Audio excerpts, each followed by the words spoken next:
Tune in to nostalgia. Tune in to now. Golden Radio Hour.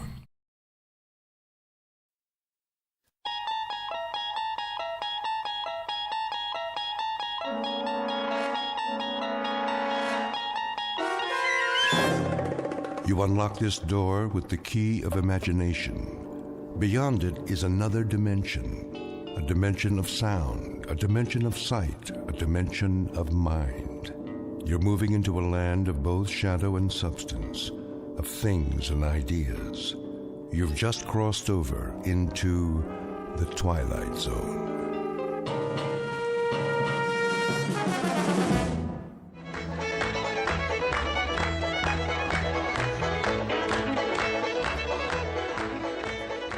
What's the matter, Elwyn? Don't you like to dance? I need a breath of fresh air is all. Well, don't stay out here too long. The dance is just getting started.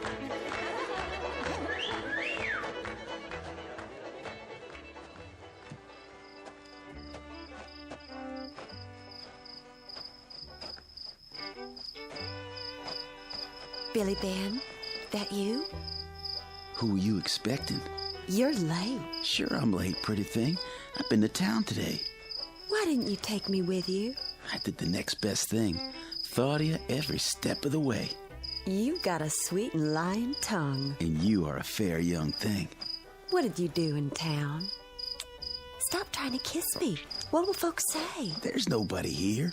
Just you and me and the man on the moon. You're a right high-spirited man to have walked to town and back.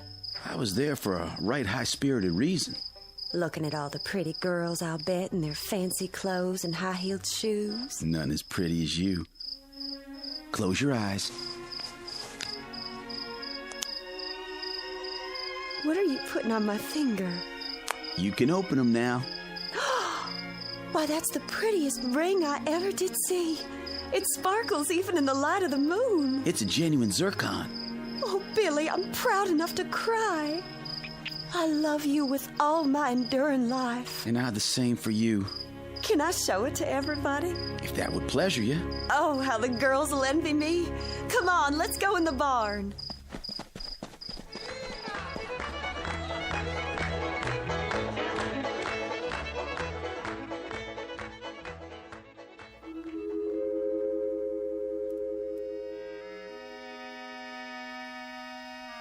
The Twilight Zone has existed in many lands and many times. It has its roots in history, in things that happened long ago and got handed down from one generation to another. And in the telling, the story gets added to and embroidered on until what might have happened in the time of the Druids sounds as if it took place yesterday in, say, the Blue Ridge Mountains. Like the story you're about to hear. Even though such tales are best told by an elderly grandfather on a cold winter's night by the fireside, if possible, in the southern hills of the Twilight Zone. And now, The Twilight Zone and our story, Jezebel, starring Stephanie Weir, with Stacy Keach as your narrator.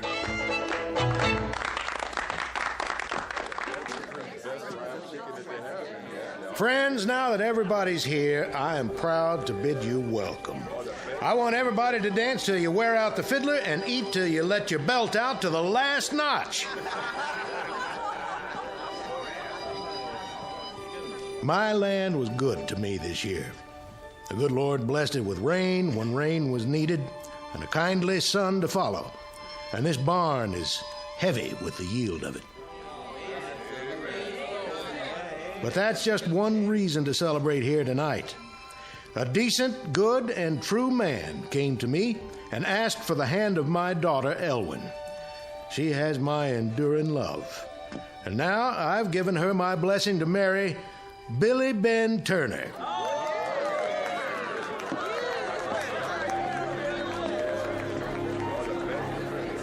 Oh, Elwyn, I'm so glad for you. Thank you. You must be so proud. I am. Excuse me for a minute. Billy, Yes, honey? what's wrong with Jezebel? Huh? Well, look at her. She's walking out. Going home early, I reckon. See if you can talk her into staying. She'll come back if she's of a mind to. Night's young yet. Ruin my party if folks start leaving early. Go on. Okay, I'll do what I can.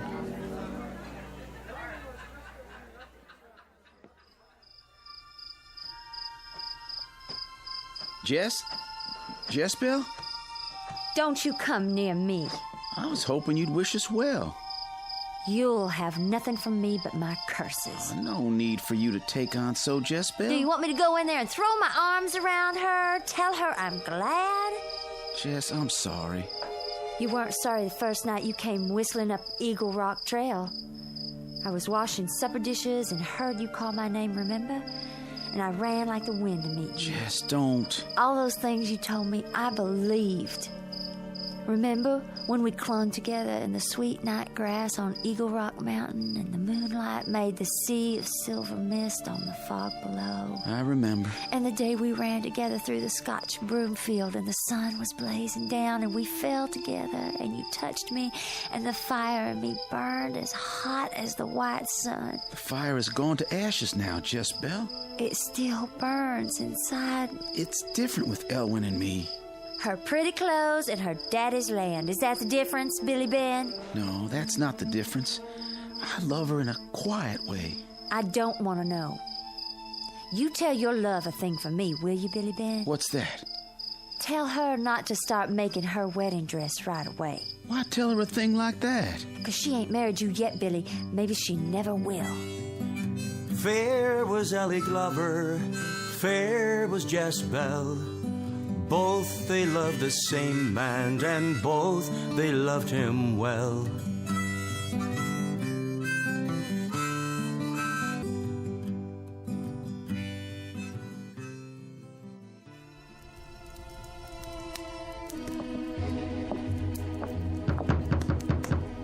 Go away.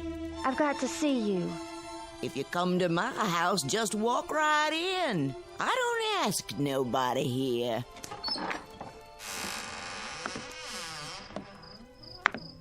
Granny Hart? What are you bothering old woman for this time of night? Folks say you got power. Folks say a lot of things. They say that all of Moses Crowley's cows sickened and died after he shot that hawk you used to keep. That hawk was my pet. He used to roost at the black pine tree outside the door. And when Molly Unger's baby was dying of fever, Molly went somewhere and got a potion for him. Folks said she came here. She did. And that baby lived, too, didn't he? Lived, but he's cursed with fits. His mama don't let him out of the house. What else do they say of me? They say you're a witch. Sugar, if I was a witch, I'd be flying around on my broom instead of sitting here at home minding my own business. Whatever you are, will you help me? Depends, sugar. I want to win a man's love. Womankind's got her own kind of witchcraft for that. He was mine for a while. Came sneaking off at night and kept it quiet what went on between him and me. Never took me any place for the world to know. He made me promises. Made them when his face was hot as blood and forgot them just as soon as he was 10 feet from my door. Don't know much about men, do you, sugar? Only him. What man? Billy Ben Turner. Ooh, a pretty one he is, with strong, round arms to hold a girl. And a fickle heart like the whole race of men. How you want him to love you, gal? There's lots of ways of loving. Tell me some kinds. As many as there are people. Could you make him love me like he did? When he couldn't let a night pass without seeing me. When he'd fight if any other man so much as looked at me. How much money did you bring me? I don't have any money. Then how do you expect to pay me? I'll give you my pearl hairpin. The pearl is real, brought back from across the seas by my daddy in one of the wars. And the stick is made of silver. Ah, silver! Put it out of my sight. That all you got to offer me? That's everything on earth I own, save the clothes on my back. You better go home, gal. Live your life without Billy Ben Turner. I won't have any life without him. You've got to help me. There's something I can give you, but the price is high. I told you I didn't have any money. Tain't money. If it's in my power, I'll pay it. Oh, it's in your power. What is the price? You'll know in the midnight hour of time. Whatever it is, I'll pay. Take this little bottle. Drink. All right.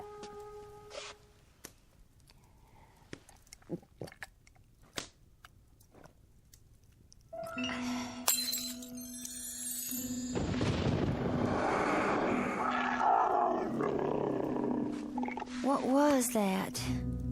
The first sign of your new self. Does he love me now?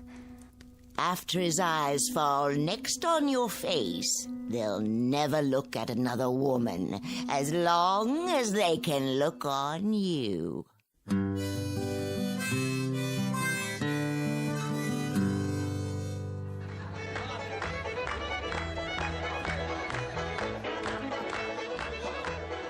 Billy, Honey, what's wrong? I feel faint. Well, let's go in the corner. You're trembling. The night's turned cold.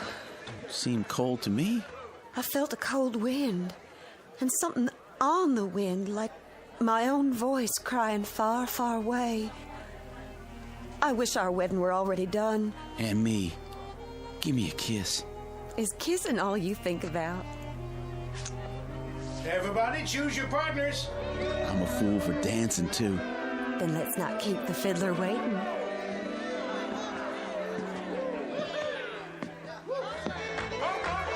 Hey, there's Jezebel. She come back. Come on, Jezebel. Be my partner. Why, thank you, John. Now change partners and circle round. First man in the circle, choose your girl. Go on round, Billy. I'll be waiting.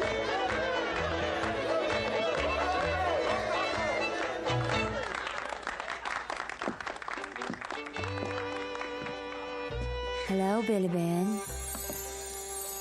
Jess, you look different. Dance with me. Just us two. Well, all of a sudden I don't feel much like dancing.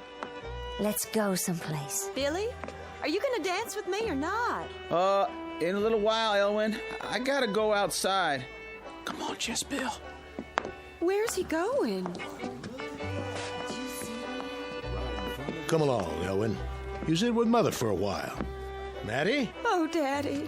I never in my life. What come over the boy? Whatever it was, he better get over it, or he'll answer to me. It's a shame and a disgrace. If Billy Ben expects you to marry him after this, he'll have to think again. He won't be marrying me.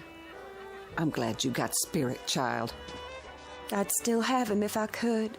If this very minute he would come back in that door and call my name, I'd go running to him. I'd not let you shame yourself so.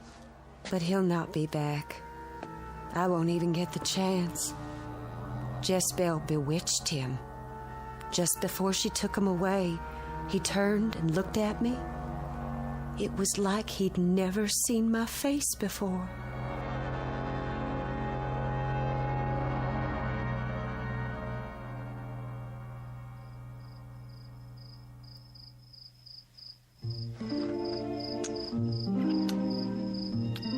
The scent of your hair is enough to drive a man crazy.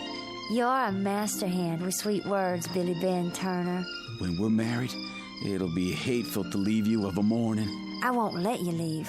I'll lock the door and keep you home all day. And how will we live if I don't work my land? When you go into the fields, I'll hide behind a juniper tree and sing songs to tease you home again. And where will the money come from for the pretties I'll buy you? What will you buy me? Dresses of silk and combs for your hair, rings for your fingers, and... There's only one ring I want. If it's in my power, I'll get it for you. Oh, you can get it all right, Billy Ben. All you gotta do is ask Elwyn to give it back. I reckon she's gonna hate me now. She can't hate any more than she can love. What'd you ever see in that girl anyhow? I forget. You're a right fickle man, Billy Ben. Maybe you'll forget me too one day. Hang me for a fool if I ever leave your side. Looks like the moon is going down. I better go. I won't let you. I'm gonna keep you here all night. I can't. Why not? Mama's home by herself. She'll worry about me. You never worried about your mama before. Let me go. I don't want you away from me. Billy Ben, let go of my arm. What'd you do that for? I told you, it's late. I can't be here anymore. All right, then. It don't matter, Jezebel. Can nothing change the love I hold for you? I have to go home. Hold up. Just leave me be. I'll walk you, sure enough.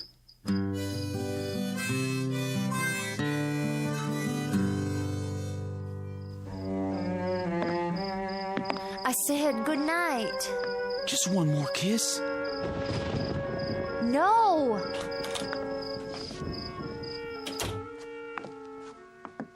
Who was that brought you home? Nobody, Mother. Go back to bed. Honey, don't go right to bed. Come sit a spell and tell me about the dance. In the morning. Good night. Jezebel, what you locking yourself in your room for? Because I don't want you to see what I am now.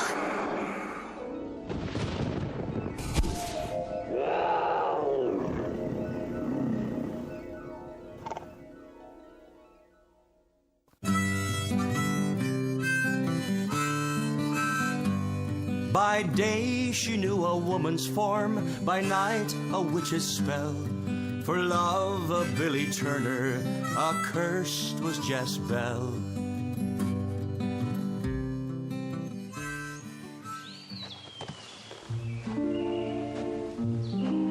Honey?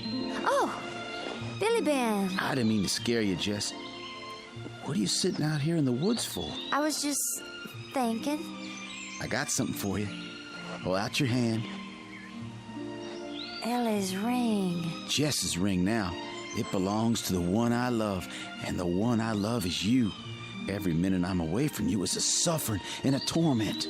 What do you know about suffering and torment? I know it's finding a girl who's your heart's craving and having her keep putting the wedding day off. There's all kinds of torment in the world. Like the one that comes from buying something and finding out that the price is dear. What did you buy that cost so dear, Jess? Something I love. Do you love it still? Better than life. Better than me? Nothing I love better than you. I've been to see the preacher today, Jess. What did you want with him? You've been taking so long to set the day. I said it myself. He's gonna marry us next Sunday. I can't be ready by then. I spoke to your mama. Your wedding dress will be all sewed. My house is clean. Everything new and waiting for you. Oh, Billy. Jess, have you changed your mind? No. Then why keep putting the wedding day off? I just can't tell you, Billy. There's no room for secrets between you and me. Wait, where are you going? I have to be gone from you for a while. Stay now, Jess. I got a craving to be with you every minute. Let me go, Billy. Never knew a man could have such love as I hold for you. There's no peace from it, Jess. It burns in my brain night and day. I tell you... Let me go. Ow! What'd you scratch me for? Billy Ben Turner. Have you gone and fallen in love with a hellcat?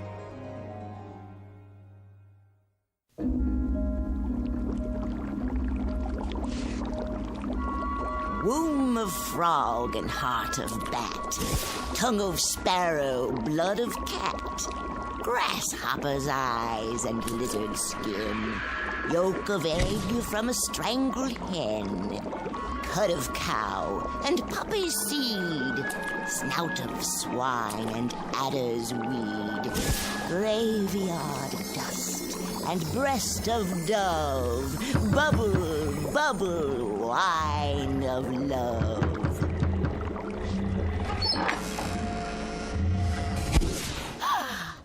Didn't you hear me knocking? Never let trouble in the door if I can help it. How do you know I'm in trouble? Child, there's little I don't know. Then maybe you can help me. You change your mind and now you got what you want? I haven't got what I want. Don't tell me, child, that you haven't got the love of Billy Ben Turner. Oh, I've got his love, all right. But I can't take it, for fear he'd find out the price I paid. It's the same as if my heart's been cut out and a stone put where the heart was. It ain't your heart, gal. What then? Oh, everybody's got a different name for it. Some call it a soul. That was in the bargain, too? That's always in the bargain when you barter with witches. You said you weren't a witch, that you just had power. Well, you might as well know the truth, because you're one, too. I changed you, sugar. Then change me back. Gal, you can't ever change. What you are is what you're going to be till you die. Then I hope I die soon. You're looking at it all wrong. Be a witch and take a witch's pleasure. Take the man you bargained for. Don't you think I want to? But how long do you think I'd keep him if he found out what happens when the clock strikes 12? That's the worst of all. Waking up when it's over and not knowing what I've done. Please, I promise I'll pay. Your promises don't mean a thing. You're already trying to get out of paying for the first favor I did you. I can't live this way. Take what you bargained for, gal. It's not fair to Billy Ben. Then go away from here, witch. I've got no time for you. I tell you, I can't do that to Billy Ben.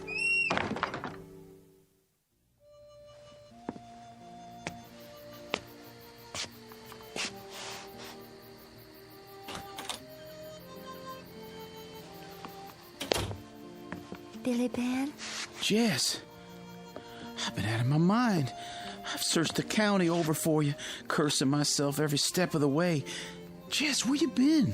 I went off by myself. Did you think about me? You were all I thought about. And did you think about me with love? Yes, Billy. I won't try to talk you into a quick wedding anymore. Whatever it is that's on your mind, you don't even have to tell me. You set your own day for the wedding. There will be no wedding, Billy Ben. Oh, don't say a thing like that. Not between you and me. I'd as soon hear my death bell is what you're saying. I'd as soon hear my own death bell as say it. To forget it was said. I love you, Jess Bell. I want you for my wife. You wouldn't want me long. One night and you'd turn away from me. Curse me for a fool if ever that day should come. Your flesh would crawl and you would hide your face from me. I set you free, Billy. Take this ring back. It belongs here, on your finger. Hear that? A night bird calling his mate. But his mate won't come. I saw her on the trail tonight, winging up against the sky, but then a nighthawk swooped up out of the pines and tore her breast open. She fell at my feet and ran off into the bushes to die. A night bird calling to a mate that's dead is the lonesomest sound in the world. It would grieve me too much to do that to you. Jess, it wasn't an omen. It don't mean you're gonna die. Billy Ben, if I saw Old Man Death come walking down Eagle Rock Trail, I'd run to meet him and I'd beg him on my knees to take me with him. Jess, what is it that's cursing you? I got a right to know. It's late. I've got to go. Not yet. Billy Ben, if you love me, stand aside. It's my time. Jess!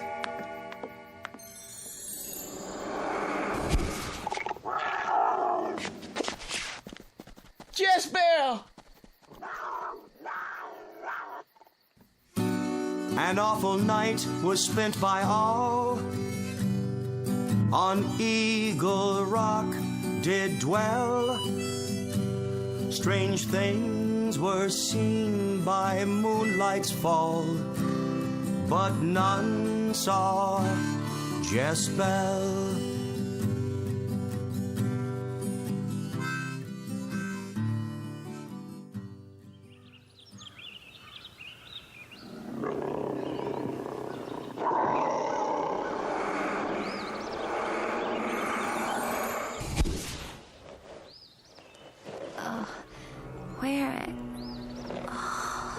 Billy Ben's place.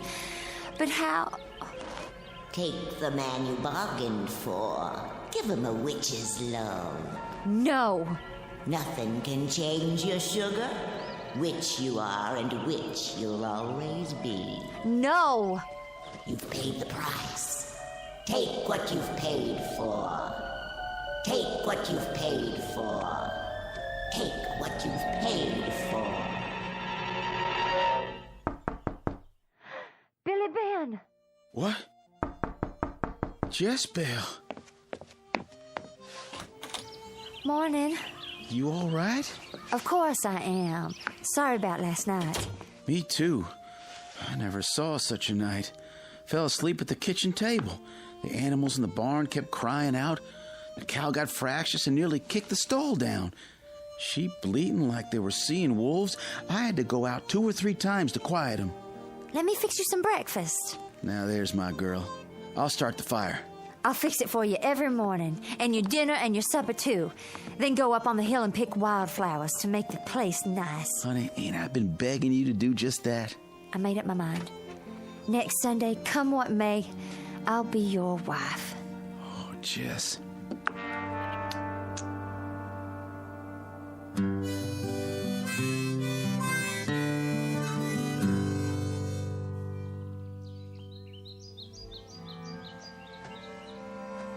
You're a long way from home, Ellie Glover.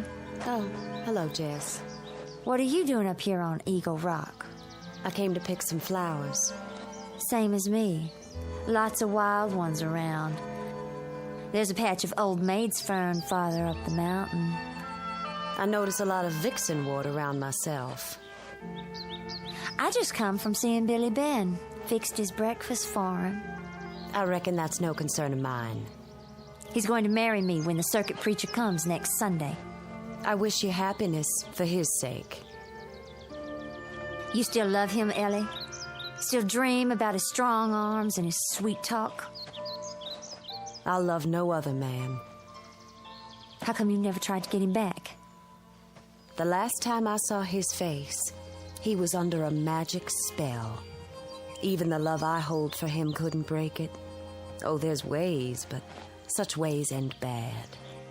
What ways you talking about? I think you know. Jealous, ain't you? No. Heartsick.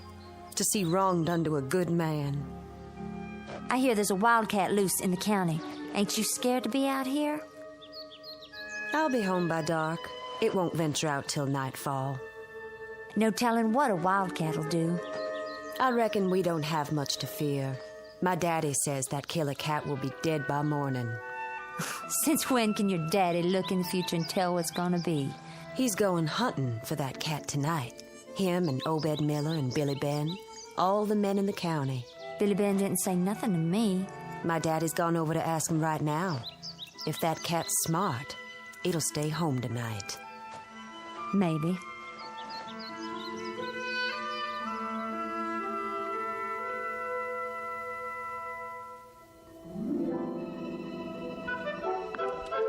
Stand still, Jess. You're as nervous as a fox in a forest fire. Mama, is it going to take you all night to fix that helm? You never would have had such a fine wedding dress without Billy Ben hadn't give me the money, you know that? I saw Ellie Glover today, up on the mountain picking wildflowers. How did she look? Sickly, like she might die soon. Why, I didn't even know the poor thing was ailing. I ought to fix some of that tonic I used to make and take it to her. You and your tonics. You're worse than Granny Hart. Granny Hart? Everybody knows she sells old potions and things. She ain't sold any to you, has she? Don't talk crazy.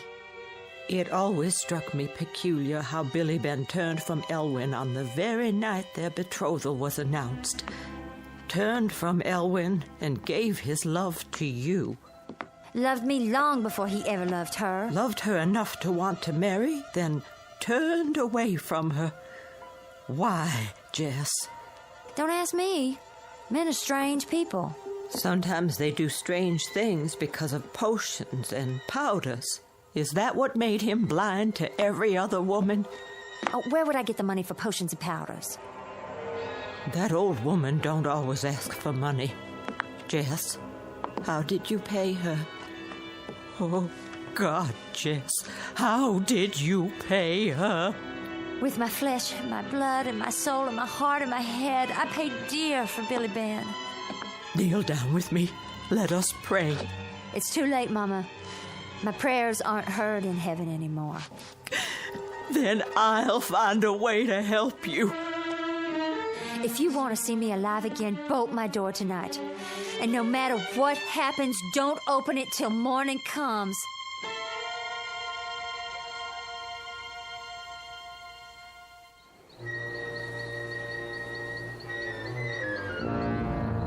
Okay, man, you know what to do.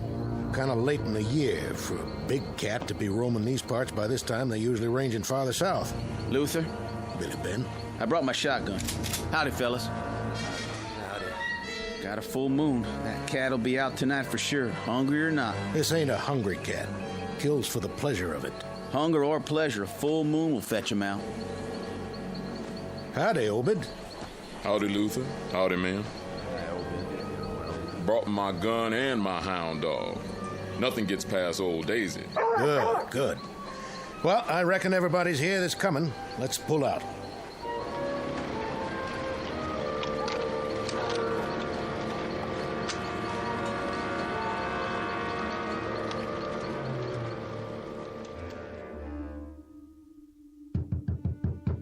You okay in here, Jezebel? It's late, Mama. Go to sleep and let me be. But it's almost 12 o'clock.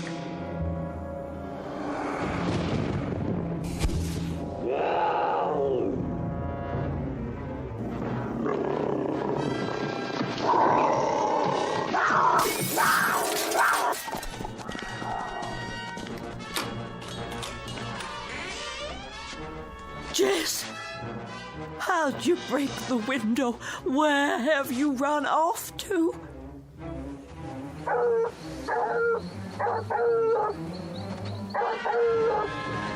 Hold on, man. I think old Daisy found something. Which way? Over there, through the trees. She struck a trail. That's my land. We come full circle.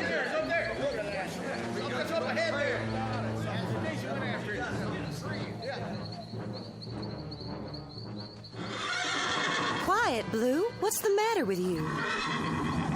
What's the matter, Blue? Having a bad dream? Nothing's gonna hurt you. What are you looking at? Something up in the loft? What is it? An owl? Why are you scared of it? Ellie! Ellie! Up there! Look out, Daddy! Daisy, come here. Raise the lantern. Never seen no cat like that.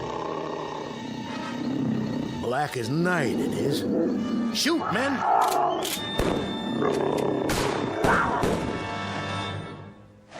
I think we got it. Where'd he go? Hold your lanterns high. It's gone. Can't just disappear. The cat was a witch. Never seen nothing like Daddy? That thing hurt you, Ellie? No, Daddy. I fainted is all. You see it, Billy? I sure did. Nothing here now. Well, our work is done for the night. Go on home, men. Whatever it was ain't here no more. Can you stand up, Ellie? I think so. I'll help her, sir. You do that while I tell her mother she's all right. I'm fine, Daddy. I'll just be a minute. Here, take my arm. Did it hurt you, Billy Ben? No, I'm all right. I'm enduring glad to see Ellie.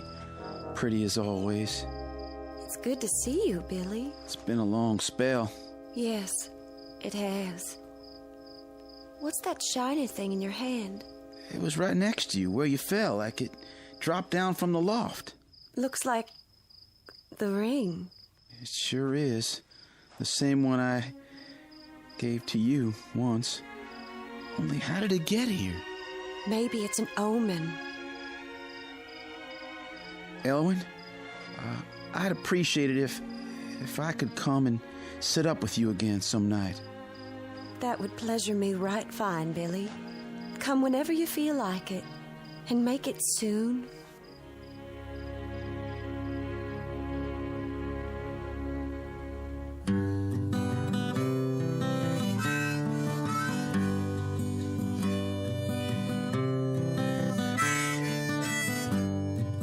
Warm was Ellie Glover, cold dead was Jezebel, and husband would be Billy Ben of the one he loved so well.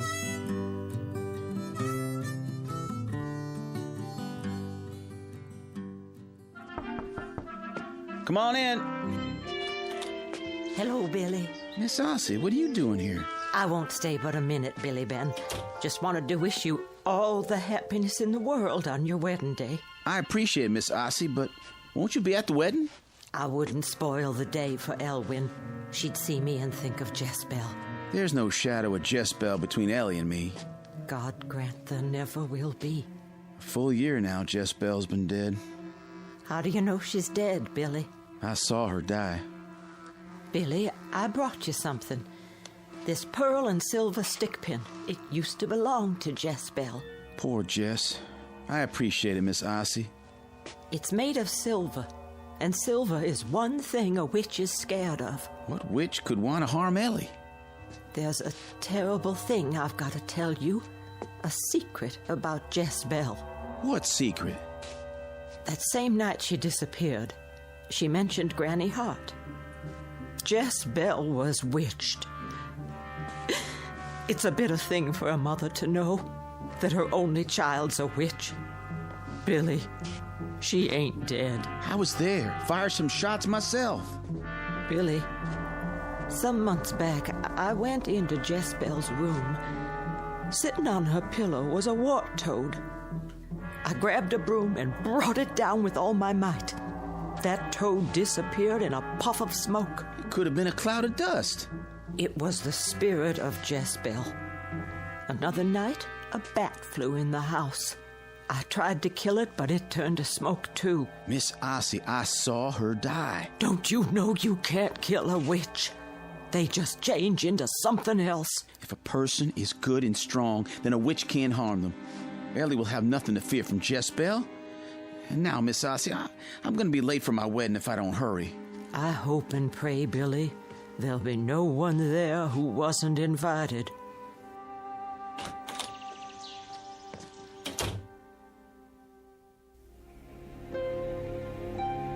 To love and to cherish till death do us part. To love and to cherish till death do us part. According to God's holy ordinance, and thereto I plight thee my troth. According to God's holy ordinance, and thereto I plight thee my troth. Those whom God hath joined together, let no man put asunder. I now pronounce you man and wife.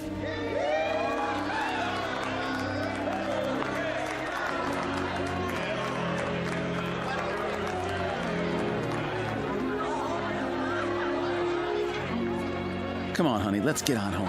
Yes. Billy Ben looked a mite nervous, like he was going to pass out. Well, I remember feeling the same way when I married you. Oh, you get along now.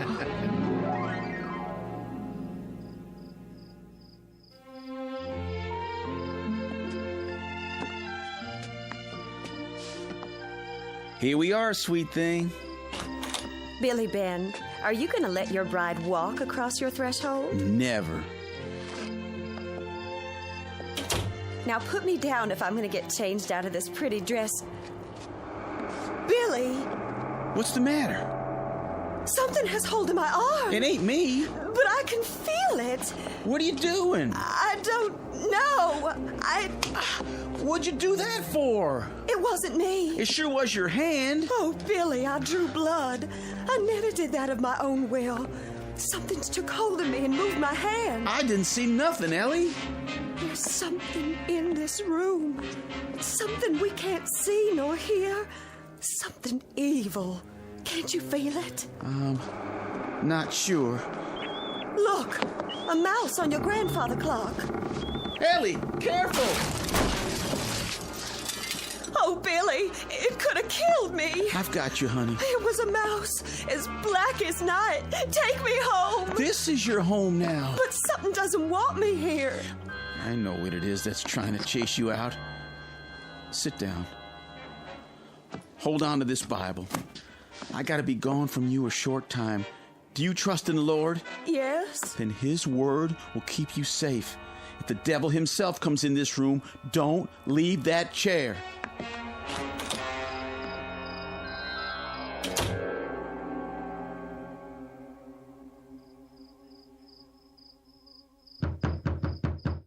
Doors open. Granny Hart, I'm short on time. You need a new sweetheart. I got one, and I just made her my wife. Ellie Glover with the golden hair. Ah, she's a beauty. I'll not have her beauty long unless you tell me how to rid myself of a witch. Jezebel don't like you being married. I'm the one who witched that gal, so she could win your love, Billy Ben. I never wanted no witch's love. Witch's love is wild and sweet. Humans don't know nothing about it. I know enough that if anything happens to Ellie, I couldn't live without her. Jezebel won't hurt your little wife. She's just pleasuring herself a little, teasing and having a good time. Granny, my wife's alone. I gotta get back to her. Then go, boy. Nothing holding you here. How can I rid myself of Jezebel? You could kill her. There's nothing to kill. She just turns to smoke and then comes back again. There's ways. What you gonna pay me? I brought money. Not enough to kill a witch. This is all I got. Take it or leave it. I'll take it. Now go home. Get a dress that Jezebel has worn. Hang it up so it looks like she's standing there. And then, if you're man enough, stab it through the heart with silver. I'll do it.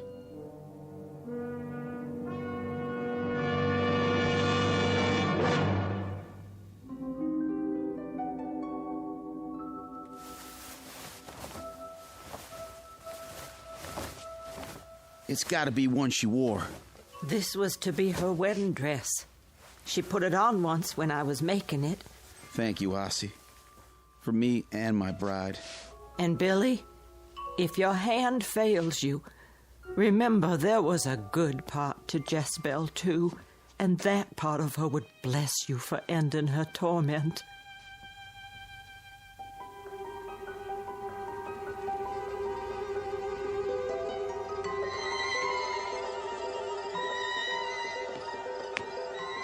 I told you not to leave the house. I wanted to wait for you out here. What's that package? Stay outside a minute longer. That thing you felt was the spirit of Jezebel. She was a witch, Ellie, but I know how to get rid of witches. All right, but... You'll never be rid of me. Jezebel. Come on, Billy Ben. Dance with me in the moonlight. No, get away!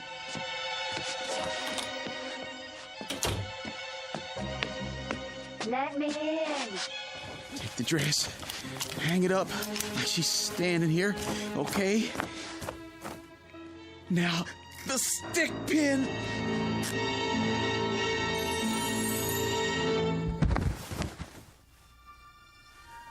Oh, Billy. Oh, what have you done? Stabbed you through the heart, just like Granny Hart said. Oh. Now I'm giving you your eternal rest. Oh, Billy. Goodbye, Jezebel. I loved you, Billy Ben. Billy Ben.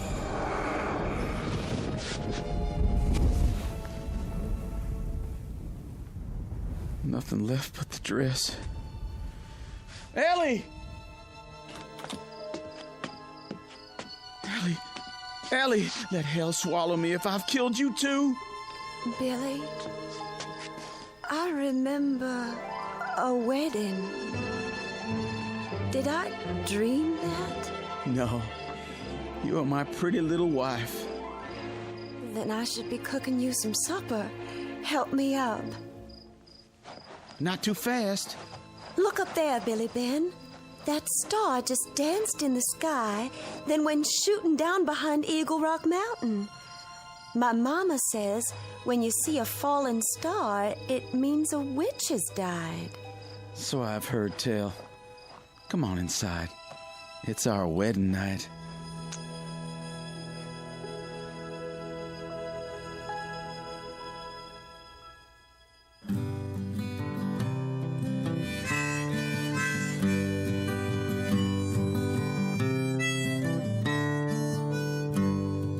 Fair was Ellie Glover, dark was Jezebel.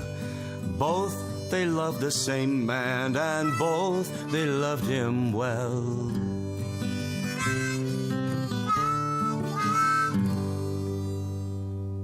A tale told in one form or another, as long as there have been people to tell it. And if you're thinking it's just a fairy story, here's a piece of advice. The next time the moon is up, put another stick on the campfire. And if you see a falling star, be sure to make a wish. It just might keep you safe from the great darkness out there. A darkness that extends all the way from the Blue Ridge Mountains to the Twilight Zone.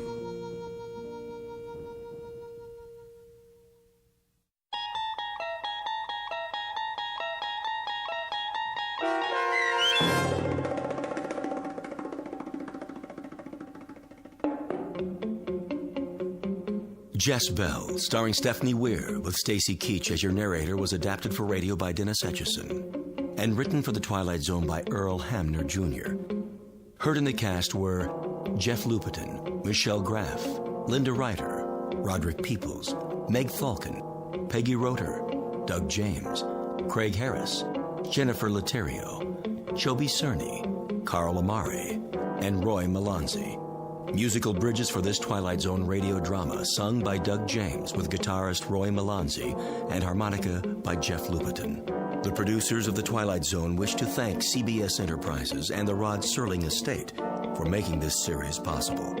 This copyrighted radio series is produced and directed by Carl Amari for Falcon Picture Group. Sound design and custom Foley effects for The Twilight Zone by Cerny American Creatives Bob Benson, Craig Lee, Michael Slaybach, and Matt Sorrow. To learn more about the Twilight Zone radio dramas and to contact us, visit our official website at twilightzoneradio.com. Doug James speaking.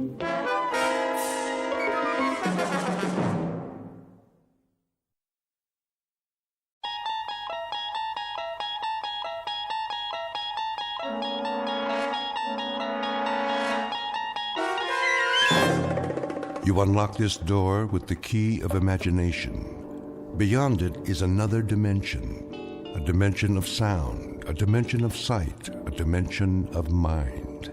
You're moving into a land of both shadow and substance, of things and ideas. You've just crossed over into the Twilight Zone.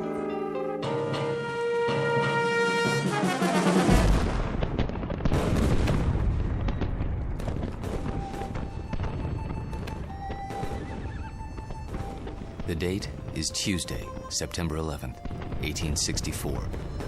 We are encamped outside Atlanta, and the destruction goes on.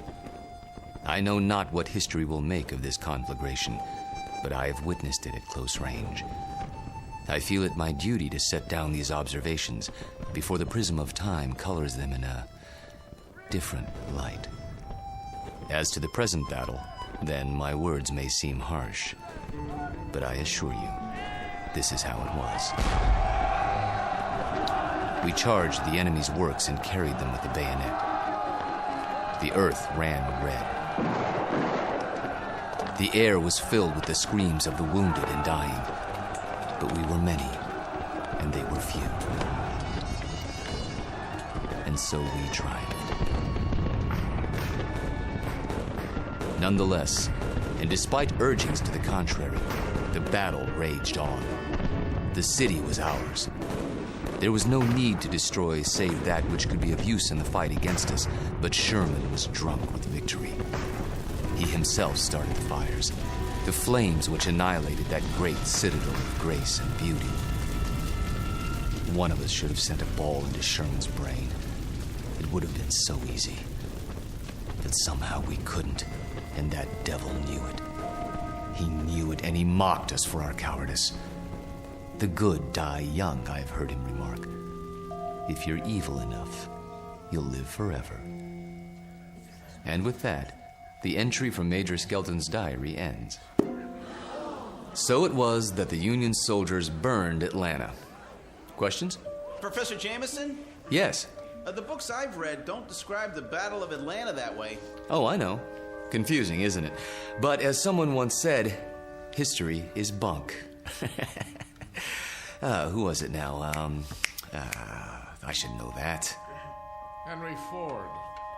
Yes, of course. That's it. Mr. Ford. Thank you, Professor Kittredge. Helps when a Nobel Prize winner sits in on your class. You should drop by more often, Sam. You seem to do quite well without me. I could always use a good teaching assistant.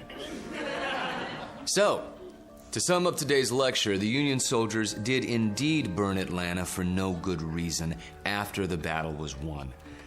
You may have seen a more pictorial version in the motion picture Gone with the Wind, but I assure you, the conquering troops took no pleasure in their work. They were forced to it by a man they hated more than they could ever hate the rebels. An ugly, sullen, appallingly brutal general named William Tecumseh Sherman. The history books have glorified this monster, attributing to him qualities of courage and integrity. Trust me, he had no such qualities. He was just a small, evil man with tiny red eyes and a dirty beard and a way of talking that made you quietly want to slit his throat. What a great lecture. I really like this class. Professor Jameson makes it so real. I forgot to take notes. Oh, you can borrow mine. When's the test? I don't know. I think it's next Tuesday.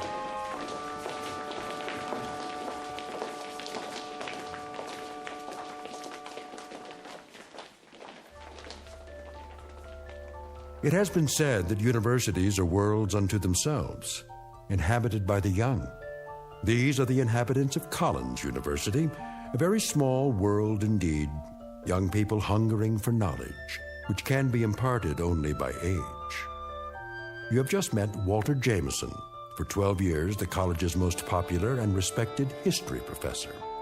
Students crowd his lecture hall and listen in fascination as he brings the dead past to life for them.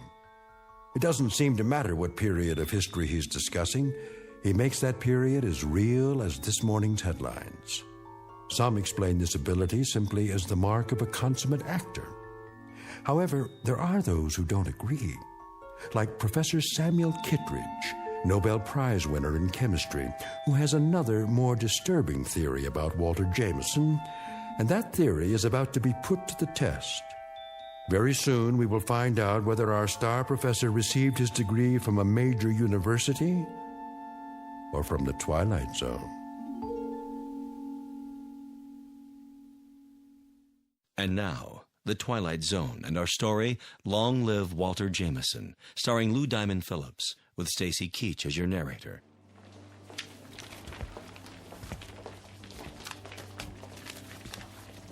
Very vivid, Walter. You had me on the edge of my chair. Thank you, Sam.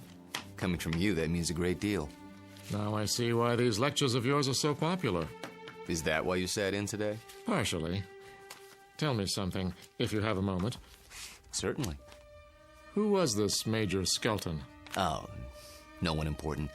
Just a lawyer who happened to enlist. And you acquired his diary? Yeah, lucky break. As I recall, an auction of Civil War memorabilia a few years back. What regiment? 123rd Illinois Infantry. Remarkable. American history is a hobby of mine, but I must say I've never heard of him. His diary's never been published. A fascinating document. May I see it? Surely.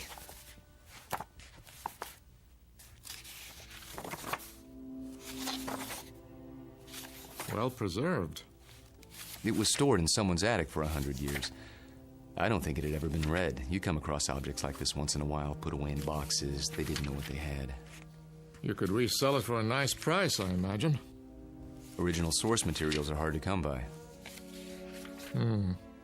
Don't suppose I could borrow it? I never lend books to absent-minded professors. Remember the last time? Yes. I guess you're right. Time for some coffee? What? I'm going past the student union on the way to my office. Not today. I have a paper to work on for the conference. Oh, I almost forgot. Can you come by for dinner? Whose invitation? Yours or Susanna's? Mine, this time. Something on your mind? Nothing special, just your company. We have a chess game to finish, if I'm not mistaken. Say 7 o'clock? All right, 7 it is. Good. See you then.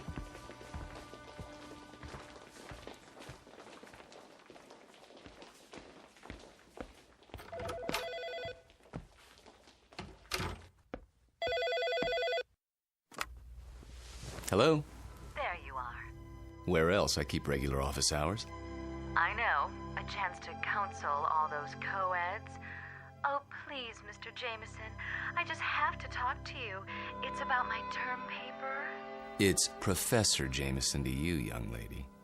Excuse me, Professor. I might have an hour this afternoon. Then we'll have to work fast. You see, I have a bad case of writer's block. I need someone to, well, loosen me up. You don't need me. You need a cold shower and a massage. Speak for yourself. Daddy told me he invited you for dinner. He did. You mind? Not if you don't mind my getting some work done afterwards. My thesis is due in 10 days. How's it coming? Oh, it's coming.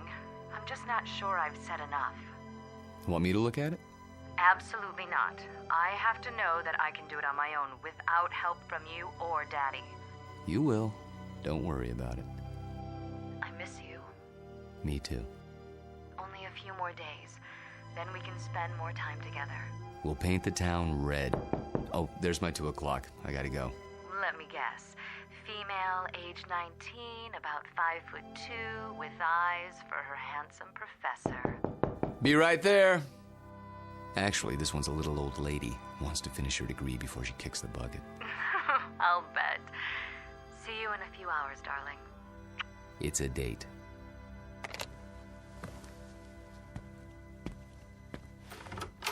Oh, there you are.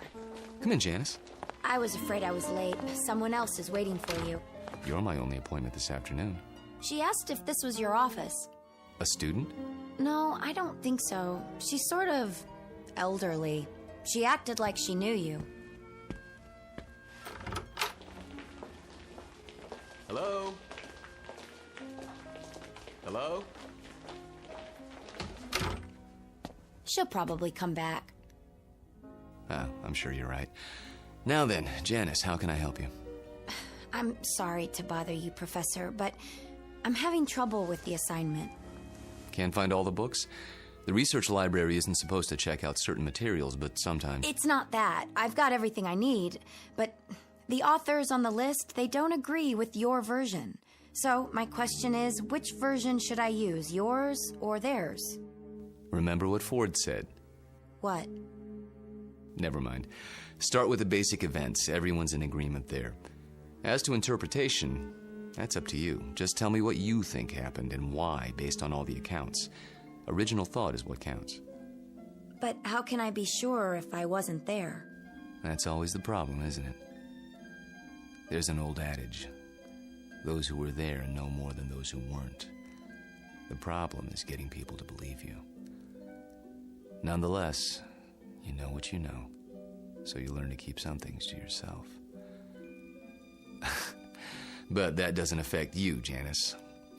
We deal with truth in my class.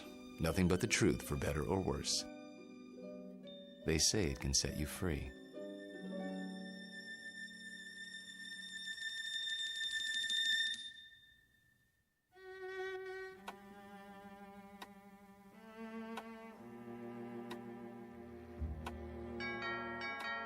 I'll get it, Father.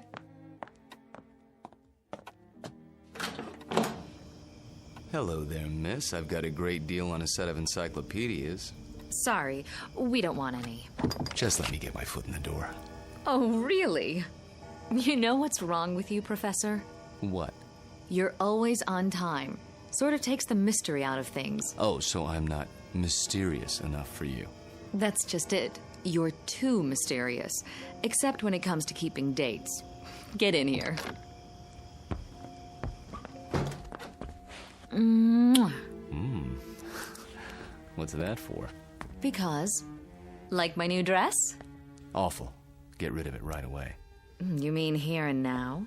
Watch it. You're a PhD, not some sorority girl. And not yet, I'm not. There's a little matter of a thesis, remember? A mere technicality. Anyway, it doesn't matter. You're about to give it all up and become a housewife.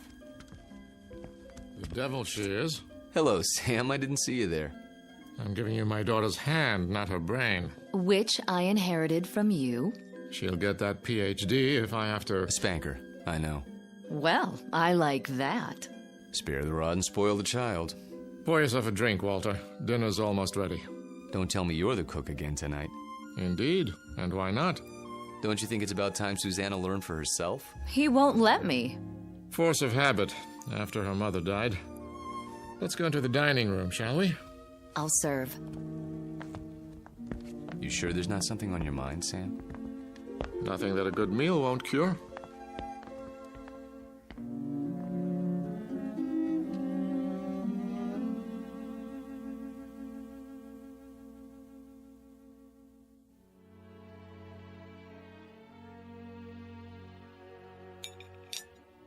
Had enough to eat? I take it all back, Sam. She'll never be the cook you are. I wouldn't even try. Well, you could try. Who knows? Maybe you've inherited your father's talents. What do you think you're doing in here? I'll do the dishes later, unless this is the men's hour. Cigars and brandy and all that. Not a cigar, a pipe. It's not the dishes I'm worried about. It's a little matter of a doctoral thesis. Upstairs with you.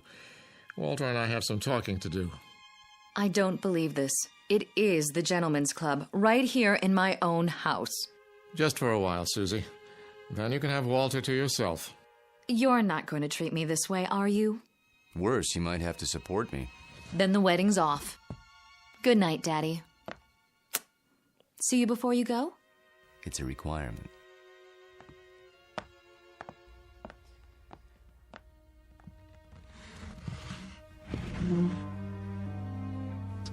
Brandy? By all means. You know, you don't have to worry about her. She'll accomplish anything she sets her mind to, with or without us. Oh, I know that. But she's wasted a lot of time. She's almost 30, and I'm almost 70. You're talking about chronological age. You're both still very young. I don't feel young lately. Aches and pains. Let's sit down. The chessboard is exactly as we left it.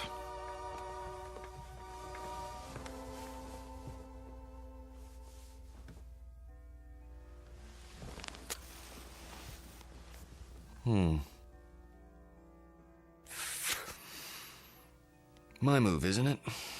Do your worst.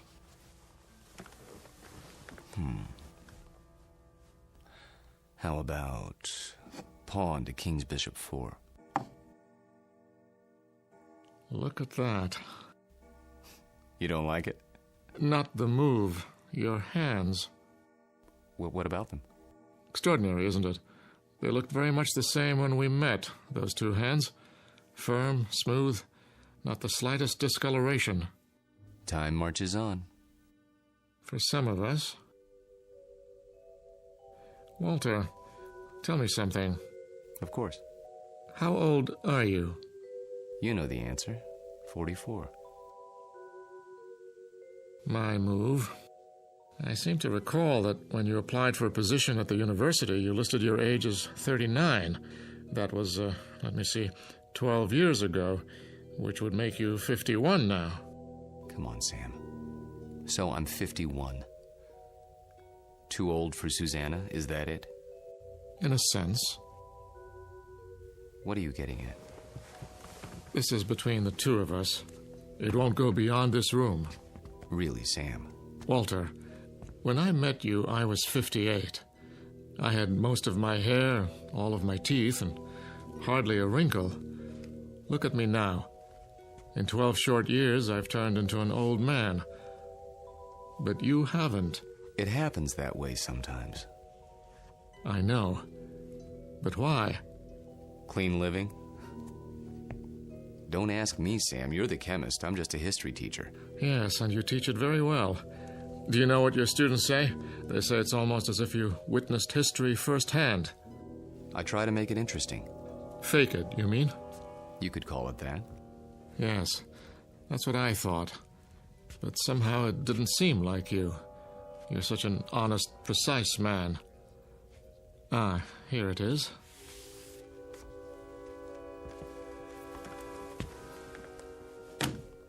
What have you got there? A book, a first edition. Photographs, mostly. Taken by a fellow named Matthew Brady during the time of the Civil War. Well, what is it? You look as if you'd seen a ghost. Perhaps I have. Hand me that magnifying glass, will you? I don't see. Was your grandfather in the war by any chance? No. In that case, I'd say we have something of a mystery on our hands. How so? You got me interested in your Major Skelton today. Oh, that. I was curious to see what he looked like. So I went through the Brady pictures, not really expecting to find anything. Here, this is a shot of Sherman and 3 staff officers. Yes, typical of Brady's work. Moody, grim, not a smile between them. Look closely. The one with a pistol in his belt is identified as Major Hugh Skelton. This photograph was taken in the 19th century, and yet it looks exactly like you. I'd know those eyes anywhere. In fact, Walter, I'd have to say, it is you.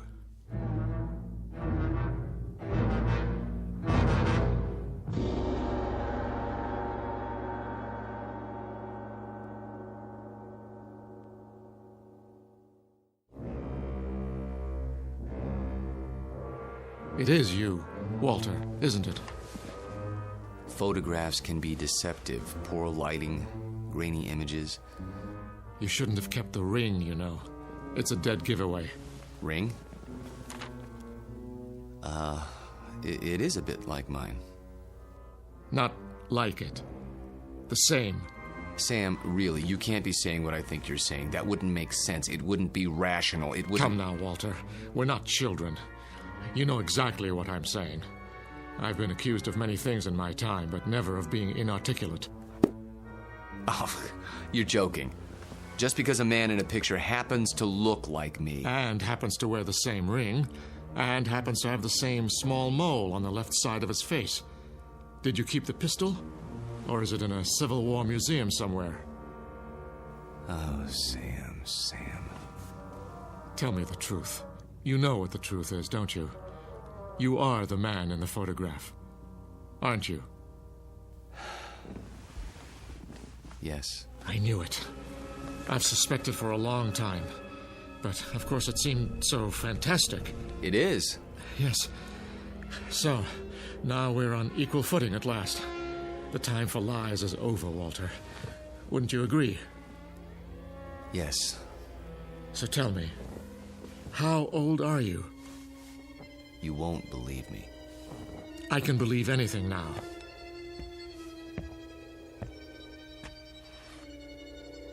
This bust on your mantelpiece? What about it? It's after a Greek statue, as I recall. The head of Cato the Elder. That's right. Let's just say, I'm old enough to have known this gentleman personally. But he lived more than 2,000 years ago. I said you wouldn't believe it. No, it isn't that, but 2,000 years?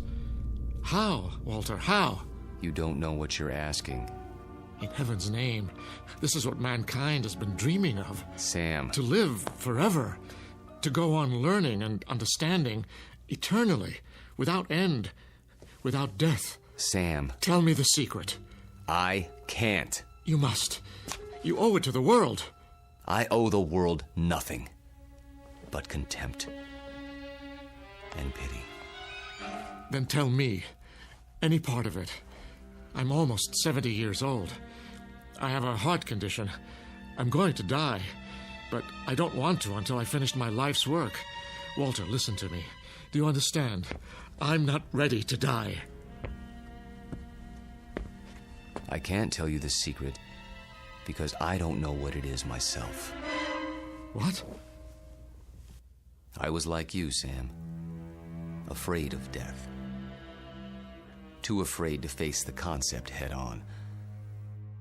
When I thought of all the things there were to know and the pitifully few years man had to know them, I went cold with fear. And with anger, too, at the impossibility of it all. The combination was paralyzing.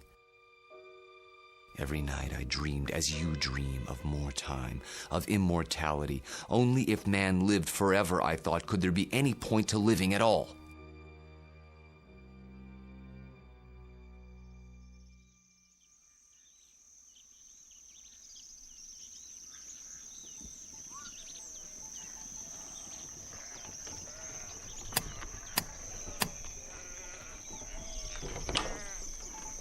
I'm thirsty.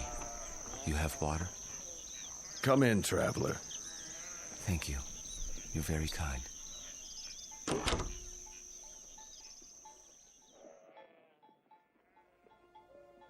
One day, on the road, I met a man. An alchemist. I told him these things and more as I rested with him. He said that he could grant my wish. Only it would cost money. A great deal of money. So I sold everything I had and paid him his money and submitted to his experiments. Drink this, young man. You may remain here until you recover.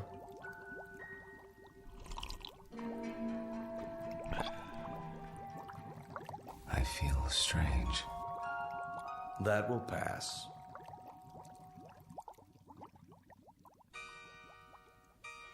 I remember very little of what followed, except that I was in a coma for many weeks. When I revived, I learned that the alchemist had been burned for blasphemy. You're not serious? An alchemist? The only legitimate one that I've ever known. You're asking me to believe something that goes against everything I know. Not without proof. But an alchemist? I'm a man of science. They knew nothing of chemistry. Lead into gold. Just as I thought. You won't believe it. Smoke and mirrors. Their methods were based on superstition, magic. What did he use? Bat's blood and eye of toad? And once upon a time, germs were unknown, and blood cells, and pasteurization, and human growth hormone, and... Sam, all those things and more would have been called magic once. It's a matter of knowing what to measure and how. Do you realize that most of today's medicines come from plants? Witch doctors discovered a long time ago that they worked, even if they couldn't explain the reason. Don't lecture me. All right. But you'll grant that certain phenomena exist before we know why. Science is like history in that respect. A detective story, working backwards from known facts until we understand the cause. And I'm the most undeniable of facts. Unless you can come up with another explanation. Go on. There isn't much more to tell, really. I thought the experiment had failed, of course, because I didn't feel any different. But then, when I saw my wife and my children and my friends aging and growing old, this was a problem I hadn't considered, you see.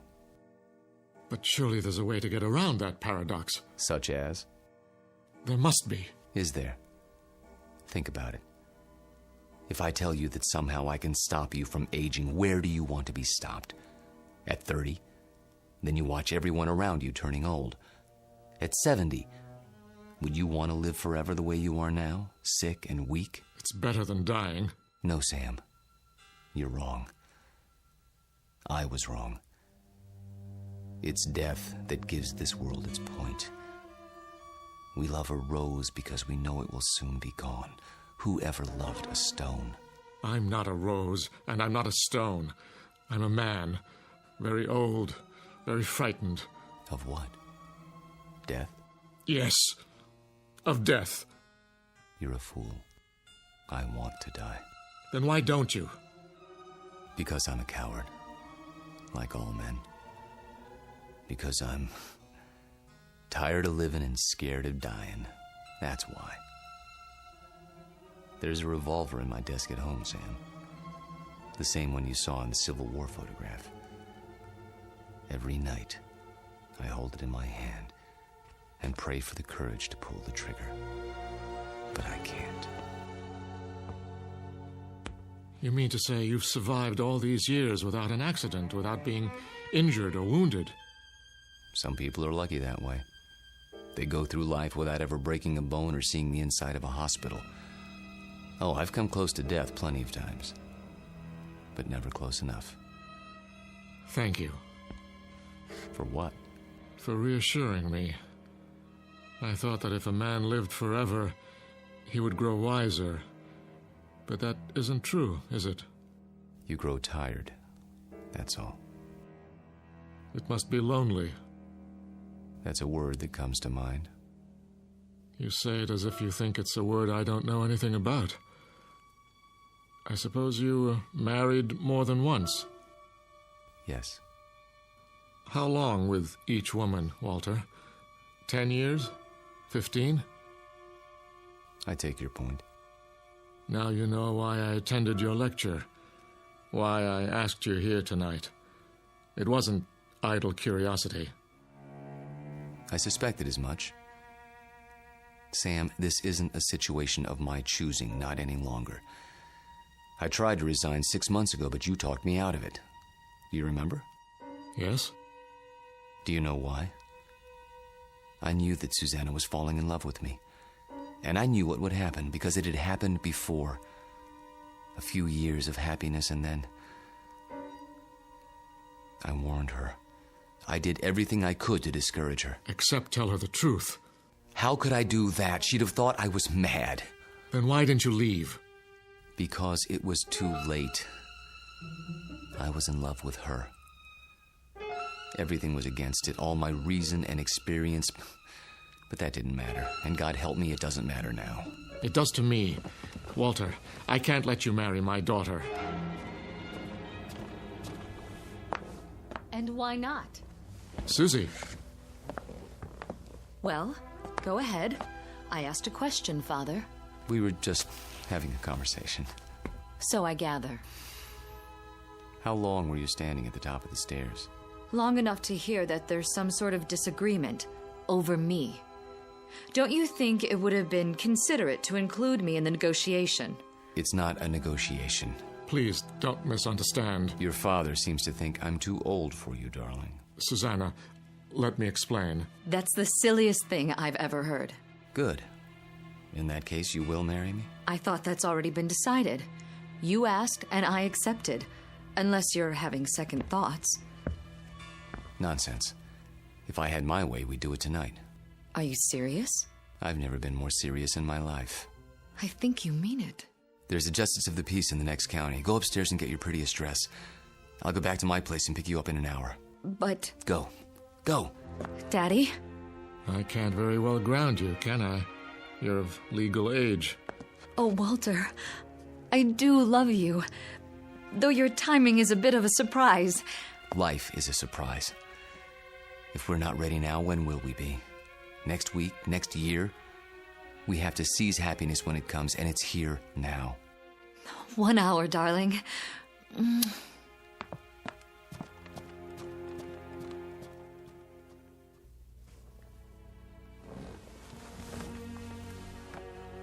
I'll tell her. She won't believe you, Sam. No one would. In fact, by tomorrow, you won't believe it yourself. We'll see. Yes, we will.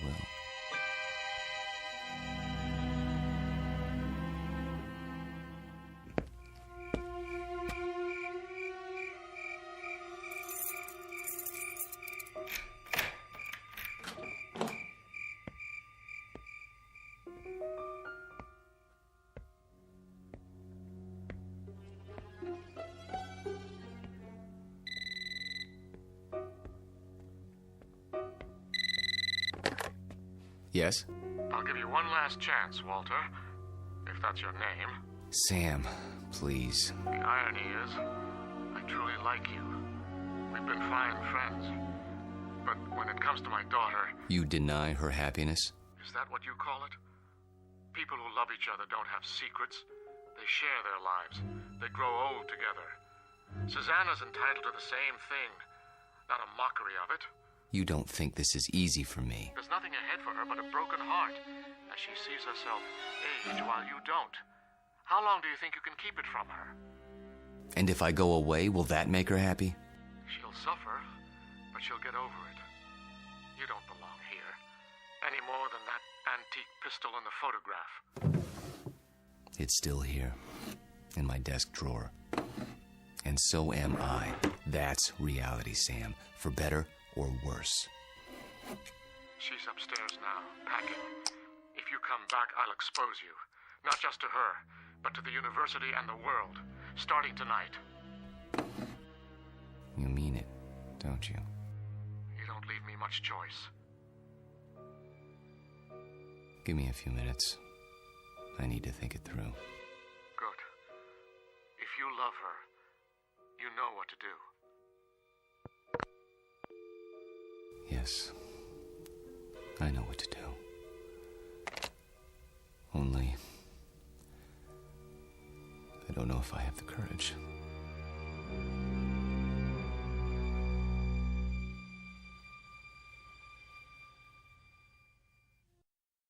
Hello, Tommy. Who are... You needn't stand up. How did you get in? You left the front door open. Who are you? Don't you recognize me, Tommy? No, I don't think I... Look hard into my eyes. You called them the most beautiful you'd ever seen once, a long time ago. I think you've made a mistake. No, it's you, Tommy. My name is Jameson, Professor Jameson. And if you don't leave my house at once, I'll be forced to call campus security. Don't pretend with me. I know who you are. And who is that? Tom Bowen. Tom? My husband. That's impossible.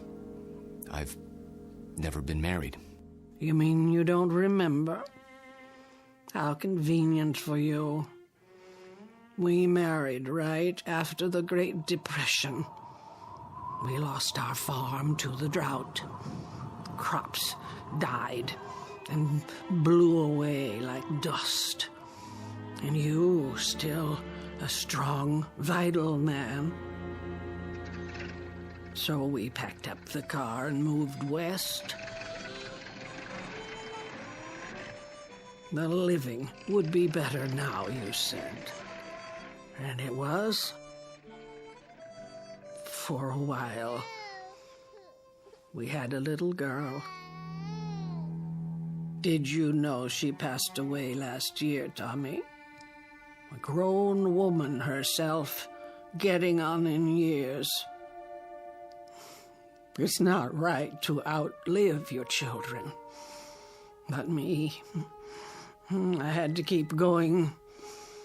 It was like I'd been waiting all these years, waiting to know where you went when you ran off. And now, I found you.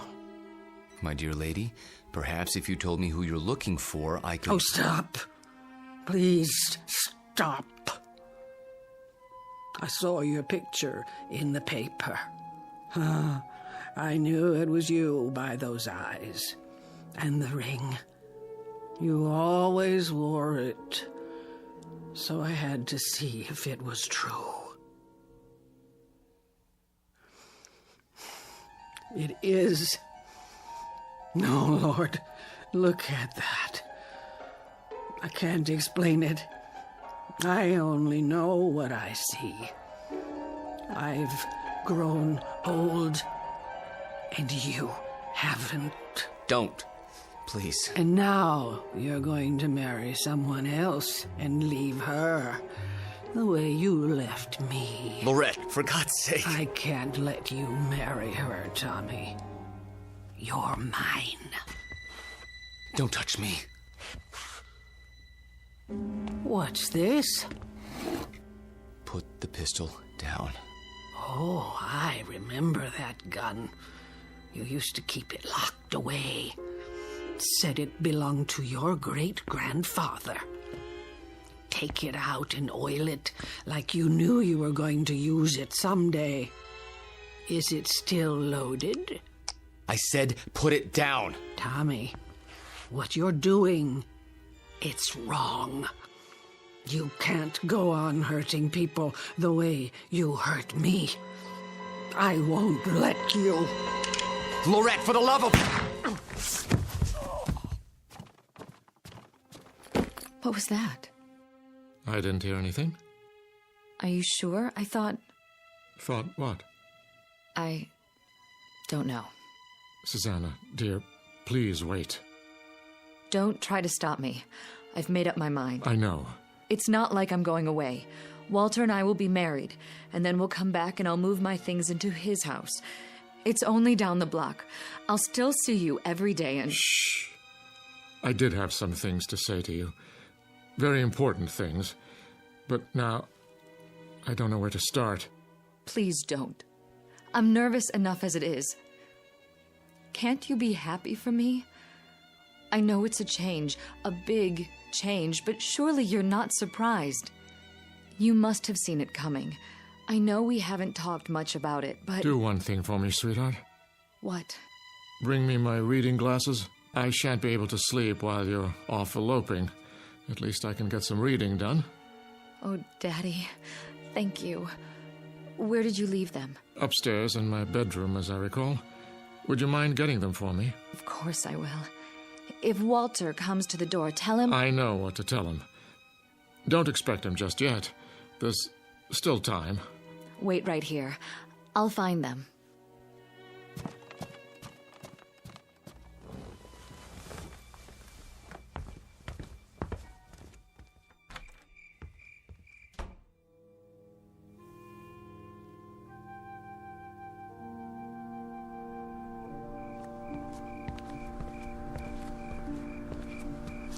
Oh. Excuse me, I didn't see you there. I saw my Tommy. He's resting now. Good evening to you, madam.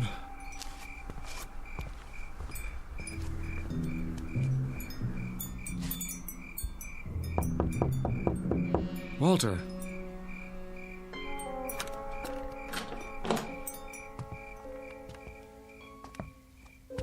Walter? Where the devil are you? Hello, Sam. Why are all the lights off? I was just, thinking. The window's open. I know. I'll close it. No. What's the matter? It's a strange feeling after all this time. What do you mean? I mean, I've come to my senses. Tell Susanna. Tell her if you would. You're hurt. Turn on the light. Stay away. I'll call a doctor. No. But your hand, there's blood on it. Hard to avoid that when you've been shot. It's dripping all over everything. I'm leaking, Sam. Everything that's been held inside for so long, it's running out. I feel light as a feather. Take my arm. Sit down. Quickly. A little late for that. I'm sinking, Sam. Right into the rug. It'll be quite a mess to clean up. What's happening to you? It's happening. At last. Your hair. Your skin. Sorry to fall apart on you. Oh. lasts forever. Thank God, Sam. Thank God in his wisdom. Oh, Walter. Walter. Tell her. I'll try to think of something. Don't let her see me cry.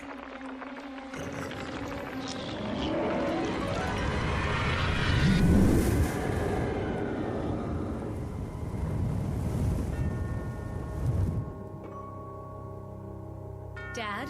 Walter? No, Susanna, stay back. Daddy! Go home. Where's Walter? Susanna, please, go home, now. Walter? He's gone. Gone where? I wish I could tell you. But there are his clothes, his shoes. Daddy! Daddy, what else is on the floor? Dust, my dear. Only dust.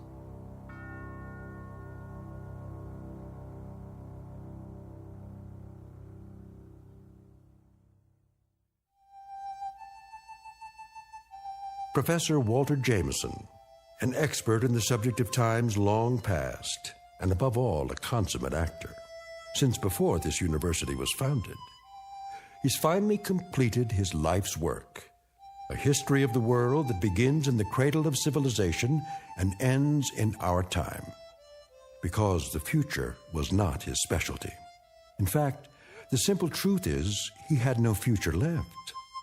The past has a way of catching up with us, sometimes when we least expect it. They say that time heals all wounds, but it also wounds all heals. Rest in peace, Professor.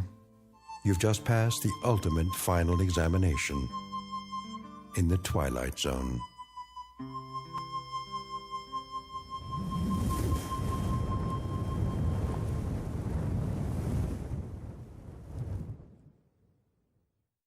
More from the Twilight Zone after this. You are about to enter another dimension, a dimension not only of sight and sound, but of mind, a journey into a wondrous land of imagination. Next stop, the Twilight Zone. Hi, this is Stacy Keach. I'd like to take a moment to tell you about our Twilight Zone website at twilightzoneradio.com. At twilightzoneradio.com, you'll find the latest information on these Twilight Zone radio dramas, including behind-the-scenes photographs, plus the newest product releases, trivia contests, ways to contact us, other Twilight Zone-related info and merchandise, plus links to other fascinating websites. So make your next stop twilightzoneradio.com. Visit twilightzoneradio.com to purchase these Twilight Zone radio dramas on cassette and CD, or call toll-free 1-866-989-ZONE. That's 1-866-989-9663.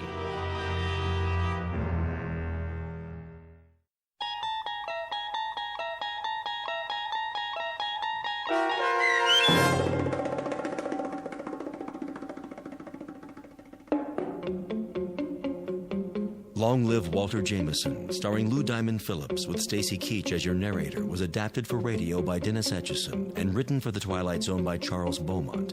Heard in the cast were David Darlow, Alyssa Fraden, Elizabeth Lido, Ann Whitney, Jeff Lupetin, and Christian Stolte. To learn more about the Twilight Zone radio dramas and to obtain audio cassettes and CDs of these programs, visit our website at twilightzoneradio.com.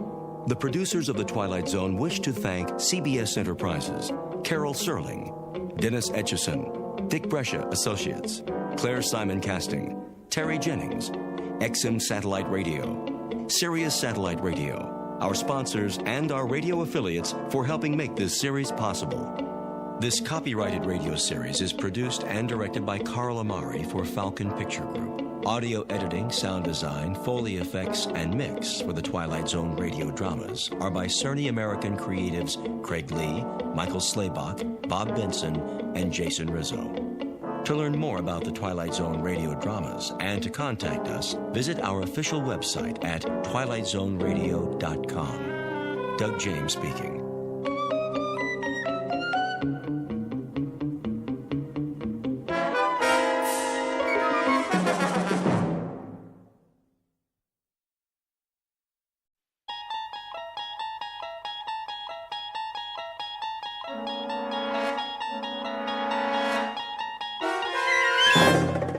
You unlock this door with the key of imagination. Beyond it is another dimension, a dimension of sound, a dimension of sight, a dimension of mind. You're moving into a land of both shadow and substance, of things and ideas. You've just crossed over into the Twilight Zone.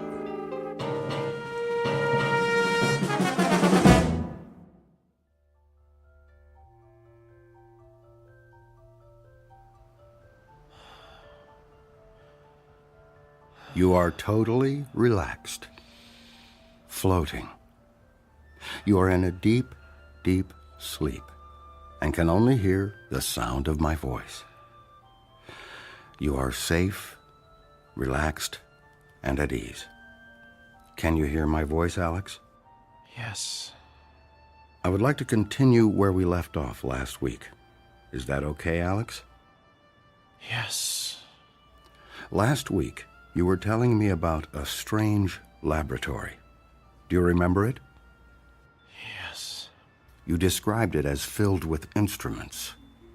Tell me about the instruments, Alex. They're metal and shiny. There are lots of lights. Tell me about the lights, Alex. Are they bright? Yes.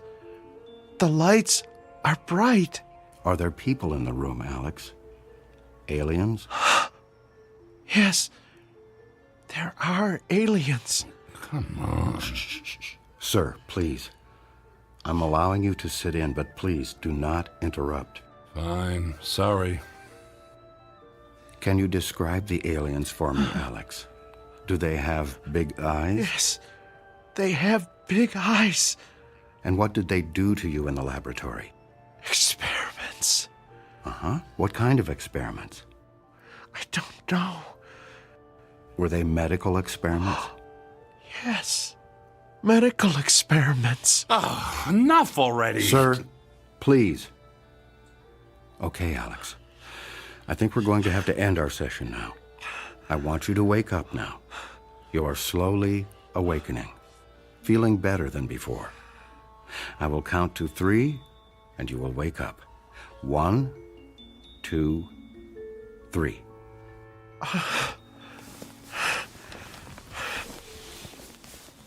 Did I talk about the aliens again? Yes, Alex, but I must say I think we are making progress. Yeah, right. Alex, let me introduce Tom. Tom is an author researching a book on alien abductions, and he is very interested in your case. Have you ever been abducted?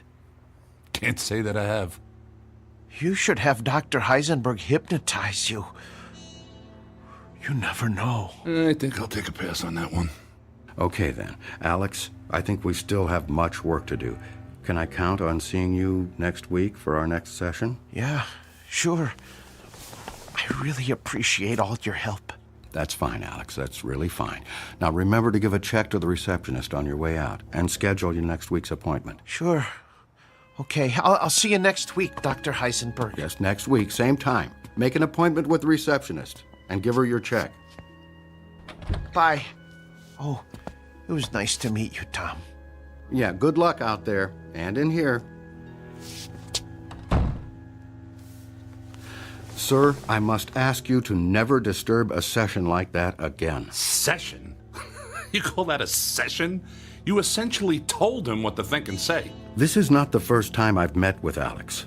He and all of my other patients have been seeing me for years, and I have their experiences with abduction memories well documented. You can't expect me to start over with a patient just because you are here. Look, I appreciate the time, but I need hard evidence. All you seem to have are stories from people extracted with a methodology that looks to be anything but scientific. If you have nothing better to do than question my integrity, you do not need to return to this office. I don't even know you, and I thought you had a serious interest in this subject. Dr. Heisenberg, I'm sorry.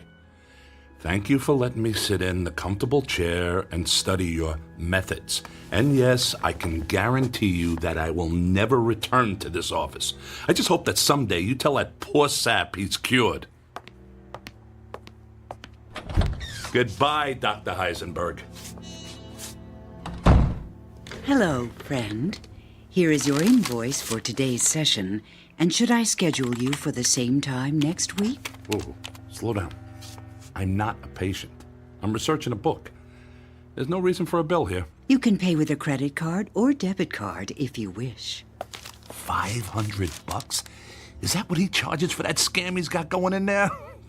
This is a racket. We could send the bill to your home if you prefer. With a proper diagnosis, your insurance may cover part of the treatment. I'm not a patient. I'm not paying $500. I'm not coming back. Goodbye. Goodbye, friend. We'll see you next week, and I'll mail your invoice.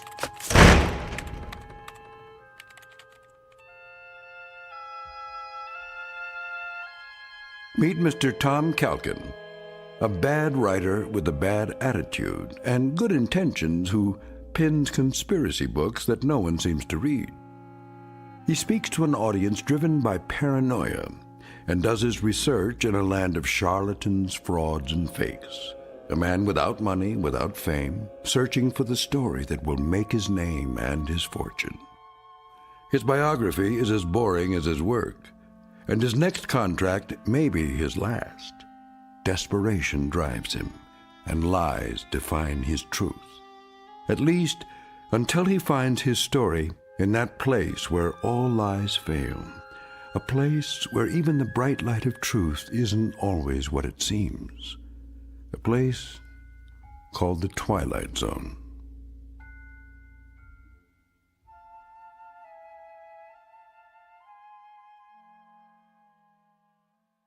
And now, The Twilight Zone and our story, The Walkabouts, starring Mike Starr, with Stacy Keach as your narrator.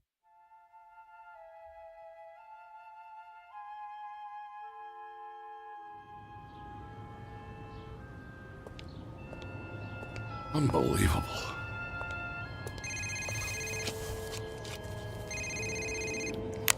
Hello. Tom, it's Maria. Oh, hi. Where are you?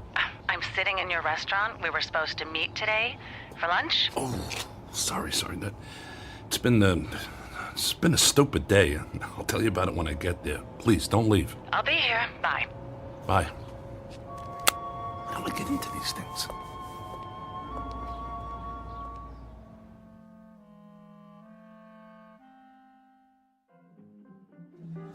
Sorry I'm late. I was meeting with the psychiatrist who specializes in alien abductions. Sounds fascinating. How did it go? It's all crap, Maria. The guy is an absolute charlatan. He's probably had more to do with creating the idea of alien abductions than helping the people who think they've been abducted. Okay, look. We've got a problem. I've edited many books in my time, but I have never worked with an author who made such big promises and delivered so little. Wait a minute. Are you talking about me? Yes. Look, you pitched us an idea for a book about UFOs, and you said you had some evidence that was going to blow the lid off of Roswell, UFOs, and everything people have wondered about and feared on this whole subject of flying saucers.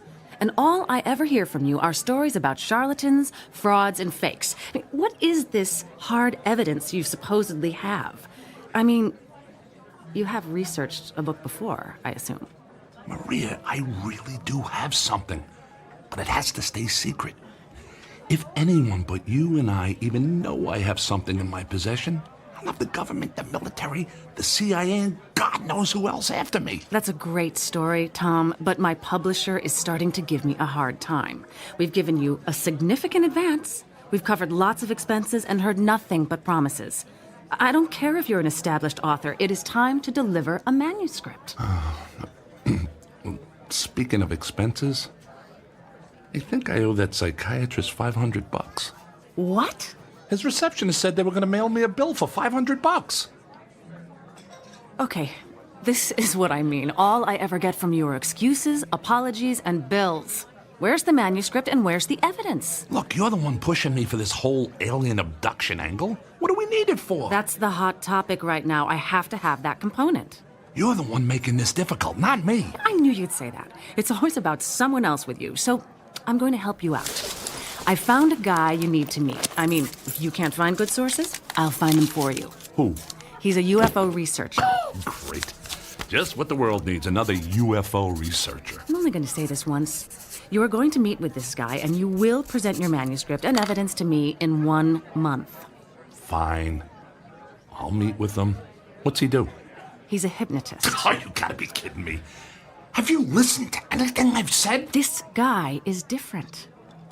He goes out with small groups of UFO abductees, and they revisit the site of the abduction. He engages in hypnosis on site, in the field, and he has supposedly uncovered some hard evidence.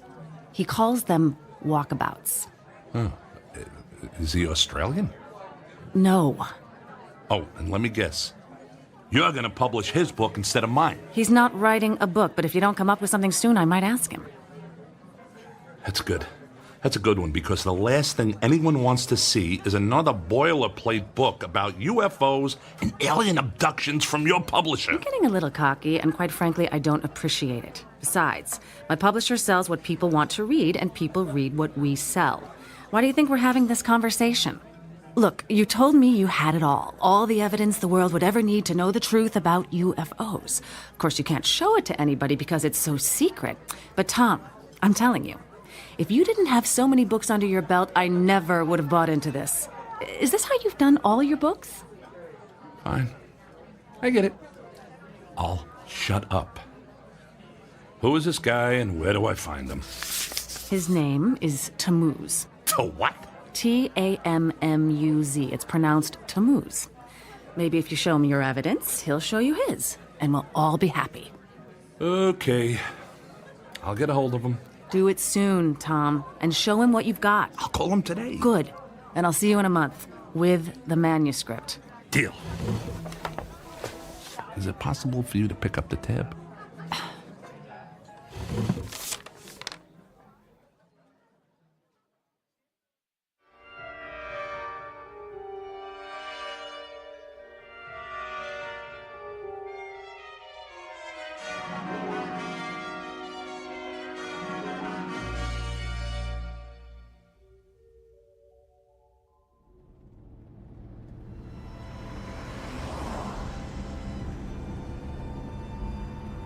So, how do you know Maria? I'm a writer. She's my editor. I'm writing a book, and she suggested I meet with you. Let me guess, a book about alien abductions? Actually, it's about UFOs in general, but this alien abduction thing is a hot button with her, so here we are. How did you get interested in UFOs? Actually, I never gave them a thought, until I had a little encounter. A close encounter? That's an understatement. Any abduction flashbacks? Nope. Wasn't that kind of thing. I was fishing, hiking actually, in the Rocky Mountains. That's when the meteorite flashed across the tops of the trees and hit the side of a mountain. Let me guess, it wasn't a meteorite. It sure wasn't. I climbed up there to get a look at it and could see it was metal and aerodynamic. I thought it was a jet. Figured I'd climb down and tell the police about a plane crash until I started to look closer at the thing. And that's when you saw a flying saucer. Didn't look anything like a saucer, flying or otherwise. Just a tangle of mangled metal. But it sure wasn't a plane. That's when I heard a sound inside. I thought it was a survivor of the crash. It turned out, it was. A little gray man with a big head and large eyes? Didn't look anything like what you hear about. It was kind of mangled, actually. It stopped moving as I looked inside, and I could see pools of blood. Clear, blue blood. Sounds like alien royalty. Look, this may sound funny to you, but I know what I saw. Sorry, it's just that I've heard so many stories it starts to get old. Although yours has some new characteristics. It's actually a good story. Doesn't sound like much of a book, though. That's because it's more than just a story. Like what? I got pictures. That helps. And video. And parts of the wreckage, and I even wiped up a sample of the blood and put it in a plastic bag. In my freezer at home is a sample of alien DNA. In a box under the bed are parts and instruments from the craft. And on my computer are pictures and videos of the inside and outside of the craft. You're not making this up, are you? Nope. It's all real, and I got it all.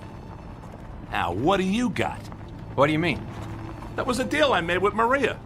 I would tell you all about my evidence, and you would tell me all about yours. My friend, I don't think anyone on the planet has evidence like yours. Well, maybe at Area 51, but not in a box under a bed or next to the frozen pizzas in the freezer. Damn it, Maria! What?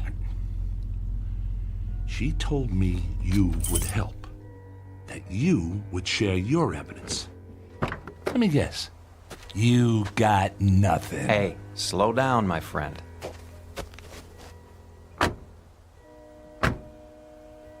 I'll show you what I got, but when it comes to pictures, videos, wreckage, instruments, and alien DNA, well, I gotta tell you, that's tough to beat. But give me a chance. We're almost there. Where exactly are we going? We're meeting with my group. We work together on various UFO projects. On this trip, we've brought along 12 people who claim to have been abducted by aliens. The site we're going to is where 3 of them say they were abducted. What's the point of that? Evidence. The evidence that both you and I are looking for. We've found that if we return to the site of the reported abduction, some people can actually recall where UFOs supposedly landed, hovered, or demonstrated some phenomena or activity.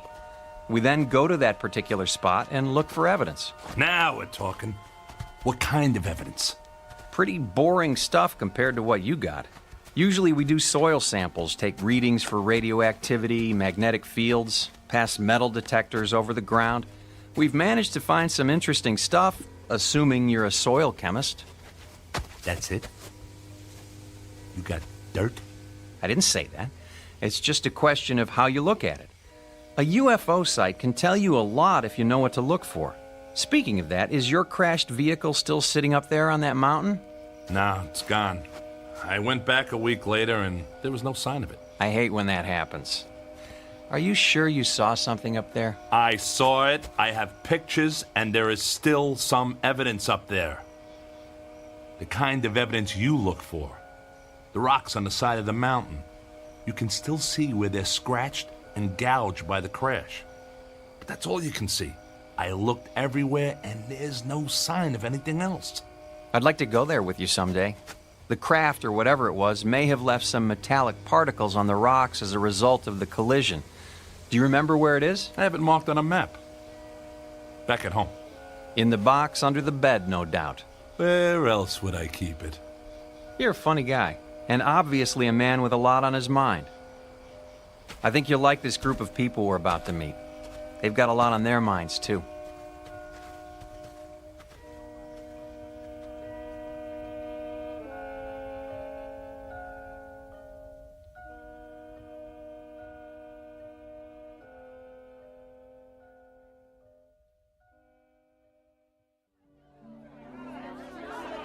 Settle down, they'll be here soon. Hello, Tammuz. I was beginning to worry you were lost.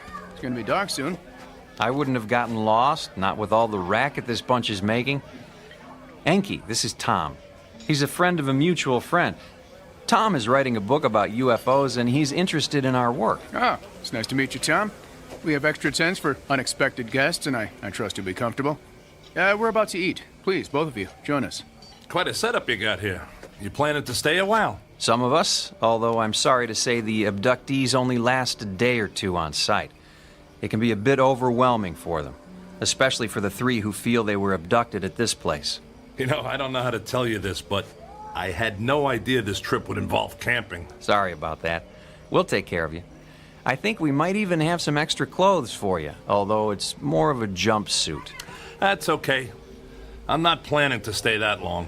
Just long enough to see what you got. Fair enough. Let's have something to eat, and then we'll figure out how we're all going to proceed.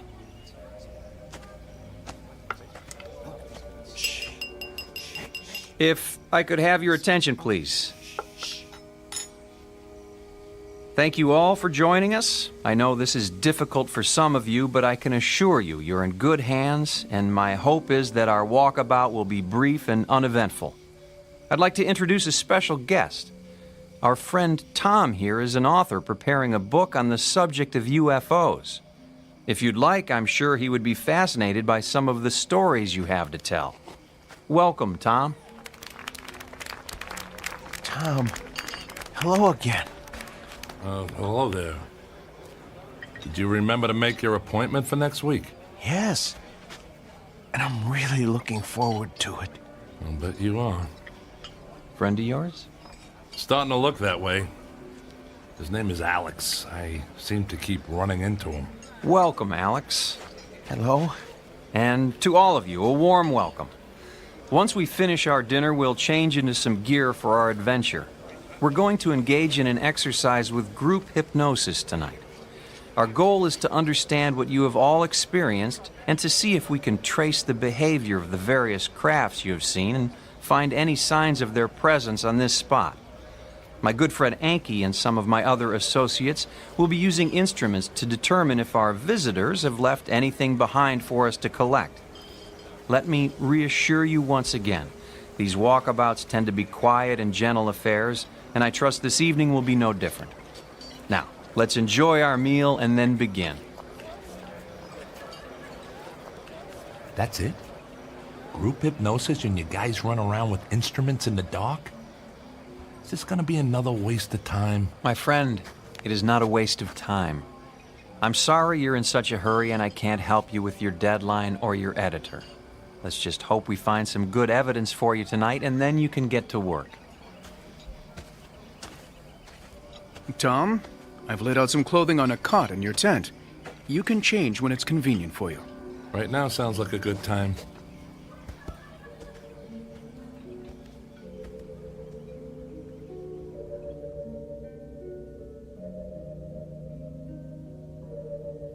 Tom? Hey, Tom! Wait up. Oh, it's you. Is this how you spend most of your time? Dr. Heisenberg recommended I try this form of therapy. Heisenberg? He doesn't seem like a guy who would want to lose a paying customer to a competitor. What? What are you talking about? That's not important. So, are you one of the people abducted from this place? No, I don't remember where my abduction happened. Dr. Heisenberg is trying to help me remember. I'll bet he is. Wonder how much that's gonna cost you. Oh, it's not about the money. It's about finding the answer. Well, that's one thing we both agree on. Well, this looks like my tent. You doing the camping thing too? Oh, we all are. I don't think we have a choice. We walked here and I have no idea how to walk out. Yeah, I know what you mean. Some reason I don't like the way this is set up. Do you know anything about these people? No, Dr. Heisenberg set it all up. He's a really good person, you know. He's always looking out for me. Whatever you say, Alex. Oh, man. He said jumpsuit. He meant it. Looks like something you wear in jail. I think it's to protect us from dangerous chemical residue in the soil. You're starting to sound like Tammuz. Oh, actually, Enki told us that, and I'm not taking any chances. I'm going to put mine on now. I'll see you again, okay? Yes, I'm sure you will see me again.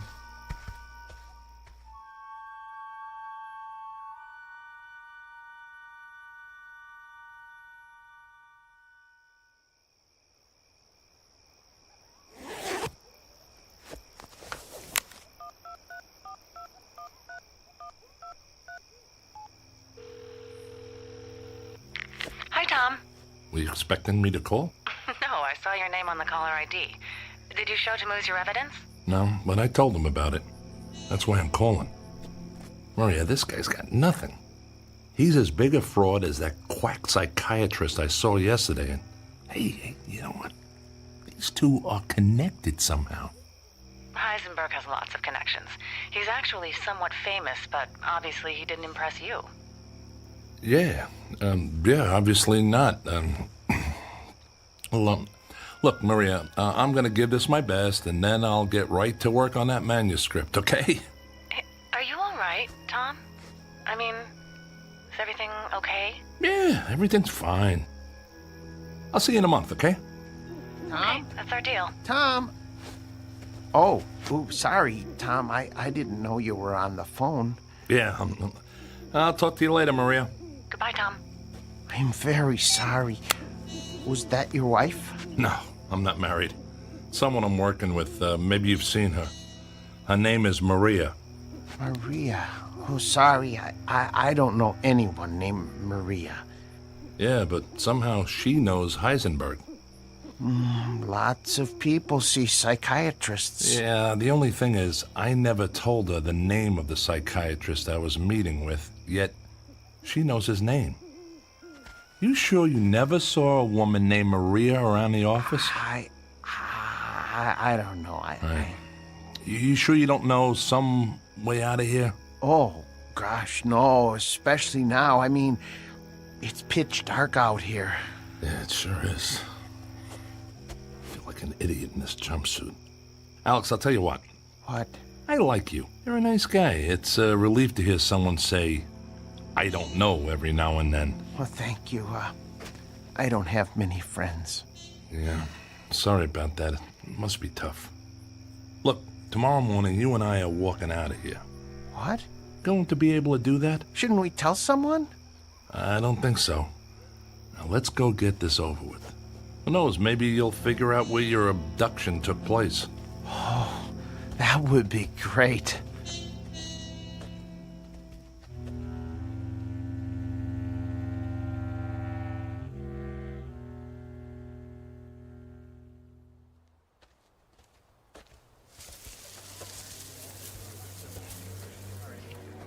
Hello, my friends. I see you're wearing our group attire. So how come we're all dressed in white and Tammuz and his buddies get the blue jumpsuits? I don't know. I like the blue ones better, too. Please, my friends, I would like to ask all of you to recline on the cots that we've arranged here in the circle. Tom, I wonder if you'd like to join this session. I'm curious if there are any memories from your fishing trip that have eluded you. I don't think so, and if you don't mind, I'll pass on the mass hypnosis. I'm here to find evidence, not become a part of it. Suit yourself. Is there anywhere special you'd like to sit or stand? Back here is fine. I'll watch from a distance. Good luck there, Alex. Have a nice nap. Thanks. I'll see you later, Tom. Right. My friends, please, if you'll take your positions and simply lie down. Get comfortable, please, and be at ease.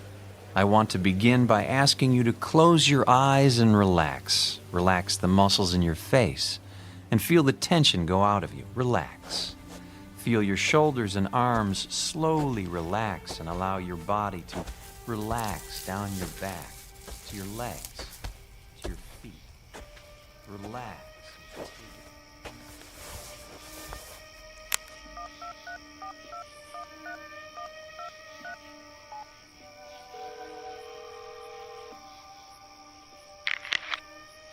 Hello? Maria, it's Tom. I know. Maria, I don't like this.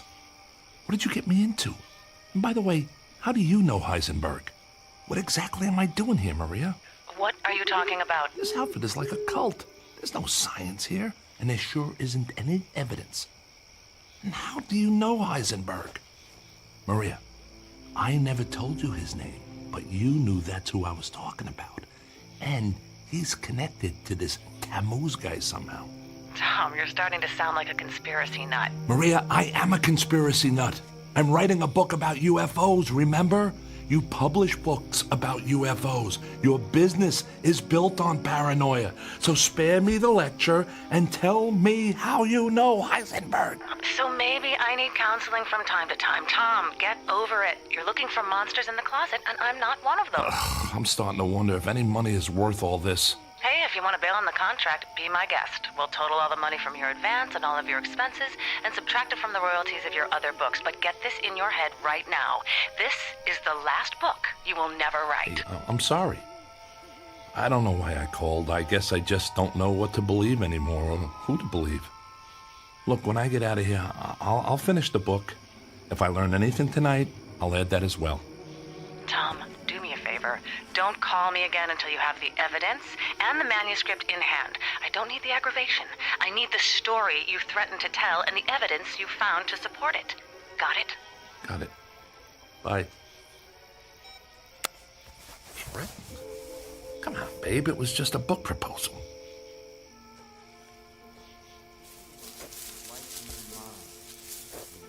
light that lifted you. See it. Believe it. Know it is there.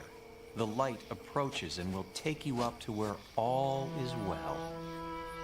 Tom! Tom! Alex? Is that you? Where are you? I'm here, in the bushes. He said to be comfortable, and I'm comfortable when you're around, so I had to find you. Alex, you're missing out on your session. I don't want to do this. This is bad. Good. Alex, you're starting to get it. This is a scam, and that's bad. No, I mean really bad. Look. Oh my God! What is that?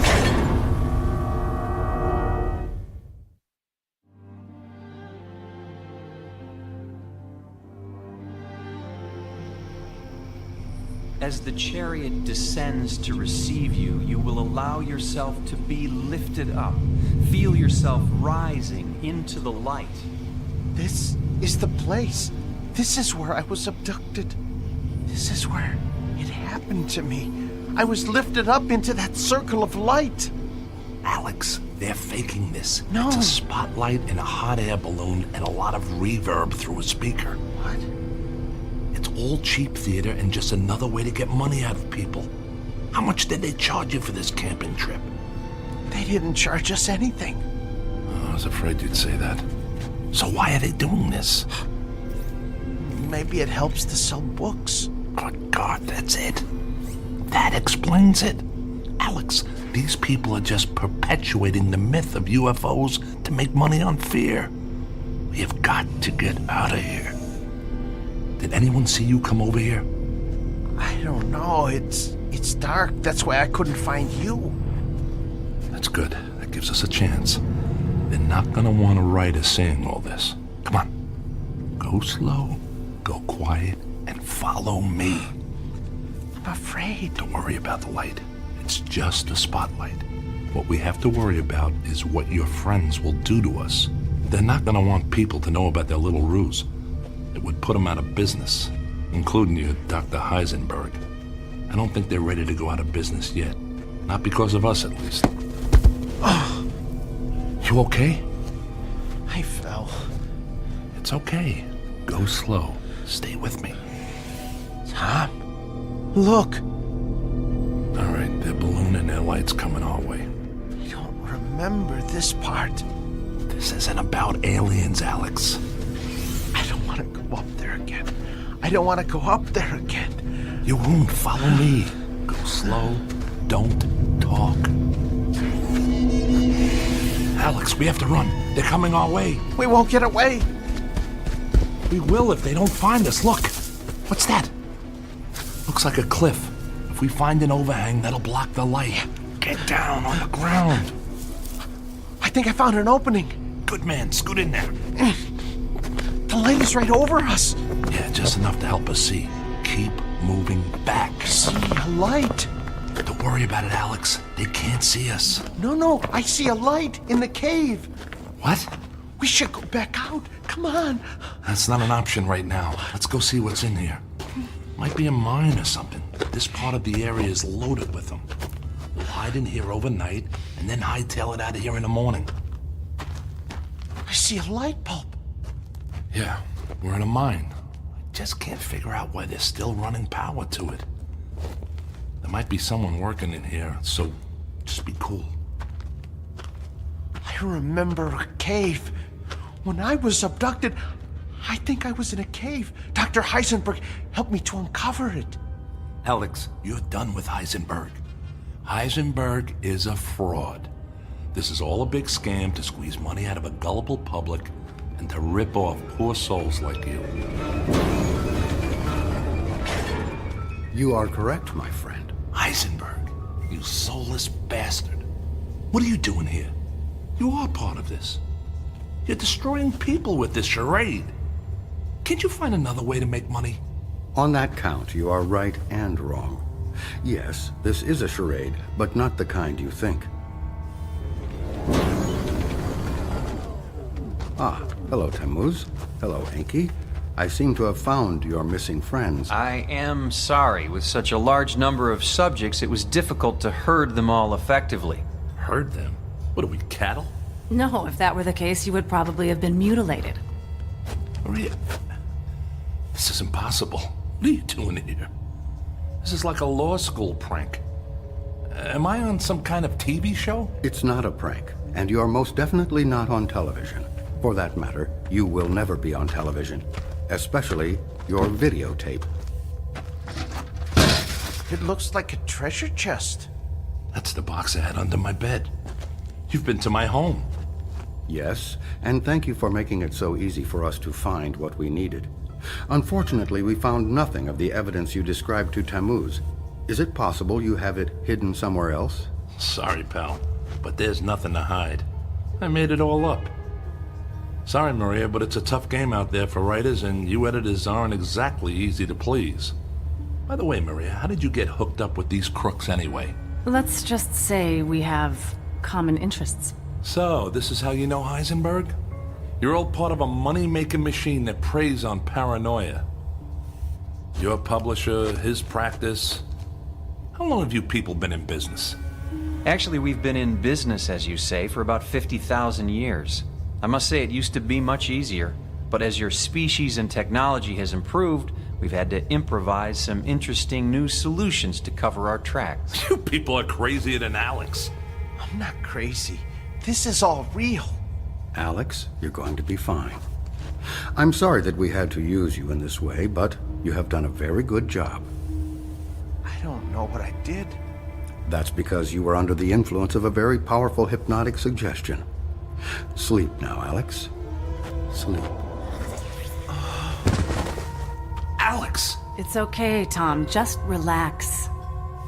Tammuz, Enki, please carry Alex outside and send him aboard. It is his time.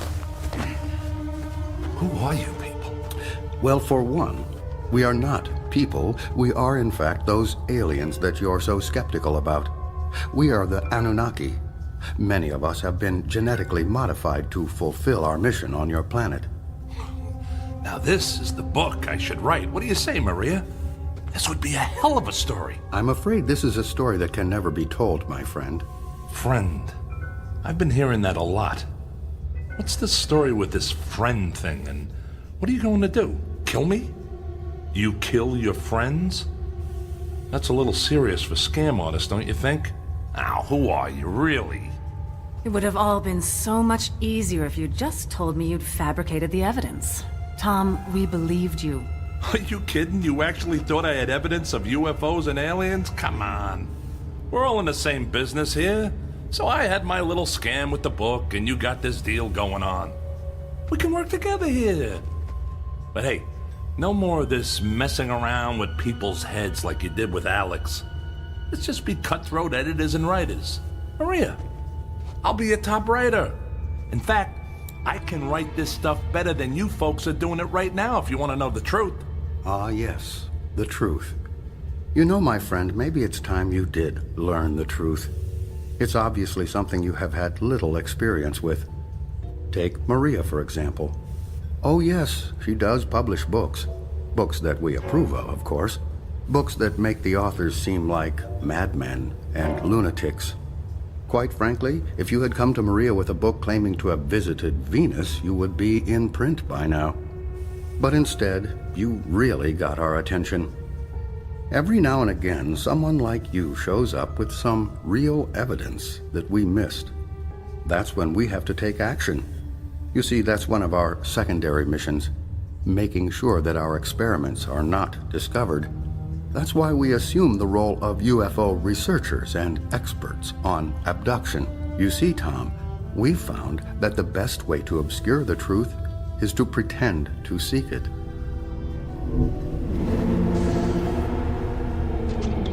Well, it sounds like our friend Alex has made his final journey. That is actually our primary mission. We are harvesters, in a way. You're going to kill him, aren't you? That's what you do with friends. He may be gone soon, but his DNA will live forever.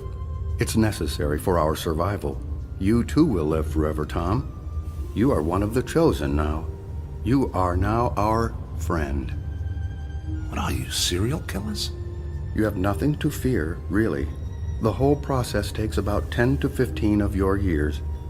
Alex was first harvested at a very early age, so his time is now. For you, you will still have some time left. It will be a time of some confusion, but all for the best, really. All for the best. You're going to kill me too? Like I said, you will have some quality of life for 10 to 15 years. And then, yes, you too will be harvested. Right. Harvested. But before I go, I have one question. Can I get an answer to one question? Sure, why not? After today, you will only remember what we allow you to recall as a new member of the abductee class. What's your question? It's just this. How many people will it take to pull out the fingers I'm about to bury in your throat?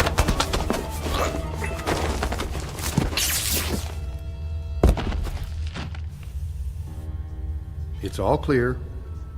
He is unconscious. This was a difficult one. They are proving to be a greater and greater challenge. The growing sophistication of their technology, their increased awareness of our presence. We may need to initiate another world war or create a new pandemic. We can't allow them to have too much time to think. Does that mean we should terminate the terrorism initiative? It's quite possible. In the meantime, let's increase the number of stories about supervolcanoes, asteroids striking the Earth, and global warming. Keep the fear alive. And Maria, you seem to have developed some affection for this one. That can't be allowed. I know, I will do better. Sometimes they're like pets to me, and I just seem to become attached. Ha. Spoken like a true editor. But you may have to have additional contact with this one, so keep your perspective. Okay. Now, back to work. We are staging a UFO convention in Mexico City, and I am recommending additional investment in the Alien Museum in Roswell. Enki, we will need your banking network to provide some additional funding for a documentary on a coming ice age. Let's really mix it up out there and keep these animals off balance. Tammuz, if you could clean up the campsite and sanitize any evidence, we can all get back to work. Do we have a site for the next harvest? Chicago, Illinois. Make the necessary arrangements.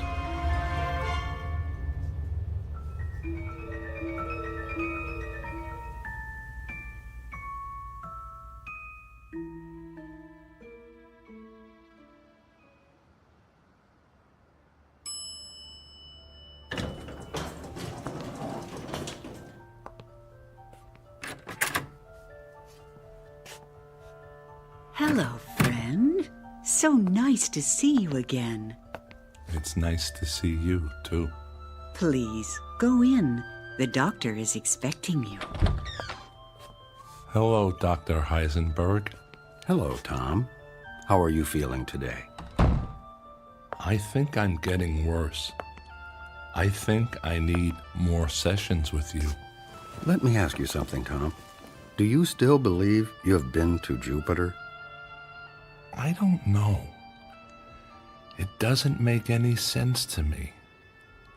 It's a gas giant. You can't breathe there. Well, if the alien technology you have described in our sessions is as advanced as you believe, anything would be possible, wouldn't it? I think you're right, Dr. Heisenberg. Tom, I must tell you, you have a way with words. Have you ever thought about writing a book about your adventures? No one would believe me.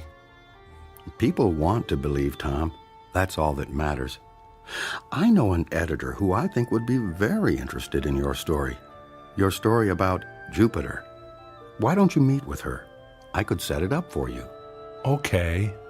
Then it's settled. Now, let's begin our session. Close your eyes, and you will go into a deep sleep. Deep. Deep. Deeper. Deep. Deep.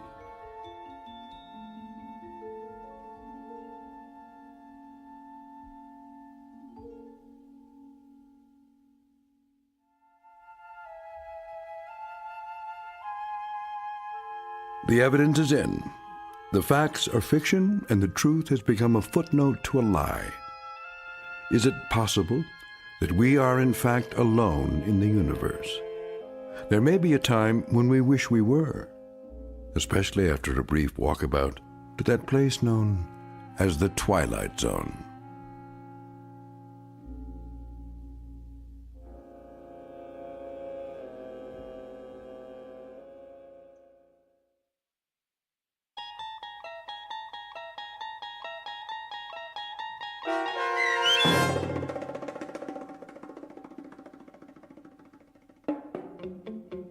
The Walkabouts, starring Mike Starr with Stacy Keach as your narrator, was especially written for The Twilight Zone by Steve Newby. Heard in the cast were David Pasquesi, Joby Cerny, Leah Mortensen, Richard Hensel, Linda Kimbrough, and Tim Dadabo. The producers of The Twilight Zone wish to thank CBS Enterprises and the Rod Serling Estate for making this series possible.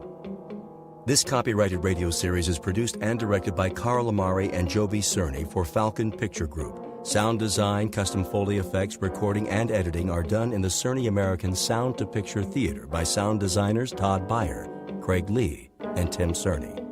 To learn more about the Twilight Zone radio dramas and to contact us, visit our official website at twilightzoneradio.com. Doug James speaking.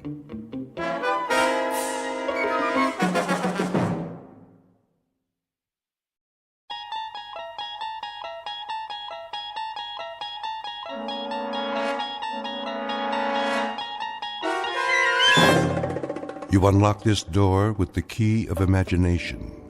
Beyond it is another dimension, a dimension of sound, a dimension of sight, a dimension of mind. You're moving into a land of both shadow and substance, of things and ideas. You've just crossed over into the Twilight Zone.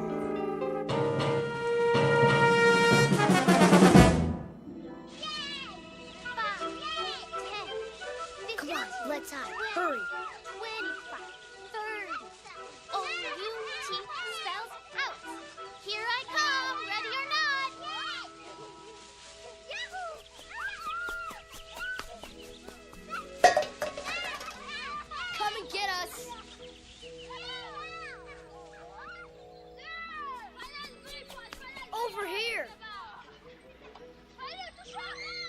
Look out! Look out!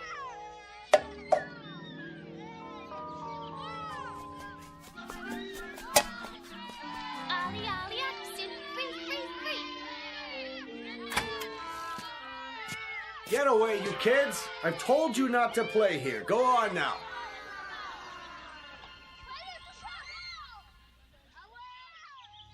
It's so noisy. They're gone now. Come along, Mrs. Knaus. This way, everyone. Oh, but Doctor, I have my knitting to do. Another time. Out onto the porch. I didn't finish my crossword puzzle. It will wait, Mr. Agee.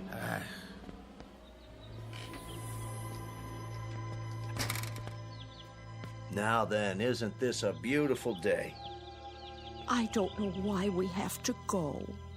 It isn't good to spend all your time inside. Everybody needs the sun once in a while. Even you, Mrs. Summers. I've had my share of the sun. Now I need my rest. We all do at our age. Where's Mr. Conroy? He's not feeling so well this morning. Well, I'm not either. What about Mr. Whitley? Why does he get to stay in? He's waiting for an important call. Watch your step. Nurse will bring the picnic baskets. Well, some of us may not want a picnic. A picnic, is it? On the grass? All those ants. We have blankets and chairs. You'll see.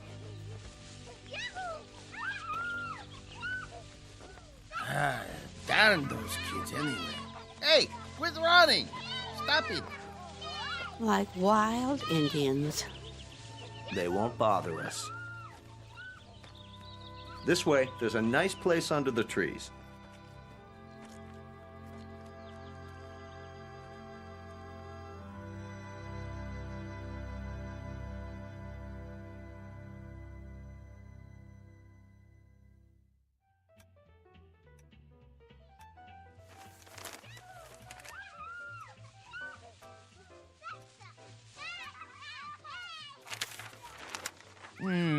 listen to them, would you? Ah, they're only children. They know they aren't supposed to play on the grounds. How can a body think? Now, Ben, just read your paper. They're not hurting anyone. Well, let them play someplace else. They've got homes, don't they? It's the grass. The what? We have such a big lawn at Sunnyvale. Kids can't resist it. Oh, what are you doing downstairs, Charlie? I thought you had to get ready. Not today. You haven't heard from your son? I thought it was all set. Maybe you didn't get my letter. Oh, he got it all right. They just don't care. Nobody cares anymore. The boy has enough problems. It's a small house and the second baby's on the way. It was a foolish idea moving in with him. They don't need an old duffer like me around. Would you listen to that? It's enough to wake the dead, I tell you. Don't be so hard on them, Ben. They're only kids. A fine state of affairs when your own son turns against you. Stay out of the over-the-Rhine neighborhood. Technology stocks extended Mr. Whitley? Wednesday. Mid positive views on the sector from There you are. Yes, nurse? You have a phone call. I do? I believe it's your son. Well, what do you know? Be right there. I'll tell him. Isn't that something? Guess he got my letter after all. I never get any letters. Or phone calls. Nope. You will, Ben, you will. Excuse me, I'd better get it before he hangs up.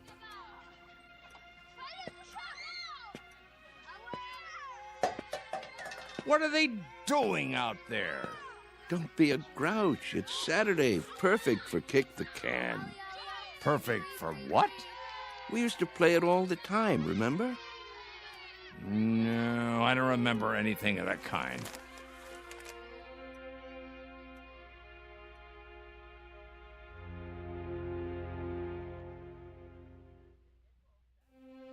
Sunnyvale Rest Home, a place for the aged. The address is 1275 Tranquility Lane on the outskirts of town.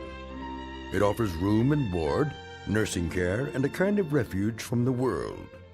Outside, a common game called Kick the Can. Very shortly, a man will have a choice to make.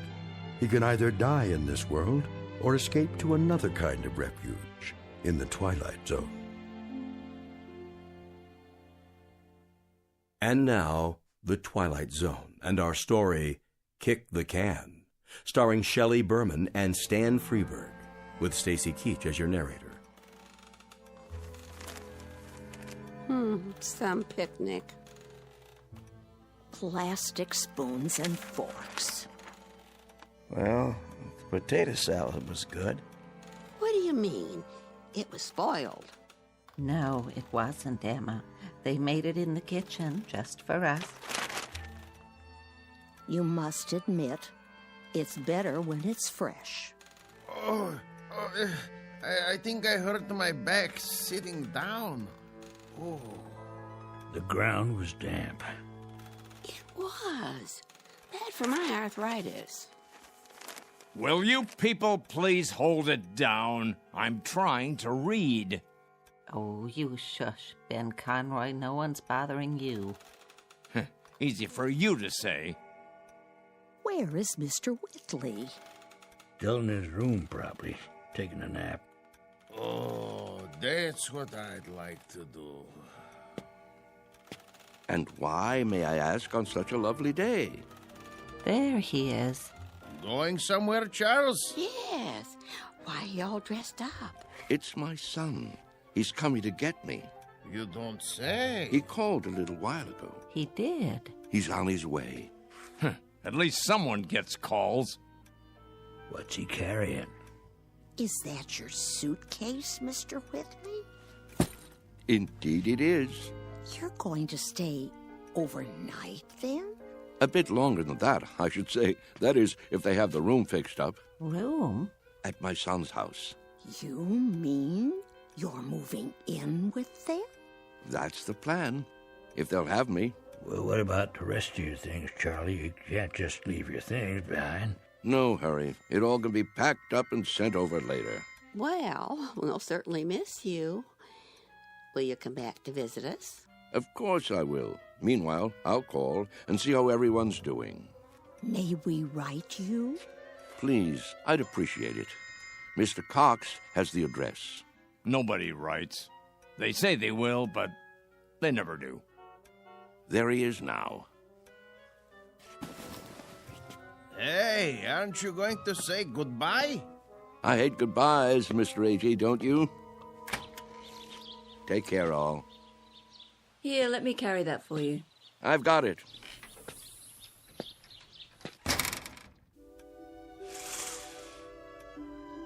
Who's that behind the wheel? Your son, David, don't you remember? Such a nice young man. Let me see. Some car, huh? Betty costs pretty penny. Everything does nowadays. Don't crowd now. You wouldn't want him to think you're watching.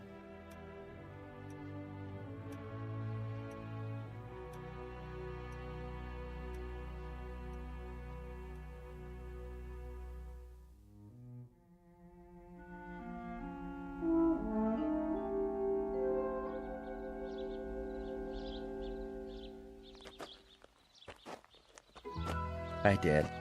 David, you're looking well, son. What's the suitcase for? Oh, just a few things for now. I don't understand. Wouldn't want to push you out of the house and home. What? Of course, I don't have that much anymore, but I suppose it could go into storage Whoa. I think there's been a misunderstanding. There has? Get in. We need to talk. If it isn't convenient today, we can make it another time.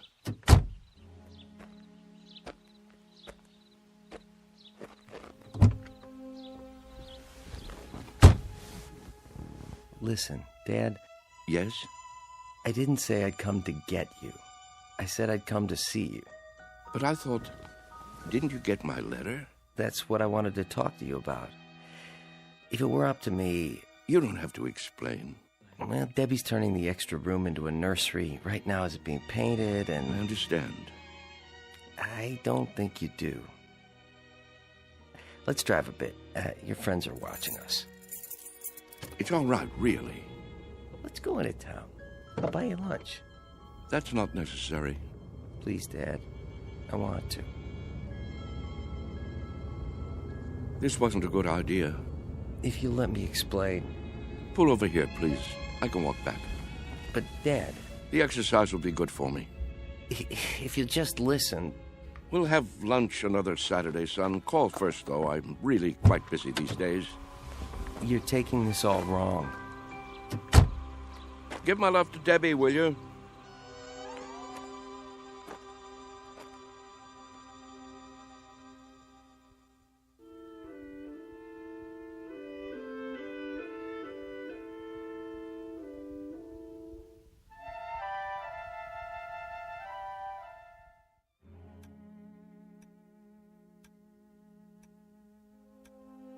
What's he doing? What does it look like? He's coming back. I thought he said... Don't stare. It's not polite. Yeah, you're it. Gotcha. Hey, where'd our can go? That old man's got it. Hey, mister. What's this? Our can. Your can? Can we have it back? Could you have... Yeah, we need it.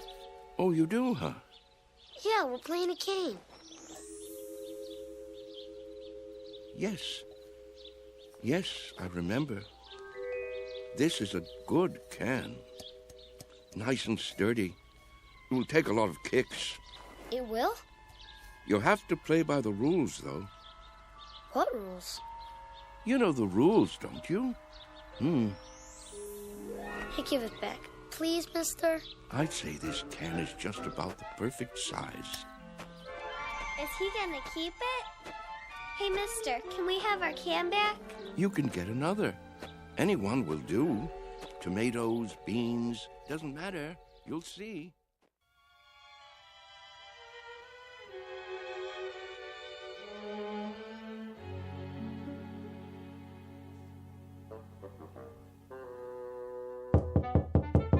Charlie?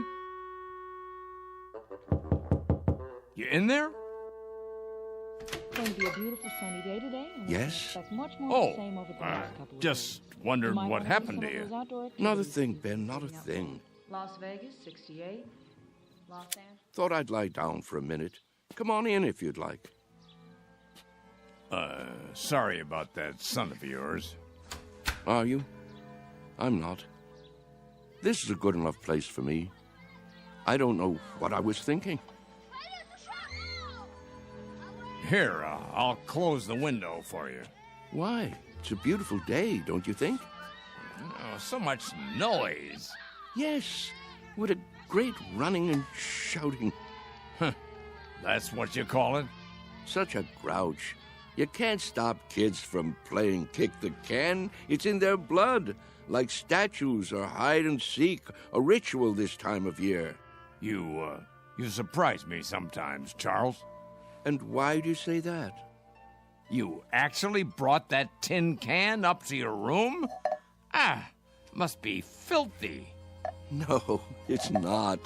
It's been emptied out and washed clean and baked by the sun till it's shiny as the day it was made, tempered by the wind and the grass and the warm summer air. Sure you're feeling all right? Admit it, Ben. Admit what? Don't you ever think about it? You must. I don't know what you're talking about. All kids play those games the same as we did, and the moment they stop, they begin to grow old. Oh, come on. It's almost as though playing kick the can keeps them young. Huh. So that's what this is for. Magic. I'm not sure. Charlie, I'm worried about you. You're not yourself. Aren't I? You don't believe in magic anymore, do you, Ben? Huh, what are you talking about? But there was a time when you did believe in it. Never. We've known each other since I can't remember. Since we were tow-headed kids. You believed in magic then. Huh, not me. Yes, you did. When we walked on different sides of the street lamp, you'd say bread and butter. When your baby teeth came out, you put them under your pillow for the tooth fairy. And when you went down the sidewalk, you were careful because you knew that if you stepped on a crack, you'd break your mother's back. Oh, you believed in magic all right. What is wrong with you, Charles? Would you like me to get the nurse? What happened, Ben? Where did the robbery take place? Robbery? A thief stole everything away when we weren't looking. Who was it, Ben? Was it time or something else? We grew up, that's all. Everybody gets older. Do they? Think, Ben. How can we be sure? Maybe there are people who stay young, only we don't know it. Maybe they have a secret that they keep from the rest of us. Now, Charles. Is there something kids know that they forget? That they want to forget? They say, when I get big, I'll be a fireman, or a detective, or an explorer. They wish so hard to get older that it finally happens. They get taller and stiffer and forget the magic that made it all possible. There is something wrong with you. I've never heard you talk this way before. Maybe the fountain of youth isn't a fountain at all. Maybe it's a way of looking at things, a way of thinking. Charles? Yes? Stop it. Stop what? You're an old man. Don't you understand? Your youth has been gone for 60 years. What I mean is, you lived a full life, Charles. Don't go sloppy now. Don't spoil it by acting like a nut. But it's all so clear. It makes sense. It isn't too late to play kick the can. That's the secret. Can't you see, Ben? Can't you? I see a plain old tin can with dents in it. That's all. Then look again. This can is special. I'm absolutely sure of it.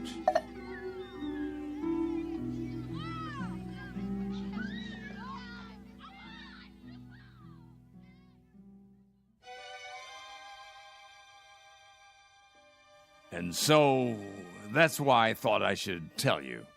I'm glad you did. It's just that I can't stand to see him make a fool of himself. Of course not. And if there is something wrong with him, something in the head, then you can get him the right medication. You understand, don't you, Mr. Cox? I do, Mr. Conroy. You were right to come to me. When he acts that way, I feel I don't know him at all. It's foolish talk, I agree. So what are you going to do? Nothing. Beg pardon? At least not for the time being. If I got excited every time someone indulged in foolish talk around here, I'd be upset every minute of the day. Let him go on about kick the can if he wants. He isn't doing any harm. But I'm worried, I tell you. It isn't like him. He's getting on in years. It's common for folks of a certain age to behave like children once in a while. Oh, nonsense. He's no older than I am. In some ways, maybe, but in other ways, when some people get old, truly old, in their minds, they may act strangely, out of character. Take Mr. Agee, for instance. He's as sane as they come, but do you remember that ruckus out on the porch the other day? Somehow he got hold of some firecrackers. The nurse found him trying to set one off. It must have been those kids. Well, wherever he got them, he could have hurt himself, and that's something that concerns me. Charles hasn't done anything like that. I just don't want to hear him talking crazy. Oh, it isn't necessarily crazy. Huh? You haven't heard him. Look at it this way. As far as he's concerned, all his best years are behind him. He can't even look forward to spending time with his son and daughter-in-law. A fine thing. So, that being the case, he'd rather return to an earlier time, one he recalls with pleasure. It only makes sense from his point of view, so he uses a time machine to accomplish it. A what? It's called memory. Is that so crazy, Mr. Conroy? Everybody does it, even you. But he actually believes he can be young again by playing kids' games. Not really. He's exploring, that's all. He'd like to believe that kick the can is a magic button he can push to make himself young. But deep down inside, he knows it won't work. Instead of the disappointment of failure, he'll never risk pushing that button to find out. Stop worrying. Your friend is fine. Are you certain? I'm certain. Until he does something to endanger his health or the health of others, there's no reason to interfere. Thanks for stopping by my office, though. Look at the time. You wouldn't want to miss dinner. Well, in that case, I suppose... It still troubles you, doesn't it? What would you have me do? Maybe if you talk to him. It would be a waste of time. But you have a point. Perhaps I'm reluctant to face the facts myself. Every time one of our people goes senile, I get a little cold inside. When I took this assignment, I was 32. Now I'm 43. Everyone grows old, Mr. Conroy. Everyone.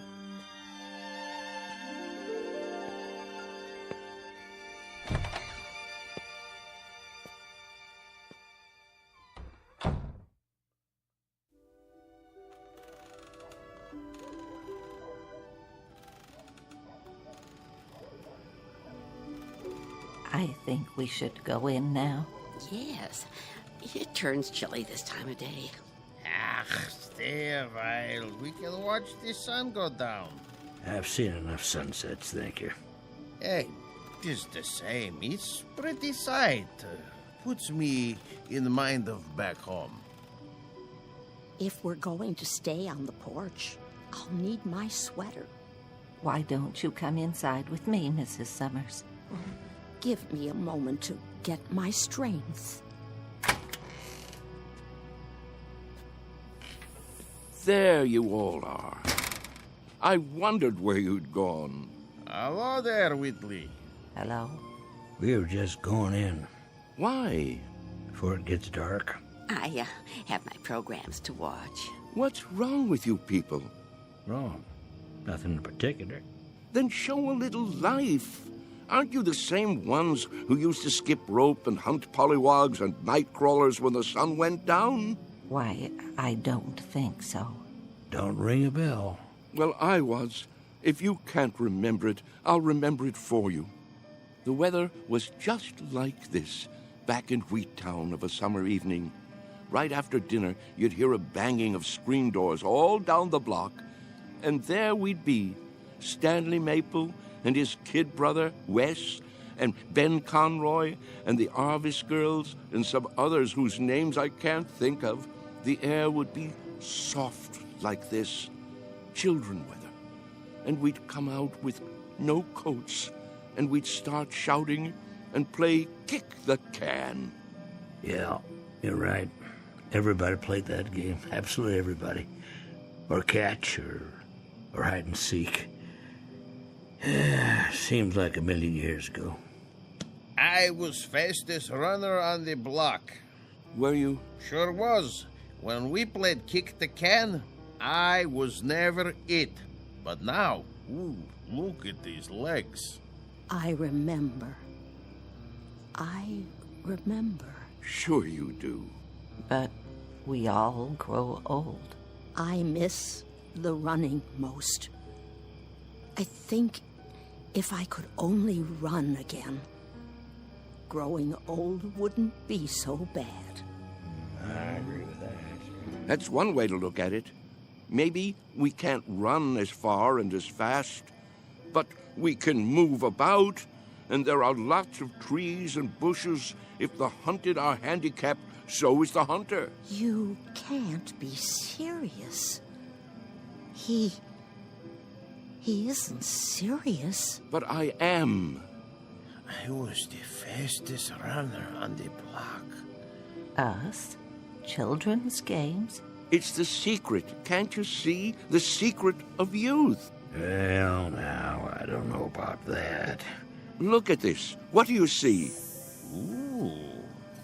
What have you got there? Just what you think it is. The fountain of youth. The source of the Nile. Looks like a tin can to me. It's a good deal more than that, I promise. Take another look. Think, feel. Have you forgotten how?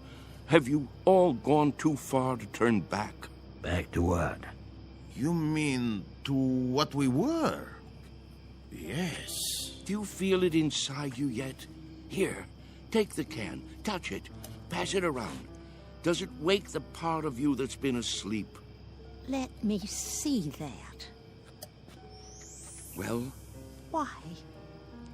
It fits perfectly in my hands. Here, Mr. Agee, you try. Okay. Ooh, I thought it would be cold, but it's warm. Is it? Of course it is. Put it like a seashell. Now listen. To what? Can you hear it?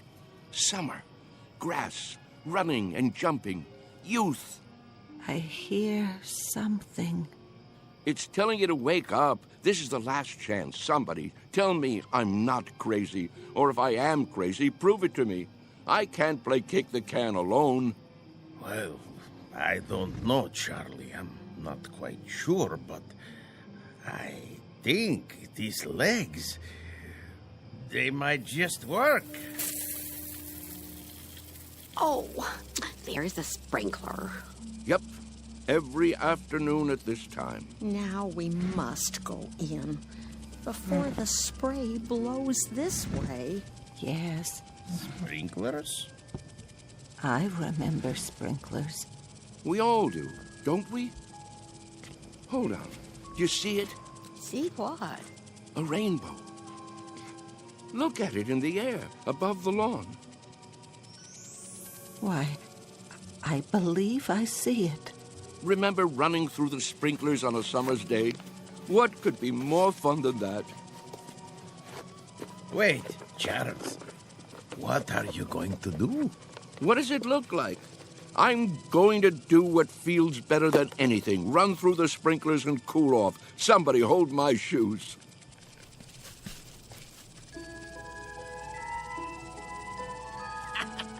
Well, look at him, will you? This way, everybody. It feels great. Mr. Whitley. Charlie, what are you doing?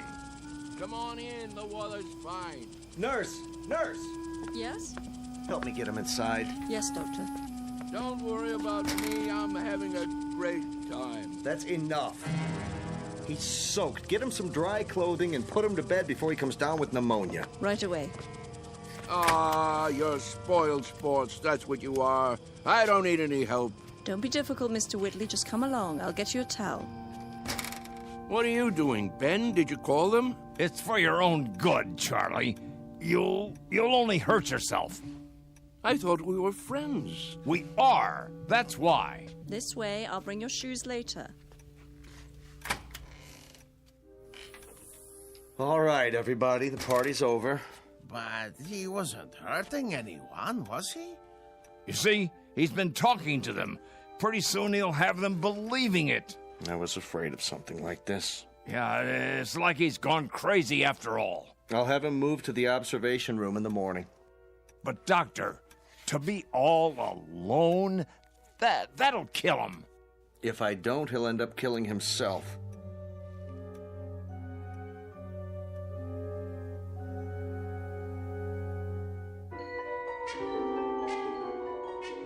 Senile? Me? Mr. Whitley, please try to understand. You want to put me in a special room? Alone? You don't leave me much choice. Why? What rules have I broken? There have been complaints. Oh, there have. Who from, may I ask? That's not the point. Go on, tell me. I want to know. Who thinks I'm breaking the rules? It's not so much a matter of rules as attitude. Look out the window.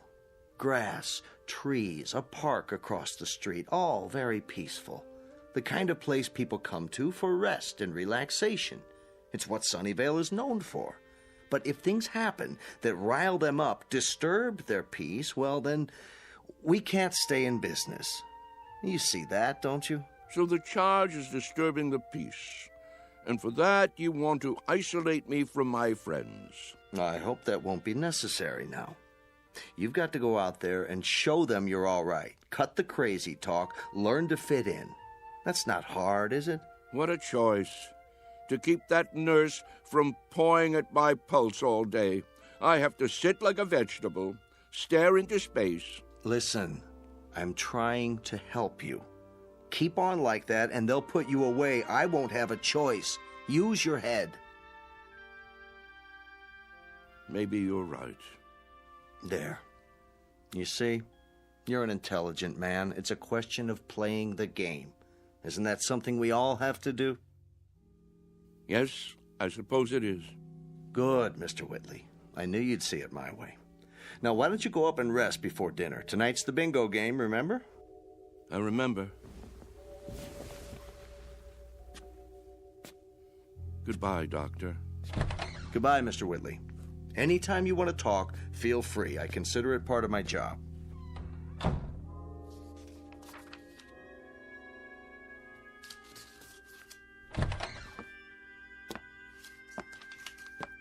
I made him change into fresh clothes. So I see. Thank you.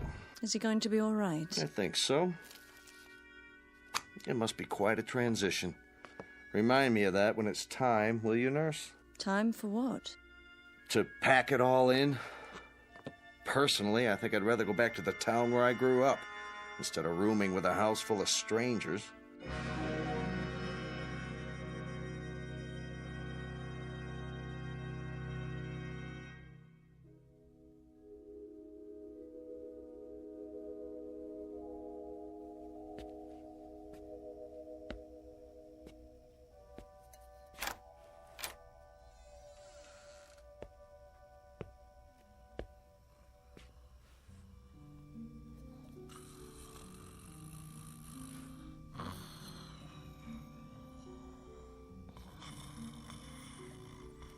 Wake up. Oh.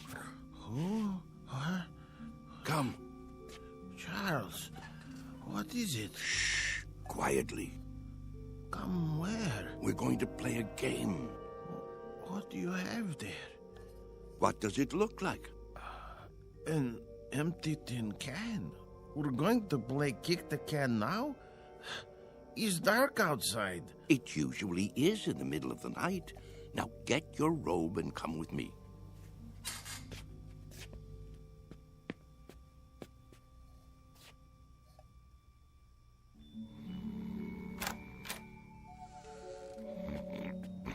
Mr. Freitag. It's us. What? What? It's time. We're all gathering downstairs. Why? Something important. It's a secret. What would Mr. Cox say?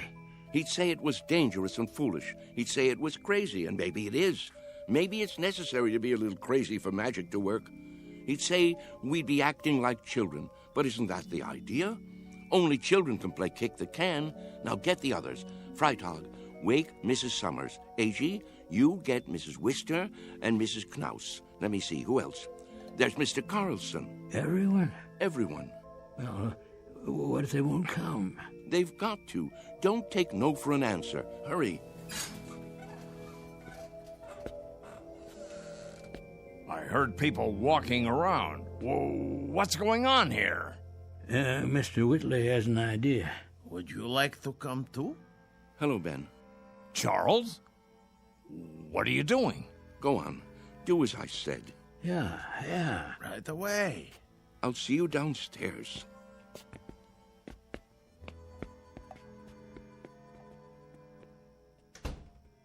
You should be sleeping. Everyone should be.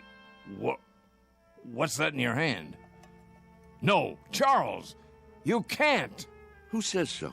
It's against the rules. The devil with the rules. It's our last chance, don't you see?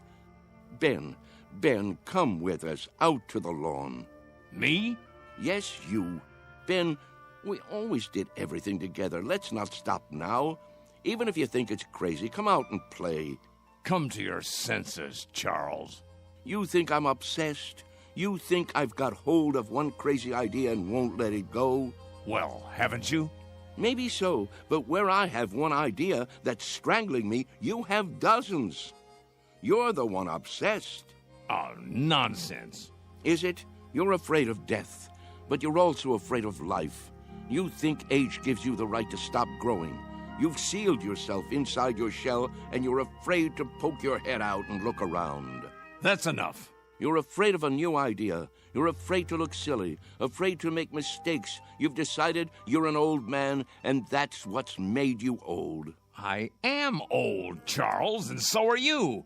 It's a fact. Facts be damned. Your bones are old. They'll break if you try to run with them. Your heart is old. Your lungs are old. Don't you get it? You're used up, worn out by a lifetime. Sit down, Charles, before you fall down. Go back to your bed. I can't do that, Ben. Charles? I've got to find out. Won't you help me, Ben? There is magic in the world. I know there is. When I fell in love with Mary and kissed her for the first time, that was magic. When my boy was born, that was magic. The moon is magic, and the stars. Friendship is a magic thing, too. Life is magic. Maybe I'm right, Ben. Can't you consider that? Maybe kick the can is the greatest magic of all.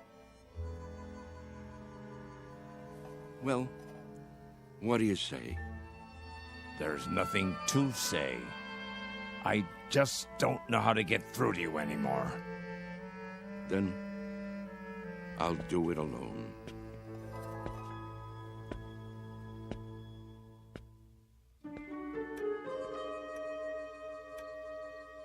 What are we doing here?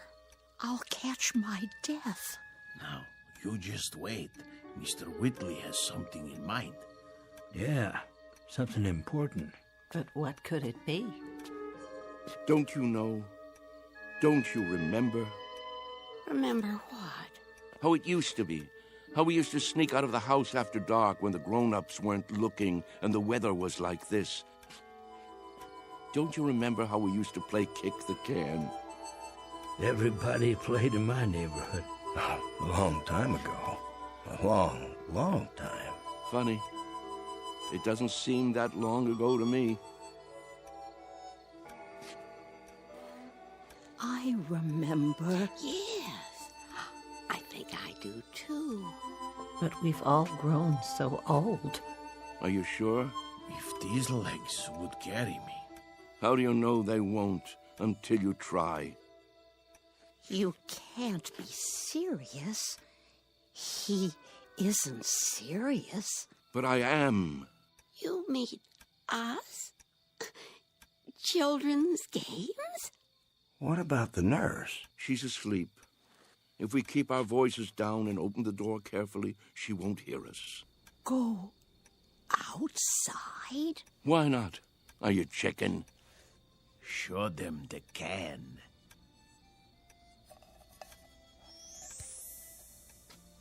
Where did you get that? From some kids. They've already broken it in. Well, are you with me?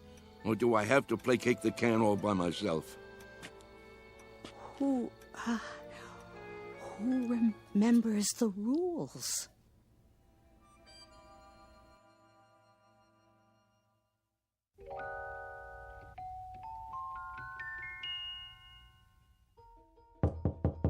Mr. Cox. Hold your horses. I'm coming. What is it? Mr. Cox, come quick. Keep your voice down. You'll wake everybody. They're already awake. Hurry, hurry. You've got to stop them. Calm down, will you? What are you talking about? You'll see. Come to the front room. Easy, Mr. Conroy. Now, what is it exactly that I'm supposed to see? There's no time to lose.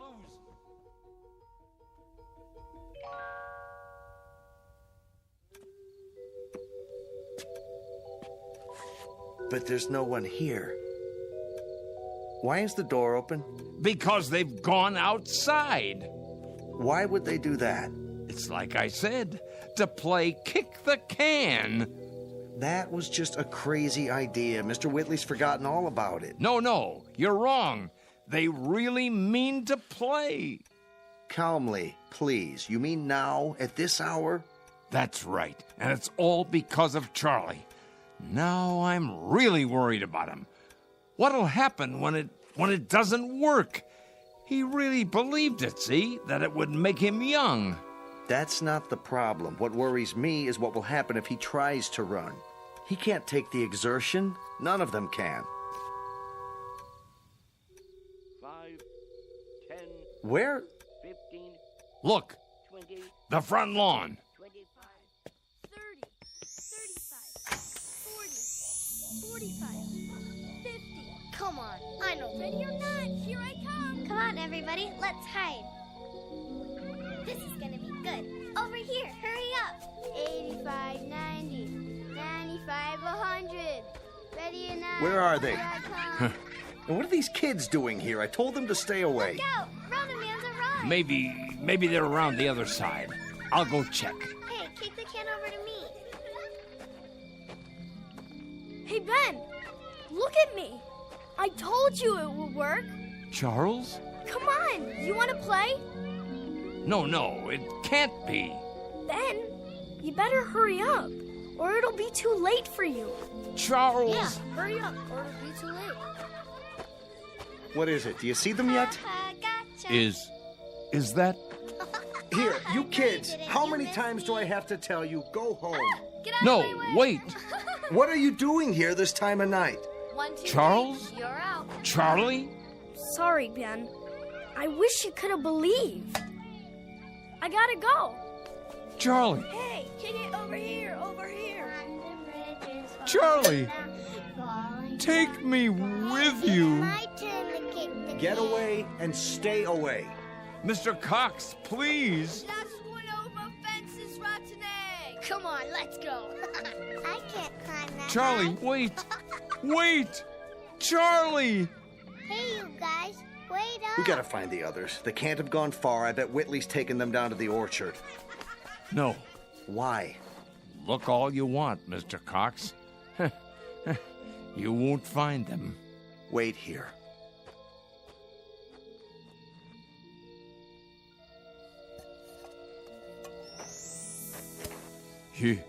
You forgot your can, Charlie. But don't you worry none. I'll keep it for you. Inside. In case you ever come back for it.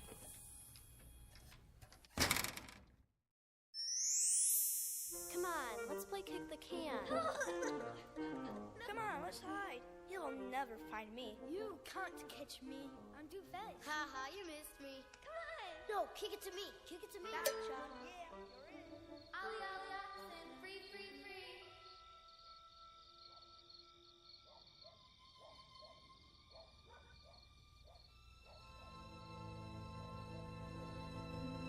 Sunnyvale Rest Home, a place for people too ancient to remember the fragile magic of youth. A place for those who have forgotten that childhood, maturity, and old age are magically intertwined. A dying place for those who have grown too stiff in their thinking to revisit the Twilight Zone.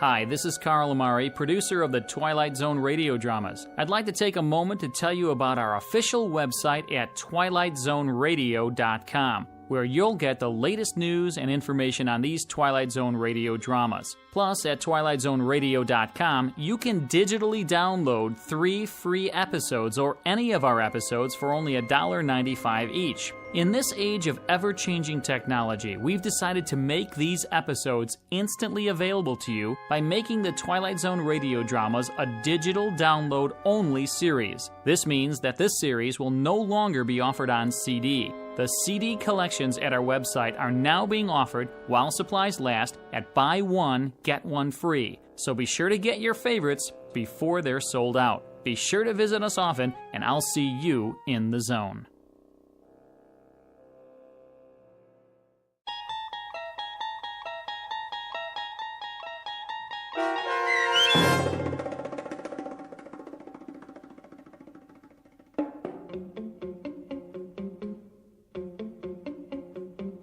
Kick the Can, starring Stan Freberg and Shelley Berman with Stacy Keach as your narrator, was adapted for radio by Dennis Etchison and written for The Twilight Zone by George Clayton Johnson. Heard in the cast were Christian Stolte, Kurt Napig, Herb Graham, Joby Cerny, Doug James, Roz Alexander, Meg Thalken, Renee Matthews, Sarah Wellington, C.J. Amari, Natalie Berg, Amanda Amari, Mitchell Hernandez, Julia Cosmos, Robert Gertish, Matthew Gertish, and Braden Looper. The producers of The Twilight Zone wish to thank CBS Enterprises and the Rod Serling Estate for making this series possible. This copyrighted radio series is produced and directed by Carl Amari for Falcon Picture Group and Westwood One. Sound design and custom Foley effects for The Twilight Zone by Cerny American creatives Bob Benson, Craig Lee, Michael Slaybach, and Matt Sorrow. To learn more about the Twilight Zone radio dramas and to contact us, visit our official website at twilightzoneradio.com. Doug James speaking.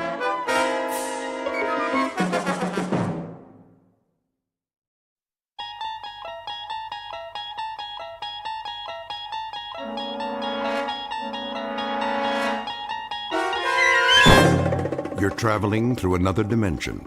A dimension not only of sight and sound, but of mind. A journey into a wondrous land whose boundaries are those of imagination. Your next stop, the Twilight Zone.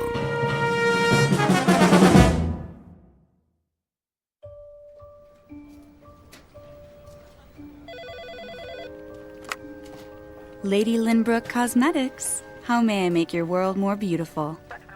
One moment. Lady Lynbrook. Oh, good morning, Tim. Yes, she's expecting your call. If you'll hold, please. Mrs. Lynbrook. Yes? Mr. Gunn on line 2. What's that?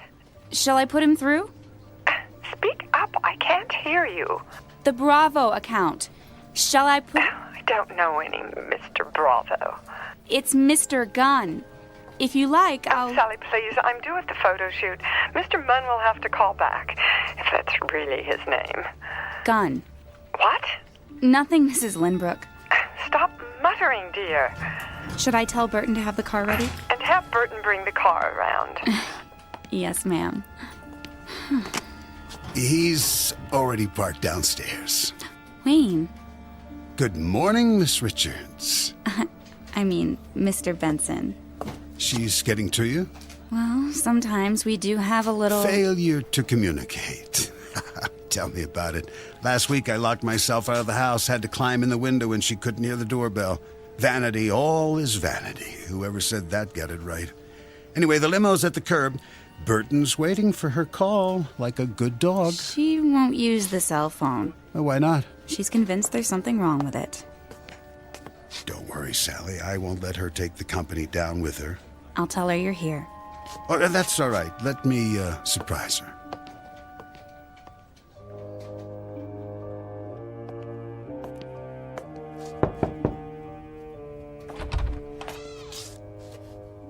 Mirror, mirror on the wall.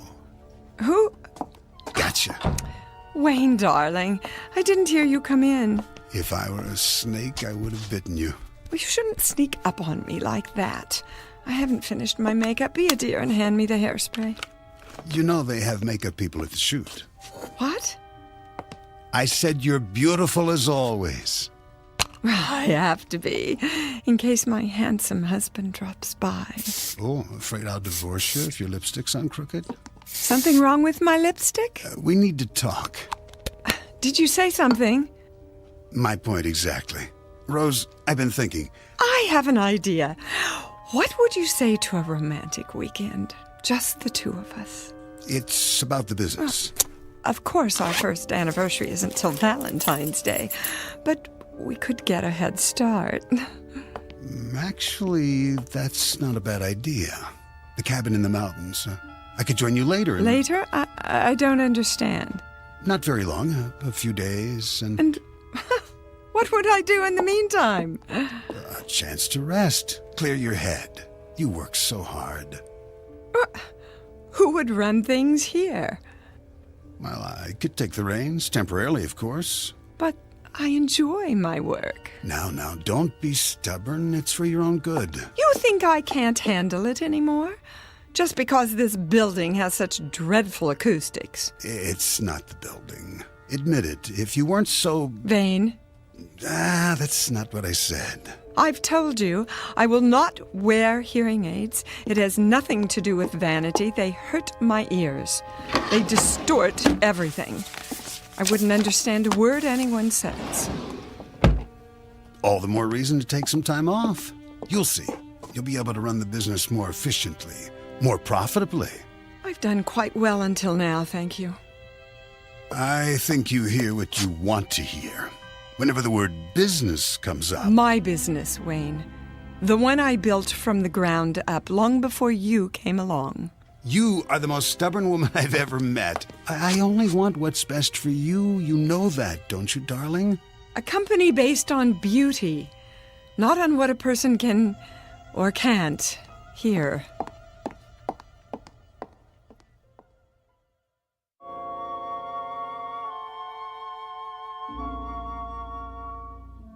Beauty is, they say, as beauty does. And the CEO of Lady Lynbrook Cosmetics understands this, or thinks she does. But truth, well, that's something else. Like perfection, it may lie in the eye or the ear of the beholder. Rose Lynbrook is about to hear one very surprising truth, intended especially for her and broadcast directly from the Twilight Zone.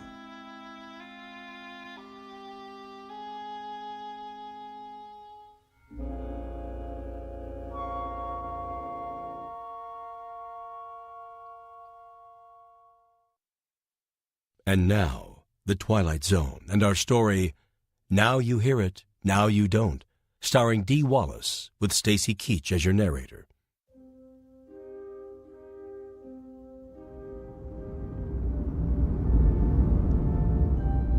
Here we are, ma'am. Burton, why are you stopping? I say we're at the studio, Mrs. Lynbrook. What time is it? We're right on schedule. Not late, are we? Not in the slightest. Speak up, will you? I'll get the door. Would you kindly help me with the door? Certainly. Where is my blusher? Ready, ma'am? Well, I guess this will have to do. Watch your step. The curb. Not that door, Burton. The other one. I can't slide over leather in this dress. I suggest the sidewalk side. Traffic this time of day is... How's the traffic? I say it's not safe. Quickly, they're waiting. I'll go around. Man would be late for his own funeral. Well, don't just stand there. Give me your hand. One moment, there's a bus. Now! But ma'am... Never mind. I don't need your help. Wait! Get behind me! Burton! Burton! Ma'am, are you... Are you all... Burton! Oh, did you see that? She stepped right out into the street. What's the matter? Didn't she hear the horn? Must be dead. Oh, if it wasn't for that chauffeur, it would have hit her head on. The poor man. Hey, somebody! Call an ambulance!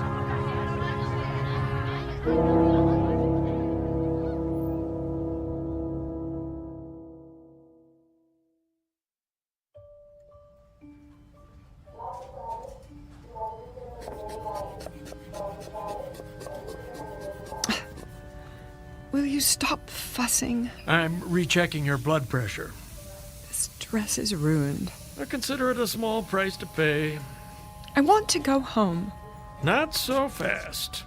Nothing's broken. You said so yourself. X-rays don't always tell the whole story. I'd like to hold you for observation. What? Our best private room, of course, unless you demand the entire floor. I can't hear a word you're saying. How convenient. This is Fashion Week. I have a contract with every designer on the runway. I'm sure your assistant... What's that? I say, let your assistant handle it. Sally? Her grandparents were hippies.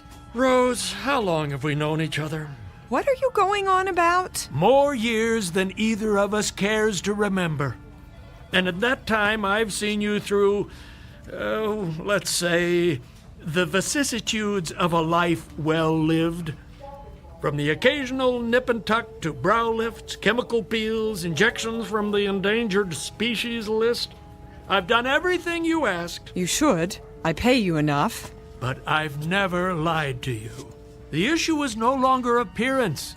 It's a matter of communication. If you can't interact effectively with the world around you... Call Burton. What? Tell him I need him. I'll take that as a sign of short-term memory loss rather than a hardening of the heart. Would you not? I'm exercising due diligence. Let's have another look at those eyes. I've had enough of your pawing and probing. Why don't you tell me what you remember about the accident? This is the room. You can't go in there. Out of my way. Hey! Wayne! Stop! Get me my purse. I need a mirror. Rose, I got here as fast as I could. Sir, there's a waiting room. It's all right, nurse. This must be... My present husband. Wayne Benson. How do you do? Rose, thank God. And my assistant, Sally Richards. Mrs. Lindbrook, are you all right? Why is she here? Sally drove. As soon as we heard... What on earth happened? A chance encounter with a rather large bus. Apparently she didn't hear the horn. Isn't that so, Mrs. Lindbrook? What horn? Any broken bones? Only a few bruises. Her driver took the brunt of it. Where is Burton? In IC. See that he gets the best of care. We're doing everything we can. Will you please take me home? Darling, are you sure that's a good idea? At once. I'll make the medical decisions if you don't mind. You can't hold me here. Not without a lawsuit. On what grounds? Emotional distress. Confinement against my will. And overbilling for utterly pointless tests. You're being unreasonable, not to mention reckless. Sally, call my lawyer. Yes, Mrs. Lindbrook. Very well, if that's the way you want it. You'll have to sign a release of liability. Anything, just get me out of here. These are muscle relaxants. Take one as needed. The other pills will help you sleep. Nurse, send up a chair. Right away, Doctor. Why is everyone treating me like an invalid? I can stand on my own 2 feet. Careful, darling. The wheelchair's on its way. I wouldn't be caught dead in one of those contraptions. Hospital insurance requires it. But don't worry, someone can roll you to the exit with a bag over your head if you're afraid of being seen. I could park by the ramp and back. Would you mind, Sal? We'll meet you there. No problem. Mrs. Lindbrook, I just want to say how relieved we all are. What did she say? She said you look absolutely fabulous. Oh. What was that about Burton? Don't worry your pretty head. I'm sure he'll get the best care money can buy. And what is that monstrosity? One final indignity. A standard issue neck support. You can put your scarf over it, or I'll pull the fire alarm and clear the hall. I don't think that'll be necessary. Good. It would be a first in this wing. Mr. Lindbrook? Benson. Yes, the release form is at the front desk. Be sure she initials the waiver. Oh, Wayne, do be a dear. Oh, right. Scamper, darling. And this little box is for you, too. What is it? A special gift. I don't like surprises. Go ahead, open it. No. Absolutely not. Give it a chance, that's all I ask. I've made myself perfectly clear. This is a prototype, a real advance, I'm told. They call it the H100. I will not wear a hearing aid. An entirely new technology. The research lab needs someone to field test it. Who knows? You might be written up in the scientific journals. I don't want that kind of publicity. Think of what it might mean for others. Let them get their own hearing aids. I tell you, you're the perfect subject. Oh, then I shouldn't need it. Rose, be honest with yourself this once. Anyone else would have heard that bus. It came out of nowhere. With 100-decibel horn blasting away? Face it, you have degenerative hearing loss, and it's only going to get worse. Look, it's no larger than a pencil eraser. An experimental microcircuit with full frequency range. And this is the wireless control unit, the size of a lipstick. At least try it. I couldn't possibly. Then I can't possibly release you. If I add borderline concussion to your chart, the decision will be out of my hands. You wouldn't. What's more important? Your vanity or your life? It doesn't even look real. Completely invisible once it's in place. It won't fit. Hold still while I insert it in the ear canal. There. Where's my purse? Here's a mirror. See for yourself. Even that new husband of yours won't know. From now on, you'll hear every word, every whisper. The two of you will be closer than a kiss. Is that true? Your secret. Trust me, this will make a new woman out of you. Go ahead, turn it on before he comes back. It's just this little switch here.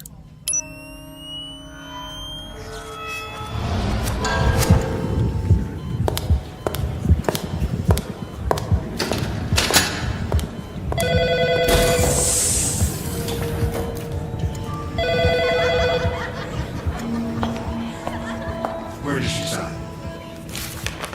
Here. Witness it on the line below.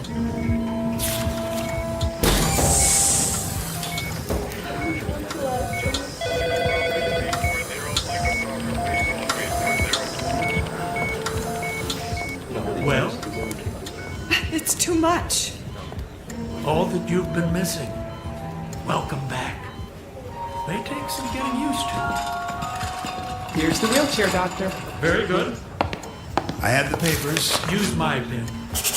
And this line for Rose. That it? Now into the chair, carefully. Hold my arm, darling. Okay, take it easy. Careful. Here we go.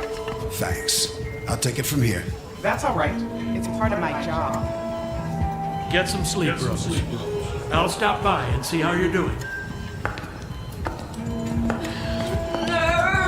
got time for that. Where's my medication? Why won't she come?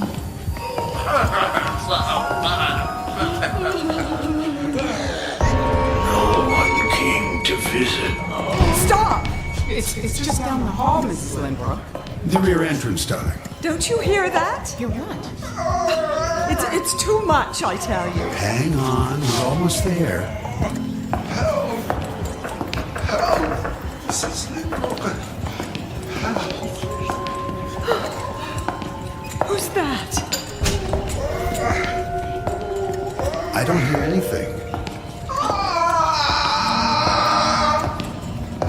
You'll be home soon, ma'am. Don't leave me, Mrs. Lindbrook. I did my best. I swear. Burton? Don't leave me here to die. Please, ma'am. I beg you. Don't. No. Don't. No! No!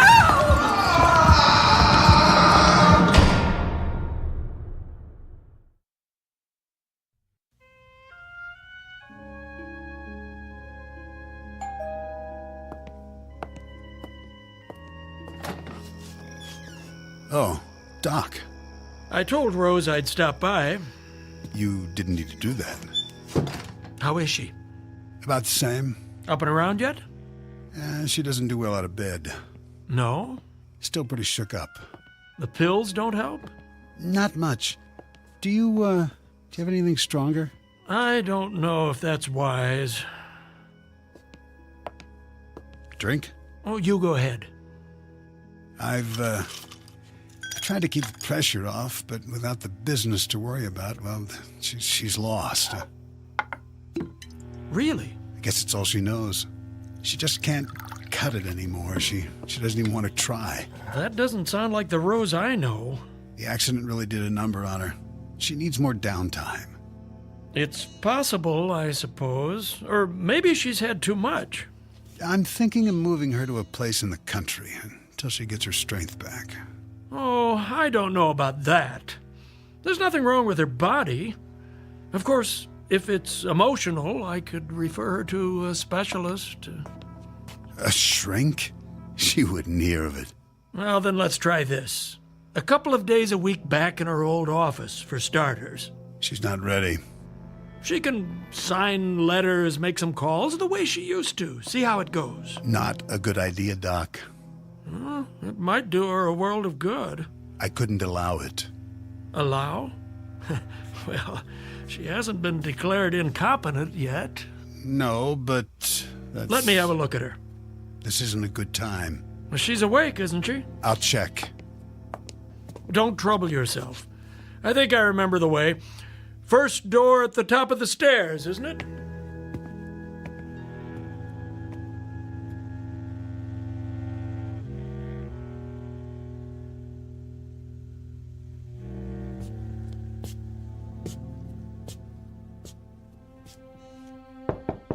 Rose? Come in, Doctor. How did you know? I heard you. All the way downstairs? Before that, when you turned the corner and drove up. Really? That hearing aid must be more sensitive than I thought. Oh, it is. Imagination was always one of your strong points. You're looking well. I look a fright. Not at all. Mind if I give you the once-over? I'm glad you're here. Why, I'm positively flattered. Pulse normal. Eyes a little bloodshot. A lovely green, as ever. Hazel, I thought you'd never come. Something on your mind? You can always call. He took my phone away. Wayne? He said it was broken. Then I'm sure he'll get you a new one. Don't bet on it. Now. Let's check that blood pressure. He wants to put me in a sanitarium. Have you been taking the pills? I only pretend to swallow, in case he switches them. So you haven't been sleeping. That can make the world seem a very different place. Lie still for a moment. There. A little low, but close enough. I'm a prisoner in my own home. I don't see any padlocks on the doors. The longer I stay here, the weaker I get. I'm afraid to eat. He might put something in the food. Oh, come now. He was right. You all were. I wasn't competent, but isn't it ironic? Because of what happened, I received the greatest gift of all, the ability to hear the truth. Don't be dramatic. You had a problem, and I treated it. The hearing aid works well, then? Too well. I keep it turned all the way down. Otherwise, I couldn't bear it. Amazing what they can do with those little circuits. I was able to hear everything again, and more. Oh, so much more. Other people, other rooms. The gardener below, the mailman on his rounds, the birds flying overhead. Surely not. The cleaning lady downstairs, the cook in the kitchen. Wayne, when he arrives home, before he puts the key in the door, muttering to himself, talking on his phone. He doesn't know I hear, but I do. All of it. A trick of acoustics, air vents in the walls. I know my own house. All right, Rose. I'll play along. So, you think you hear voices? Let me guess. Talking about you, are they? I am not paranoid. An overworked imagination is more like it. That and too much time on your hands. Lying here with nothing to do, your mind heating up like a compost heap. Get out. Ah, I've offended you. Do as I say. There's the Rose I know, the one who suffers no opposition, who stands up for herself at the drop of I'll prove it to you. Go into the hall. Now. That's the spirit. Close the door and begin speaking. What would you like me to say? Anything. Whisper it as softly as you can. Very well. Now, where's the control?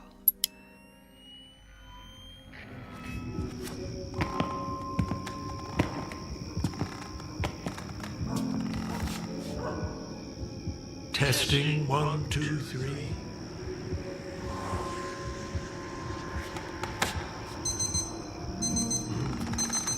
That late already? Traffic will be a nightmare. That should do. You can come back now. Well, what card did I pick? You took exactly 7 steps to the end of the hall. Very good. A security camera? Oh, of course, the floorboards do creak. The alarm on your wristwatch. It beeped 3 times before you turned it off. Now that is a neat trick. Where's the hidden microphone? And feel free to bill me, Doctor, for the inconvenience of rush hour traffic.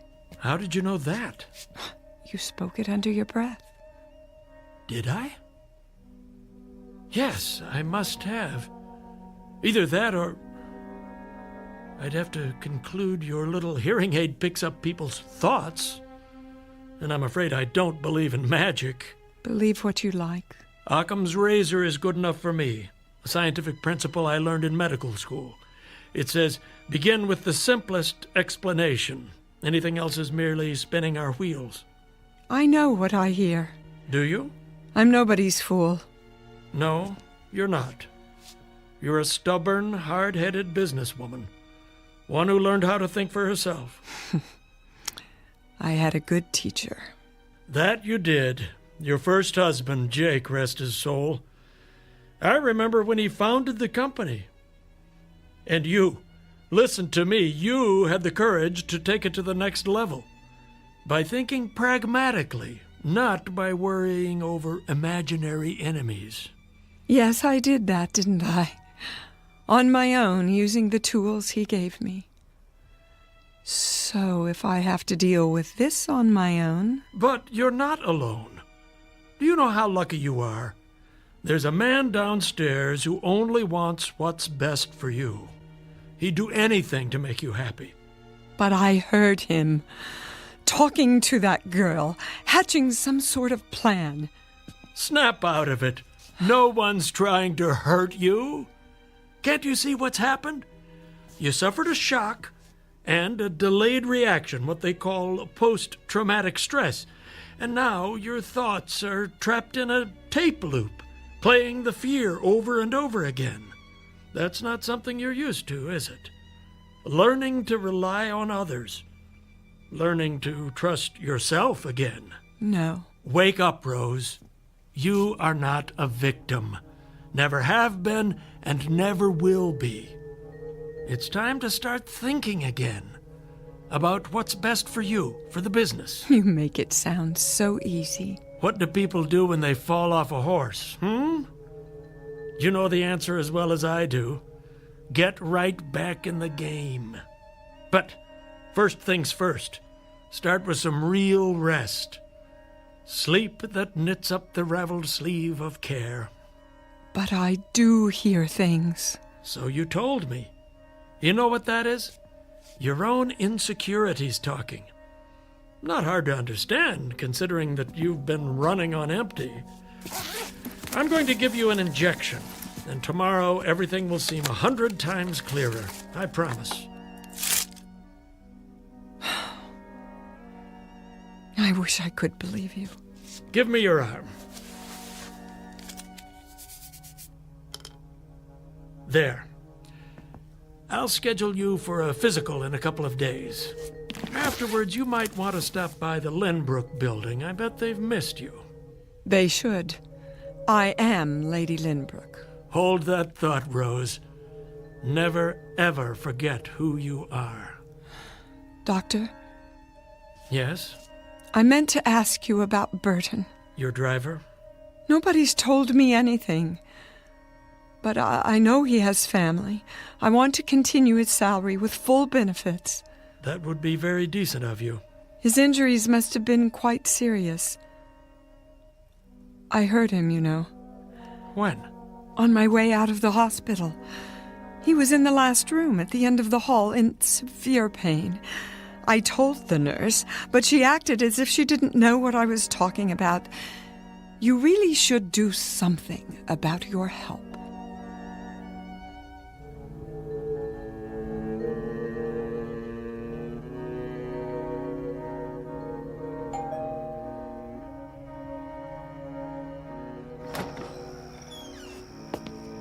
Why didn't you call me? That old doc came nosing around. I waited all day. Keep your voice down. Dr. Wrightson. Miss Richards, isn't it? Nice to see you again. Miss Richards stopped by to get some papers. She was just leaving, weren't you, Sally? Miss Richards. Yes. Yes, I was. How's Rose? Much better. Is she? Don't bother with the pills tonight. I administered a sedative. With any luck, she'll sleep through till morning. Bring her by in a day or two, and I'll give her the all clear. Isn't that rushing it a bit? Don't worry. She's a lot tougher than you think. I hope you're right. See you soon, then. If she's up to it. Something tells me she will be. Bye now. Bye. Bye.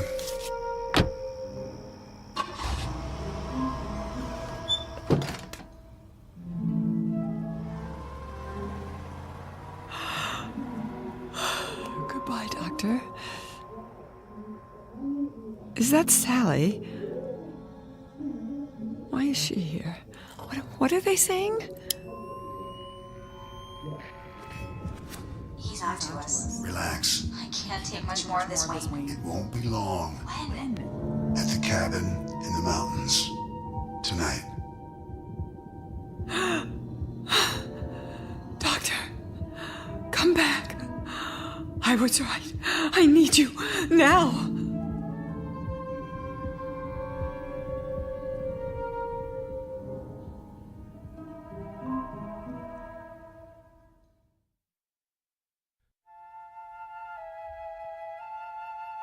So this is how it ends. I seem to remember being carried from the house. It was still daylight, but the night was coming. I need you, Sally. Lift your feet. I'm trying to. Yeah, help me get her to the stairs. What? She's coming too. No, she's not. I'll drive her. Meet me at the cabin in your car. No one will know you were there. Okay. It could have been a dream. For a time I thought it was. I couldn't wake up. There was too much medication in my body from the injection. But it was all too real. The lake, the cabin, the one Jake built for me. Only this time I wasn't here with Jake. I heard Wayne in the room below the loft. I tried to sit up.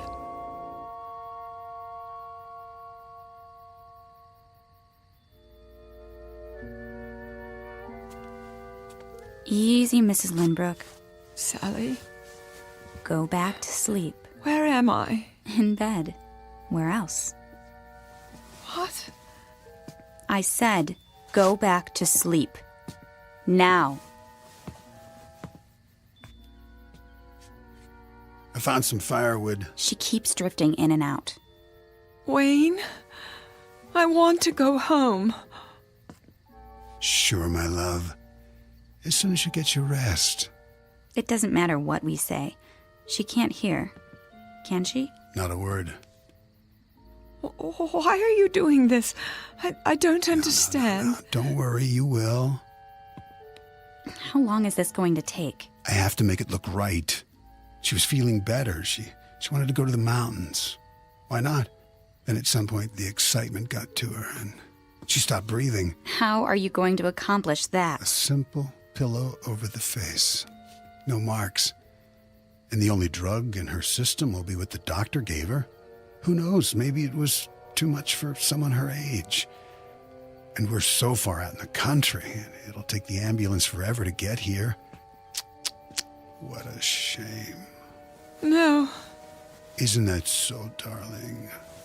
I don't want to see this. You won't.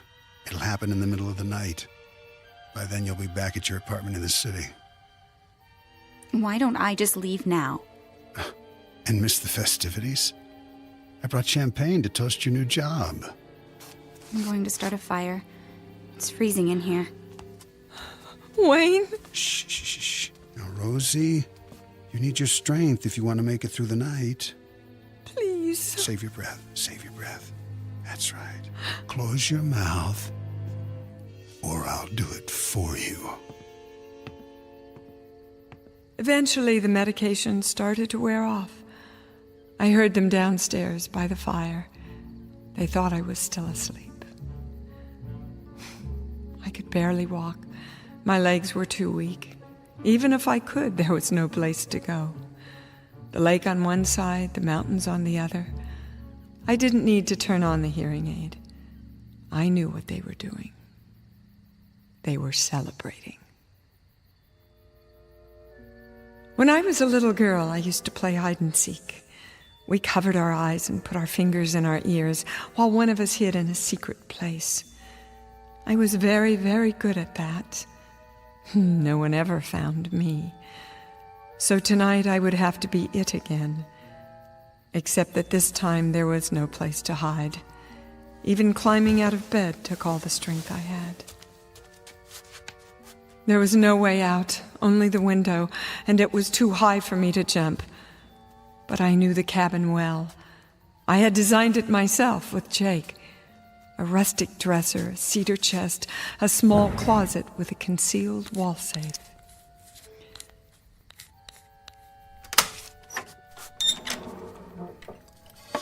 The only thing left was to listen, more closely than I'd ever listened in my life, so I'd know when he came for me. I turned up the hearing aid as high as it would go and waited. I willed myself to stay awake, curled up in bed like a child afraid of the boogeyman. But I was not a child anymore. You let me fall asleep. Where are you going? It's time. Now. Yes, now.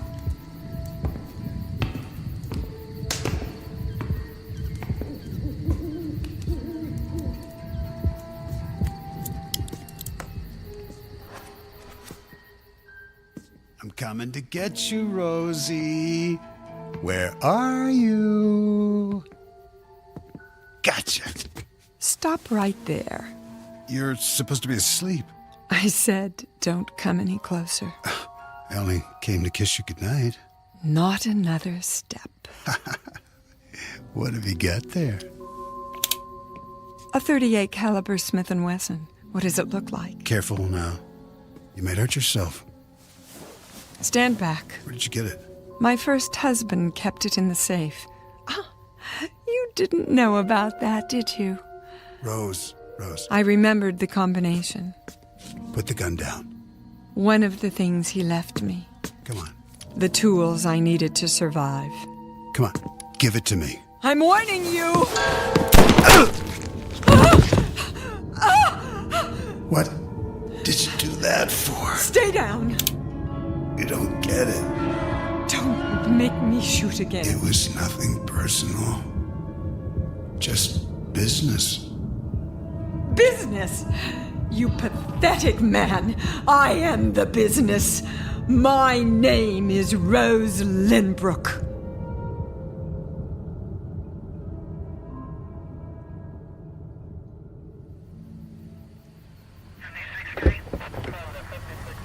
Anything else, Lieutenant? We'll need a copy of the autopsy. Of course. I'll send it over this afternoon. We have it listed as a gunshot wound in the chest. That's right. A single shot to the heart. Well, I guess that's enough for now. What about the assistant? The Richards girl? Kidnapping, conspiracy to commit murder. She confessed everything. The deceased Wayne Benson says he was going to take over the business. He promised to make her the new Lady Lynbrook. Fools. There's only one of those. Here's my card. Call me when Mrs. L can make a full statement. It shouldn't be long, a day or two. She's a remarkable lady. Thanks, Doc. Not at all.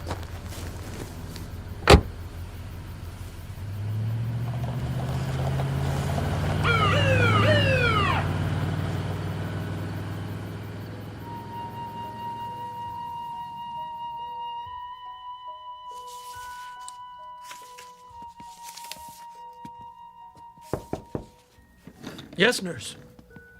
Will you need me for anything else this morning? I guess not. I was just going over the test results from R&D. The hearing aid? What did they say? Looks like she was right. About what? It wasn't calibrated correctly. The gain was boosted way too high. So, I guess that explains it. I'm not sure I follow. She could have heard voices at a distance. From another room, say. If they didn't burst her eardrums first. No damage done, fortunately. The H-100 might actually have saved her life. Did she ever... Oh, it's none of my business. Go ahead, Janet. Well, I was just wondering, did she say anything to you? Didn't she suspect what her husband was up to? Yeah, patients say a lot of things to their doctors. Some real, some imaginary. The trick is to know the difference. This time, I should have listened more closely. She must have been terrified. She's lucky she didn't lose her mind. Want to hear something really peculiar? The frequency response. They used a new type of limiter circuit. Only it didn't work. So the high end was off the scale. So that's what she was complaining about. Not only the decibel level, but the extended upper frequencies. I don't see how anybody could bear it. Except for a dog. Above the normal range? Way above. Beyond any instrument we've got. If there are sound waves that high, no one's ever measured them.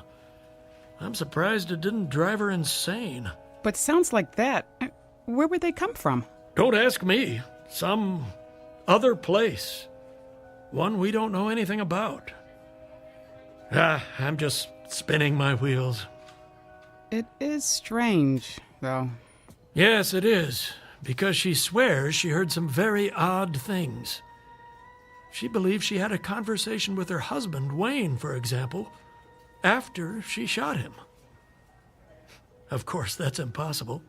He died instantly. One shot, straight through the heart. and after the bus accident. Hmm? Well, when I wheeled her out of the hospital, she said she heard patients at the end of the hall crying out in pain, including her chauffeur. I know. But she couldn't have. The limo driver died in ICU while she was here. And the room at the end of the hall? Well, you know what that is. Yes. The morgue.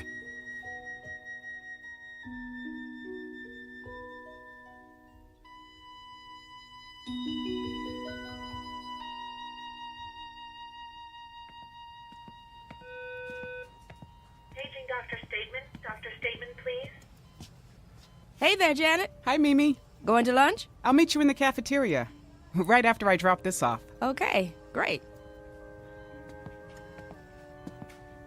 Mrs. Lynbrook. Mrs. Lynbrook.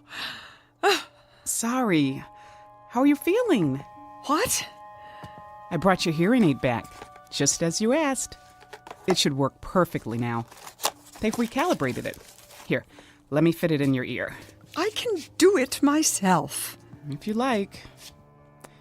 Ready for some lunch? Did you hear me?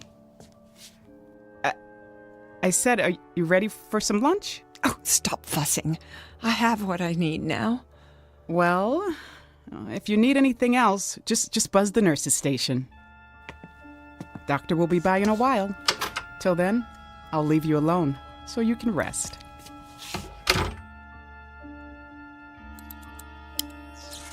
Oh, but I'm not alone now. They are with me, the voices of the dead. So many new ones, coming and going in this place.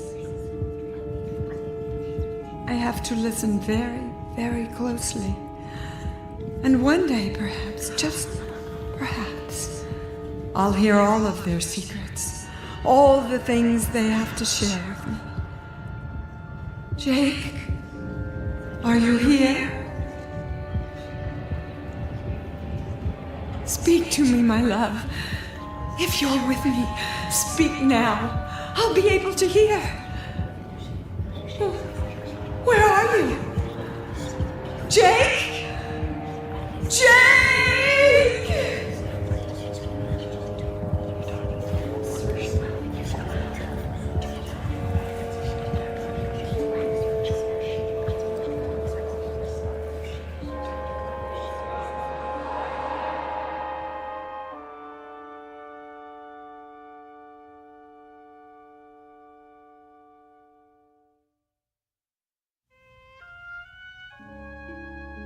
Beauty is as beauty does, and love, like real beauty, never dies.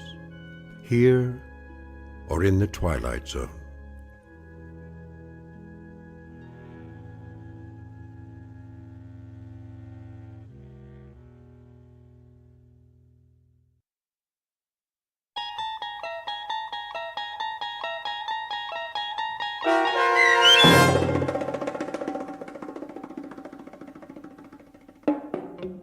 Now You Hear It, Now You Don't, starring Dee Wallace, with Stacy Keach as your narrator, was written for The Twilight Zone by Dennis Etchison from a story by Carl Amari.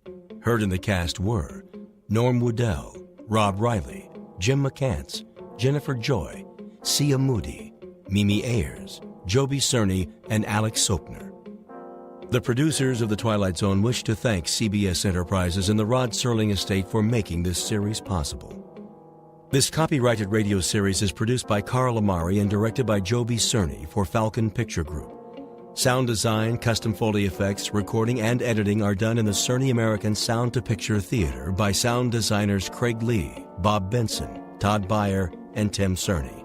To learn more about the Twilight Zone radio dramas and to download episodes, including 3 free episodes on our homepage, visit our official website at twilightzoneradio.com. Doug James speaking.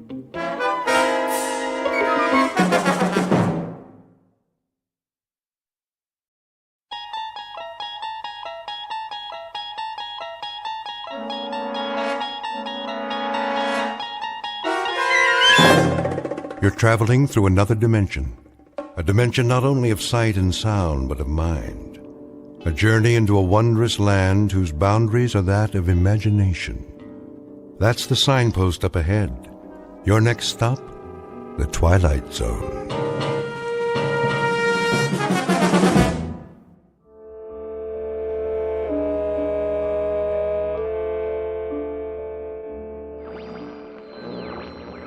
Radio station WNYG. We will continue to stay on the air for traffic advisories and other essential news, including weather updates. That's the spirit. First, a bulletin from the Office of Civil Defense. Traffic is slow moving north and east out of New York City. The Garden State Parkway, the Merritt Parkway, and the New York State Thruway are reportedly bumper to bumper. Motorists are advised to remain off the highways until further notice. It is now 11:55 Eastern Standard Time. The temperature is 104 degrees. Humidity 91%, barometer steady. Forecast for tomorrow. I got your forecast. More of the same.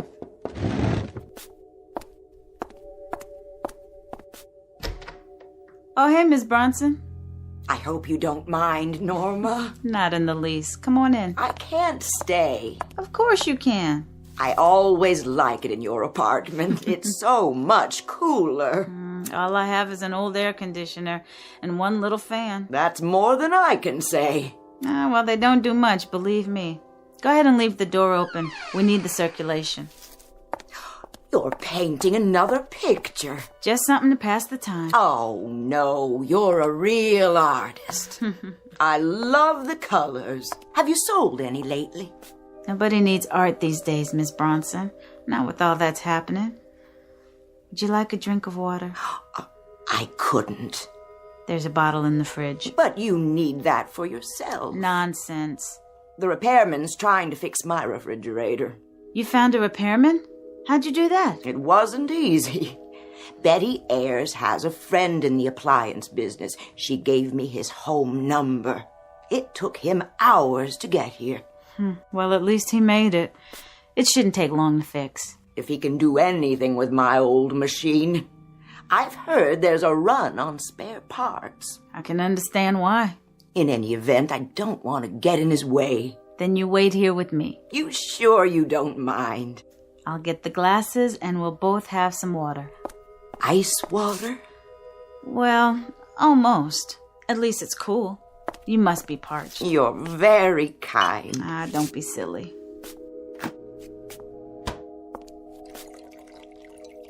Thank you, Norma. I haven't had anything cold to drink all morning. Who's there? Well, hey, Susie. I'm thirsty. Are you, sweetie? Yes. Then come on in. Why, that's the first word I've heard the child say in ages. She just stands and watches. I think she's not right. Who is these days? Come here, Susie. Don't be afraid. Would you like some too? Sure you would.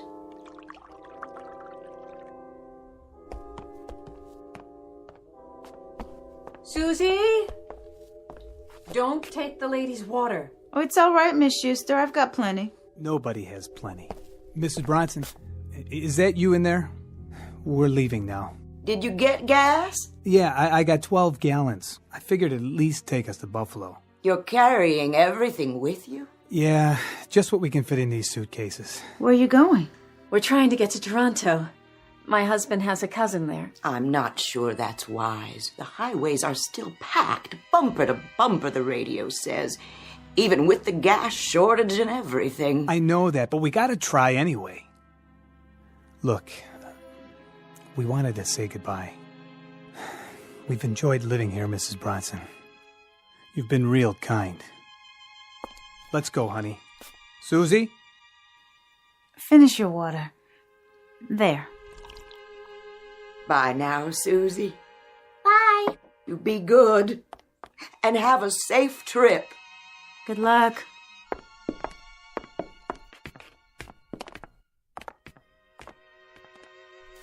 And now we are two.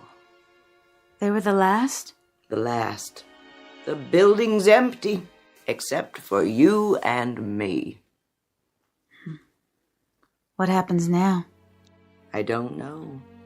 I heard on the radio that they'll only turn the water on for an hour a day starting tomorrow. They said they'd announce what time. Aren't you going to leave?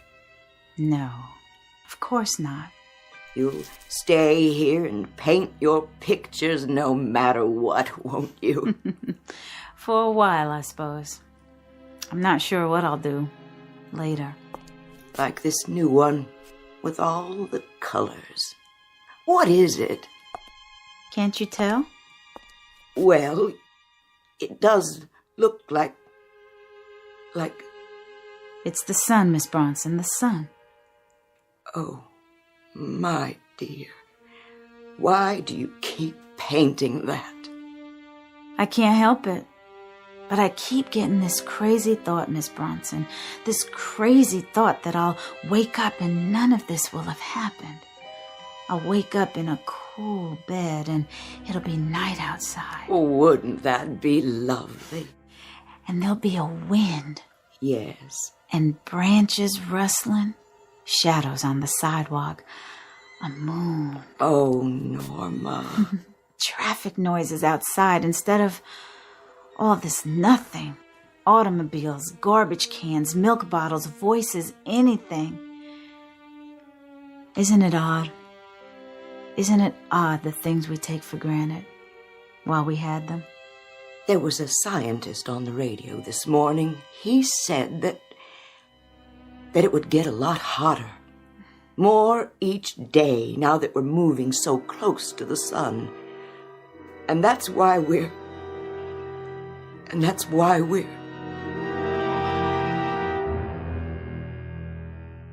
The word that Mrs. Bronson is unable to put into the hot, still, sodden air is doomed, because all the people you've met have been handed a death sentence.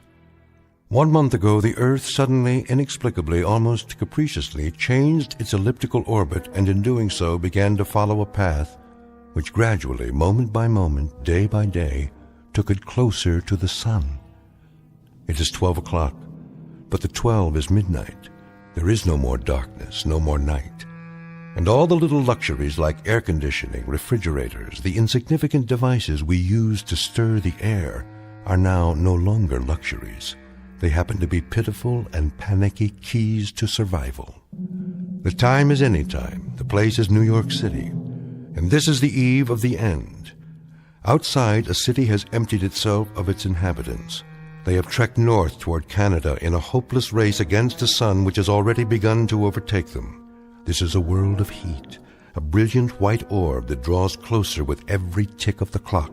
It is high noon, the hottest day in history, and you're about to spend it in the Twilight Zone.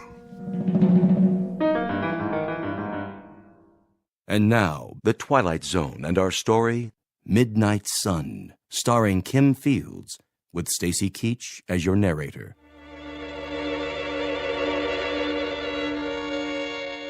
Would you care for another drink of water, Miss Bronson? I've taken more than my share. Forgive me, Norma. Aw, after all you've done for me, don't you talk that way. Oh, there's the repairman. Hey, you looking for Miss Bronson? She's in here. She's running again, ma'am. Oh, I'm so glad. I tell you, I wouldn't sign no guarantee as to how long she'll run, but she shouldn't give you any trouble for a while. Oh, that's such a relief. You don't know. Yeah, I do. I've been to 4 buildings already today. People treat me like I'm a lifesaver or something. You are. Hey, I'm only doing my job. I don't like to ask, but was you going to pay for this in cash? I have a charge card. Well, the boss says I should start collecting in cash. On account of the banks shutting down and everything. What? Is that true? I didn't hear anything on the newscast.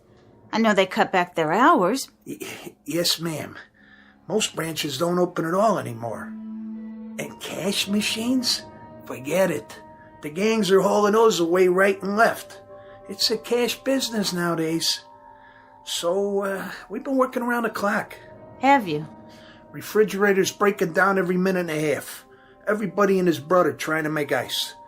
Then, with the current being shut off every couple hours, that's tough on the machines. You know, the compressors. You can't get decent copper tubing to save your life. Look, Miss Bronson, about the bill. How much is it? I gotta charge you $100. For 15 minutes work? For 15 minutes work. Most outfits are charging double that. Triple even. It's been that way for a month. Ever since the thing happened.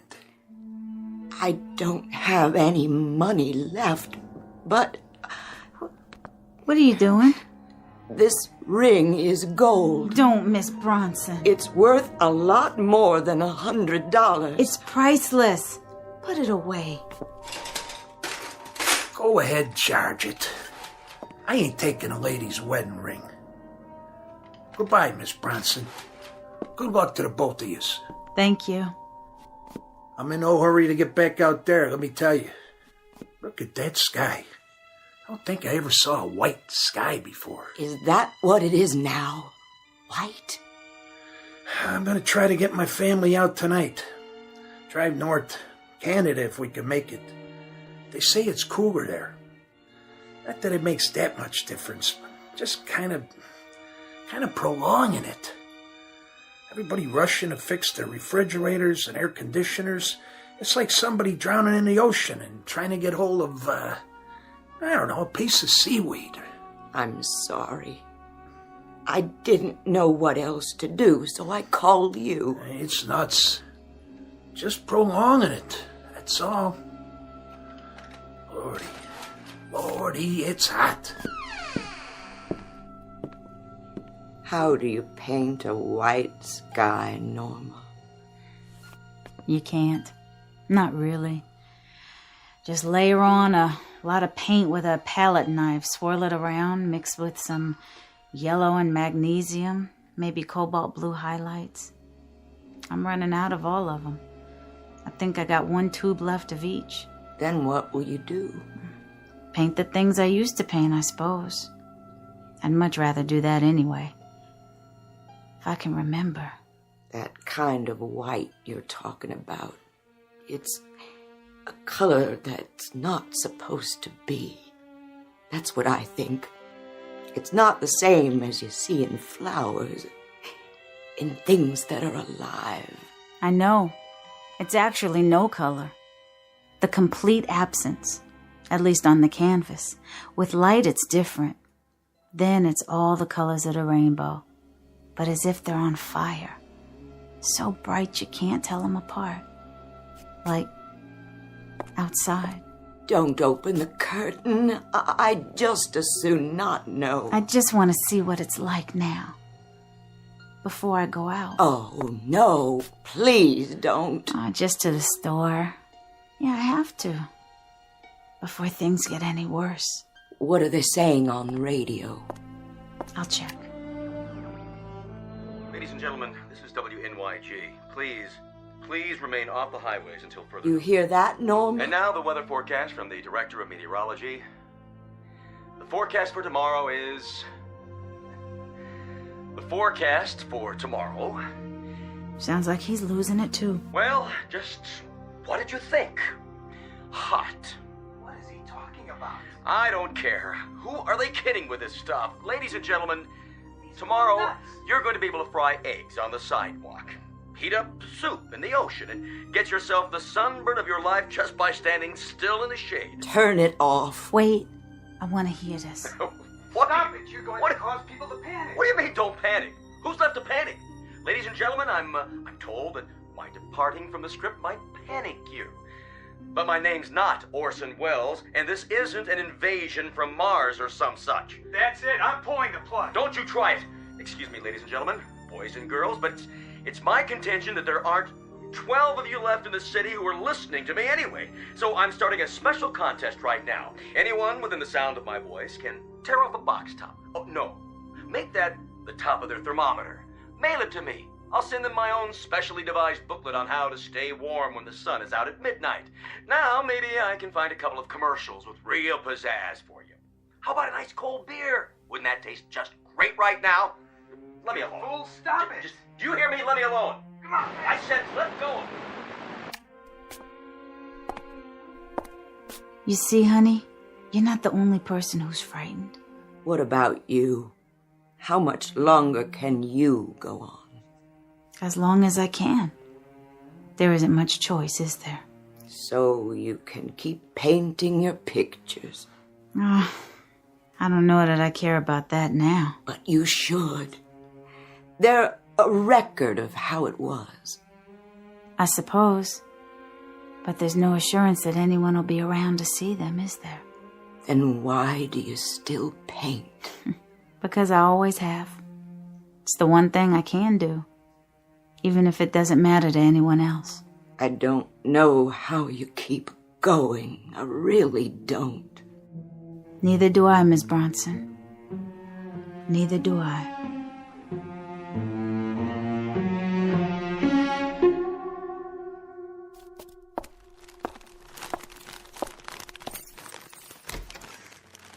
Norma, is that you, honey? Yes, Miss Bronson. Why, just look at all those groceries. The store was open. Whew, wide open. I think that's the first time in my life I was sorry I'd been born a woman. This was all I was strong enough to carry. There weren't any clerks, Miss Bronson. Just a handful of people taking all they could grab. At least we won't starve. And there are 3 cans of fruit juice in the bottom of the bag. We'll try one as soon as I turn the fan on.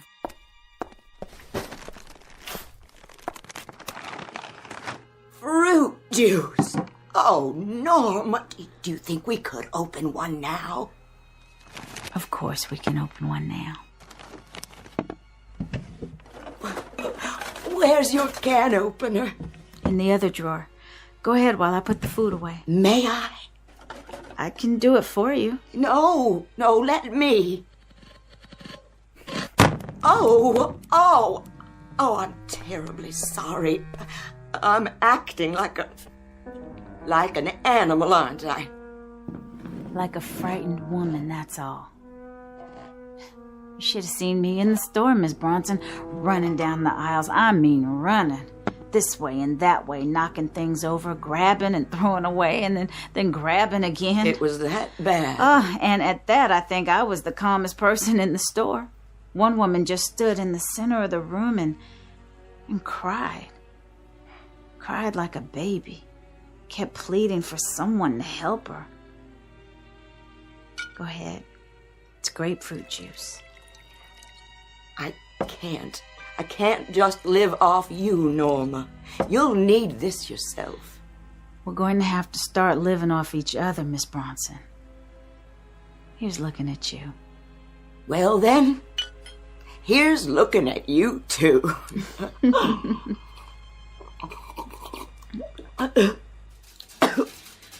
Oh no, the current's off again. Every day it stays on for a shorter time. What if it shuts off and doesn't come back on again? It would be like an oven in here. As hot as it is now, as unbearable. It would be so much worse. Norma, it would be so much worse. You mustn't think that way. Norma. Yeah. Paint something different today. All right. Paint something like a pastoral scene with a waterfall and trees bending in the wind. Paint something cool. Not like this. Please, don't paint the sun anymore. I'll try. I'm working on a new one for you. How about that waterfall? Oh, Norma. I'm sorry. My dear child. I'm so sorry. It would be so much better if...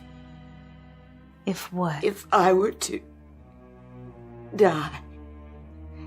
So much better for you. Please don't ever say that again. We need each other now. We need each other desperately. Hello? Anybody still up here? Yes, officer. Can I help you? Say, are you the only one in the building? Just me and Miss Smith. Well, have you had your radio on lately? It's on all the time. Norma, honey, what station did we get? It doesn't make any difference. There are only 2 or 3 on the air now, and they figure by tomorrow, well, there won't be any. Point is, we've been trying to get a public announcement through to everyone left in the city. What announcement? There isn't going to be a police force tomorrow. We're disbanding. What? Over half of them have gone already. A few of us have volunteered to stay back and tell everyone we could to keep your doors locked. Why? You don't mean... Every wild man, crank, and maniac around will be roaming the streets. It's not going to be safe, ladies. So keep your doors locked. You got any weapons in there, miss? No. No, I don't. I don't either. I wouldn't know how to shoot a gun. Well, here. You better hang on to this. It's a .45, all loaded. Safety's off. Just pull the trigger, if you need to. Officer, what's going to happen? Well, don't you know? It's just going to get hotter and hotter. Then maybe a couple of days from now, 4 or 5 at the most, it'll be too hot to stand it. Then, well, at least you got the gun. Then, you use your own judgment, ladies. Good day.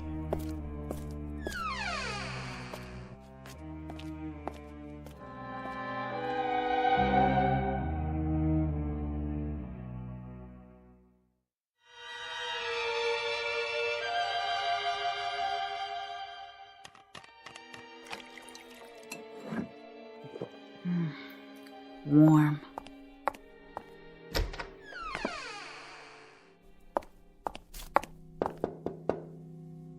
Miss Bronson? Miss Bronson? You all right? I'm all right. It's been so quiet. I haven't heard a sound. What time is it? My watch is running slow. About 3. 3 o'clock? Yeah. In the afternoon. Were you able to sleep? I laid down for a while. Good for you. I tried shutting the curtains to keep the light out. You had them open? I couldn't fight it anymore. It gets so stifling when they're closed. I guess it's psychological, isn't it? I don't think there's much difference between out there and in here. What's outside will be in here soon enough. No reason to hurry it. What was that? Something fell. Oh, no. No, it was someone. Didn't you lock the roof door? Yes. No. I don't know. I can't remember. I thought I did. Come with me. Where are we going? To my apartment.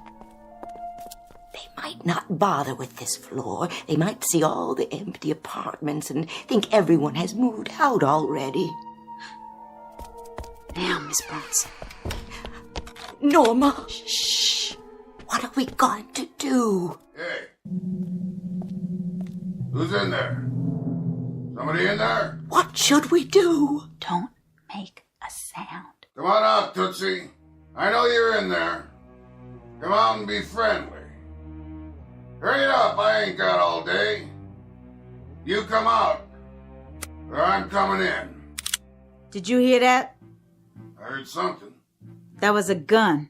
A big one. Yeah? What else you got in there? You got a bottle in there by any chance? A real bottle? Vodka, whiskey, rum, anything. I'm not particular. How about a little drinking? It's a .45. I'm pointing it at the door right now. Hey, I ain't so bad once you get to know me. Get out. Just get out. Leave us alone. Go downstairs to the front door, walk outside, and keep going. Don't look up at this window, and I'll forget about it. Okay, honey. I never argue with a lady who has a gun. He's gone. Of course he is. I'm so glad. I'm gonna put the gun away. Miss Bronson, don't open the door yet. Wait a minute. You can't come in here. I said I have a gun right here. Back off.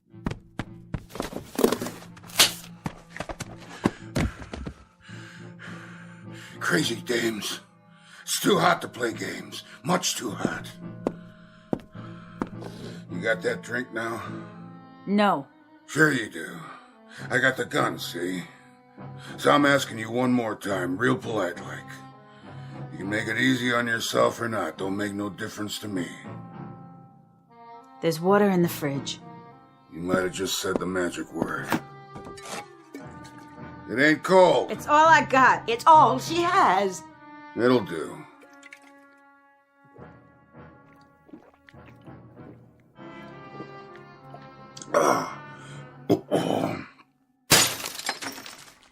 Are you going now? You promised. Well, look at all the pretty pictures. You do these? You got what you wanted. Get out. Picture of an empty street.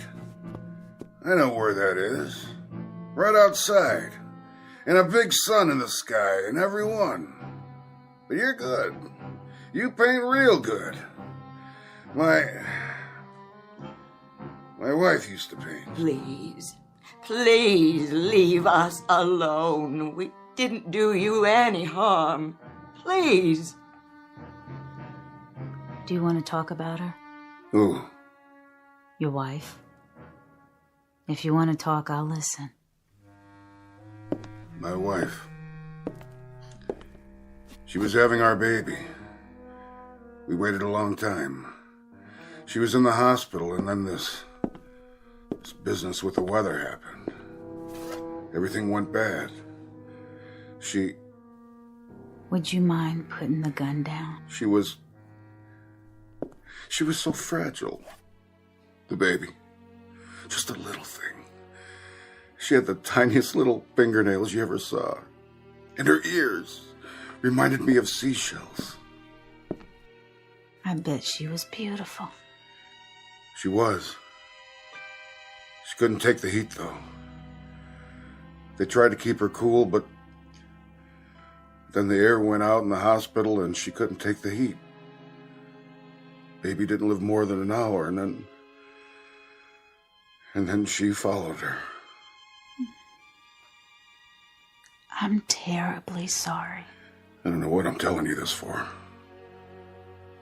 We all need someone to talk to. It makes it easier. And the way things are now, people don't see their friends anymore. Because it's so hard. So we stay inside and wait. You got that right. That's why I hit the street. I'm not just gonna sit there and wait for it to happen. But you gotta remember one thing. What's that? We don't know what's next. We can't be sure, none of us can. And maybe, just maybe, is something better.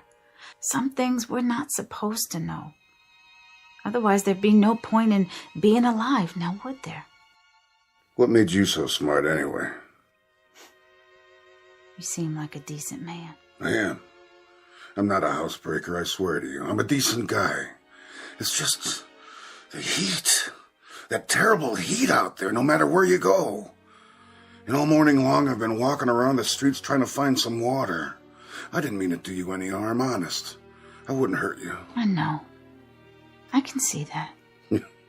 Would you believe it? I was scared of you.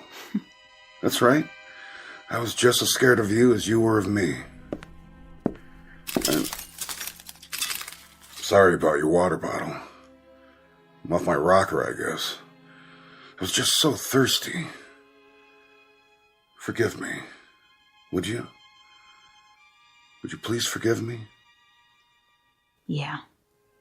That means a lot. Where will you go now? Think I'll go home. Here's your gun. I don't want it. I wouldn't have used it anyway. I don't think I would have either. Will you tell me one thing? If I can. What I want to know is, why don't we just burn up and get it over with? That's all that's left now. Just to have it end. All of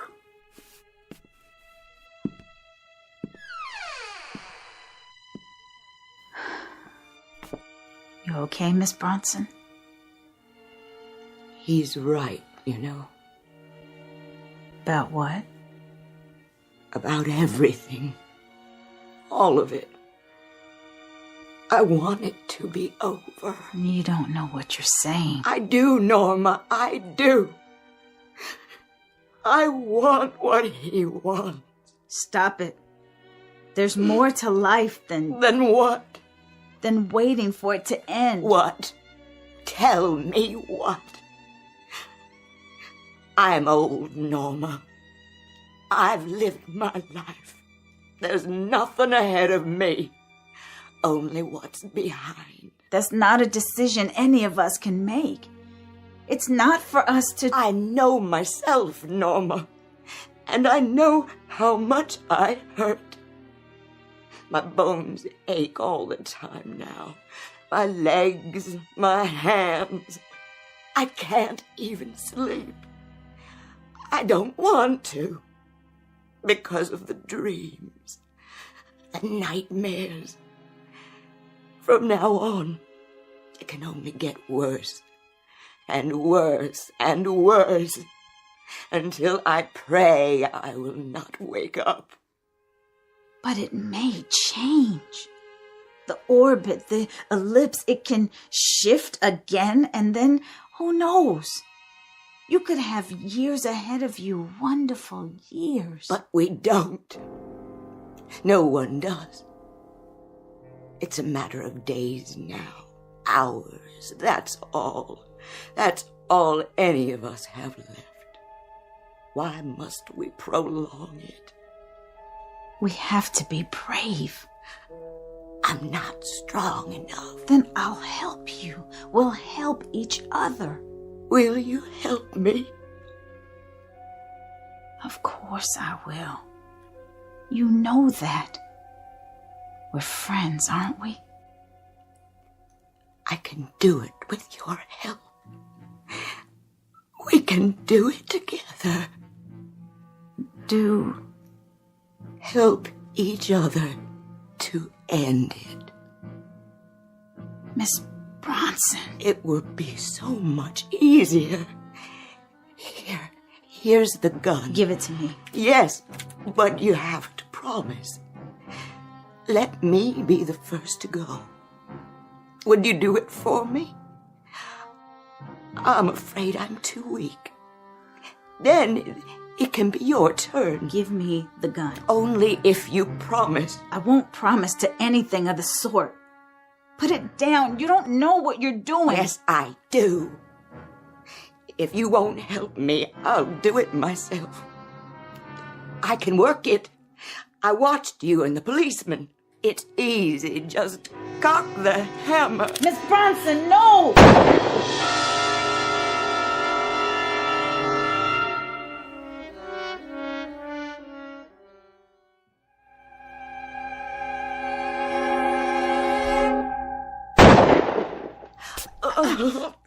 I said, give it to me.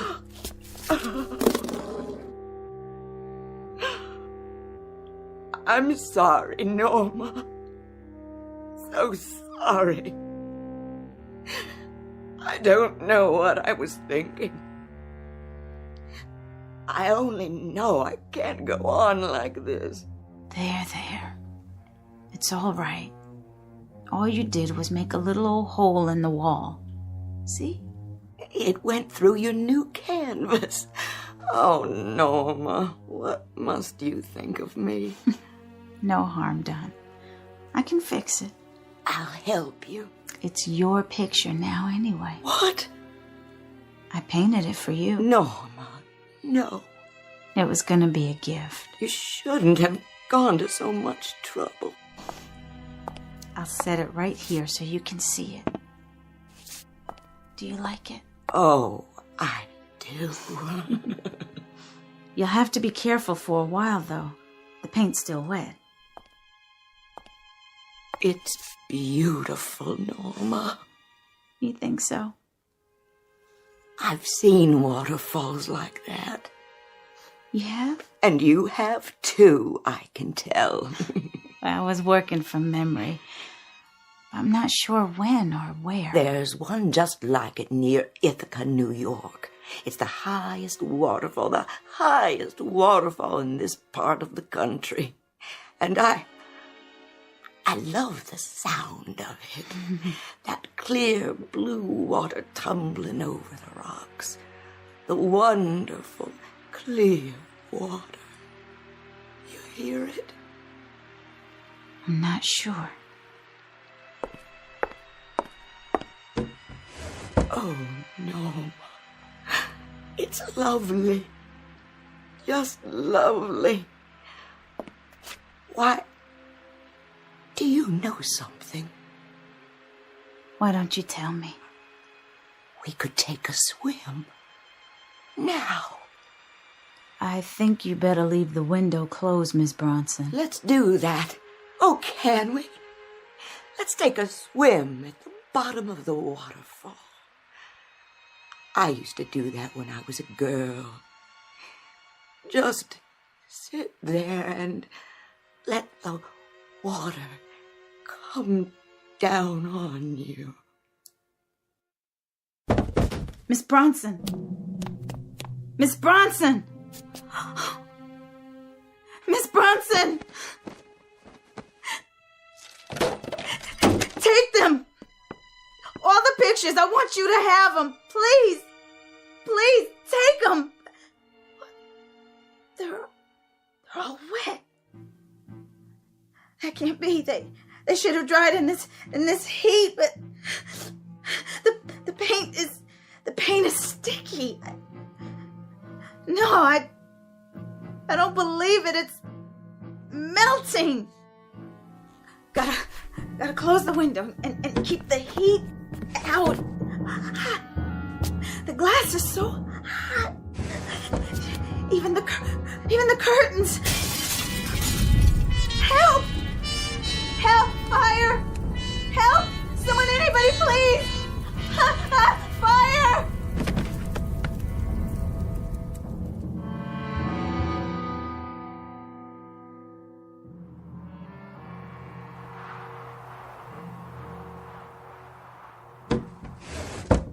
How is she, Doctor?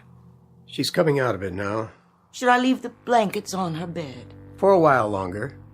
We don't want her to get a chill. I'll turn the heat up as soon as it comes on again. Miss Smith? Miss Smith? Yes?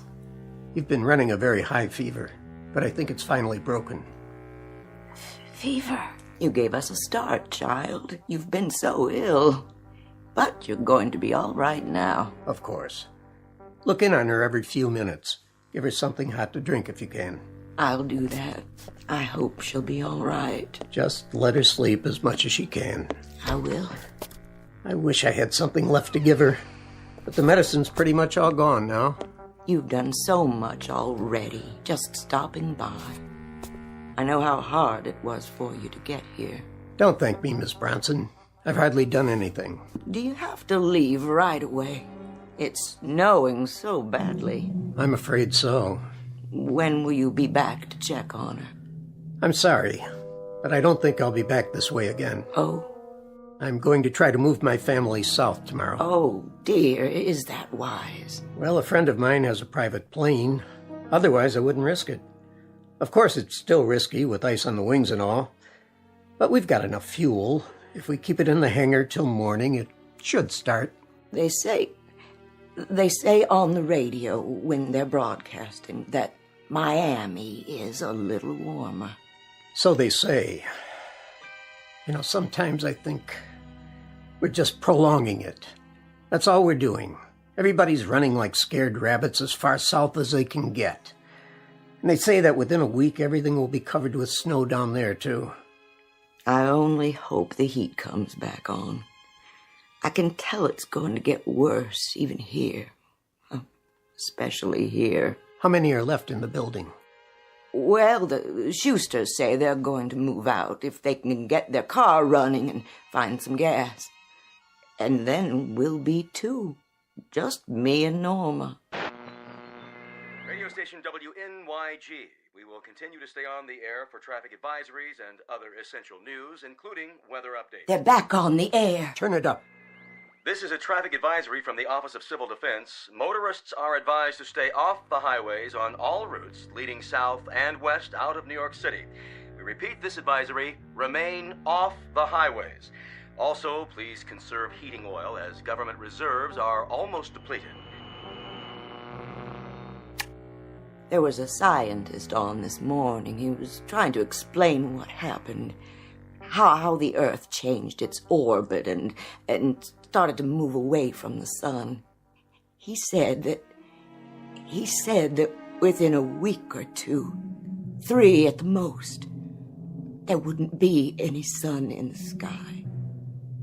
That we'd all freeze.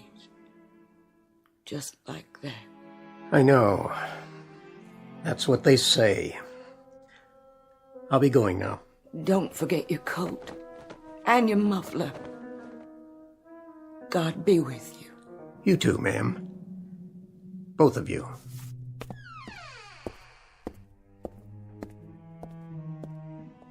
Miss Bronson. I'm right here, dear. And how are you feeling, Norma? I had such a terrible dream, Miss Bronson. Oh, now. It was so hot. And there was daylight all the time. And there was what do they call it? A midnight sun. There wasn't any night at all. No night at all, nowhere. That was quite a dream. Isn't it wonderful? What, dear? Just being here. To have darkness and coolness. You don't know. You can't imagine. Yes, my dear. My dear, dear Norma. It is. It's wonderful.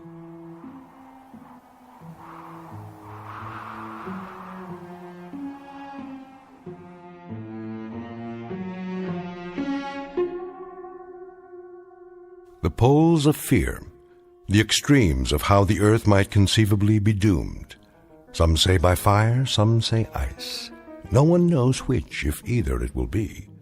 But the mind remains restless, awake in the night, imagining how it will come. The truth, however, may not be ours to know except in dreams when imagination whispers warnings to us all. And who can say what truths lie in the messages from that much maligned region where there are no road maps to point a way out of endless darkness or endless day? But don't lose any sleep over it, not just yet. It's all a trick of the mind, that vast uncharted continent explored only by the bravest and most reckless among us, the ones we call seers and artists.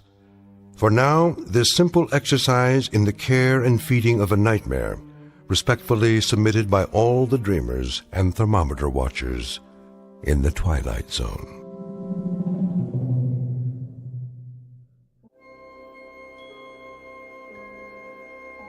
Hi, this is Carl Amari, producer of the Twilight Zone radio dramas. I'd like to take a moment to tell you about our official website at twilightzoneradio.com, where you'll get the latest news and information on these Twilight Zone radio dramas. Plus, at twilightzoneradio.com, you can digitally download 3 free episodes or any of our episodes for only $1.95 each. In this age of ever-changing technology, we've decided to make these episodes instantly available to you by making the Twilight Zone radio dramas a digital download-only series. This means that this series will no longer be offered on CD. The CD collections at our website are now being offered while supplies last at buy one, get one free. So be sure to get your favorites before they're sold out. Be sure to visit us often, and I'll see you in the zone.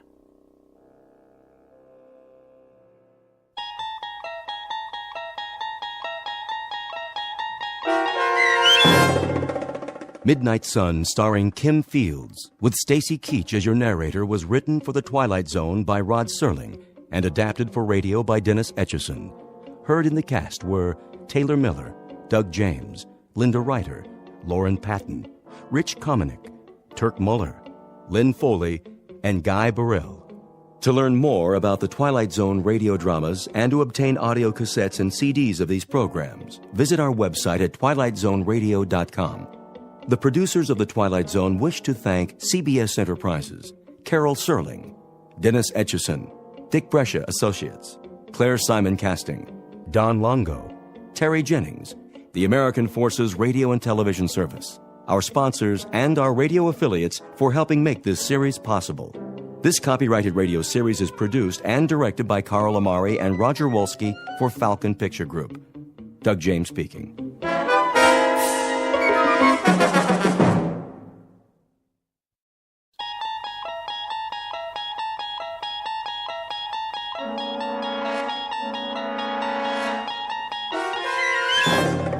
You unlock this door with the key of imagination. Beyond it is another dimension.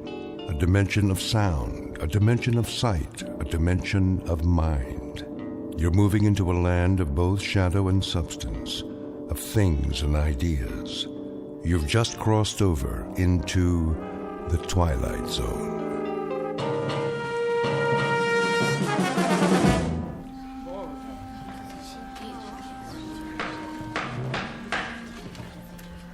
That will conclude the closing argument.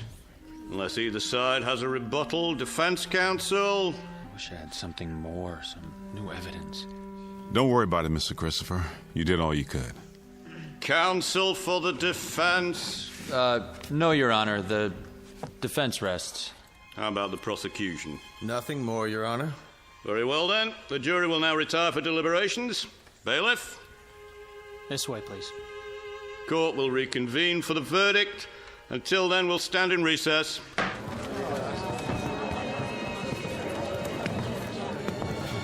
On your feet, Grant. Do you really have to put the cuffs on me? Hands behind your back. I'll stay with you to the verdict's in. It doesn't make any difference. This way. It may take a while. It never does. Mr. Grant? No statements to the press. If I could have one more word. I told you, Mr. Carson. Oh, why not? Give the reader something. I wouldn't recommend it in case we file an appeal. We won't. I guarantee it. End of the hall. I know that. A room with a table and 3 chairs, bars on the window, 2 policemen outside. It never changes. You can wait in here with your client, counselor.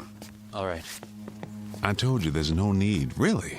Go get a cup of coffee, just drink it fast. What about that interview? It's okay, guard. We'll be right outside. Knock when you're through.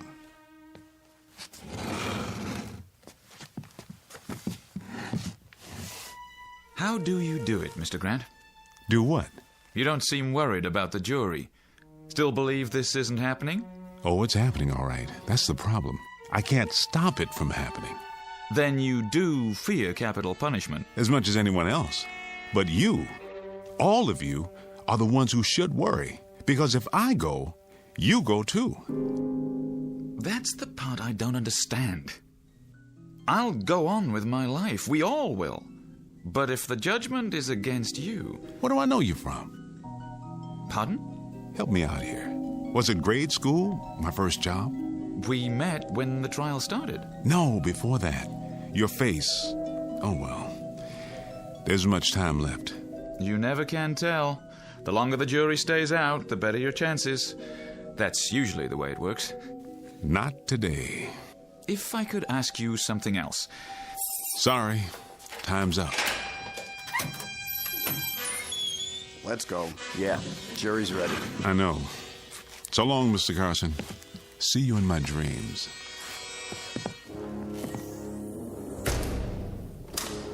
How did he know?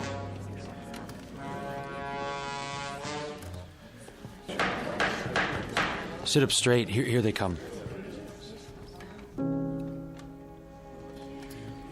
Ladies and gentlemen of the jury, have you reached a verdict? We have, Your Honor. And what is that verdict? We find the defendant, Adam Grant, guilty of murder in the first degree. Order in the court. The defendant will rise. The defendant will rise. Adam. What?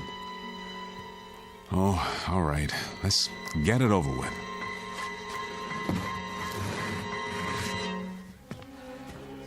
Adam Grant, you have been tried by a jury of your peers and found guilty. Do you have anything you wish to say before sentence is passed?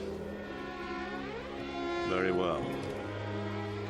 It is the sentence of this court that for the brutal and despicable crime of murder in the first degree, you shall be put to death by means of electrocution. No, not again. You can't make me die again. Restrain the prisoner. Put the leg irons on him. I'll put them back. You can't make me die again. Oh, God, please, please, please. Take him away. Tell them, Mr. District Attorney, that this isn't real. Make them understand that they're only a dream I'm having. You fools! If you kill me, you'll die too. Mr. Carson, you believe me? Make him believe. Tell the district attorney he prosecuted himself and everybody in this building and everybody in the world. Tell him, Mr. Carson, before it's too late. Tell him. Tell him.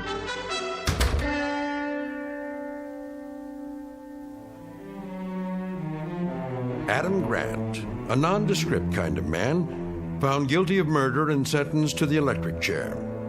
Like every other criminal caught in the wheels of justice, he's scared, right down to the marrow of his bones. But it isn't prison that scares him. The long, silent nights of waiting, the slow walk to the little room, or even death itself. It's something else that holds Adam Grant in the hot, sweaty grip of fear. Something worse than any punishment this world has to offer. Something found only in the Twilight Zone. And now, The Twilight Zone and our story, Shadow Play, starring Ernie Hudson, with Stacy Keach as your narrator.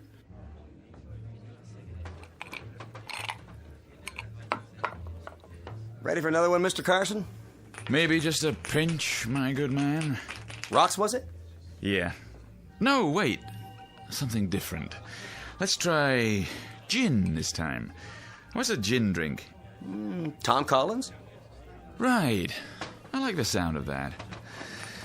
I wonder who Mr. Tom Collins was to have a drink named after him. Beats me.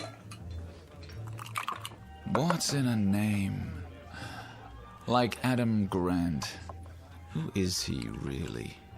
That guy they arrested? Tried and convicted post-haste. Quite a mysterious fella. Yeah.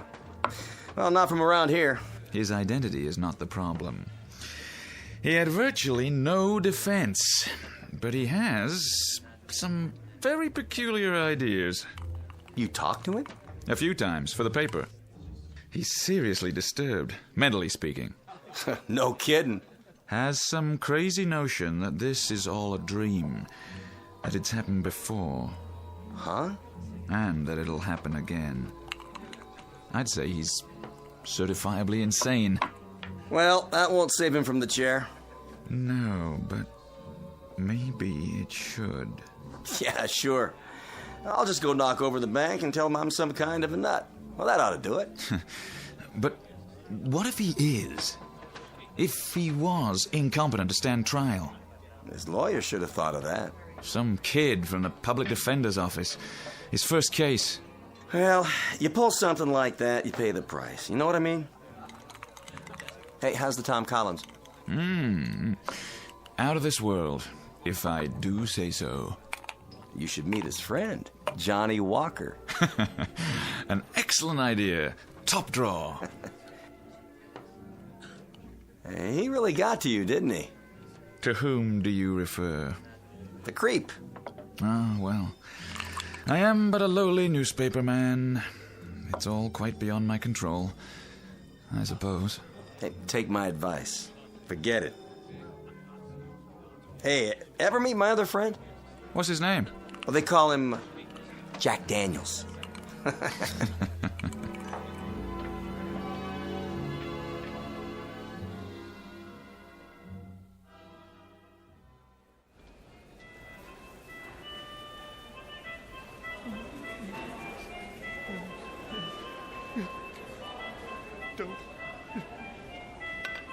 Don't. 37. 38. 39. Please, Mother, don't let them. Hey, knock it off. I'm exercising.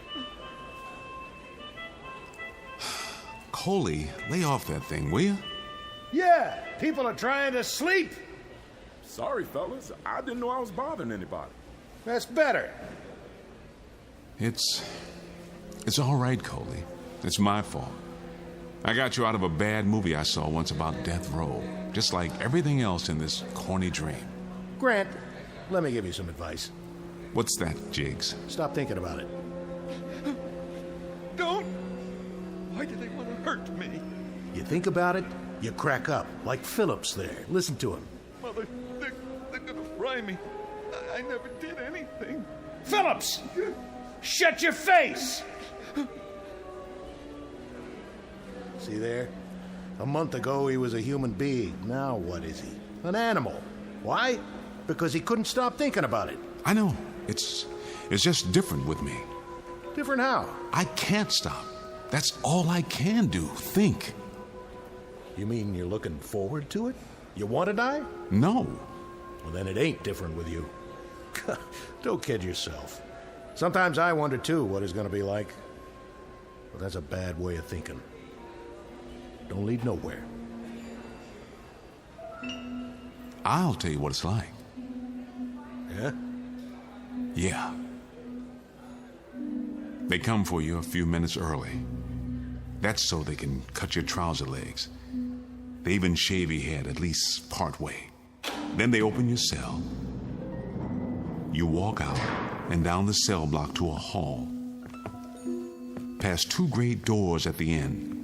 78 steps exactly to the final door, painted green.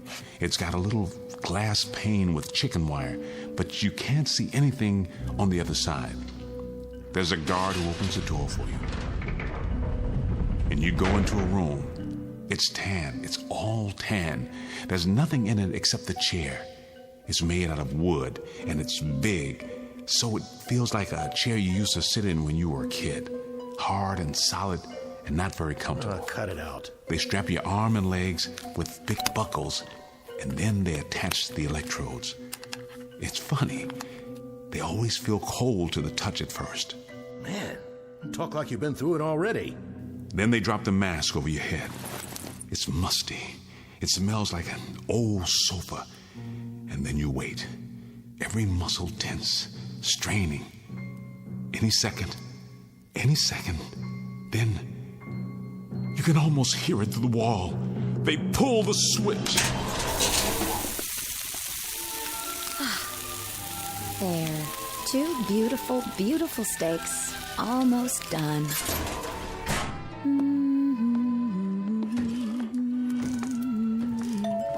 Who's that, Hank? Why, I don't know. You expecting anybody? No. You sit right there. I'll get it.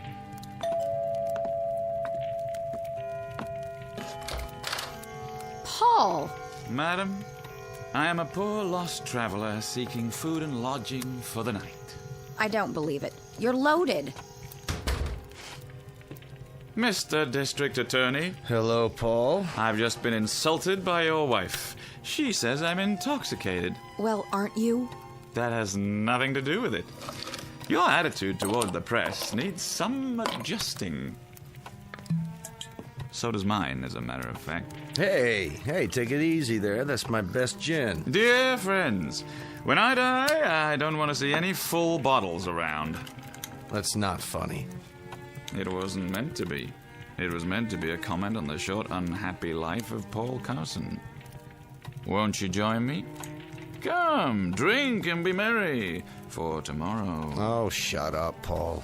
I knew it. I knew it the minute you walked in. We're not nervous enough? Oh, no. We have to listen to the great city editor with his news behind the news. If I'm not welcome here, then I shall go elsewhere and breathe my last. Oh, never mind. I've had enough of this anyway. I'm going to lie down. Good night, dear. What about dinner? The steaks are almost ready. Take them out of the broiler in 5 minutes. There are a couple baked potatoes, too. Aren't you having any? I've lost my appetite. Hank, I wanted to talk to you. Now, don't start again. I've got to. We're running out of time. I'm not upset or disturbed or nervous anymore. I'm scared. That's ridiculous. I know it is, but that doesn't help. You mean to say you believe that crazy story? God help me, Hank. But I do. At least I believe it's possible.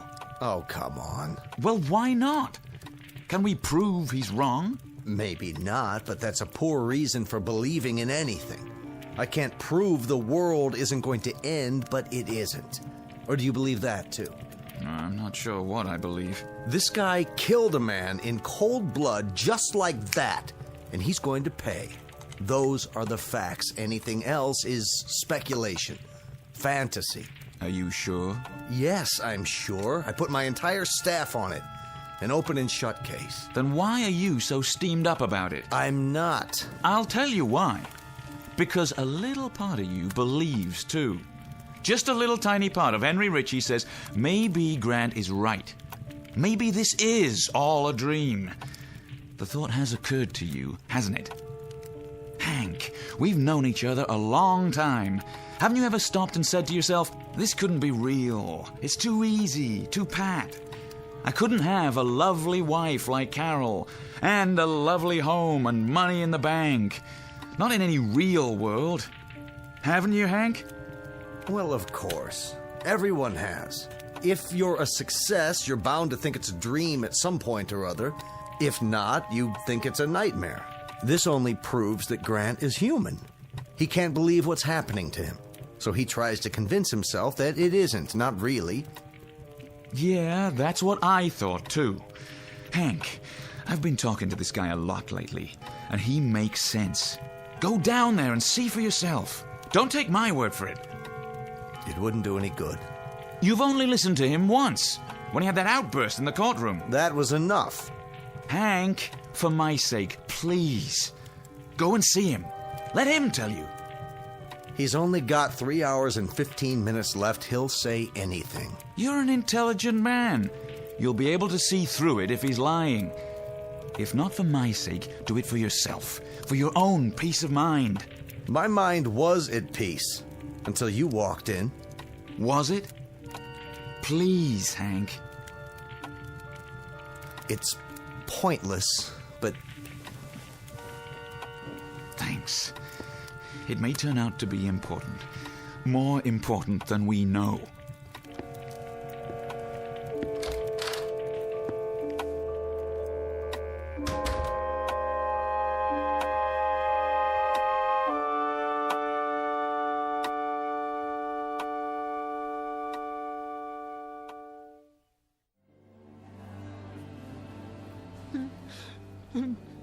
No. No, Mother, don't let them strap me in. Enough already, Phillips. Yes. Yes, sir. I'm a good boy. Grant. Yeah? What's the matter? You don't like your food? It's fine. Then how come you didn't touch it? Because my stomach's tied up in knots. How would you feel about your last meal? I told you we would have got you anything you wanted. All you had to do was name it. Except maybe a cake with a hacksaw in it. That wouldn't do me any good. It wouldn't change a thing. Well, we did the best we could. Steak, ice cream. You shouldn't have bothered. I don't even like ice cream. All melted now anyway. I thought you liked steak. I do. But a condemned man isn't supposed to enjoy his last meal. How could he? Look here. I'm not supposed to, but you want something else? I'll try to get it for you. No, thanks. Give it to Jiggs. Maybe he's hungry. You don't have to ask me twice. Pass the tray through. That's mighty nice of you, Grant. Don't mention it. Guard, what's the time? 9:02. Plenty left. Get some rest if you want. That's pretty good steak. You ought to have some. Knock yourself out. Hey, Grant, don't you know this is a tradition? The one time where the screws will give you anything you want. Yeah, I know. That's why I dreamed it this way. Bad stomach and all. Coley, want some? What you got? Baked potato, catch. Hey, thanks. What time you got, Jiggs? Don't you have a watch? It might have stopped. 9:03. You got a date? Nah. Just expecting someone. Let me guess. The governor, right? With a nice fat pardon in his fist. No, it's the district attorney.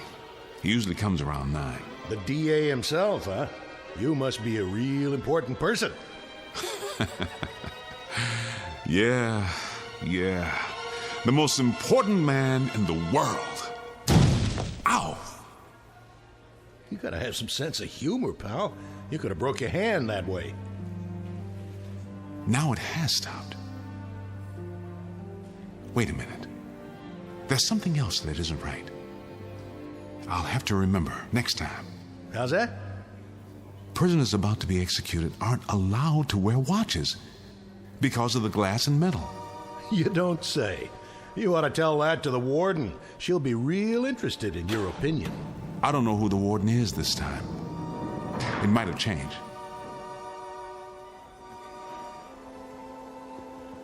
This way, Mr. Ritchie. Thank you, guard. See? What did I tell you? Right on time. Say, how'd you know? 10 minutes. That should be plenty. You can leave me with him.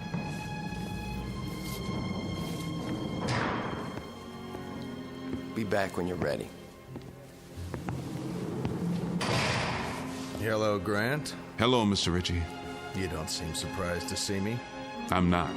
You won't drop the act, will you? I don't have to act. You always come. I mean, the district attorney always comes. It's not you every time. Grant. Yes? Why bother to stick to this dream story of yours? What does it matter now? If I could change it, I would, believe me. Only I don't know how. It can't possibly do you any good at this point. You realize that. I should. After all this time, every night I explain, and every night it's the same. Explain it again. Well, it's very simple. When I die, you die. And everybody in this world dies. Because this world does not exist. It's a dream of mine, a nightmare. Can't you understand that? No, Grant, I can't understand that, and not because it's a new idea. I can't understand it or accept it because it doesn't make any kind of logical sense. But it does. It's the only thing that does make logical sense. Not what I understand logic to mean. Think it through. I tell you, it's not logical. That's only one kind of thinking. Reason it out. Think, man. Take you, for instance. Here we go. The butterfly dreaming it's a butterfly hypothesis. Just stick with the basic facts. That's all you need. Do you think that you, a district attorney, would ever visit a man who was about to be executed in real life? Have you ever done that? Not that I recall. Of course not. They wouldn't let you in here. I'll bet they didn't even search you. And now they're leaving us alone in a locked cell together? You're the man who sent me here. I might beat your brains out.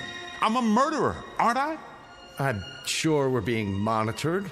We must be. Or take me. Have you ever heard of a case where a man was condemned and put to death this quickly? There would be years of appeals, wouldn't there? Your lawyer didn't file any. There are automatic appeals required by law.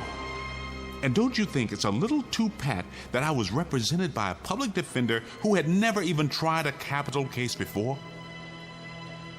Oh, come on. Look around you. This isn't a real prison. It's a cliche drawn from every old movie ever made.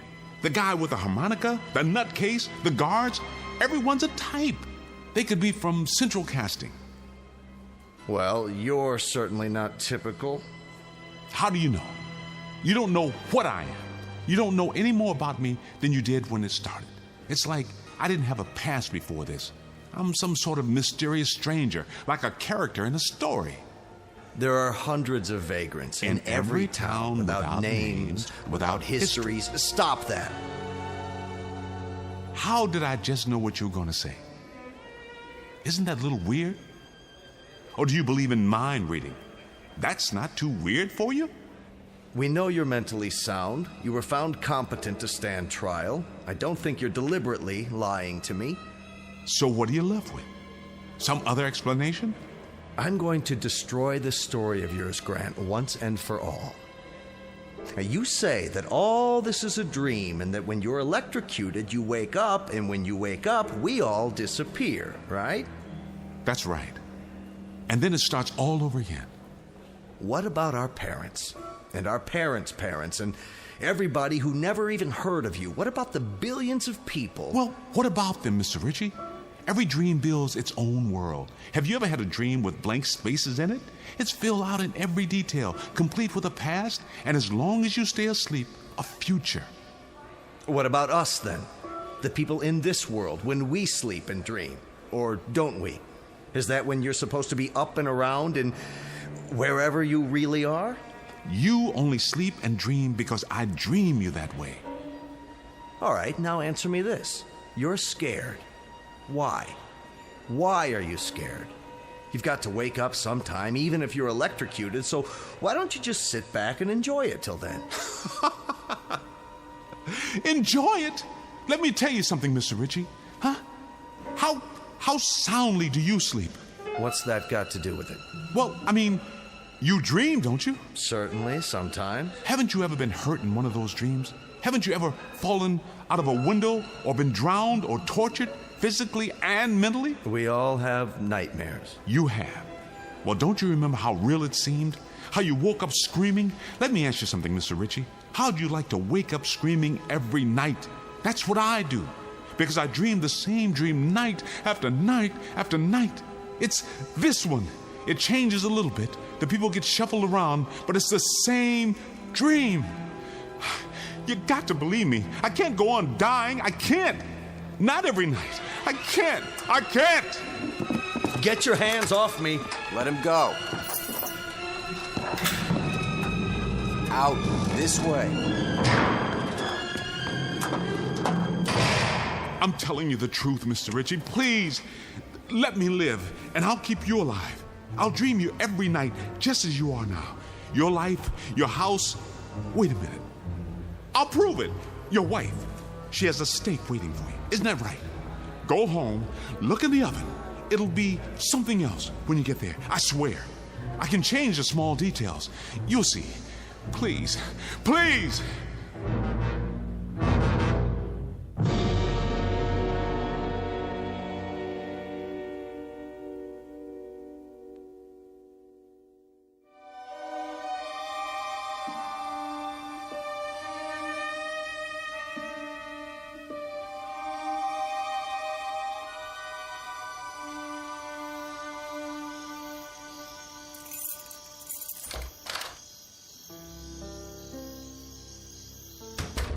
Carol, are you up? In here, darling. The steaks. Oh, that's right. You did say you wanted steaks tonight. Carol, don't be offended, but may I see them? I'm sorry. I thought I'd save the steaks for tomorrow night. I hope you don't mind. Just let me have a look. What's wrong, Hank? That's a roast. What about it? I thought you liked roast. Hank? Hank, what about it?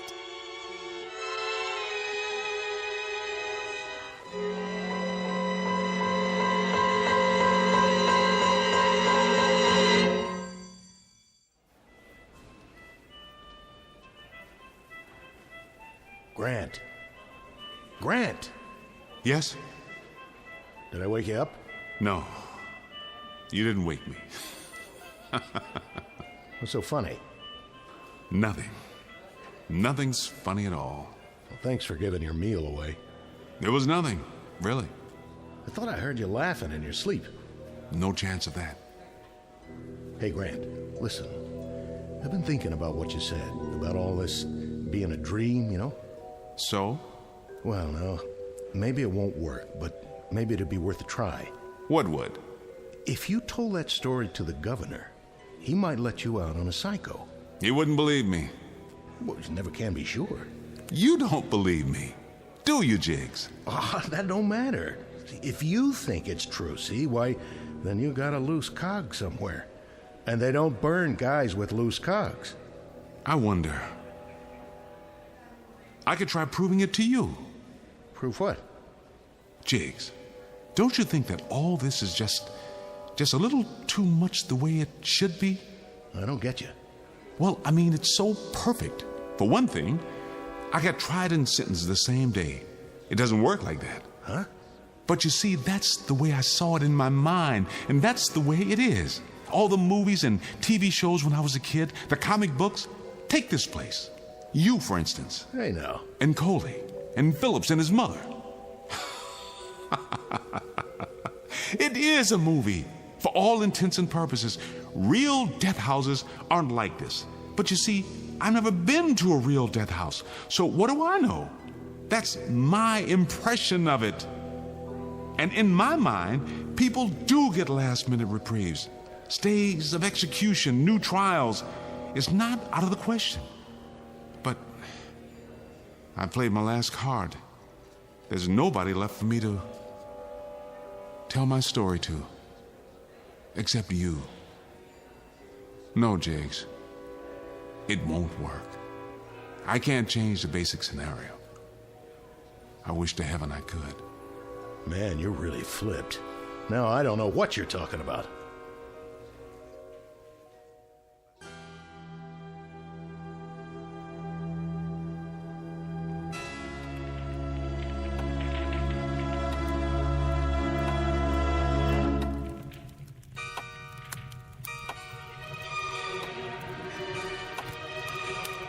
That clock over the fireplace, is it accurate? It is. Then it is 11:45. It'll be over soon. Well, the Brothers Grimm, as I live in... What are you doing up? It's almost midnight. I'm not up. I'm down, like you and your funny friend here. Sorry if we woke you, Carol. I'll be leaving soon. Have they... Not yet. 15 more minutes. That's another thing. What is? Think about it, Hank. I'm tired of thinking. Why does it always happen at midnight? Did you ever wonder about that? Because that's when they schedule executions. Yeah, but why? You tell me. Excuse me, boys. I don't suppose anyone would like some coffee? Not now, dear. Hank, according to Grant, he doesn't know anything about these matters except what he sees in the movies. So he told me. And in the movies, it always happens at midnight. That's because movies are technically accurate. Are they? About things like that, at least.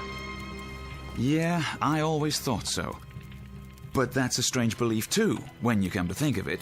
Then don't come to think of it. But I've got to think about something, or I'll sit here for the next few minutes with my insides all twisted up. Don't let me interrupt this scintillating conversation.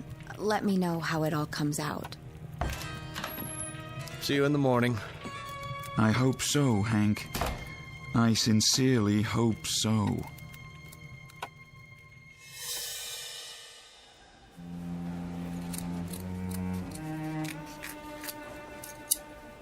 Cut the legs open a little higher. Okay. You just relax, Grant. We'll take care of it. I'm only trying to make it easier for you when it's time to connect the electrodes or the straps. I don't remember. Got it. Pants, legs, head shaved. I think that's everything. The watch. Take my watch. You don't want it anymore? It's the electricity. It'll melt or fuse or something. He's right. Take it off. Want a cigarette, Grant? I don't smoke. It's bad for my health. Hey, Screws! You're wasting your time. Shut him up! Shut that guy up! You can't kill Grant. You want to know why? I'll tell you why. Because you're nothing but dreams. Dreams! You hear that, Screws? Bet you didn't know that. Must be a full moon. The animals are restless.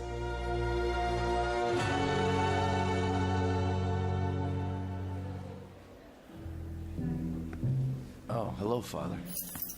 May I have a moment? Sure thing. Come on, Miller. How are you, my son? Oh, I can't complain. This haircut they gave me, though, gonna take a while to grow out. Is there anything you wish to talk about in the remaining minutes? No. Then let us pray. There's no need.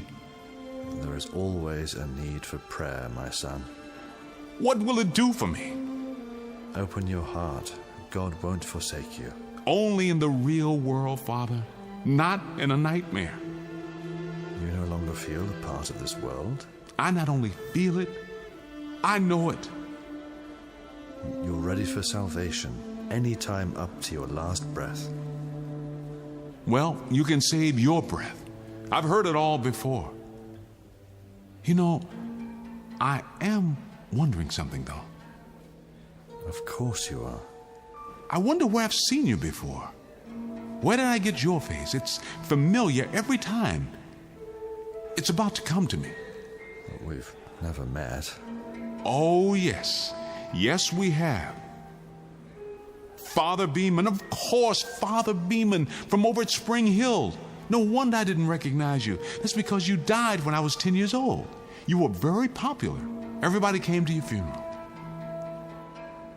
Oh, my name is Beeman, but, Yes, yes. And then a young priest came and took your place. That was Carson. You know, I'm using him for the editor this time. Calm your mind, my son. And what about the district attorney, Richie? Richie. He must have been a school teacher of mine. Or maybe he was a friend of Dad's.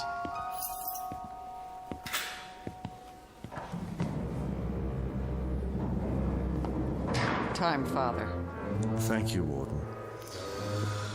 In the name of the Father, and the Son, and the Holy Ghost. Ready, Mr. Grant. Are you? Are all of you? Let's go. Hey, Grant! They can't do this to you. You're home in bed asleep, remember? Grant! Grant! Time to wake up, boy! Wake up! Wake up!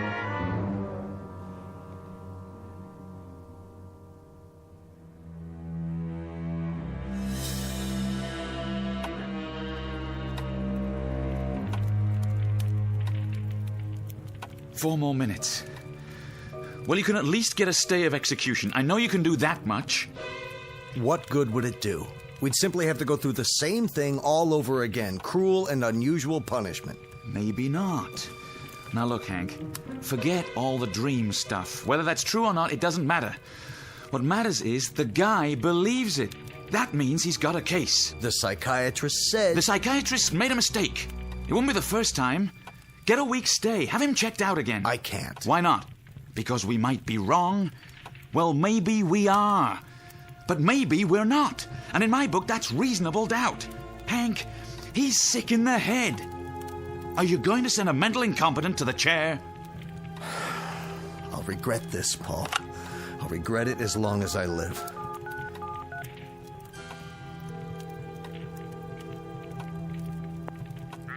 Hello. This is Henry Ritchie. I want to speak to the governor right away.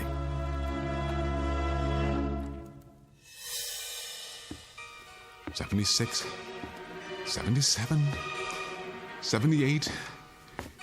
Here we are again. Step on in. Don't fight it. Get the leg straps. I'll do the arms. Please, just get it over with.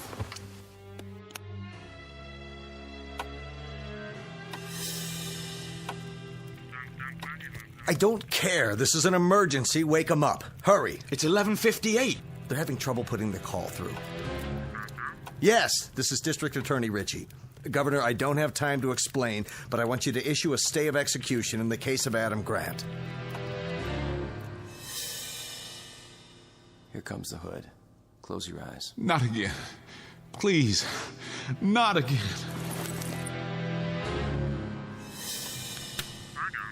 Thank you, Governor. Well? He's calling now. Throw the switch. Yes, ma'am. This is the warden. What did you say? What? I'm sorry, Governor. You're too late. Did he get through? It's out of our hands now.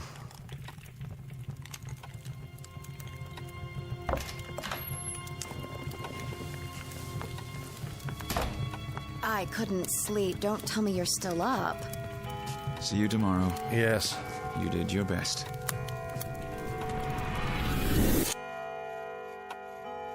What in the... What is going on here? How do you mean? Well, I thought we had a fireplace. What did you boys do with it? I'm serious. She's right, Hank. The fireplace, it's gone. There's just a blank wall. Carol, I don't understand. Carol. Carol, where are you? She was standing here a second ago. She just... Paul. Paul! For the love of God, I can't see either of you. In the living room, it's getting dark. It's starting...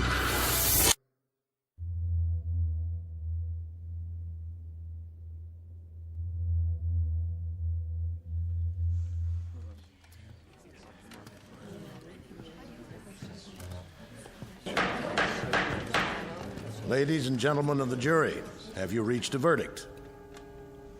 We have, Your Honor. And what is that verdict? We find the defendant, Adam Grant, guilty of murder in the first degree. Order in the court. The defendant will rise. The defendant will rise. Adam. What? Oh, all right. Let's get it over with. Adam Grant, you have been tried by a jury of your peers and found guilty. Do you have anything you wish to say before sentence is passed? Very well. It is the sentence of this court that for the brutal and despicable crime of murder in the first degree, you shall be put to death by means of electrocution. No, not again. You can't make me die again. Restrain the prisoner. Put the leg irons on.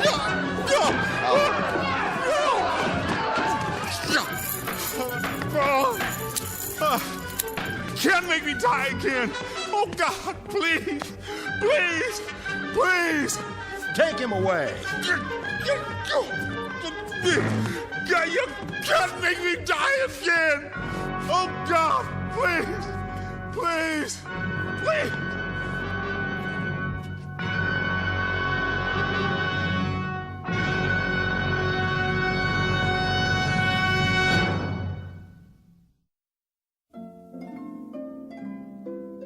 We all know that a dream can seem real, but it's also possible that reality might be a dream. We exist, of course, but how? In what way? As flesh and blood human beings, as we believe, or simply as part of someone else's feverish nightmare? Think about it. And then ask yourself, do you really live here in this country, in this world, or do you exist only in the Twilight Zone?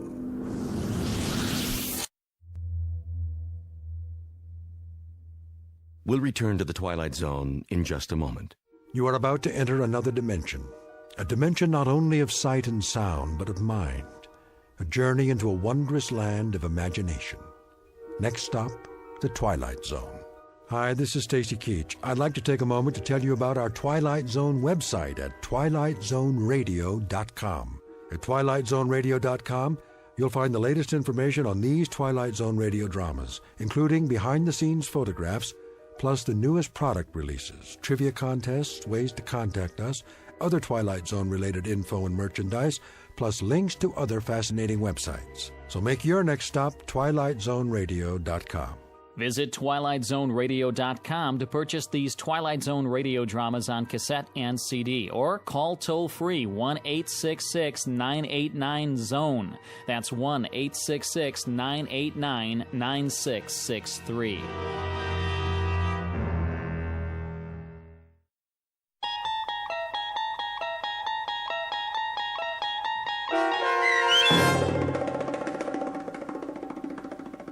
Shadow Play, starring Ernie Hudson with Stacy Keach as your narrator, was adapted for radio by Dennis Etchison and written for The Twilight Zone by Charles Beaumont. Heard in the cast were Christian Stolte, Nick Sandys, Elizabeth Lido, Roderick Peoples, Doug James, Ken E. Head, Martin Astrop, T.J. Jagodowski, Carl Amari, Tom McElroy, Meg Thalken, Damian Arnold, and Craig Harris. The producers of The Twilight Zone wish to thank CBS Enterprises and the Rod Serling Estate for making this series possible. This copyrighted radio series is produced and directed by Carl Amari for Falcon Picture Group. Sound design and custom Foley effects for The Twilight Zone by Cerny American creatives Bob Benson, Craig Lee, Michael Slaybach, and Matt Sorrow. To learn more about the Twilight Zone radio dramas and to contact us, visit our official website at twilightzoneradio.com. Doug James speaking.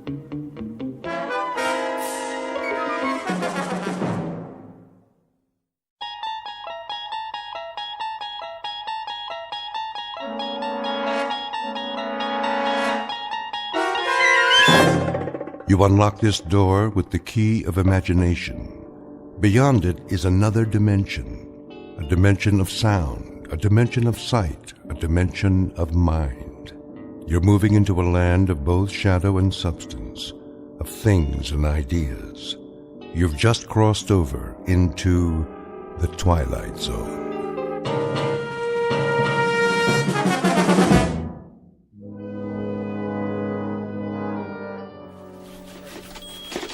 Hey, Miller. Yeah. Hey, your copy ready? Almost. Well, the old man wants it on his desk now. The old man drinks too much coffee. Ooh, easy, pal. Hey, I'm just passing it on. So what's your column about?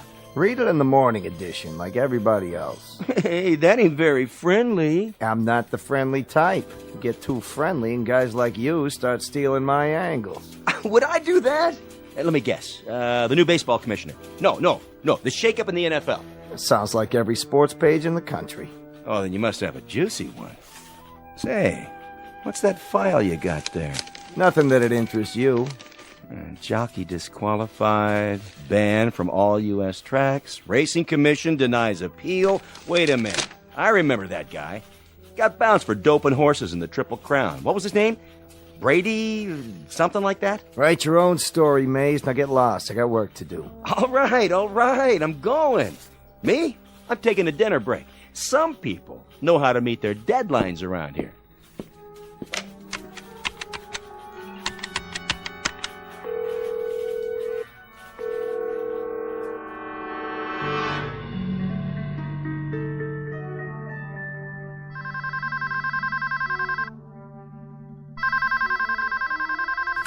Huh?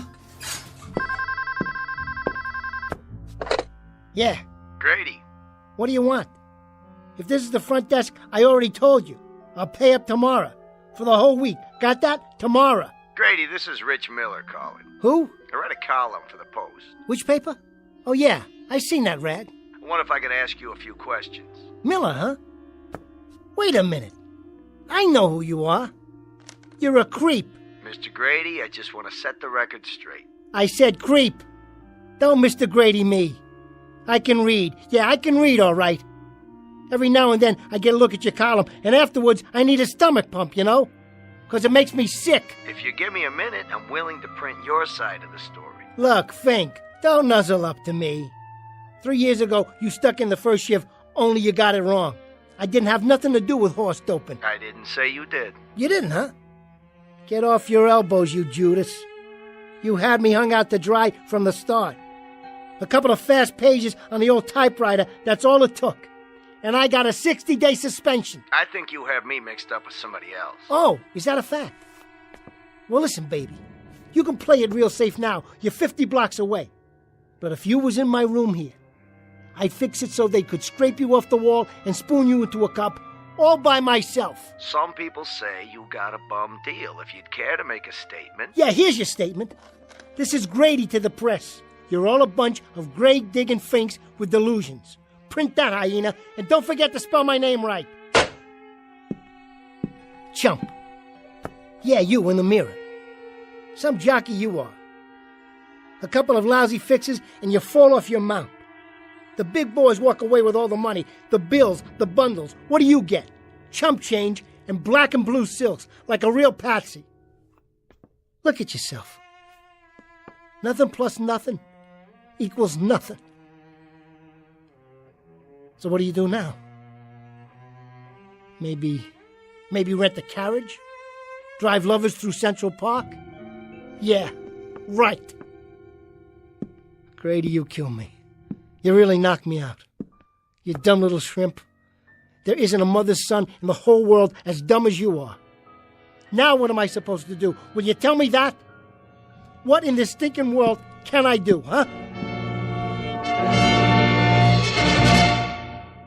The name is Grady, 5 feet short in stockings and boots, a slightly distorted offshoot from an old and honorable breed of humans who raise horses. But this happens to be one of the rotten apples in the barrel, bruised and yellowed by dealing in dirt. A short man with a short memory, who somewhere along the line forgot that he worked for the sport of kings and helped turn it into a cesspool, used and misused by certain two-legged animals who have hung around sporting events since the days of the Colosseum. So this is Grady in a Fleabag hotel room on his last night as a jockey. Behind him are Hialeah, Hollywood Park, and Saratoga. Just now, he's rounding the clubhouse turn and coming up fast in the Twilight Zone.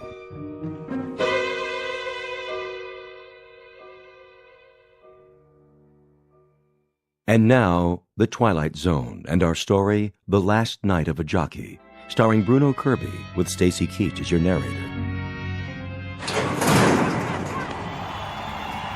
Around the far turn, it's Baby Needs a New Pair of Shoes, 2 lengths back, Jazz Bakery, followed by Janine L, Lovely Lita, Stratisfaction, Red Dreams, Double Edge, and trailing is Taz.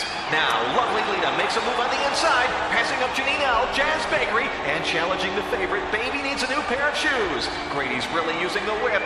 It's Lovely Lita, and Baby Needs a New Pair of Shoes. Lovely Lita bearing down the stretch, they're neck and neck, and it's Lovely Lita, the winner by 2 lengths.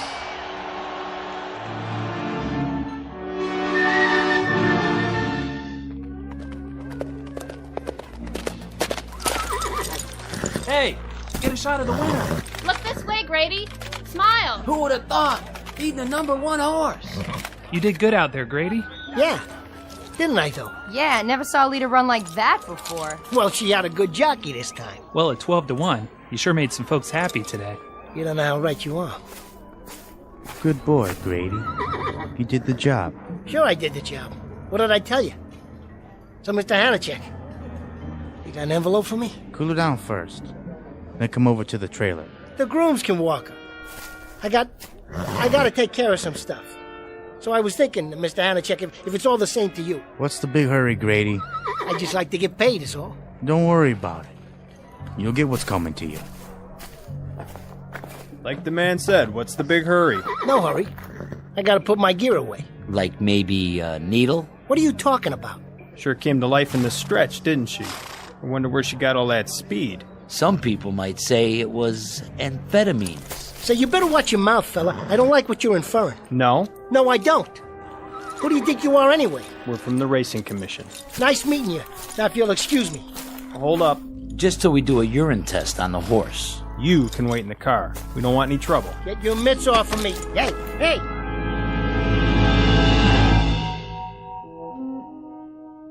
Hey! How goes it, Mr. Grady?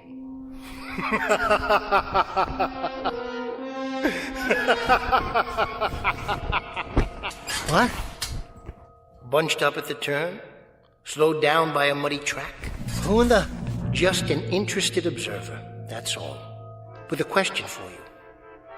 How goes it in your world?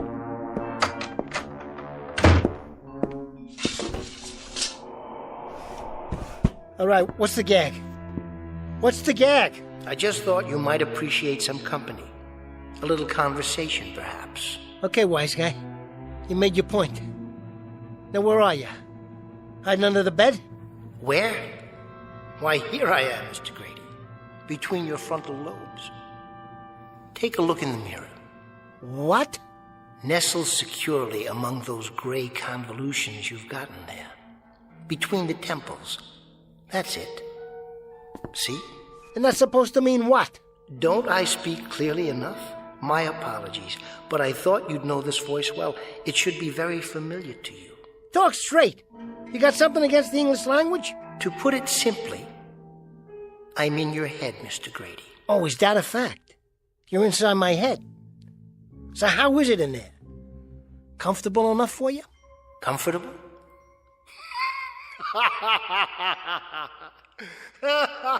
Hey, cut that out, will you? This room ain't big enough for the both of us. You're making my head hurt. You'll forgive me, Mr. Grady, but you must admit it is a funny question. What's funny about it? Comfortable? Inside your head? It's like sleeping in the middle of 42nd Street during a parade. Noisy, crowded, and quite uncomfortable. To be blunt, I'm sick of it. Time to come out for a while and have a stretch, if you don't mind. What do you mean? Where? Look in the mirror over your dresser. Ah, that's much better. Hey, what is this? Some kind of trick? No trick, I assure you. But you look just like me. Except you're all dressed up. And the way you got your hair combed like some kind of uptown guy with bucks. You like the effect? I picked the jacket and tie with you in mind. And the hair, the way you used to wear it, when you still cared about your appearance. Say, what's going on here? I must be going wacko. Oh, why did you just get out? Come on, move it. Out of my room, now, scram! And go where? Back in your head?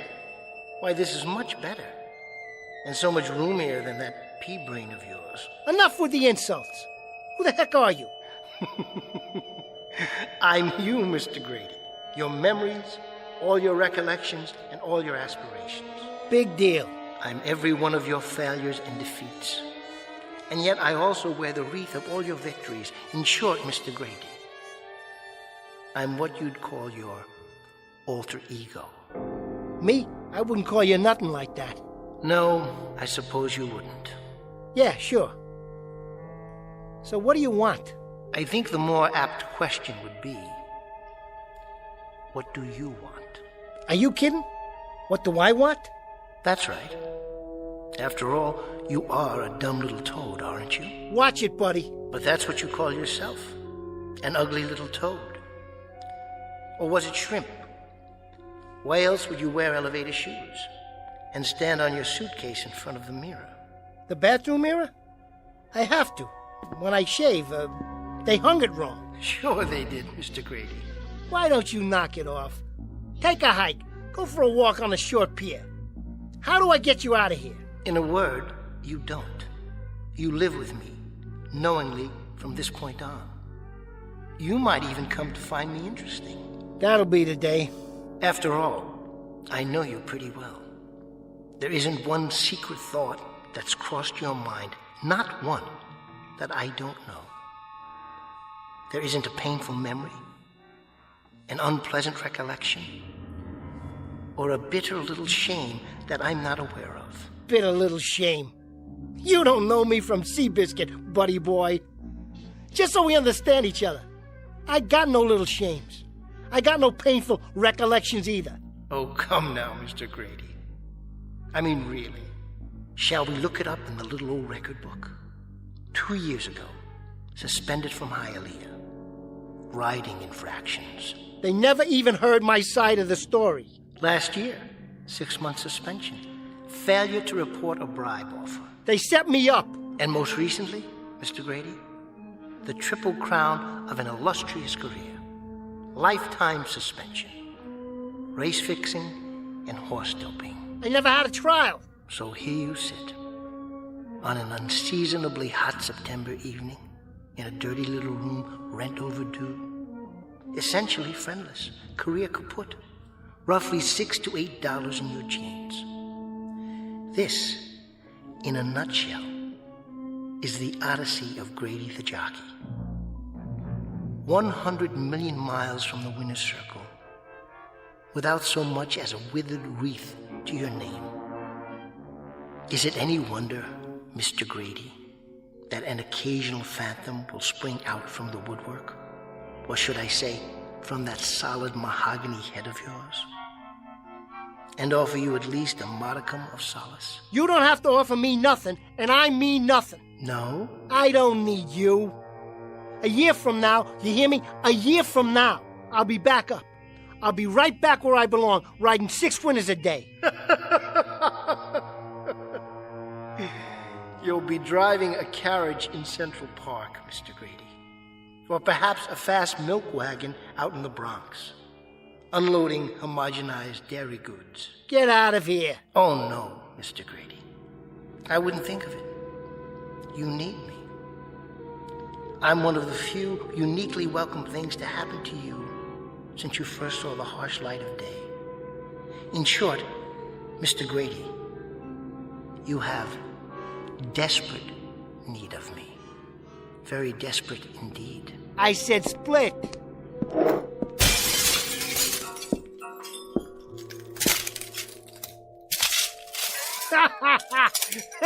Fink? Where are you now, Fink, huh? Like pneumonia, I need you. Like a fractured leg. Like a 3-legged trotter for a steeplechase. That's how I need you. Who did you think you were talking to, huh? Who, I said? All I have to do is pick up that telephone, see? I call Hanachek. I say to him, Hanachek, I handle the fix. Now let's have the payoff. And you know what happens? Inside of an hour, I got plane fare to Puerto Rico. That's what happens. Next week, I'm riding in the warm sun, and 2 years from now, I'm back here officially wearing my old silks again. That's what happens. Then why don't you? Huh? Why don't you call Hanachek? Go ahead, Mr. Grady. Give him a buzz. All right. I will.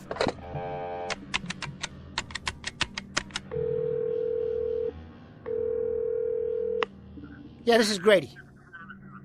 Hanachek around? Well, I want to talk to him. Never mind the message. This is personal. Just put him on.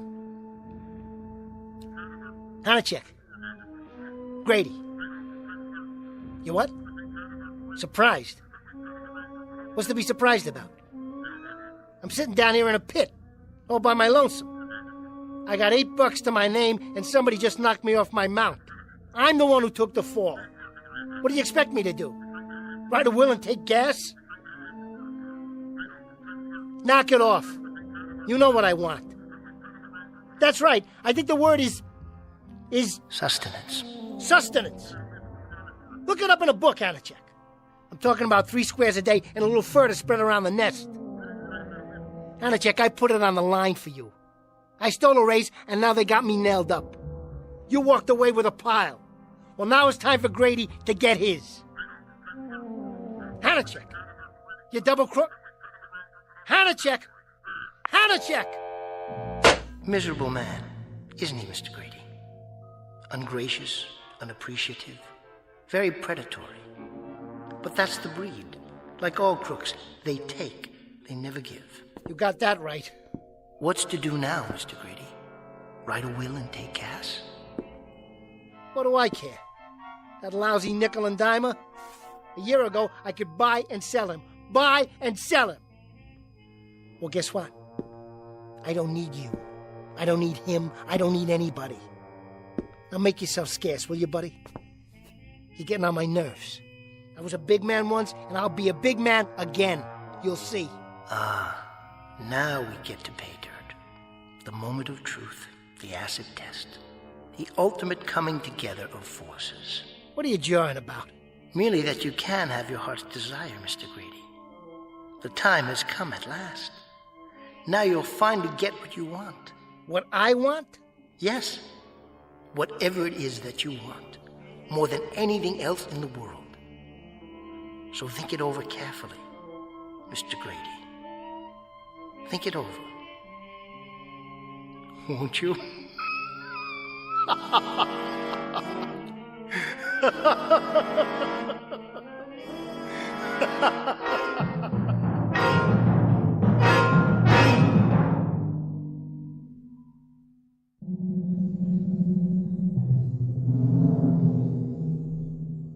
I don't get it. What's the rib? Consider it your true payoff after such a checkered career. You know something? I don't understand a word you're saying. Think about it. Only a year ago, you were strutting around the country on the thoroughbred circuit. You wore shiny shoes, new clothes, you tipped big. You had some compensation then, Mr. Grady. Compensation for what? For the fact that you're the runt of the litter.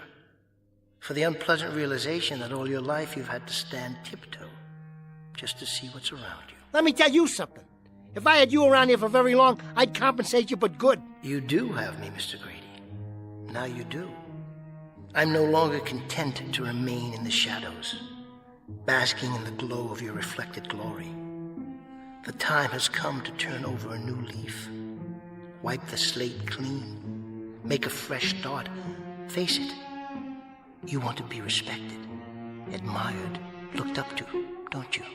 You hate to get off a horse, because in the saddle, you're as high as the sky. And on Mother Earth, you're a half pint. And I'm telling you, get out of here. Make tracks pronto. First, tell me what it is that you want. This is the moment. Seize it. What? What do you really want? What do I want? What do I want? Such as? Anything. All you have to do is name it. Because believe me, you deserve it. What I want is... I want to change what I see every time I look in the mirror. Or in the window when I'm walking down the street in people's eyeballs. When they're staring at me. That's right. Let it all out. I don't want to look in there and see a shrimp. A toad. A fink. You know what, man? I want to be the biggest. I mean, I want to loom. I want people to look up to me. Poor Mr. Grady. You dreamless, put-upon little man. How cheap you come. What a cut-rate little article you are, after all. You want size? That's your heart's desire? You want to be a giant among men? Yeah. Yeah, that's it. Is that all? Is that really all? Cool it, you're giving me a headache. I gotta lie down for a minute. Go ahead, Mr. Grady. Be my guest. We wouldn't want to overwork that gigantic brain of yours, would we?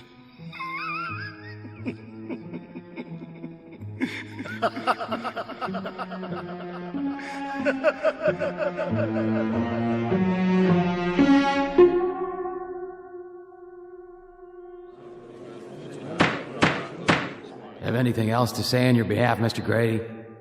Yeah, Mr. Commissioner. I got plenty to say. I'm a jockey. That's how I make my living.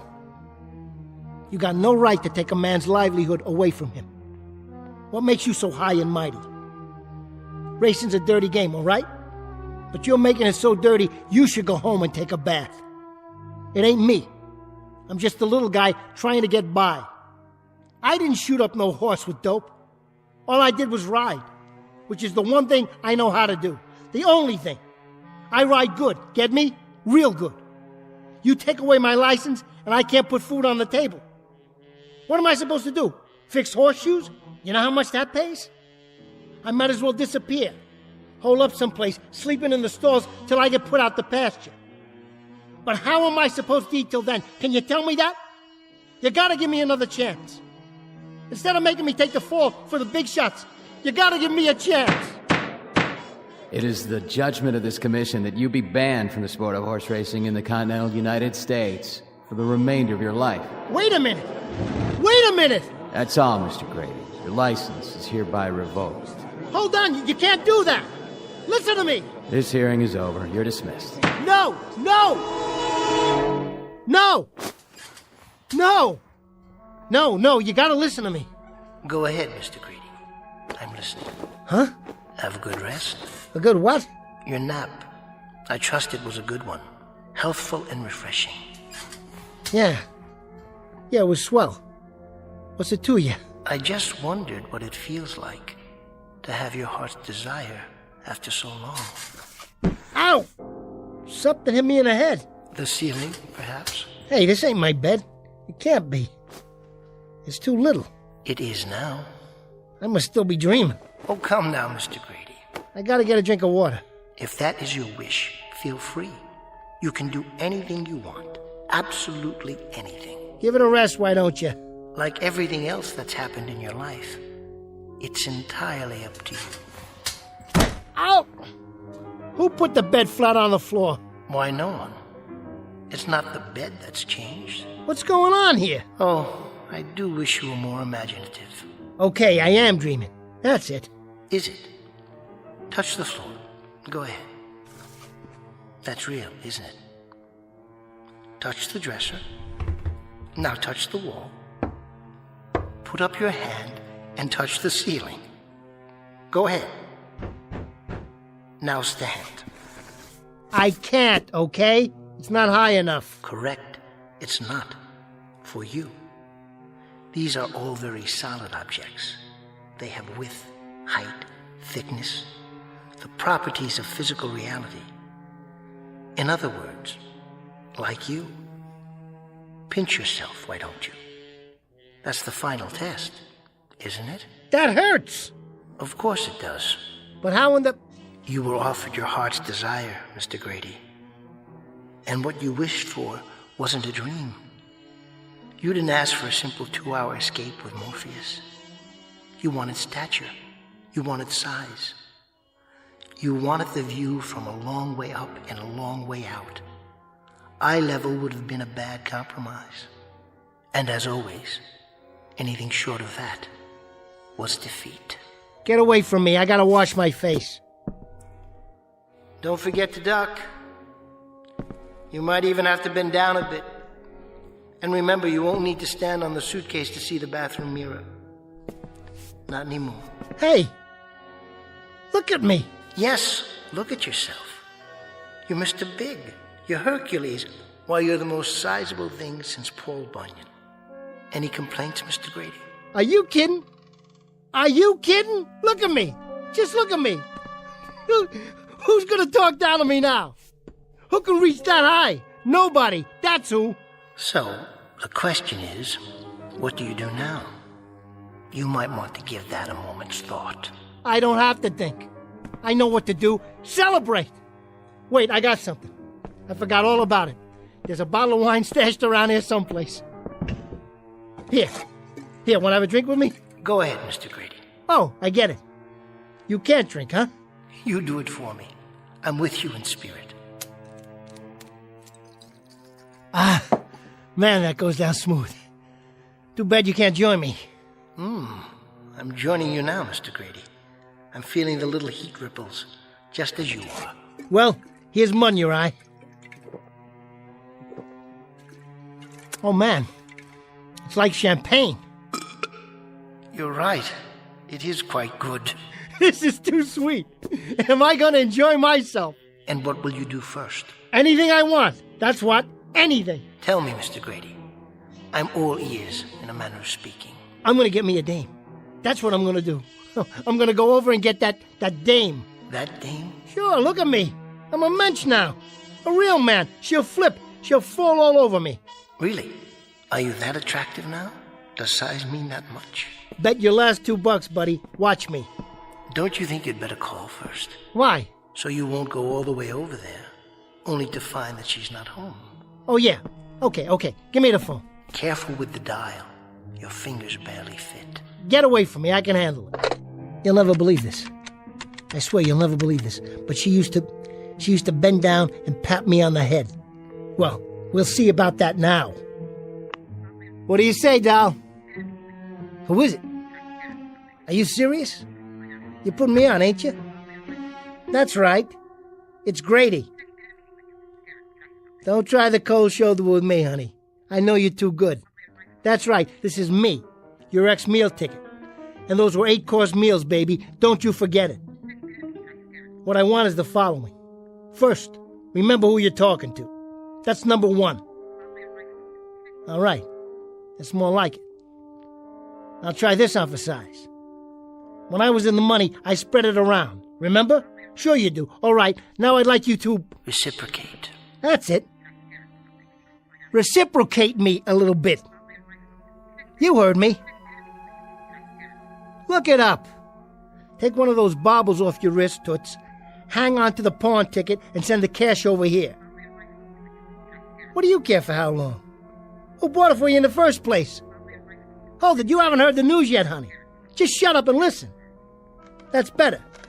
See, I'm a big man now. I mean big. What are you laughing at? It's true. Everything's different now, babe. Will you put a cork in it? I'm 6'6", 6'7". More than that, surely. No, make that 7 feet. Yeah, 7 plus. 7.5 at least. That's what I said. Any minute, the Lakers are going to be sending one of them crummy talent scouts over here. You'll see. Yeah. Huh? Would I lie to you? I tell you, I've grown, really grown. Will you listen? Why, you cheap little alley cat. I don't take that kind of talk off anyone. Nobody calls me an ugly little runt. Nobody. That's what I said, especially you. Forget it. Go someplace and die for all I care. And I hope it's long, tough, and really, really painful. That's what I wish for you. Well done, Mr. Grady. Just my luck. I gotta go call on a cheapskate with my hat in my hand. A dirty little gimme like that one. You managed to flex your vocal cords in a very manly fashion. At this rate, women all over the world will be flocking to your doorstep. So I struck out once. Big deal. I could pick up the phone and call half a dozen dames better looking than her. Why am I singularly unimpressed? You will be impressed, buddy. You will be. I certainly hope so. What did I tell you? Here comes one now. Are you sure? What do you mean, am I sure? Remember your heart's desire. Do you know what that is? Of course I know. Take care, Mr. Grady. Give it some thought. Some very careful thought. Are you quite sure that you're ready? Because whatever you've wished for, something tells me that you're about to get it after all. In spades.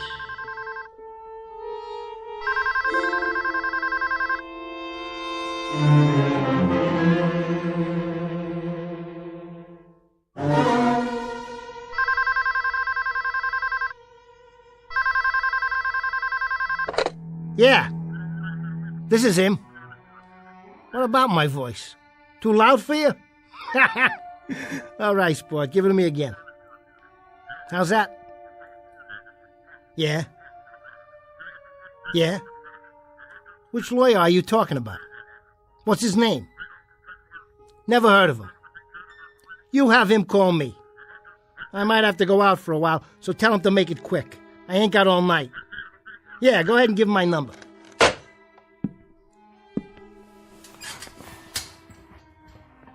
What was that all about, Mr. Grady?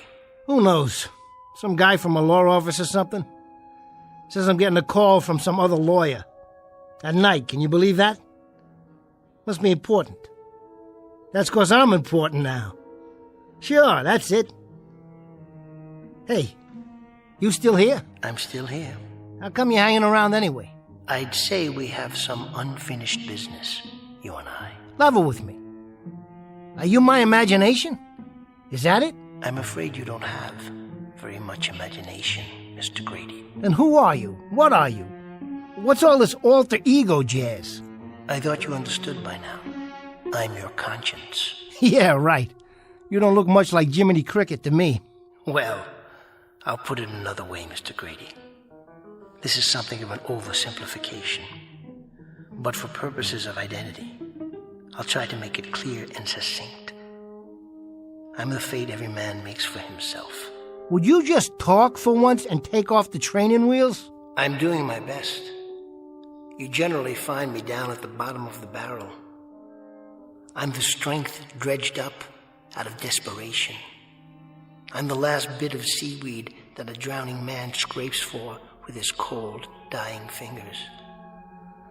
I'm the last gasp, Mr. Grady. That's supposed to be clear?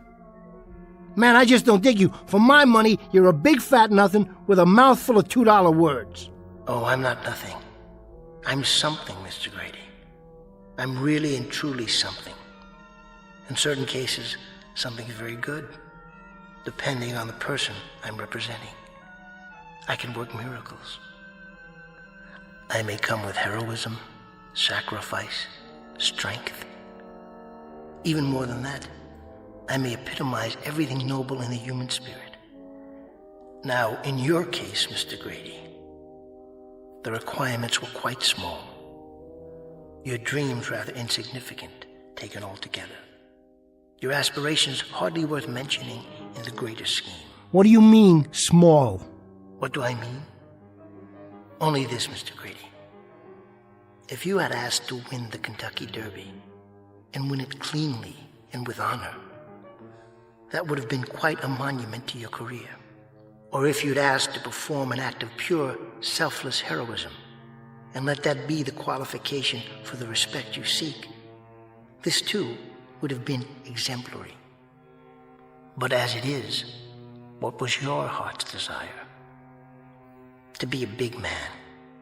Big in the sense that your hands can smother telephones, your head can hit the ceiling with every step you take, your face can overshoot its reflection in the mirror without the help of a suitcase or a stepladder to stand on. I repeat, Mr. Grady, you come cheap. You're hardly worth the effort. You're a regular wise guy, ain't you? Well, let me tell you something, buddy. As you wish. All I want, all I ever wanted, was to walk down the street and not get laughed at. I didn't want to be called a freak behind my back. I didn't want to be an ugly little creep, the one they need but the one they don't like to look at. I didn't want to be kicked around from one track to the next because every time I measured off a guy, I was looking into his belt buckle. You're wrong about me, mister. I don't come cheap. I don't come cheap at all. Because now I got my heart's desire. That plain enough for you? You surprised me, Mr. Grady.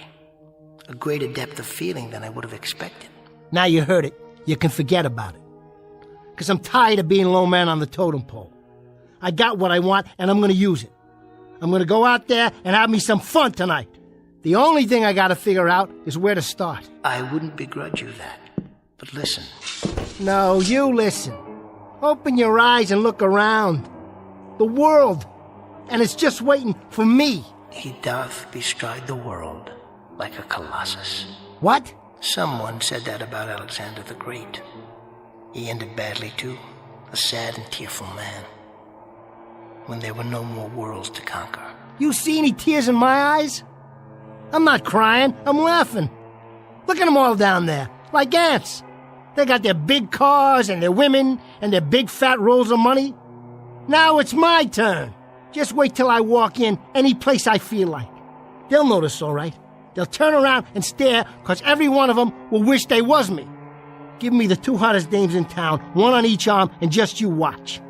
I am watching. I'm with you. Imagining it all, along with the consequences. Imagining is something you don't do very well. So let me help. The possibilities are endless, but the trick is in the choosing. What's right for you? What can you wear like a beautiful coat of many colors? Or what doesn't become you? What doesn't fit you? If you choose wrong, it will show. It won't enhance your standing. It will destroy you.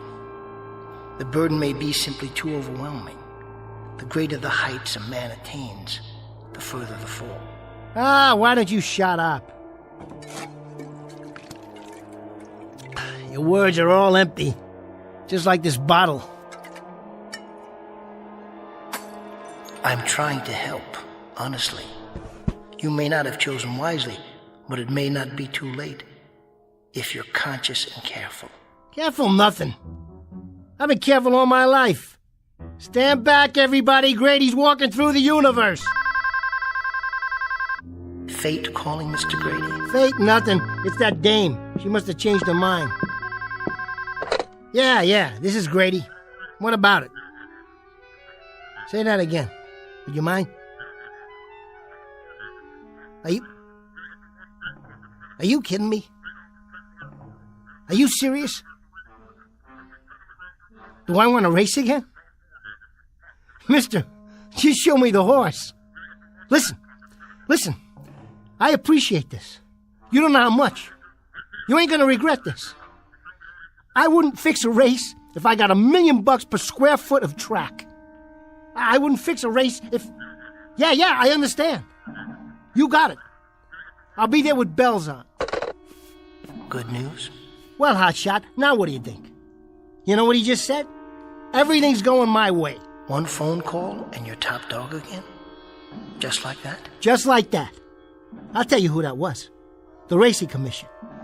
A bunch of horse owners put in a petition for me. Can you beat that? They want to give me another chance. Do you understand what that means? Another chance? I'm gonna ride again. Oh, Grady's gonna mount up and hit the turf like old times. Is that right? Oh, Mr. Grady. Now what's so funny? Tell me, what's so funny? I'm gonna ride again. I'm on top of the world. Think about it. Go into the bathroom and bend down and look at yourself while you're combing that mop of hair. And putting on your best riding boots, which won't fit now. Wait a minute, you're right. I can't ride like this. I'm too big. I'm way too big. I can't ride like this. Hey, please, make me small again. I'm begging you. Make me the way I was. Do it, will you? Will you do that for me, please? You may have learned your lesson, Mr. Grady, but it's too late. Please. Hey, please. I take it back. Will you make me small again? Will you do that little thing? That's all I ask. Hey, listen. I want to be small again. I want to be small. Mr. Grady, you are small. Every time you won an honest race, that's when you were a real giant. But right now, they just don't come any smaller. No! Where are you? Where did you go? Come back!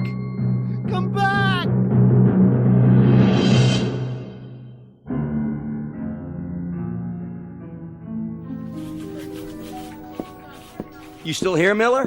What does it look like? Didn't you finish your column yet? Yeah, I finished it, but now I have to rewrite the whole thing. Well, how come? The old man didn't like it? I just got a call from the precinct. That jockey.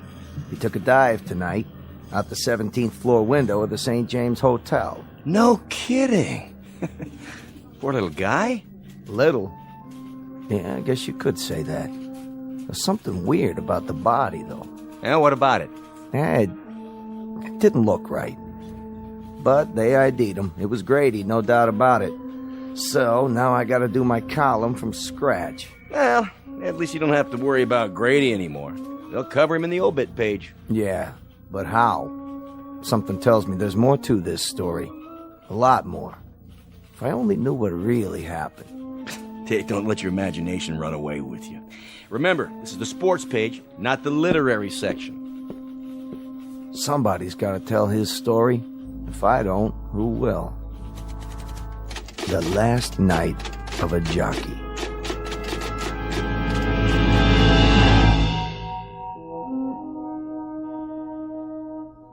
The name is, or was, Grady. 7 feet tall. Or was it 8 or 9? A slightly distorted offshoot of a decent breed of humans who ride horses in what was once the sport of kings. But unfortunately for Mr. Grady, this court jester learned too late that you don't measure size with a ruler. You don't figure height with a yardstick. And you never judge a man by how tall he looks in a mirror. For a giant is as a giant does. You can make a parimutuel bet on that, win, place, or show, at any window in or out of the Twilight Zone. More from the Twilight Zone after this. Hi, this is Carl Amari, producer of the Twilight Zone radio dramas. I'd like to take a moment to tell you about our official website at twilightzoneradio.com, where you'll get the latest news and information on these Twilight Zone radio dramas. Plus, at twilightzoneradio.com, you can digitally download 3 free episodes or any of our episodes for only $1.95 each. In this age of ever-changing technology, we've decided to make these episodes instantly available to you by making the Twilight Zone radio dramas a digital download-only series. This means that this series will no longer be offered on CD. The CD collections at our website are now being offered while supplies last at buy one, get one free. So be sure to get your favorites before they're sold out. Be sure to visit us often, and I'll see you in the zone.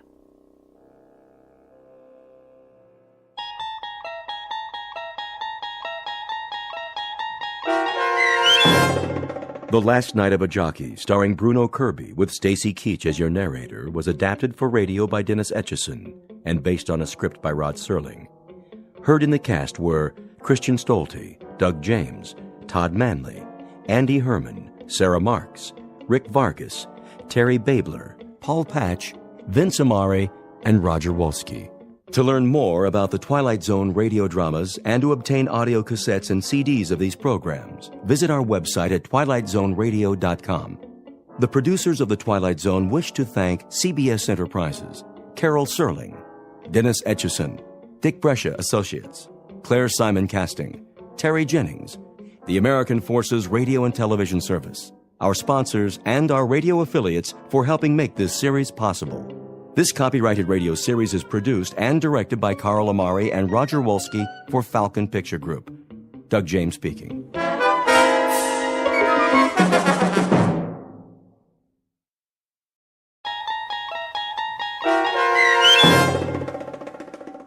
Elegy, starring Blair Underwood with Stacy Keach as your narrator, was adapted for radio by Dennis Etchison and written for The Twilight Zone by Charles Beaumont. Heard in the cast were Jeff Lupetin, Christian Stolte, and Joby Cerny. To learn more about the Twilight Zone radio dramas and to obtain audio cassettes and CDs of these programs, visit our website at twilightzoneradio.com. The producers of The Twilight Zone wish to thank CBS Enterprises, Carol Serling, Dennis Etchison, Dick Brescia Associates, Claire Simon Casting, Terry Jennings, XM Satellite Radio, Sirius Satellite Radio, our sponsors, and our radio affiliates for helping make this series possible. This copyrighted radio series is produced and directed by Carl Amari for Falcon Picture Group. Doug James speaking.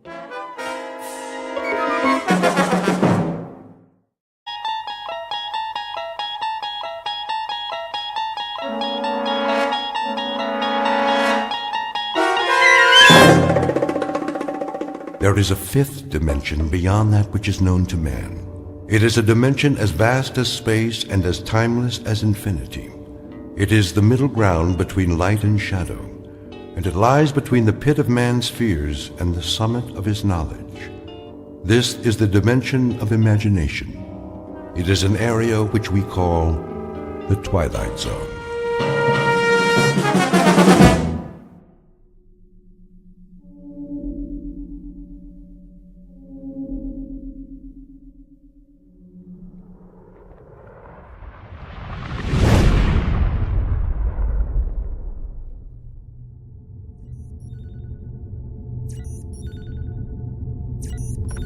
Kirby.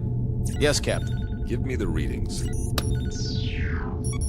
Course stable, 7.9 off vertical axis. That's why I can't stand up straight. Speed 2650, steady she goes. How close are we to that asteroid? In range, gravity detector starting to read. Say 100,000, give or take. Piece of cake. You still have to maneuver for a landing. Fuel supply. Well, Captain, let me put it this way. If I was back home in my car, I'd pray for a steep hill so I could put her in neutral and coast all the way down. That bad, huh? I think the expression is running on fumes. What's the terrain? Spectrographics coming in. And? Not too hot, not too cold. Volcanic activity, 1 million or so years ago. We are hitting atmosphere. At least it's got an atmosphere. How much oxygen? I'm trying to get a reading. Deceleration chairs. Just a minute. Now! Better do it, Pete. All right, Myers, I'm going. Firing retro rockets. The fuel tank's empty, Captain. Anybody got a parachute? Hang on. Angle looks good. Thank heaven for small favors. The surface is coming up fast. I'll try to level her out. Nose up. Up!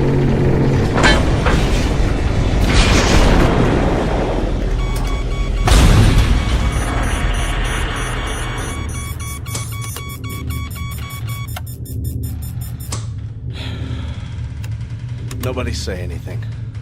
I want to remember this magic moment. Oh. Ooh. Everything seems to be in one piece, except for the communications module. And it sounds like we damaged the tail assembly. Instruments are still working. How's the atmosphere? Take a reading. 20.95 parts oxygen. Yeah, right. 78.09 parts nitrogen. That's impossible. I don't get it. That's air. Don't look a gift horse in the chops. Gravity?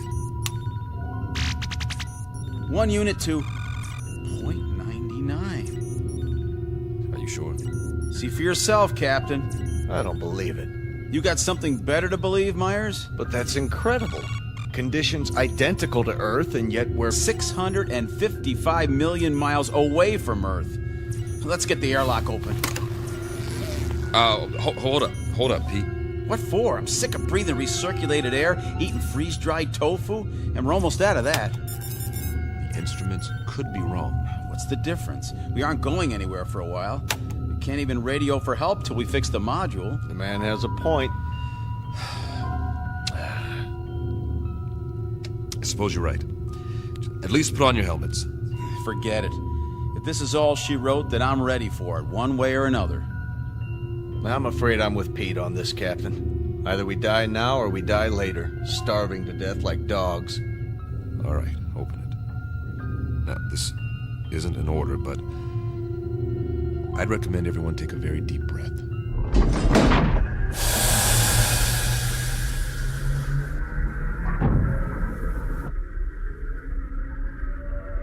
Time, the future. Place, a dark corner of the universe millions of miles from planet Earth. The main characters, 3 men. William Weber, captain. Peter Kirby, navigator. Carl Myers, geologist and science consultant. Each distinct from the others, but all sharing a common dilemma. They are lost. And like any long-haul explorers, they want to go home. Not their home necessarily, that would be too much to hope for. But at this point, any old port in a storm will do. Especially for those who have veered off course and into the Twilight Zone. And now, The Twilight Zone, and our story, Elegy, starring Blair Underwood, with Stacy Keach as your narrator.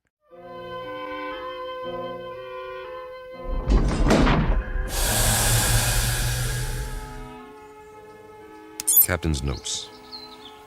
We've made a rough landing, but no injuries. According to our instruments, the atmosphere is breathable, so we've opened the airlock. It's hard to believe, but the temperature is that of a spring day on Earth. And it smells clean. Well, I'll be. Get the ladder into position. Watch your step.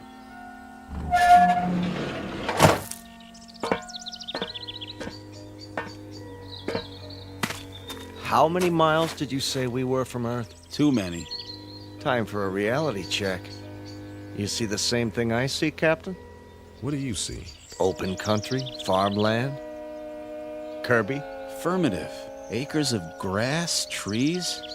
I grew up in a place like this, in the Midwest. And those hills. They're settled granite, I'm sure. Eroded over thousands of years of wind, rain. I don't get it. Neither do I. Wait a minute. I do. Don't you see? We're back on Earth. Come off it, Kirby. I'm serious. The instruments are all screwed up. Some way or another. Don't ask me how. We got turned around, and now here we are, right back where we started. Oh, man. That is rich. Only one thing's missing. A brass band. Maybe they forgot about us. It's an interesting theory. Except for one thing. As far as I know, Earth has never had two suns in the sky.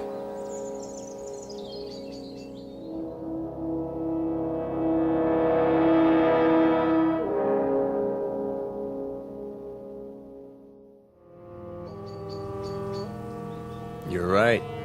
But the temperature's perfect. That means they're smaller than our sun. Added together, they put out just enough energy to duplicate conditions on our own planet, including evolution. And the people learned to build farmhouses exactly like ours. What? If that's not a barn over there painted red, then it's a pretty good imitation of one. What in the name of... Better check it out. Be careful, men. We don't know what we're dealing with yet.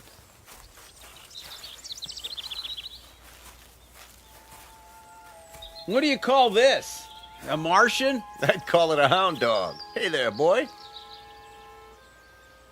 How come he's not moving? He's taking a nap in the shade. I don't blame him, do you? What the heck is that? By the barn, it's called a tractor. They were internal combustion vehicles used in the 20th and 21st centuries before the Total War. So we are on Earth 300 years ago. Negative. We're not equipped for time travel. Okay, you explain it. I can't. The only thing I know for sure is that we're not on Earth. And we are not alone. What do you... Hey! Hey, you over there, by the barn! What's the matter? Can't he see us? He's turned the other way. Looks like he's taking a rest. Leaning on his... It's a pitchfork. He was using it to load hay into the wagon. Some outfit. Overalls. Farmers wore them with straw hats, just like that one. He even has a red bandana in his back pocket. Well, I suggest we ask him the way to the Emerald City.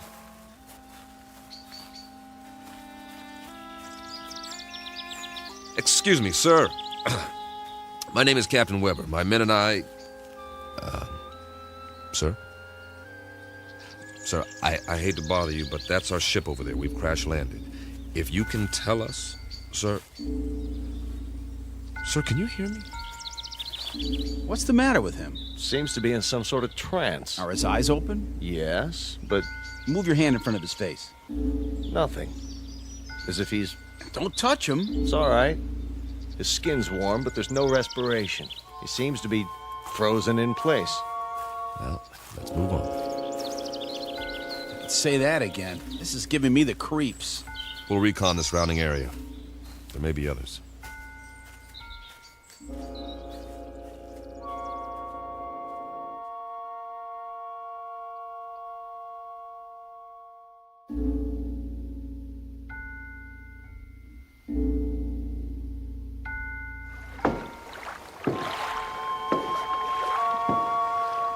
Oh, now this is what I call a lake. That's what anyone would call it, Pete. Easy, easy. Be sure the bridge will hold. Feels solid to me. We ought to take off these flight suits and jump in. No, thanks. Why not? Well... Go on, say it. You can't swim, can you?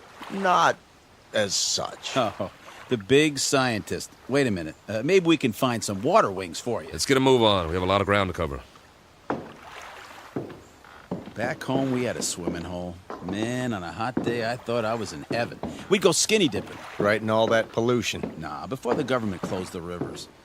They were even fishing it. You could even see them jumping in the air. You ever go fishing, Captain? Yeah, as a matter of fact, I did. In the mountains. The runoff from the snow was clean. Yeah, you could eat the fish if you wanted to and not get sick. I don't see any fish in this water. We better keep moving. We don't know when the suns go down. We should be back at the ship before dark, just to be safe. Good point. Maybe they don't have fish here. That's a possibility, if the planet's evolution took a different turn. Hey, there's somebody. I don't see anything. On the opposite bank, clad shirt, see him? Sitting there with a fishing pole? Hey, mister! Hey, mister! Kirby's right. Folding chair, wicker basket, the whole setup. Looks like the guy's got it made. Let's hope this one talks to strangers.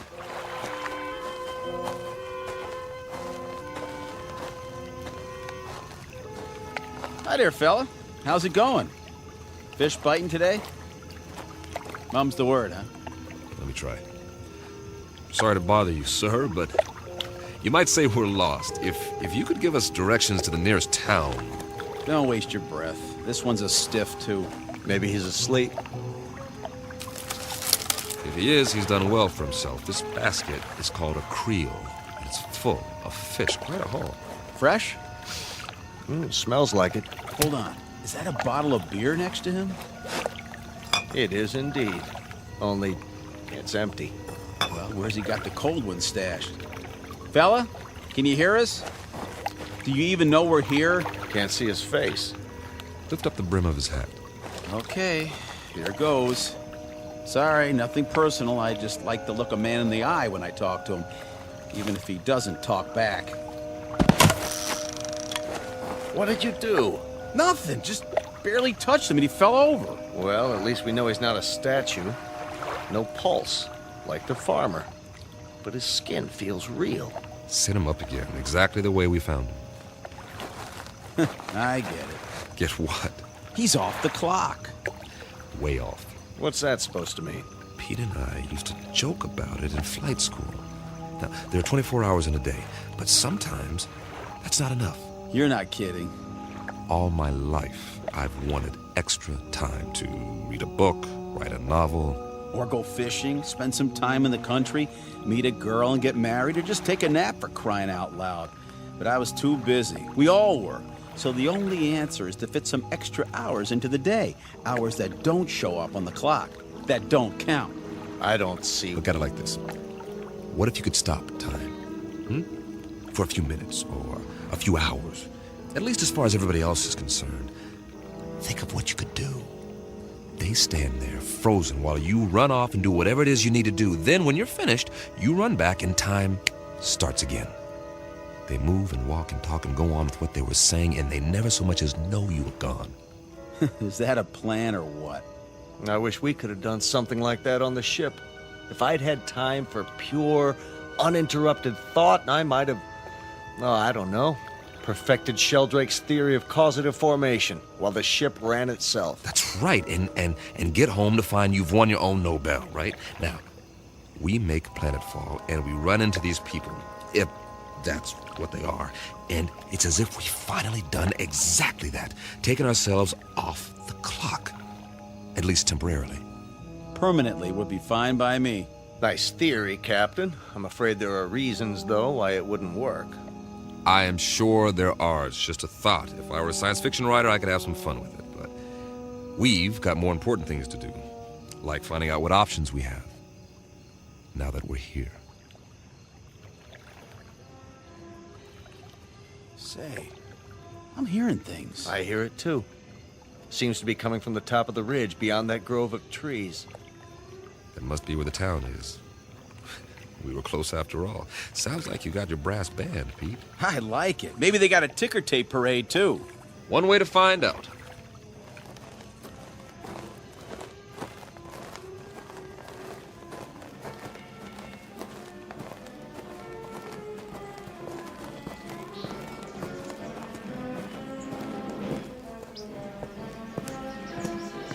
Captain's Journal.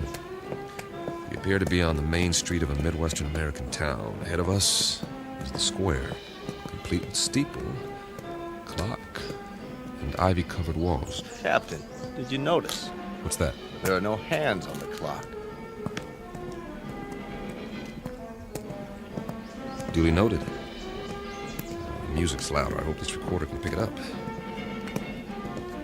sounds like a Sousa march. There's a bandstand, flags, bunting, and a sign that says, Inauguration Ceremony. Welcome, Mayor Finch. The musicians are all in uniform. Just one thing. They're not really playing. Kirby's right. Nobody's moving. Not even Mayor Finch. He's holding a silk hat. A photographer's in front of the crowd about to take his picture, but nothing's happening. It's like a movie set with 100 extras all waiting for someone to yell action. The question is, who's directing? I'm going to look around. Weber out. The music's coming from that loudspeaker near the platform. It's being piped in from somewhere. Pre-recorded, no doubt. Concert's over. I wonder who turned it off. Any ideas, Professor? Well, I suppose it could all be part of a carefully orchestrated illusion. That's as good an explanation as any. Now, maybe we're being made to see and hear what we hoped we'd find here. The sights and sounds of home. But they got it wrong. It's 300 years before our time. Who's they? Or it could be that time itself is somehow suspended in this place. So we really are off the clock. It's all relative. Time may have, in a sense, speeded up for us or slowed down for them. You mean they might actually be moving? It's possible. Then why can't we see it? You can't see the movement of a clock's hands, nevertheless, they move. Yeah, when there are hands. Do you believe what you're saying? Of course not. Hey, everybody. Sir, ma'am, what's the matter with you people? Are we invisible or something? Don't take it personally. By the looks of them, they don't see anything. They might as well be statues. But they're not statues. Here, feel one. You, sir, shake hands with the captain. See what I mean? They feel like flesh and blood. Yeah, Kirby's right. More of the same. Whoever, or whatever, is responsible, they've created a perfect imitation of the real thing all over this asteroid. For what purpose? I don't have a clue. The expenditure of time and effort is considerable. Not to mention the science involved. The skin on these pseudo-people must be a new polymer compound. And the clothing, all duplications of Earth fabrics. I wonder... Nah, never mind. Say it. Well, we must not be the first to land here. But this asteroid's not on the charts. Then, who were they modeled after? Maybe somebody real is still here. Where? Could be anywhere. The streets, the buildings. I say we separate. We'll meet back here in an hour. Well, it's better than huddling together like frightened children. All right. Pete, you go that way, Carl. See where the street leads and take some readings while you're at it. All right. I'll cover the buildings along this side, starting with the hotel. Remember, 1 hour. Are your watches set? Yeah. Yes. Don't ask me what to set it to, though. Earth time or something else entirely.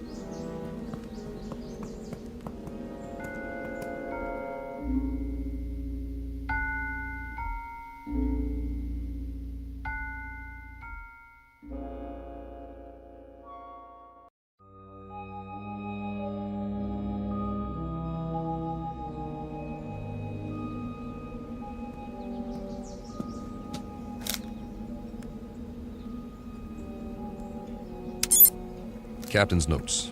The awning says the hotel is called the Ritz Arms. Kind of quaint. It would be considered ritzy, I guess, in a small town. Glass front. Nothing moving inside that I can see.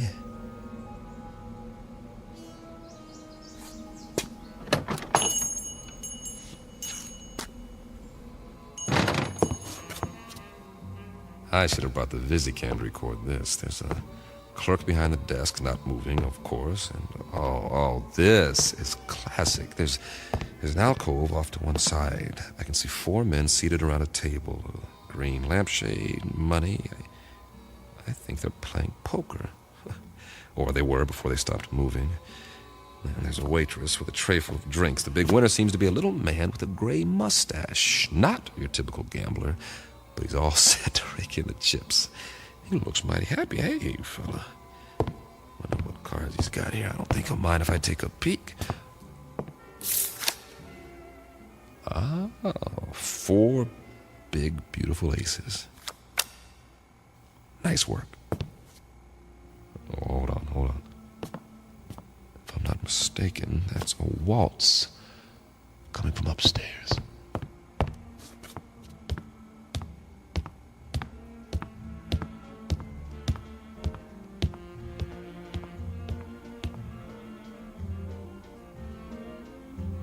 Music seems to be in one of the rooms.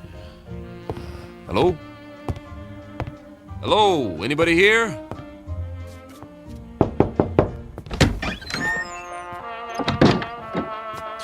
Oh, sorry. Excuse me.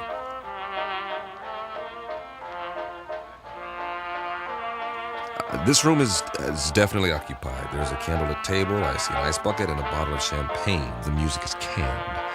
The couple is posed in a slow dance. She has a rose in her teeth, and he's got her bent back in a dip, kissing her throat. But what is she doing with him? A short, ugly man. Looks like he's never had a girlfriend in his life. But she's a real beauty. I don't know what's going on here, but I'm beginning to see a pattern. The theme seems to be dreams really can come true. But whose dreams? Who's fulfilling them? For what purpose?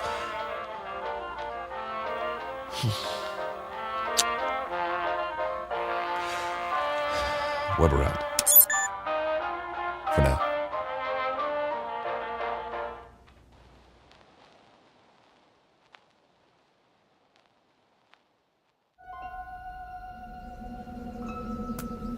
Find anything? Nope. At least nothing that moves. Pete? Not really, except for... What? You guys better see this for yourselves. Come with me. Where is it? Just around the corner. You're not going to believe this, but I think it's what they called a carnival.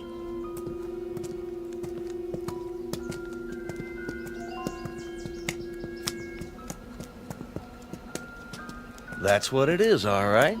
The Midway.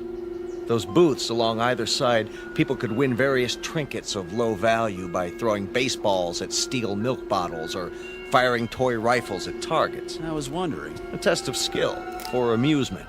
Also the urge to gamble for those with a predilection for obsessive-compulsive behavior.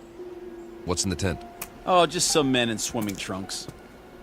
Win $500, go 2 rounds with Tiger Loomis. Oh. It's not a real tiger. No kidding, genius. Let's have a look inside.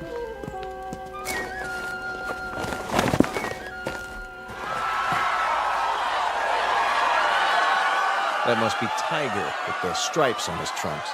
Yeah, the one lying down in the ring. Boy, some crowd, huh? Almost as many as the town hall, complete with sound effects. 2 pugilists, duking it out, as they say. A primitive display of testosterone poisoning. Check out the other guy with his hand raised. That, my friends, is what's known as a potbelly. Yes, but why? Too many carbohydrates, not enough exercise, plus a certain genetic predisposition. But why would he be the one who wins? Must have been a lucky punch. Looks like old Tiger's down for the count. Interesting.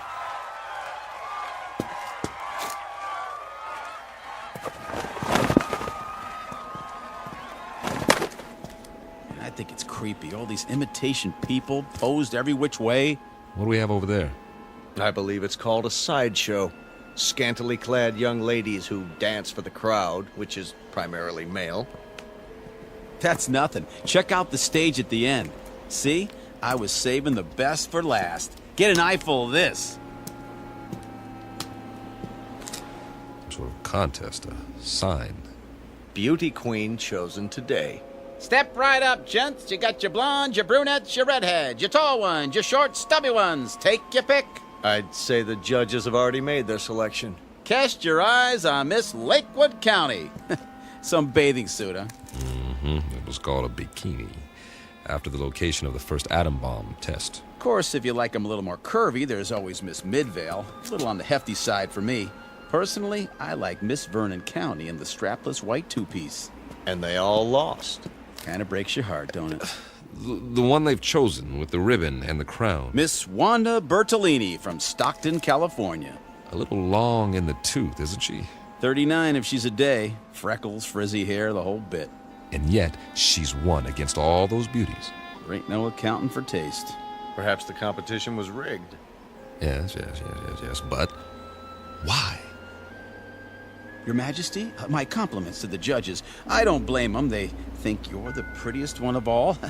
Wear it with pride, but tell me something, Your Majesty. What's wrong with you? I mean, you can't even move a muscle, like everybody else in this crazy asteroid. Answer me. Go on. What's the matter? Cat got your tongue? Answer me. Easy, Pete. Ah, you can have it. Everything about this place is nuts. Where are you going? Wait!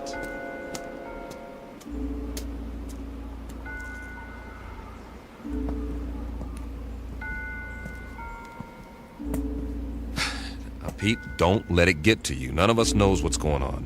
But until we figure it out... I'm sorry, all right? But you know how long we've been on that ship? Now we sit down and what do we find? We all feel the same way. Sure we do. But it's like somebody's trying to trick us into something or drive us batty. Something that doesn't even think like us. But it's got our number. Oh, yeah. Let me tell you. You've got to pull yourself together. I'm pulling, all right? But if we just had some idea, some clue about what the deal is here in this crummy place. How are you fixed for ideas, Carl? I don't really have a theory yet. Of course, it's highly improbable, but... So is the fact that we're here. Come on. Any theory is better than none. Well, I've begun to think that all of this... it just might be some sort of museum. Come again, Professor? We're millions of miles from Earth. It's possible that the inhabitants of this planet, whoever they are or were, developed a very advanced technology. Let's say they had a super powerful scanning device based on some new principle. Over the years, they observed Earth and decided to build replicas of what they observed. Perhaps they even took specimens to use as models. That would explain the accounts of alien abductions. If that's true, where are these inhabitants now? Gone, perhaps, having moved on and left all this behind. They could be in hiding. Then we better explore the rest of it. Or as much as we can in one day. At least they had taste. Take the residential street we're on now. It's right out of the late 19th century. Old-growth trees, Victorian houses. Why this era? Why any of it? It must have interested them. Though for what practical purpose, I can't imagine. Maybe just to please themselves. This is the way it was on Earth a few centuries ago. I've seen pictures, the streets, the houses, everything laid out so peacefully. You guys like it here? I would, if I knew it was real. If I could be sure it wasn't all going to vanish in a puff of pink smoke. It's an okay place to visit, but I wouldn't want to live here. Well, you better get used to it. This is going to be home for a while. Charming. Which one? The largest house, there across the street. Well, that one's a mansion. Isn't it lovely? Think of the freedom, the space to move about. You want it, it's yours. Yes. That's true, isn't it? Why not? I don't think anyone will mind, least of all the old fella in the chair on the porch. Another stiff. It's actually quite realistic, the way they've got him sitting there reading the paper. What's the date on the front page? Hey there, old-timer. You don't care if we look around, do you? Check out the inside. Not at all, gentlemen. You are most welcome.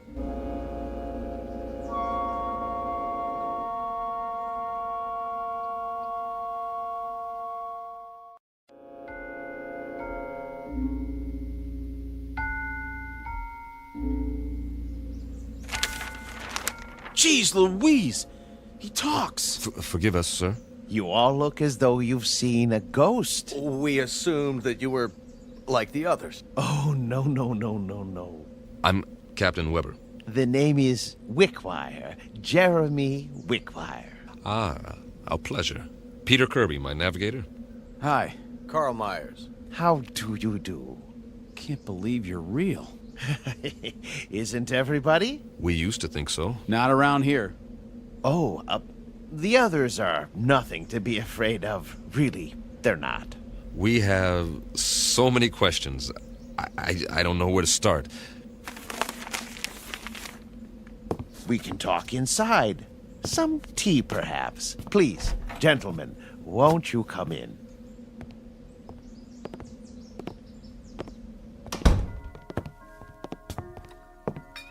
One lump or two? Oh, don't go to any trouble. It's better than what we're used to. Believe me. I don't know about you, Captain, but I must have my tea this time of day. I wouldn't feel complete without it. Oh, it tastes great. Nice and hot. Beats the heck out of that tang. I'll say. A remarkable collection of artifacts you have here.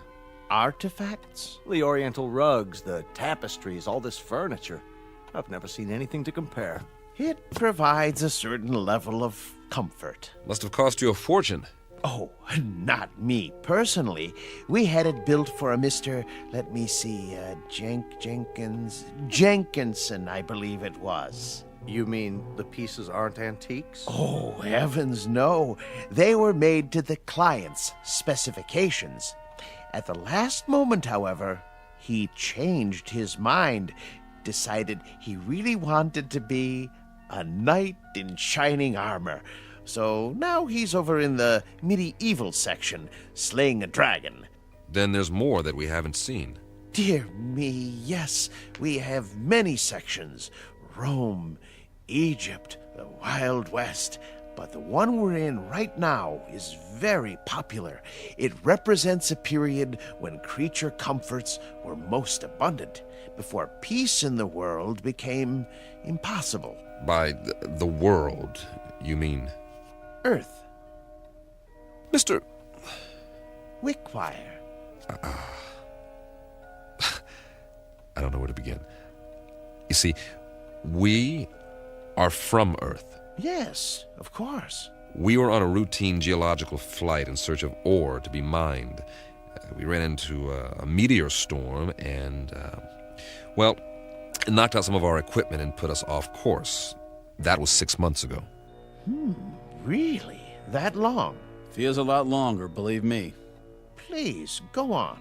We saw this asteroid and landed as well as we could. But there's no more fuel. We're going to have to stay here until we can repair the communications module and signal for help. They'll think our ship was destroyed without an SOS beacon. I see. Then you're not from the Glades. The what? I've been expecting them. I'm due for a delivery. From Earth? May I ask a question about the Earth? Did they, by any chance, have that atomic war? Not as such. A cluster of smaller wars almost simultaneously. Most of the Earth's surface was destroyed. We're still picking up the pieces. Oh, dear me. That is bad news. More tea, gentlemen. Mr. Wickwire, explain some things to us before we go out of our minds. Certainly, but you do look hungry. And you can say that again. Let me fix us a light lunch first, Then we'll talk. No, Mr. Wickwire. Explain some things to us before we go out of our minds. If you like. Where are we? Why, you're in a memorial park. A memorial? More commonly known as a cemetery. Didn't you know?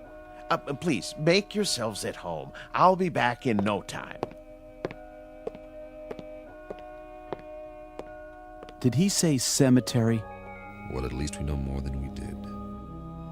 You act like nothing's happened. Nothing has happened, yet. Just give it time. What would you suggest we do? I'd suggest that you... Settle down, fellas. Getting upset isn't going to help. Help who? There isn't anybody to help us. That old man's off his rocker. This place is some kind of loony bin. Shut up and sit down. Yeah, well, I tell you, I don't like it. We're sitting around having tea, and we don't even know where we are. It doesn't make any difference where we are. This is where we're going to stay until we can send a distress signal. Unless he happens to have some rocket fuel and a tail fin assembly lying around. So for now, all we can do is make the best of it. Yeah, we don't have to like it, do we? Be patient. Everything will be explained, I'm sure. You mean you trust that guy? A little more trust might have saved our world, Pete. I say something about him is screwy. What's he so happy and well-adjusted about? Well, look at the way he lives. He's got everything he wants, even if it is a reproduction. Quiet. Here he comes. I've brought some sandwiches and a bottle of wine. I trust we'll make quick work of it. You can say that again. I haven't had a drink in... I don't know how long. And after that, coffee. It's brewing now. Meanwhile, a glass for each of us. Do you mind if I pour? Very kind of you, Mr. Wickwire. May I propose a toast? Please. To peace, my friends. Eternal, everlasting peace. I'll drink to that. We all will. Excellent wine. Glad you like it. This is a special occasion. I thought it was worth opening a bottle. Liebfraumilch, isn't it? Yes, indeed. Mr. Wickwire, we're still a bit confused. You said we were in a cemetery. What did you mean? Mean? Yeah, why would there be a cemetery here? Perhaps you could elaborate. Certainly. But before I explain the details, you must give me some information. If you like. If your dearest wish could be granted, what would it be? I'm not sure I understand. What would you like to be doing most? Where would you choose to be right now? That's easy. Back on the ship, headed for home. And you, Captain? I'll go along with that. So will I. Splendid. Oh, one other thing. When you left Earth, what was the date? September? No. The year. 2280.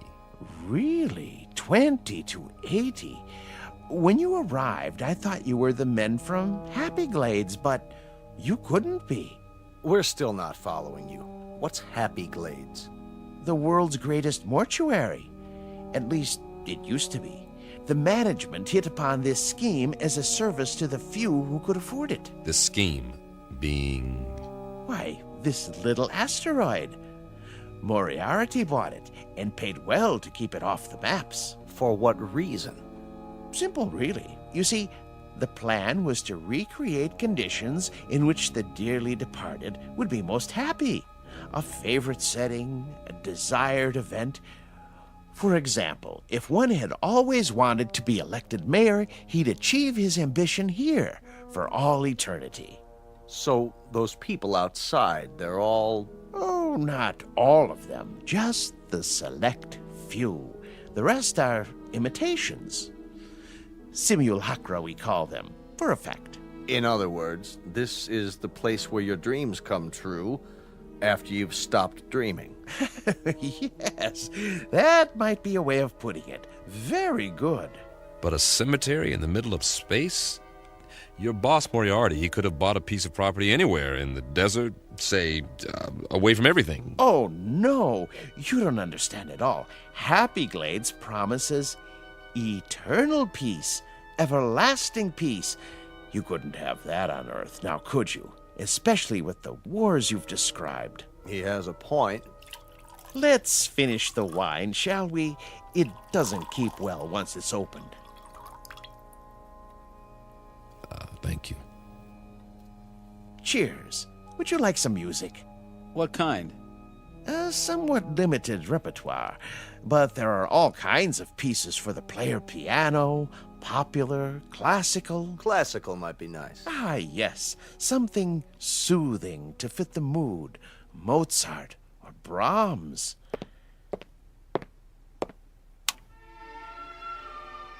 A good choice. I thought so. Drink up, gentlemen, before I bring the coffee. Unless you'd like something more to eat. I have some tea cakes in the kitchen. What about you? Me? Yes. How do you fit in? Why, I'm the caretaker. It's my job to make sure that our guests are not disturbed. This mortuary, or whatever it is, when was it built? Let me see. The year was 2177, I believe. It's almost 100 years ago. That makes you a little on the elderly side, doesn't it, Mr. Wickwire? Oh, you force me to an embarrassing admission. You see, I'm not actually human. When you're gone, I'll go back to sleep, as it were, until I'm needed again. I go on and off, like a machine. You understand now? Sure. Nothing complicated about that. He goes on and off. I've apparently been turned off for several decades. One thing, Mr. Wickwire, we're not going anywhere. We can't. We're staying here, at least for the time being. Yes, I know. You said something about when we're gone. Oh, a figure of speech, Captain. I meant departed. Gone on, as it were. Jim, you know what he's saying. What's the matter, Carl? You're pale. And you're perspiring. What in the... Something wrong with the wine. The old man.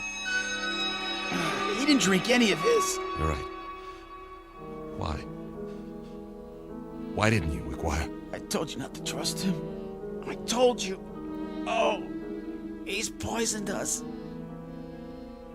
We meant you no harm.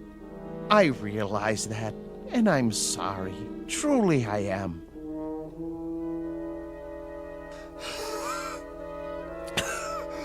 Give us the antidote.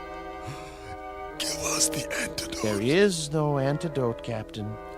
Even now, the eternifying fluid is coursing through your veins. It won't be painful, I assure you. Oh, please. You've got to stop it. Oh, my dear friends, can't you understand? I have no control in these matters. I'm only a machine. But why? Why us? Because you're here and you're men. And while there are men, there can be no peace. Surely you've seen ample evidence of that on Earth. What are you going to do with us?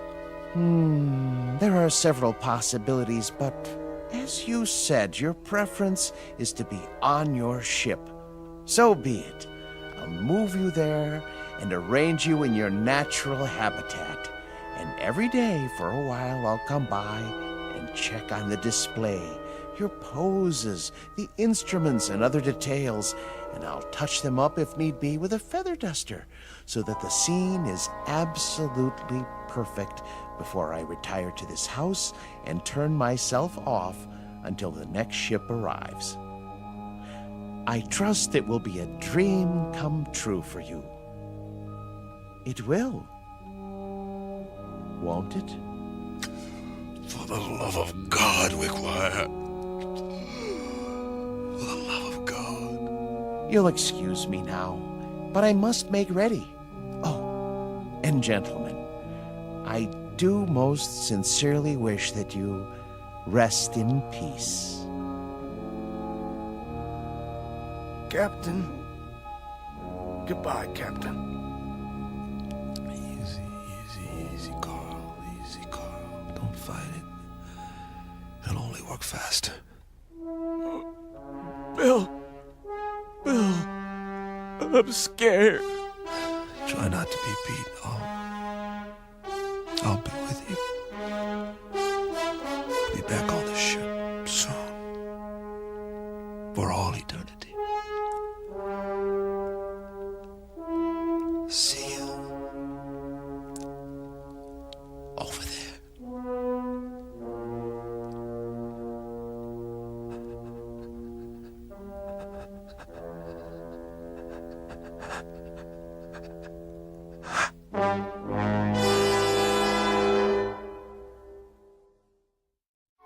Captain Weber, his navigator Kirby, and Meyer, the geologist, on their last voyage.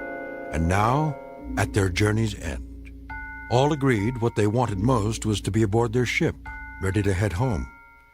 Now they will have that wish forever. Unfortunately, it's a wish that can only come true in the Twilight Zone.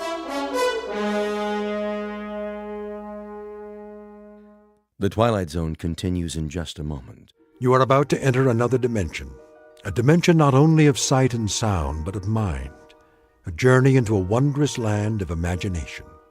Next stop, the Twilight Zone. Hi, this is Stacy Keach. I'd like to take a moment to tell you about our Twilight Zone website at twilightzoneradio.com. At twilightzoneradio.com, you'll find the latest information on these Twilight Zone radio dramas, including behind-the-scenes photographs, plus the newest product releases, trivia contests, ways to contact us, other Twilight Zone-related info and merchandise, plus links to other fascinating websites. So make your next stop TwilightZoneRadio.com. Visit TwilightZoneRadio.com to purchase these Twilight Zone radio dramas on cassette and CD, or call toll-free 1-866-989-ZONE. That's 1-866-989-9663.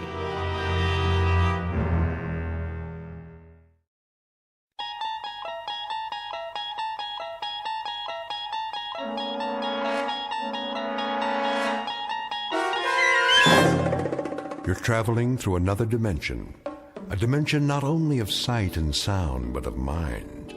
A journey into a wondrous land whose boundaries are that of imagination. Your next stop, the Twilight Zone.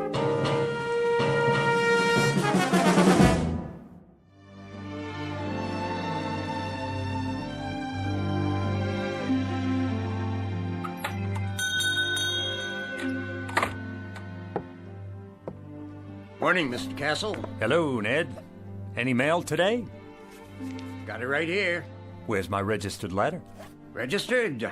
Oh, I didn't see one. The one that says I won the Publishers House sweepstakes. Oh, well, I'll keep an eye out for it. I entered that one myself. Instead, I get only bills. Yeah, the check's in the mail, Mr. Castle. Say, maybe tomorrow, huh? Maybe. See ya.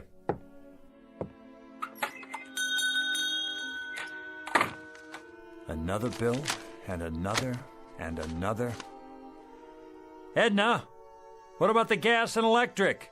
What? The gas and electric bill. How many months is that? 2 months. That's one you'd better pay. That's the one I can't pay. Mr. Castle? How are you, Mrs. Gumley? Just fine, Mr. Castle. Good. Glad to hear it. How have you been? Oh, can't complain. Been having a lot of rain, haven't we? What? Oh, yes.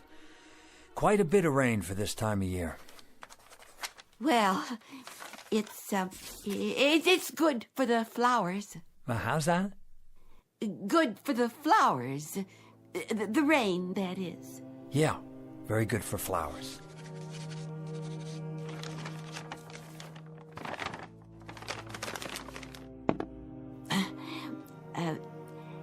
An heirloom today, Mr. Castle. An heirloom, Mrs. Gumley. You don't say. Oh, yes, Mr. Castle. Been in my family for years. Has it now? Years and years. It's supposed to be very valuable. Hand-blown glass is what it is. Mrs. Gumley, it's just a plain old glass wine bottle. Do you know what it's worth, actually? Nothing. Not even a deposit. If you could find the store where it came from, that's what they'd give you. Nothing. I could let it go for $1. Mrs. Gumley, if I could spare $1, I'd give it to you. Believe me, I would. But things have been rough here. The pawn shop business isn't what it used to be. I'm so in debt myself that... I see. Wait a moment. Yes.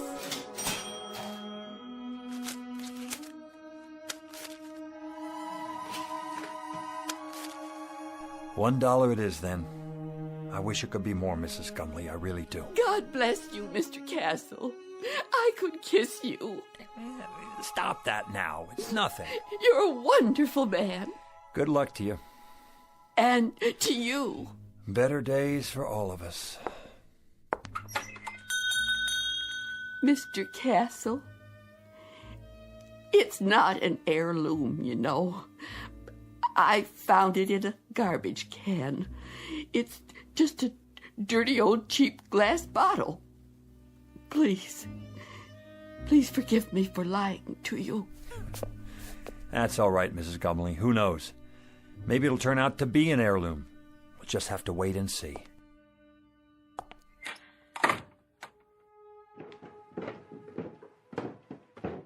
Who was that? No one. It sounded like Mrs. Gumley. Then I heard the cash register. What did you buy this time? Edna. Oh, a bottle. Gorgeous. She said it was an heirloom. Is that right? She has to eat, doesn't she? And you don't? That's not the point. Arthur, we're a couple of weeks away from bankruptcy. Don't you think I know that? Then you'd better start rubbing that bottle and pray, Arthur. Pray that a genie appears, because that's about the only hope we have left. Oh, Edna. Edna, please.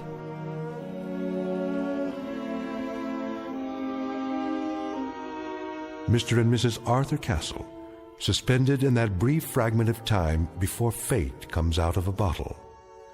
Mr. and Mrs. Arthur Castle, gentle and infinitely patient people whose lives have been a hope chest with a rusty lock and a lost set of keys. But in just a moment, that hope chest will be opened, and an improbable phantom will try to bedeck the drabness of these two people's failure-laden lives with the gold and precious stones of fulfillment. Mr. and Mrs. Arthur Castle, standing on the outskirts and about to enter the Twilight Zone.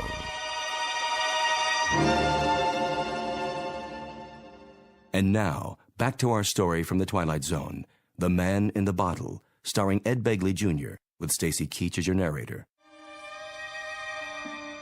Here, give me the bottle straight into the trash with it. If you won't do it, I will. Wait, it's worth a couple of cents. A couple of cents, Arthur. A couple of cents. We've got more creditors than we've got cheap watches. You promised me no more handouts. Look, Edna, maybe all that's left for me is to try and find someone who I can feel sorry for. Can you understand that? I need to feel that I'm doing something of value. Maybe a man can be a failure for only so long, and then it catches up with him. Arthur, you're not a failure. Of course I am. Look around you, Edna. In this clutter you see the legacy of 100 years. My grandfather owned this shop and it finally broke his heart. Then my father, and it killed him too. The meanness of it, Edna. The shabbiness of it. The hand-to-mouth of it. This isn't just a hock shop where you buy the pitiful little residue of other people's failures. It's a shrine to failure. That's what it is. It's a mausoleum, a burial ground for people's hopes. Arthur, please don't talk like that. Edna, what happens to us anyway? What happens to us? Have you ever thought of that? We're not old people, and yet this place is making us old. There should be years ahead of us, years without having to make do, scrimping and counting and picking over checkbooks and budgets and final notices and old bills and... Careful, Arthur, you're knocking things over. I don't care about the bottle. I'm trying to explain... Arthur, what's all that smoke? I don't know, but it seems to be coming from inside Mrs. Gumley's bottle. How do you do? Where did you come from? From the bottle, of course. The bottle? It fell to the floor, the cork popped out, and here I am, at your service. I'm supposed to buy that. What do you take me for? Rather than go into any lengthy generic explanation of my existence, suffice it to say that I am here, and I am, in fact, a genie. In a business suit, with a derby hat and a walking stick. And you expect me to believe that you're a genie? That's quite correct. There's no such thing, except in fairy tales. On the contrary, I am living proof, in a manner of speaking. Arthur, who is this man? You'll have to do better than that, mister. I don't know what you're trying to pull here. Very well, I'll get right to the point. I can offer you 4 wishes with a guaranteed performance. 4 wishes? Aha! You got that wrong. It's supposed to be 3. In every book I ever read, it was 3 wishes. Better get your story straight. That's a myth, I'm afraid. Oh, they may have offered only 3 in the beginning. But for some time now, 4 has been the operant number. Some considerable time. It's proven to be the most effective option. Think about it. Too few, and a person may waste the opportunity of a lifetime, so to speak. Too many, and, well, the possibilities can get out of hand. Frivolous, in other words. The opportunities tend to cancel each other out, if you see my point. You've got your answers down, I'll give you that. I think I better sit. Well, Mr. Castle, Mrs. Castle, what do you have in mind? Arthur, I don't understand. What's happening here? Don't worry, Edna. The bottom line is he's a con man. He has to be. But I see him. Don't you? I don't know what I see. Could be some kind of hypnotist or something. Remember that guy on television? He made an elephant disappear. Child's play. Smoke and mirrors. You're telling me you're not a magician? Nothing of the sort. I grant 4 wishes to the owner and then go back inside the bottle for a century and a day. 100 years. Inside a bottle. Plus 1 day. A nice touch, don't you agree? Until a summons comes from the next owner. What if there isn't another owner? But, my dear fellow, there must be. Consider the span of a man's life. 70. Isn't that the tradition? So let's say nobody calls you, or it's the wrong day. Ah, you've hit the nail on the head. I've learned to cultivate patience beyond anything you can possibly imagine. All of which means you're extraordinarily lucky today, as am I, in a manner of speaking. Maybe he's from the lottery. We didn't play the lottery this week, Edna. Just as well. The odds are quite unrealistic. What I'm offering you transcends any lottery the world has ever known. They're strictly nickel and dime operations in comparison. I have to think this over. Take your time. Interesting shop you have here. Chinese vases, Tiffany lamps, bric-a-brac of every sort. Mostly imitation, of course. No offense. Nonetheless, I have the distinct feeling I've seen some of these items before. How could you if you haven't been out of the bottle in 100 years? I meant the originals. The originals? How old are you? If I told you, you wouldn't believe me.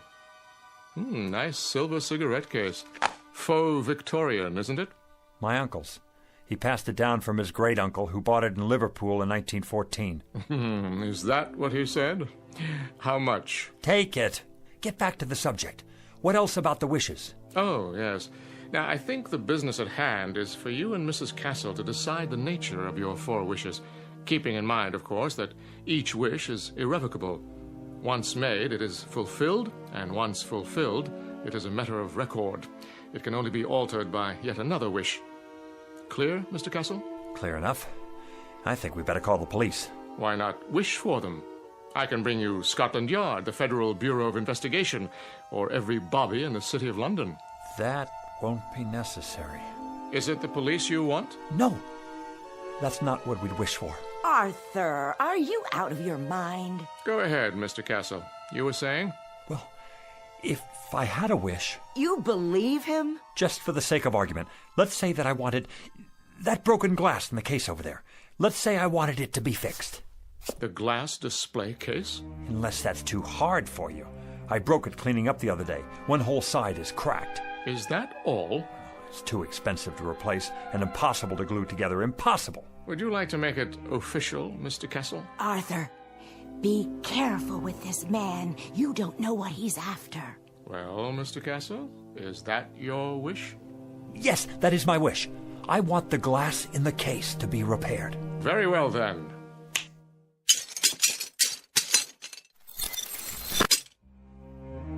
Am I dreaming? It's a magic trick. It has to be. No, you're not dreaming, Edna. I see it too. It's like new. How did you do that? Next. What? Well, Mr. Castle, you have 3 wishes left. 3 wishes. 3. Edna, 3 wishes. Anything we want. Think, Edna, think. What do we want? Why, I don't know. I asked you to think. I'm frightened. A new shop, Edna. An expensive shop on 5th Avenue. We could have that just for the asking. But Arthur... Or travel. Take trips.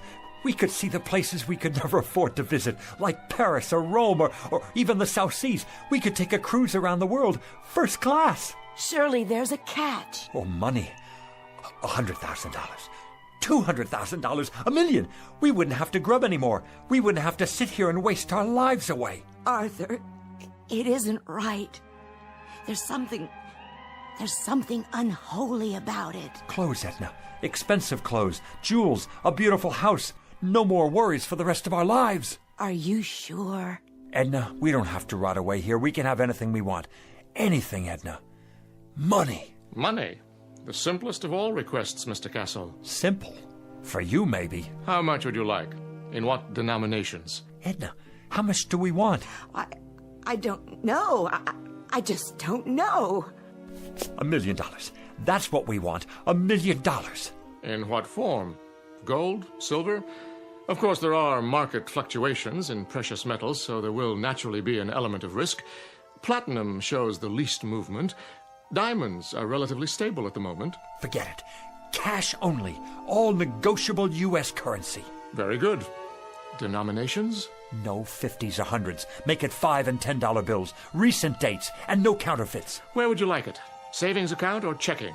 Perhaps a numbered deposit in a Swiss bank. Right here. Here? Where I can see it. On the floor? Don't you worry about that. Just bring it here. I'll take care of the rest. That is your second wish. You understand English, don't you? That's our wish. Coming right up.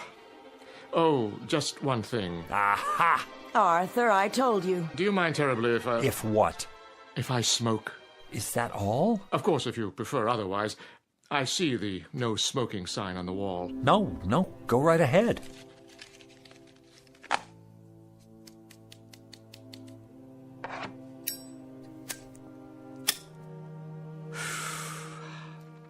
Very well. Now then, Mr. Castle, where were we? Ah, yes, I was about to say, ask and you shall receive. What's that?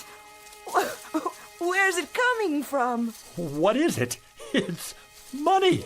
Look at it. A rain of money. Edna, $1 million, Edna. $1 million.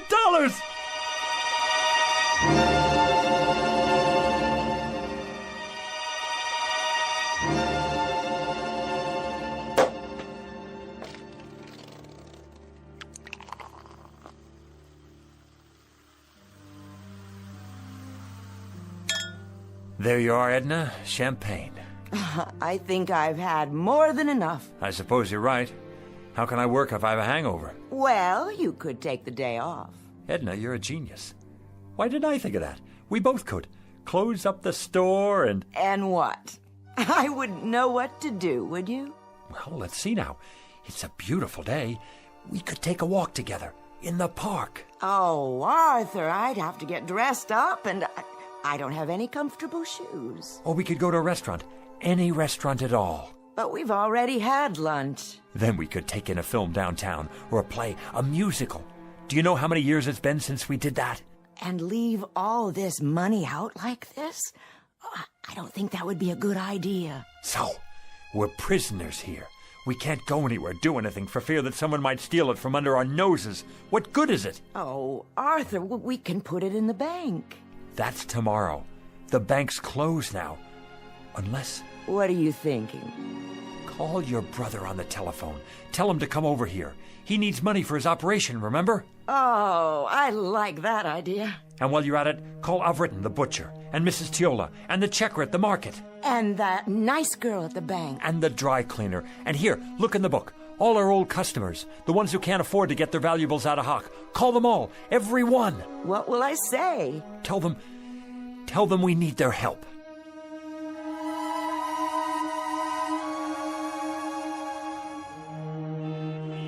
It's a miracle, that's what it is. I couldn't believe it when they called. Where did they get it all? They're such wonderful people. And so generous, too. Hey now, what's going on here? Hello, Officer McLaurin. The line's halfway down the street. Yes, it certainly is. They're having a fire sale in there, or what? It's that nice Mr. Castle and his wife. What about them?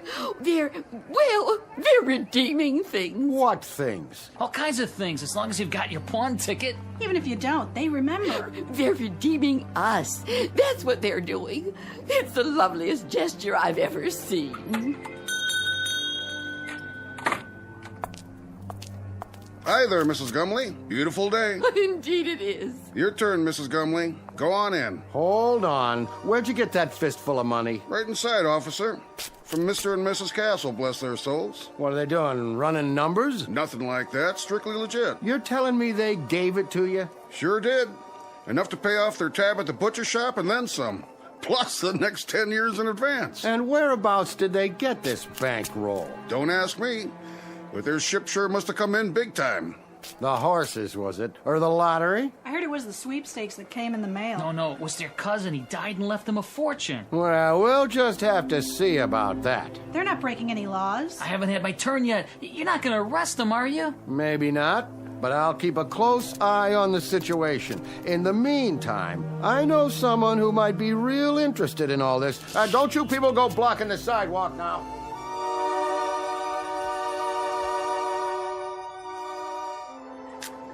Here you go, young man.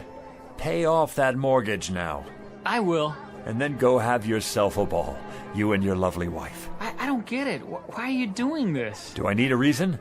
Every time I come in your gas station, you look under the hood. Oh, that's nothing. Check the air and the tires, all of it, without my asking. I say that's worth something. It's worth a lot these days. Well, thanks, Mr. Castle. Bye now. Who's next? Mrs. Gumley, how are you? Very well, thank you. Here, you take this now. I want you to have it. So much. Don't you worry about it, Mrs. Gumley. Anything you need, anything at all, you come to us. There's more where that came from. For you, plenty more. God bless you both. But why are you giving me this money, Mrs. Castle? Why? Because you're so bright and cheery every time I'm in the market. Oh, Mrs. Castle, thank you. You put this in the bank now for when you get married. And for you, Mr. Jacks? And you too, Mrs. Tiola. You have a nice day now.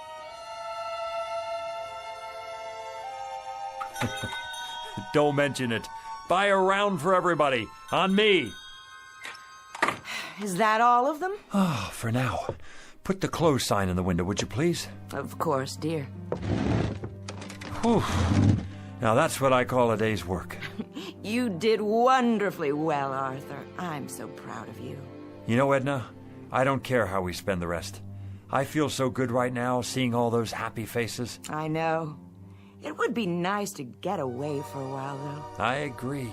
Some time in the sun, nothing fancy. How much do we have left? Look in the box. It's still practically full. We didn't put a dent in it. Your father would be proud. Rest his soul. And your grandfather. Tell me your opinion about something, Edna. If you like, dear. I'm wondering, do you suppose I still need to carry on the family business? Well... We don't have a son or daughter. I'd say you've more than done enough, Arthur. All these years. Even if we did have kids, I'd rather leave them money to start their own business. Something with a future. What about your cousin's children? Oh, that would be a wonderful present. And what about you? You've been so patient all these years. What would you like? Well, first, of course, you're going to retire. No ifs, ands, or buts. And then, wherever you'd like to live, Arthur, as long as we're together. Of course we'll be together. You think I'm going to take up with a young floozy? Oh, no, I don't think that. You wouldn't. It's not in your nature. But you're tired. You need to rest. We both do. Rest and live.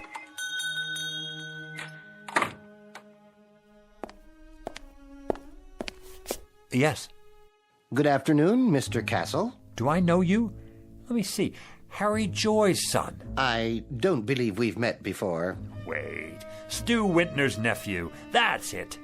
Not quite. Are you from the life insurance company? Because if you are, we've got your payment right here. Just let me count it out for you. In cash. Is that all right? That's not necessary. Or we could write you a check just as soon as we make a deposit. And quite a deposit it will be by the looks of all this. I told you, Arthur, we should have put it away. Let me give you my card. Internal Revenue Service. That's correct. There's a matter of an income tax, Mr. Castle. You just send us the bill and we'll pay it. But send the bill in a hurry, would you please? My wife and I will be taking off for Europe very shortly. Oh, could we? Consider it done. Where would you like to go first? The Eiffel Tower, an African safari, waltzing in Vienna, perhaps? Dancing? We haven't been dancing since I don't remember. Dependents? Just a few details for the record. Ask away, we have nothing to hide. How many dependents can you claim? The whole neighborhood. They don't count.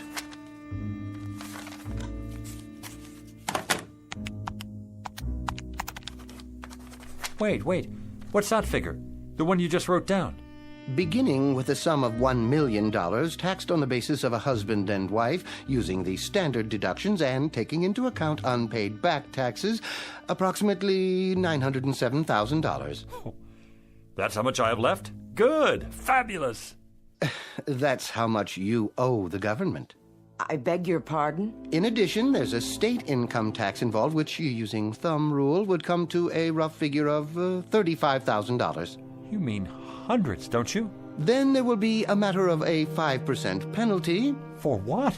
If you fail to file a declaration within 30 days of today's date, but I'm sure you won't let that happen. The whole thing will amount to about, roughly, mind you, let's see here, $942,640. Arthur, we've given away a lot of money already. I'll figure out how much.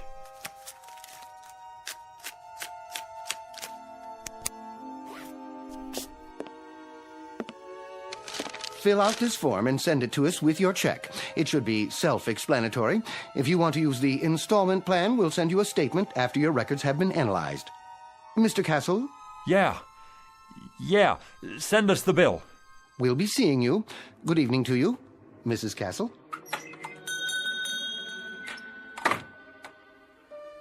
I wonder if we can appeal it. Help me, Edna. You take this pile. 76, 77, 78...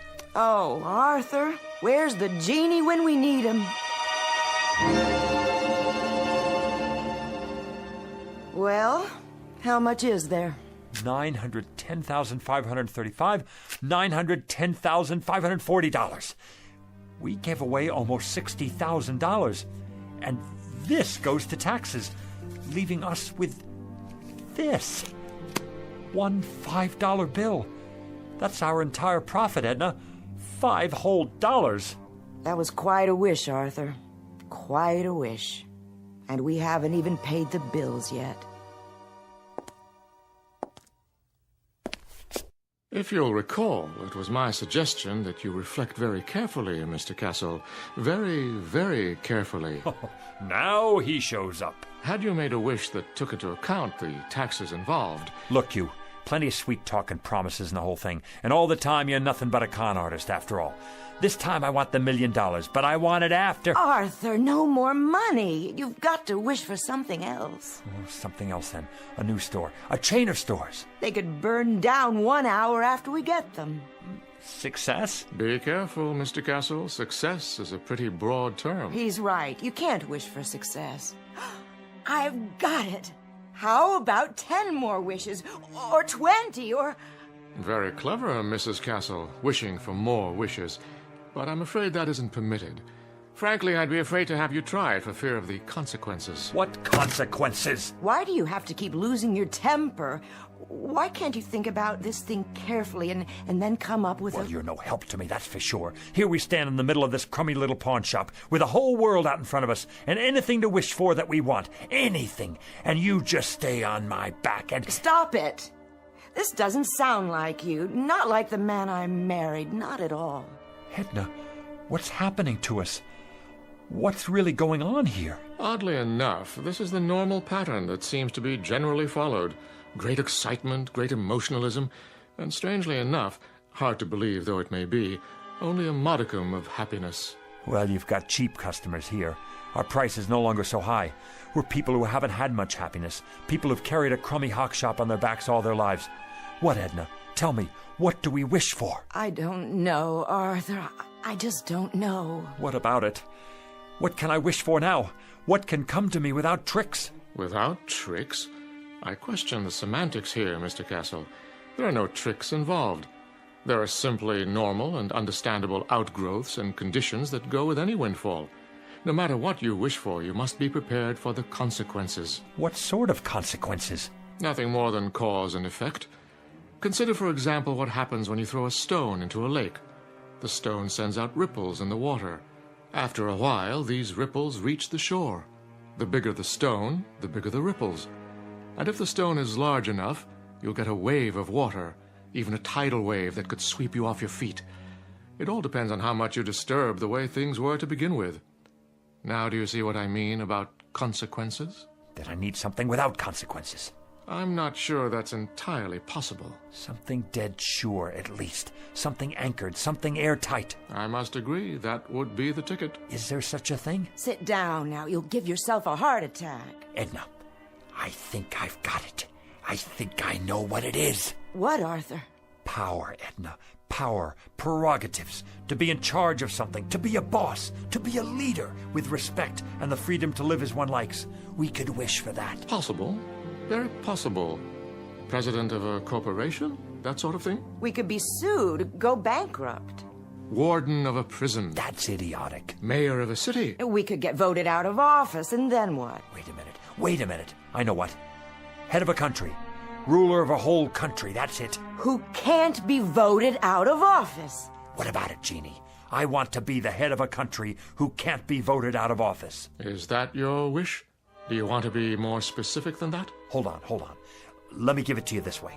I want to be the head of a foreign country who can't be voted out of office. But it must be a major country, well known, not some poverty-stricken third world place, and not in ancient times either, in modern history. How do you define modern? Within my lifetime, and developed. A fully industrialized country with millions of educated people where I'm very popular and can't be voted out of office. No problem. You're sure? Of course I'm sure. I mean, what about the consequences? Consequences, Mr. Castle? I've already told you. You run the risk of consequences no matter what you wish for. Like the ripples in a stream. There's no predicting, at least not with absolute certainty, where they'll lead. All right, then. Go ahead, Arthur. Wish for that. The thing you said. I want to be the head of a foreign country, just as I've described it. Now it's your turn, Jeannie. Take over. As you wish, Mr. Castle. As you wish.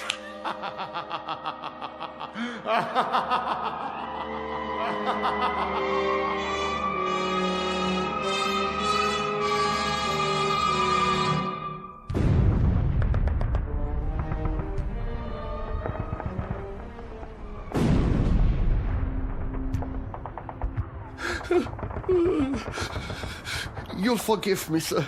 Yes? I have not slept in 3 nights now, but the situation is as I described.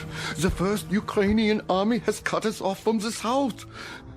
There's no sign of Wenk's reserve army. There is no reserve army.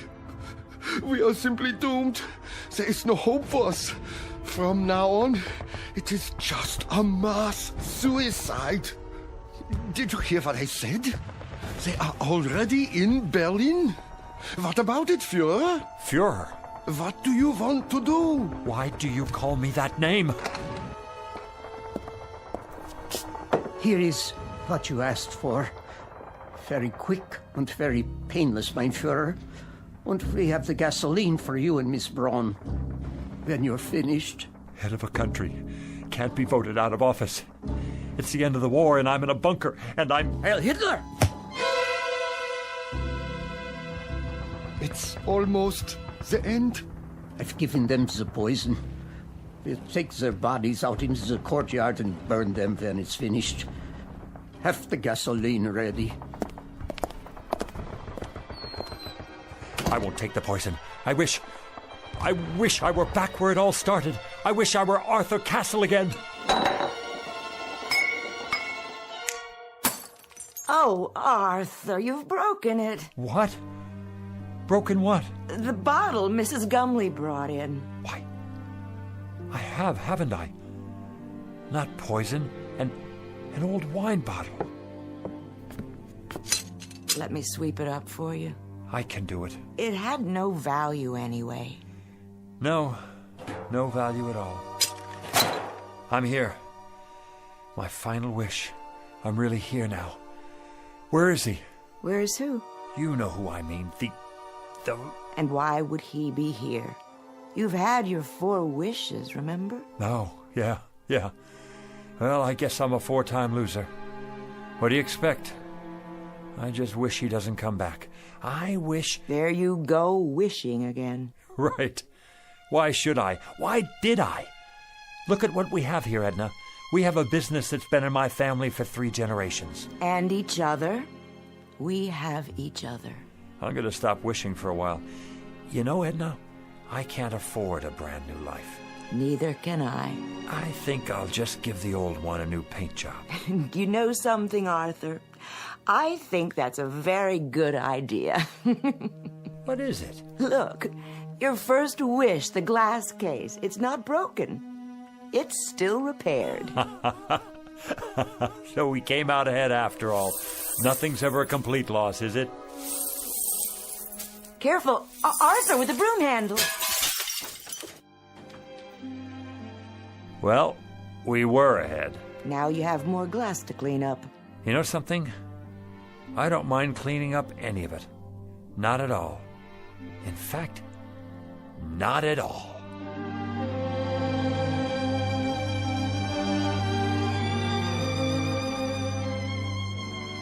A poet named Lowell said it, something to the effect that granting our wish is one of fate's saddest jokes. Lesson to be learned out of a few fragments of broken glass in a trash can. And a word to the wise, to the garbage collectors of the world, to the curio seekers, to the antique buffs, to everyone who would try to coax a miracle from unlikely places. Check the bottle you're taking back for that deposit, because the genie you save might be your own. Case in point, Mr. and Mrs. Arthur Castle, fresh from the briefest of trips into the Twilight Zone.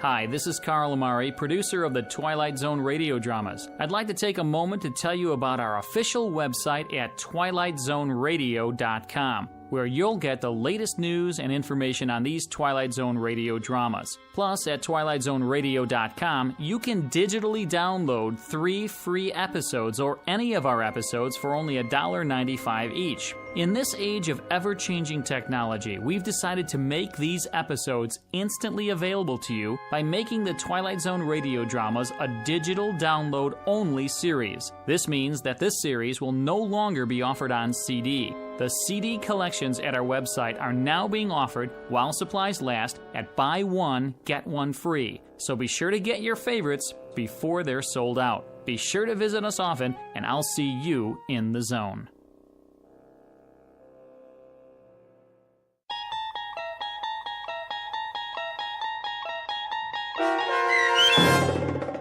The Man in the Bottle, starring Ed Begley Jr., with Stacy Keach as your narrator, was adapted for radio by Dennis Etchison and based on a script by Rod Serling.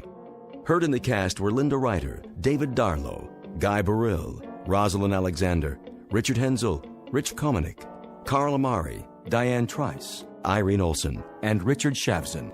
To learn more about the Twilight Zone radio dramas and to obtain audio cassettes and CDs of these programs, visit our website at twilightzoneradio.com. This copyrighted radio series is produced and directed by Carl Amari and Roger Wolski for Falcon Picture Group. Doug James speaking.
You're traveling through another dimension.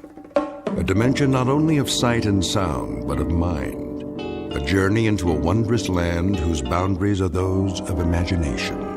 Your next stop, the Twilight Zone.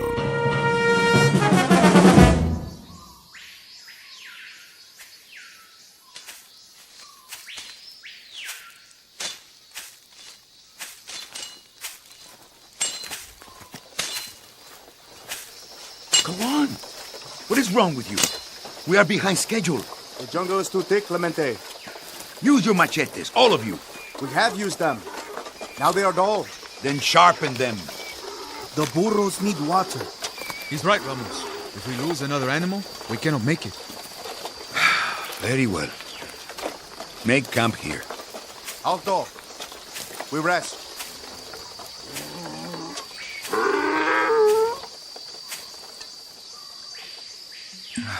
How much longer, Alessandro? A few more days, perhaps a week. If this is the right way to the capital. What? You have the map. What does it say? We are here by the mountains. We should go around, through the lowlands. No, that is too far. We must strike the Cruz now, before his army comes looking for us. Don't worry, Ramos. We are not worth hunting. You say that to me? I speak the truth. Look around. What do you see? Men of destiny. Oh? And how many are we today? The campesinos support us. They give us food, shelter. That is because we are the ones who march.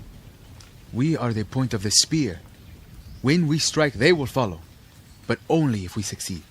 The jungle is full of rebels. They will come out of their caves to join us. First, we must survive. The way through the mountains is difficult. Cristo and Tamar are loyal. And Garcia. And what of the others? If they go back to their wives, we are alone. A teacher and a dreamer. Your words are strange to my ears, Javier. As if they come from a woman. Politics is more than a cause, my friend. It is a strategy. When a bridge is weak, it must fall. Remember the history of our land. The earth is ripe with the blood of other rebellions. We will not fail. There is no shame in it. We can take up arms again when the time is right. This is our moment. Not this year, Ramos. And perhaps not next year either. That is still too soon. But sooner or later, the crops will fail. The people will rise up, and we will show them the way. Now, their bellies are full from the harvest. They are not ready. Listen to your fear. You yourself taught me that the people rally behind a leader. A brave leader who knows no fear. Only a fool is without fear. I am not a fool. I'm a man. More will come. They will leave their villages and march with us, 10,000 strong. The Cruz's guard will not fire on us. They are our brothers. And how many brothers do we have here? 11? 12? Turn back now, my friend, before it is too late. Too late? Hear me well, because this, I swear, 1 week from now, we take the capital.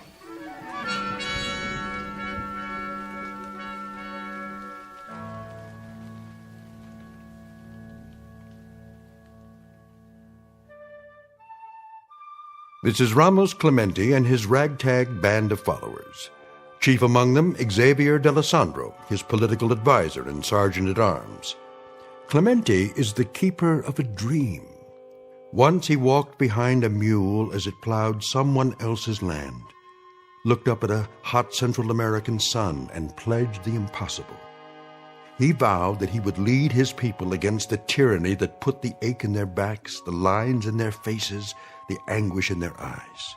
That he would ride at the head of an army into the capital city, cheered along the way by thousands of dreamers, all sharing the hope that General Clemente is the man to give them back their freedom. A noble dream, or an illusion. If the latter, it would be an honest mistake. But even honest mistakes have a price. In a moment, Clemente and his lieutenants will encounter something which will turn out to be more than they bargained for. The surprising aftermath of a well-intentioned revolution. they will discover the startling truth as reflected in a very strange mirror, one that was handmade just for them, in the Twilight Zone. And now, The Twilight Zone, and our story, The Mirror, starring Tony Plana, with Stacy Keach as your narrator.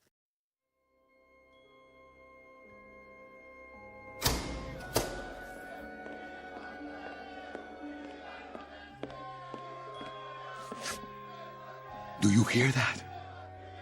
See me, General. They are calling for you. They are. They are. Let them see you, Clemente. Yes, from the balcony. Perhaps I should. Just for a minute. Go on, Ramos. This is your palace now. It is your right. Very well. Look, there he is. It is him. My countrymen, a new day. I promise you the time has come. The president has fallen.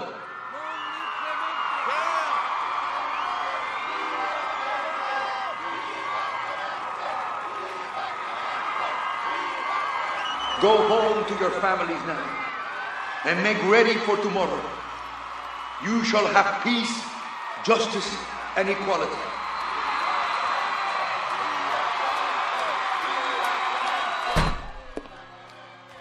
Do you hear?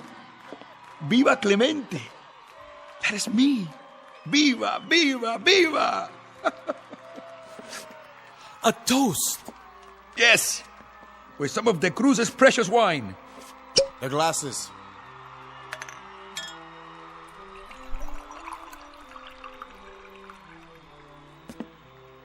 To the revolution. Revolution! So do you know? Do you know why I laugh? I laugh because there is so much feeling inside of me. I didn't know in the beginning. I didn't know when this moment came how I would react to it. What would I do? Laugh? Cry? Get drunk? I didn't know. What makes a man more drunk?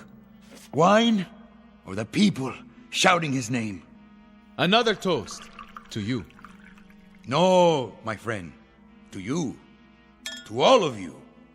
I toast my friends. Cristo, the bold one. Alessandro, the dedicated one. Tabal, the quiet one. And Garcia, the strong one. To the 4 lieutenants of the revolution. To the new heads of government. To the new government. Not to the Cruz, whose portrait stares down on us from the wall. Now the wall drips with wine, like blood. And so we begin. De Cruz. He is still alive? As you ordered. Bring him here. Let that be the first order of business. Yes, sir.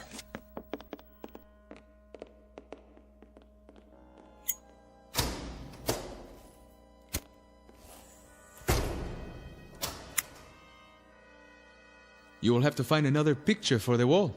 Yes. One of yourself, perhaps? Oh, no. We will find something. There. In the corner.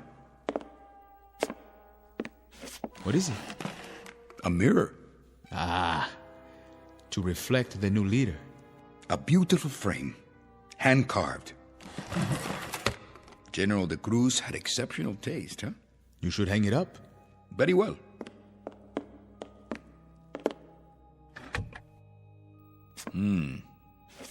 I look tired.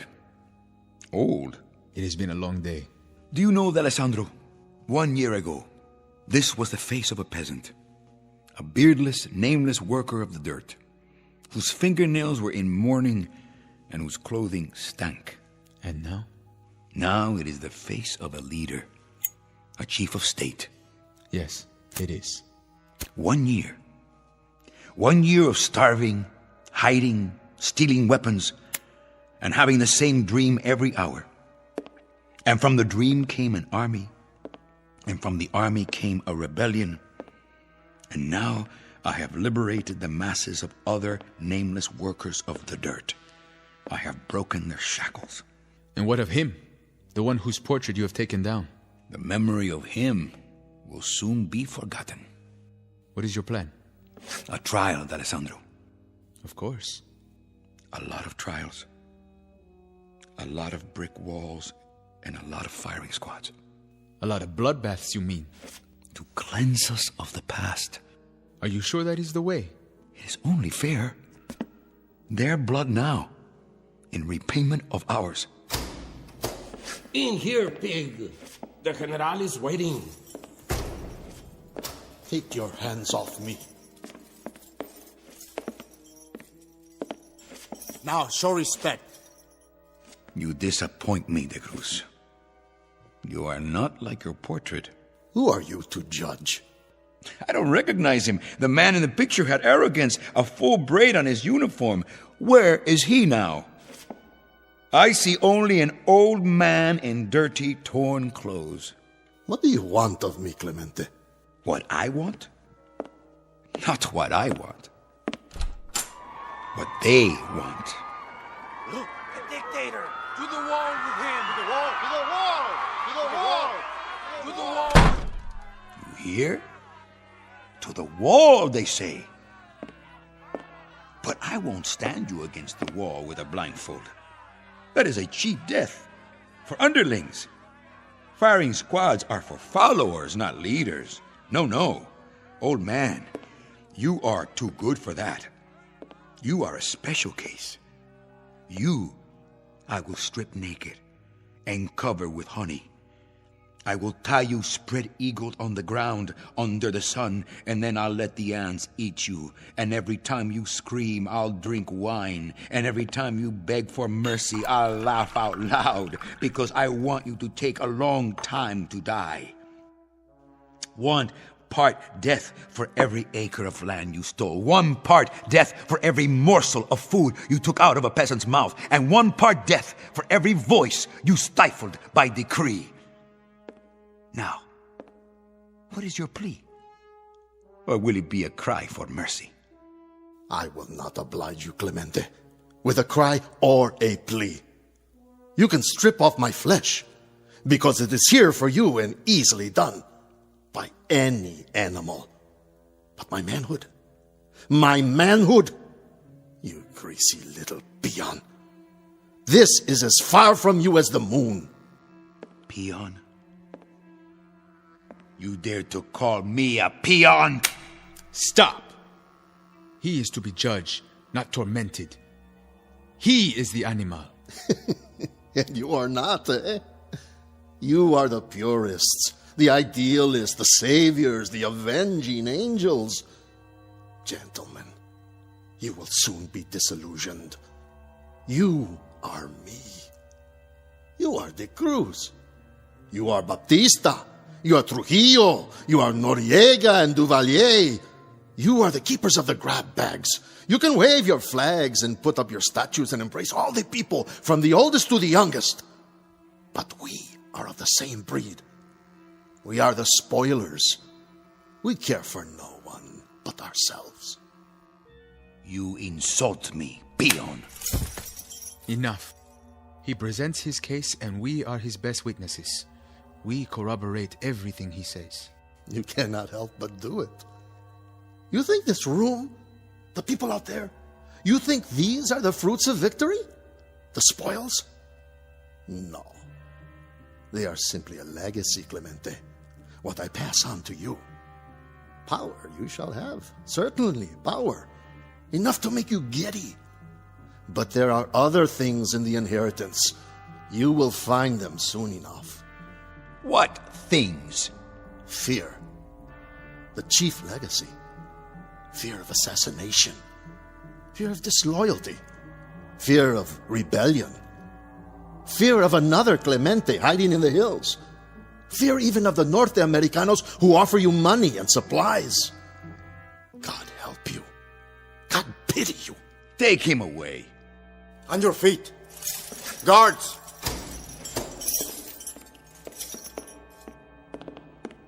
I see you have found my mirror. It is mine now. Then it will serve you well. An old woman brought it to me 10 years ago when I first took power. She said it was magic.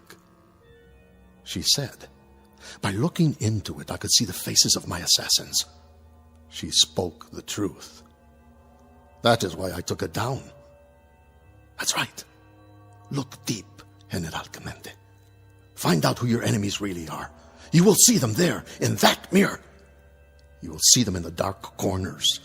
You will see them in the crowd. You will see them in your glasses of wine. You will see them everywhere. Out! Where shall we take him? Lock him up in the prison. I will decide what to do.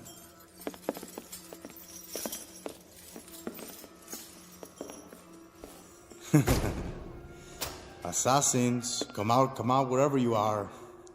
Come on, assassins. Come out of the mirror. Yes, a joke. A stupid, ignorant joke. Assassins in the mirror.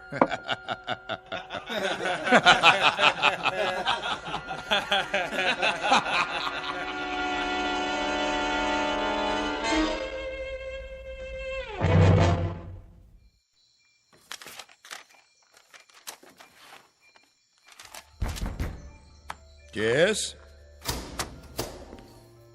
How goes it, my friend?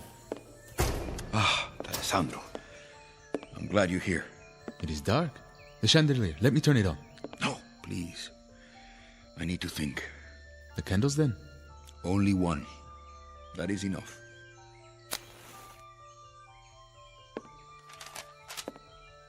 More plans, eh? For the new regime? Come to the windows, Alessandro. Look outside. What do you see? Fires in the night. Yes. Many fires. I see the old ways burning to make way for the new. The transition begins.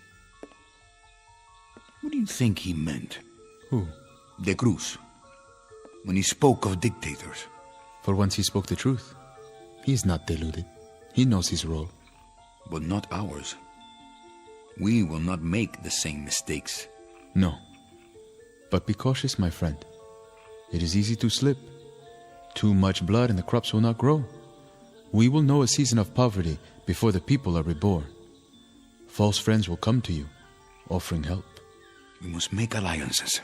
There is always a price. Their influence, like fish hooks to bind us to them. From our neighbors to the south and the north. From lands across the sea. I will strike a bargain. With those who are so powerful?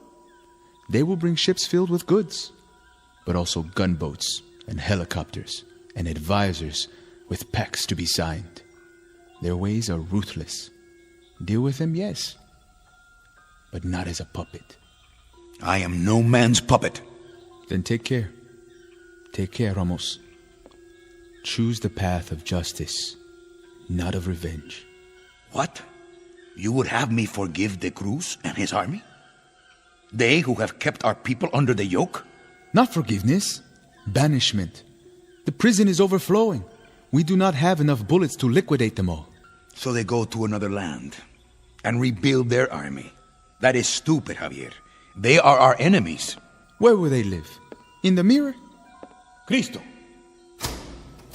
Sir. How many prisoners are there?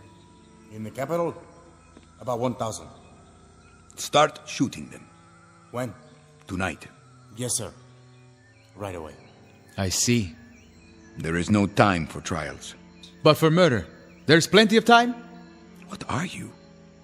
A chameleon? The ease with which you strip off one color and put on another. You turn my stomach. I thought you were with me. I am. But not with mass murder. Murderers can never be murdered. They can only be eliminated. You clean your house with a reckless hand. Go, Cristo. Give the order. Gladly. You should look in that mirror and see what face looks back at you.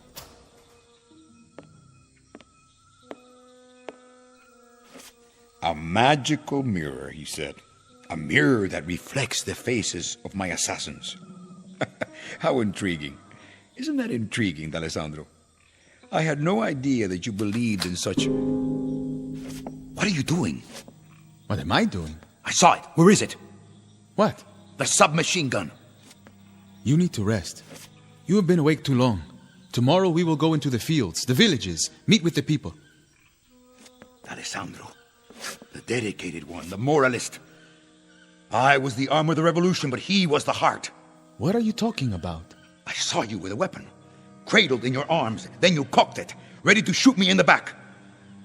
Where are you hiding it? Ramos, listen to me. You're not making sense. A man can believe his own eyes. I saw you in the mirror with the gun. I should have known. What gun? Ramos, you sound demented. I should have known. Of all of them, it would be you. It would have to be you, D'Alessandro. What are you doing?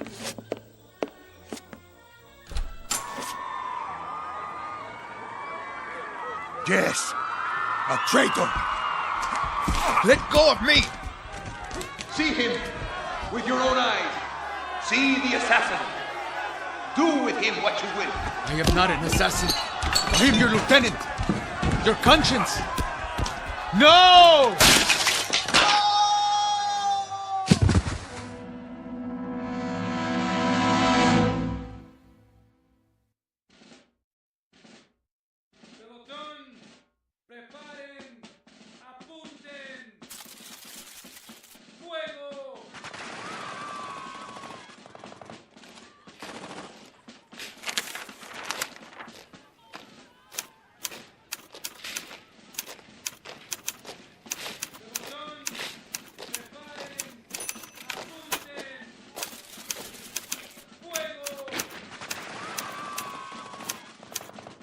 Work with that noise. Garcia, get off the couch and find a bed. What?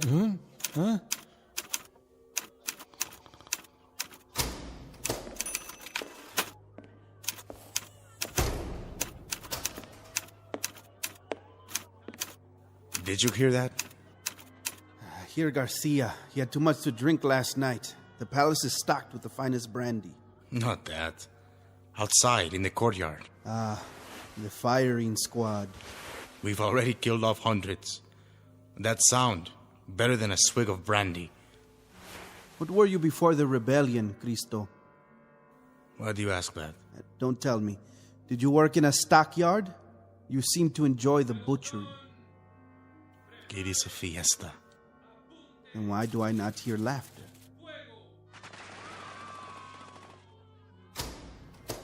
The crowd is getting bored, I think. Not bored, sick. We have given them their freedom. 12 hours of it. And it is such a fine freedom. The right to watch a massacre. 10 executions at least, every 5 minutes. You would like more? Oh, good morning, Clemente. We did not give them their freedom, Tabal. What? You said we. It was I who gave it to them. And I'm sure you'll continue to give it to them. Why are they quiet? They scream for justice, and when you give it to them, they become weary. Like an audience in 1 peso seats at a burlesque. Their entertainment must be varied, costume changes every 5 minutes, or they lose interest. New bodies every few minutes. But even that is not enough. I know them well. You fill their stomachs and it empties their brains. They have cheap tastes and short memories. Clemente. Something to say, Tabal? No. I have papers to check. The figures for De Cruz's treasury. Is there nothing more? Something that sits heavy on you?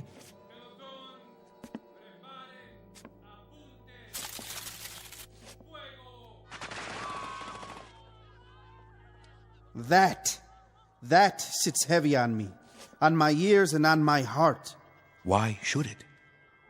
Execution is not a time of joy. But even this is not as bad as the death of a man who was my friend. That is a sword in my chest. D'Alessandro? An assassin? And that's the worst lie of all. It was no lie. He was no assassin. What? What's the matter? What's going on? Oh. Still at it out there, huh? Yes, until their work is done. Good morning to you, Senor Garcia. How handsome you look in the mirror. What do you see there? I see only a tired soldier. A man who needs a change of clothes. Is there a bathtub? Many. Take your pick. Oh, I'll go then. And that is all? You don't see any assassins in that mirror? No, I see nothing but my ugly face. Even an assassin might be better.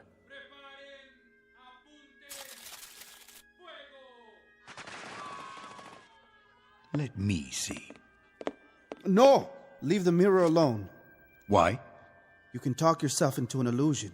You can make yourself believe anything. Let go of my arm.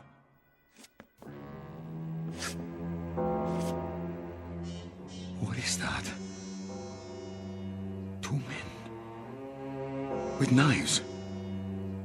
Tabal. And Garcia. What is it, Ramos? That mirror needs to be cleaned. A trick of the light? Did you think you saw something? No. I saw nothing. Sometimes, if you stare at nothing too long, it begins to stare back at you. Tabal, you and Garcia go over to the prison. Yes? Looking on the Cruz. Then report back to me. Report what? His health? Do as I tell you. See that he's properly guarded. Yes, sir. Do you have a message for the Cruz? What sort of message? Should I tell him that he was right about the fear? That there are assassins under the bed and in the shadows and all around the room? Tabal, you have both your freedom and your life. But you have them through my sufferings. Don't throw them away. Of course not, General. Cristo, get me the prison. Sir? On the phone. Here, I'll do it.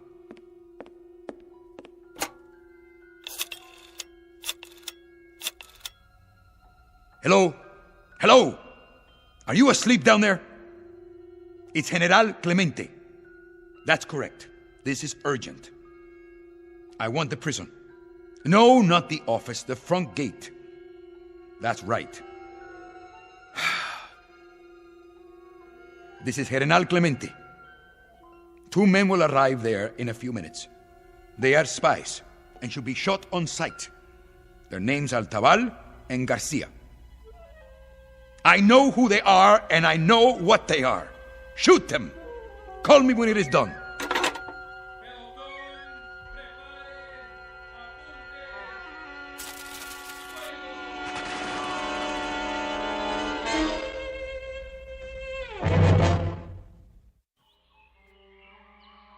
Move the bodies out. Yes, sir. Right away. I think maybe I'm still asleep. I wish you were, and me as well. Did you ever have a dream that... never mind. Go ahead, say it. A dream where you try to wake up, but you cannot. You mean a nightmare? And do you wonder? What? Well, if I hadn't joined Clemente, well, I would be home now with my woman, my little ones. I would be in the fields working the crops. I think now that it wasn't so bad. But it was. Half of your vegetables, your livestock, to the state? That is no way to live. No. Still, I do not like this slaughter. Nor do I. I guess it isn't ours to know. What do you mean? Clemente, he has his reasons. I am not an educated man. The ways of politics are hard to understand. Clemente is not educated. But the Alessandro was. A very smart man. A lieutenant, like us. Closer than that. And now we are three. Clemente will need us even more. Garcia, listen to me. Watch your back. Huh? Clemente has not slept in 3 days, but he sees, not with his eyes, with his mind. And what he sees is dark and strange, like a house of many doors, and behind each door is more darkness. And the way into that house is the mirror. What? A piece of glass? The glass reflects what is before it. When Clemente stands and looks, he sees the doorways of his mind. I do not fear an old woman's gift. We are his lieutenants. Yes, like the Alessandro. Come, we will report on the cruise. And then we must make a plan.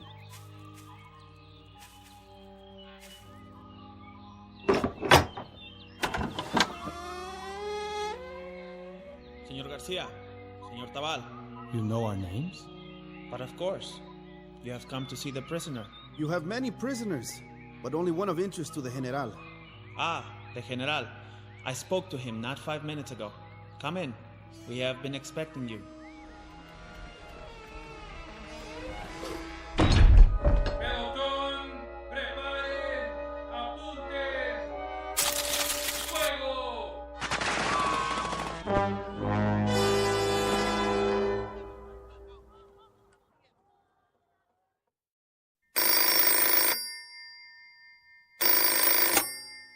Clemente, are they there?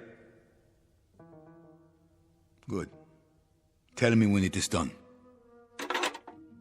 The prison? You have any complaints? None. You are sure? Why should I? A pie cut into 2 pieces is better than one cut into 5.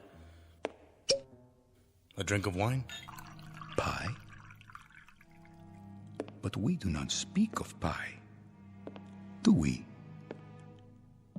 These are the lives of friends. Are you sure?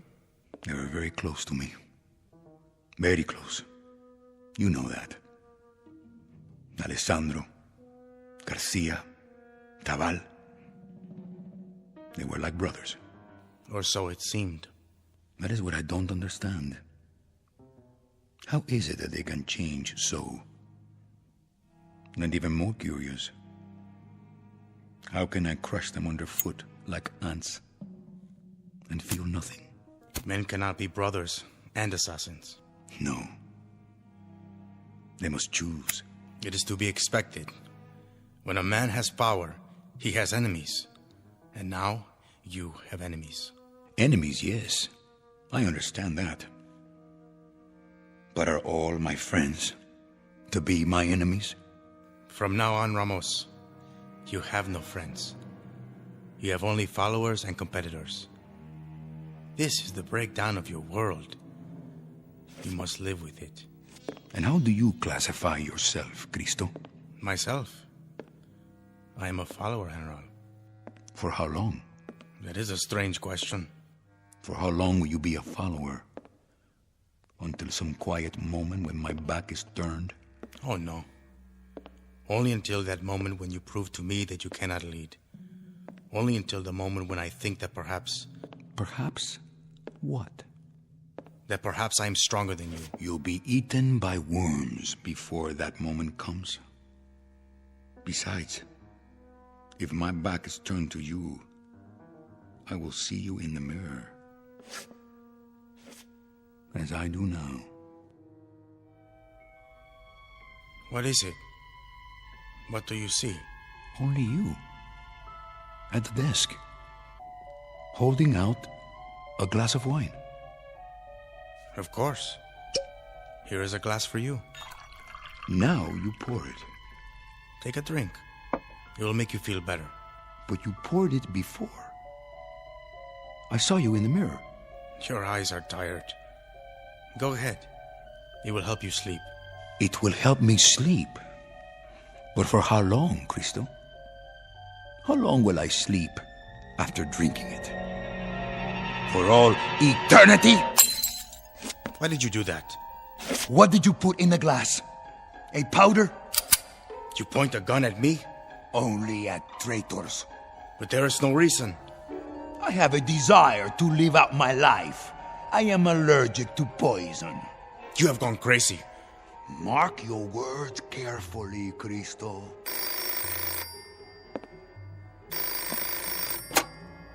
Yes? Yes, he is here. When? All right. I'll tell him. That was the gatehouse of the prison. The guards have shot Tabal and Garcia. They are both dead. And what shall we do now? Mourn for them? If you wish. They were our friends, weren't they? But then again, they can't be friends and assassins. They must be one or the other. Wasn't that your point? Ramos, there was no poison in the wine. I swear to you, I had nothing like that in mind. Nothing of the sort. You are imagining things. Am I? Look, I'll show you. It was an illusion. This is just a mirror, an ordinary mirror, in an old frame. See? It's only glass, polished glass. I'm looking into it. I see myself and you behind me, nothing else. You are raising the gun and pointing it because you've let yourself see things that are not there. You've let yourself... Ramos! What have you done? Only what I had to do. A terrible mistake. Now, you will be very lonely. You will be all alone. You have just killed the better man. The better man. Ramos. General, I heard a shot. Lieutenant Cristo shot himself accidentally. But how? Did you hear what I said? It was an accident. Now get out of here.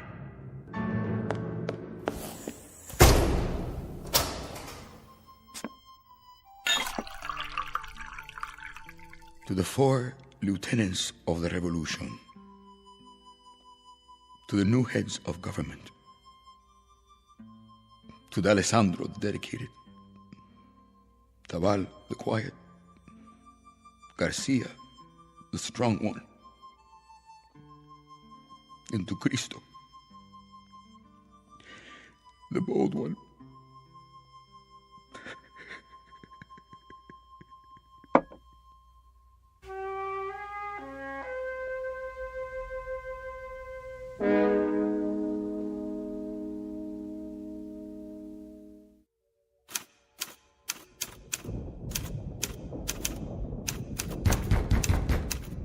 Yes? Yes! Someone to see you, sir. Who? The Holy Father. What would a priest want with me? Leave us. General? It's all right. Yes, sir. I'll be outside. General Clemente, I'm Father Thomas. So? You will forgive me, General, but this must be said now. What must be said? The executions. The people are appalled. That is no concern of mine.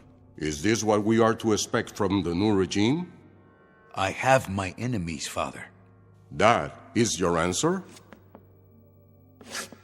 You may tell the people that as long as I have enemies, the executions will continue. They will go on 24 hours a day, 7 days a week, and if this disturbs them... Then what? Then let them do something about it. Let them starve in the mountains, as I did. Let them hide in caves. Let them raise an army out of the dirt. If there is one among them strong enough to make a new rebellion, let him try. But let him be prepared for a year of suffering, and let him learn how to lead. General Clemente, the victory is not so sweet, is it? Now you are learning. Instead of the flavor of wine, it has the taste of ashes. I had a dream, Father. I had such a dream. And they were all a part of it. Cristo and Tabal and Garcia and Alessandro. Why did they turn against me? You ask me for the answer? Where else can I turn? To this mirror? Look to what is in yourself. But I can't stand this. I can't live this way. I'm frightened. Morning till night, I hold my breath. I look over my shoulder. I keep looking back to see what is there. I will live the rest of my life running from death. Why? Why do I have so many enemies? This is the story of all tyrants, General Clemente. They had but one real enemy, and it is the one they never recognize until it is too late. God be with you.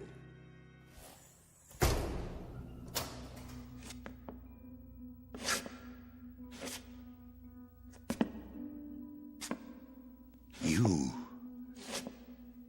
I see you looking at me. What do you see?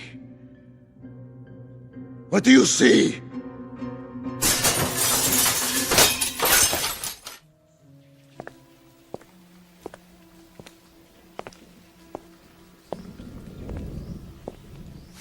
Keep an eye on him. What did you say, priest? The General. He's not well. General Clemente is a great man. He might have been. He may be yet. He needs our help. I will remember him in my prayers. God be with you, my son.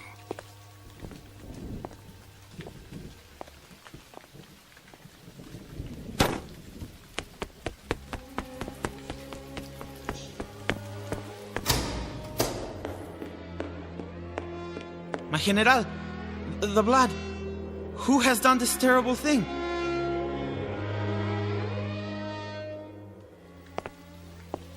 The last assassin. And they never learn. They never seem to learn.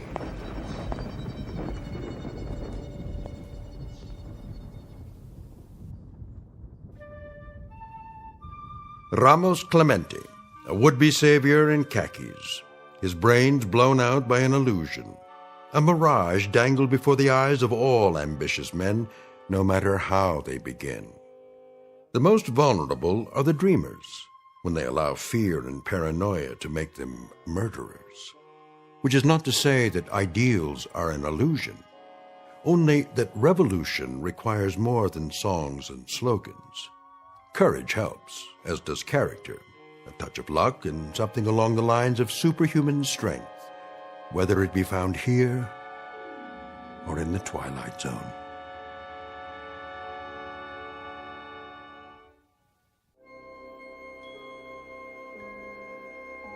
Hi, this is Carl Amari, producer of the Twilight Zone radio dramas. I'd like to take a moment to tell you about our official website at twilightzoneradio.com, where you'll get the latest news and information on these Twilight Zone radio dramas. Plus, at twilightzoneradio.com, you can digitally download 3 free episodes or any of our episodes for only $1.95 each. In this age of ever-changing technology, we've decided to make these episodes instantly available to you by making the Twilight Zone radio dramas a digital download-only series. This means that this series will no longer be offered on CD. The CD collections at our website are now being offered while supplies last at buy one, get one free. So be sure to get your favorites before they're sold out. Be sure to visit us often, and I'll see you in the zone.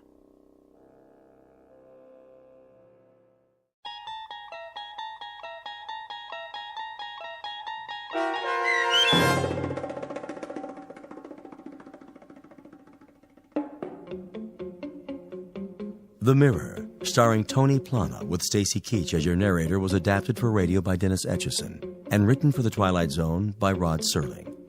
Heard in the cast were Tony Sancho, Rick Vargas, Eddie Martinez, Tony Castillo, Ricardo Gutierrez, Ivan Vega, Florentino Mitchell, Arturo Montemayor, and Oliver Adalpi. The producers of The Twilight Zone wish to thank CBS Enterprises and the Rod Serling Estate for making this series possible.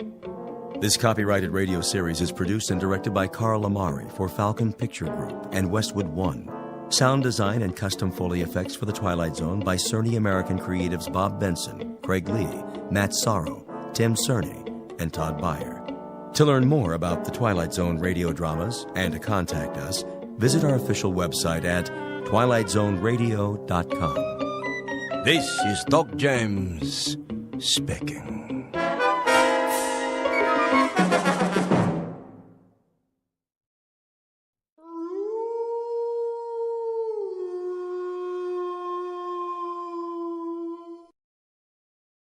Tune in to nostalgia. Tune in to now. Golden Radio Hour.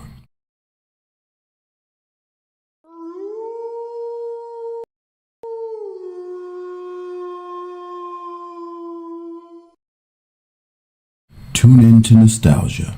Tune in to now. Golden Radio Hour.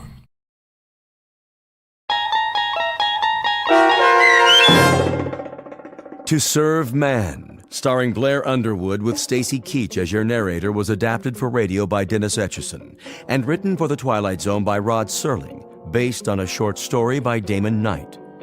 Heard in the cast were Doug James, Alyssa Fraden, C.J. Amari, Amber Lake, Christian Stolte, Jeff Lupetin, Kip Karstedt, Terry Berner, Tony Sancho, Alex Sopener, Steve Keys, Joby Cerny, Kurt Nabig, Amanda Amari, and Rick Arthur.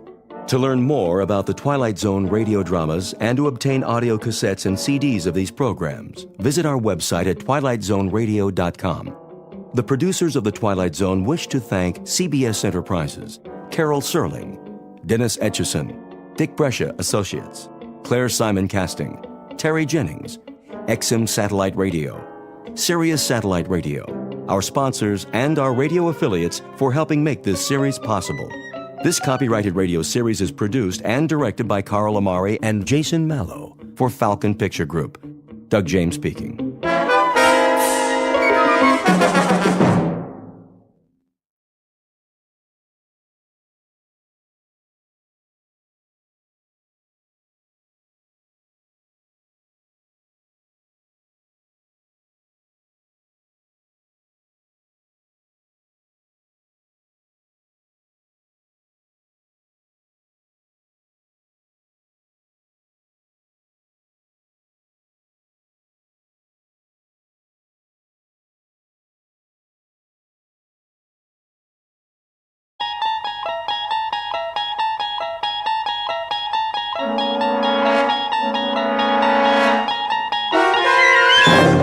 You're traveling through another dimension.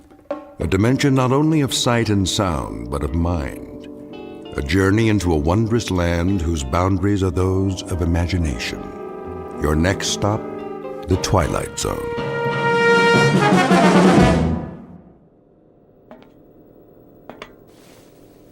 Mr. Chambers. Mr. Chambers. Now what? It is a mealtime. Repeat, mealtime. How exciting. Kindly state your preference, please. You really think I care? We have a full menu on board, suitable for human consumption. It has been designed to meet your dietary needs. I don't have an appetite. That does not compute, Mr. Chambers. I said I am not hungry, all right, ship? Very well. I'll let you know when.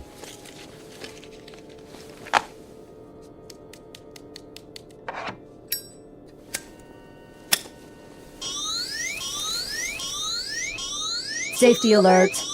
Oh, it's just a cigarette. Please extinguish all smoking materials at once. Please extinguish. Okay.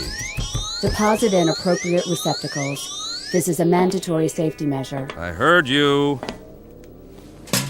Thank you for your cooperation. This is going to be a long trip. It is for your own good. Cigarettes are harmful. They are extremely hazardous to your health. And traveling through outer space, that's not. Comparisons are relative. Is that right? Please define your frame of reference. Well, here's a reference for you. The moon. Which moon? Anyone will do. As in, why don't you go take a flying jump at it? Kindly repeat. Forget it. You do not care for food at this time. Leave me alone. You do not care. Yes, I do not care for food at this time. Very well. Very well. Oh, ow! Oh, my hand. Please refrain from striking the walls of your sleep module. How do you expect me to sleep if you won't stop talking? We only seek assurance that your needs are being met. Your well-being is our primary concern. Yeah, right.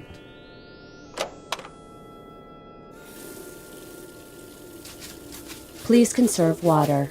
A man's got a right to wash his face if he feels like it.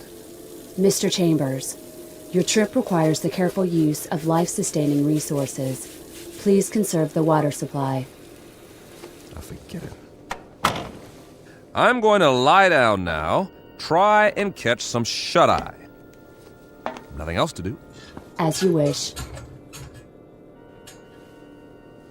Wait. Are you there, ship? Yes. What time is it? Your question is meaningless. Why? There is no time and space. Look, I only want to know. This is to say, there is no chronology that can be calibrated without a reference point. What time is it on Earth? Can you tell me that without an exercise in Euclidean geometry? Just tell me what the time is back home. What is the location of back home? New York City. In New York City, it would be 12 noon. 12 noon. Imagine that. I do not understand your request. Please rephrase. Leave me alone now. You wish solitude. Yes, I wish solitude. Very well.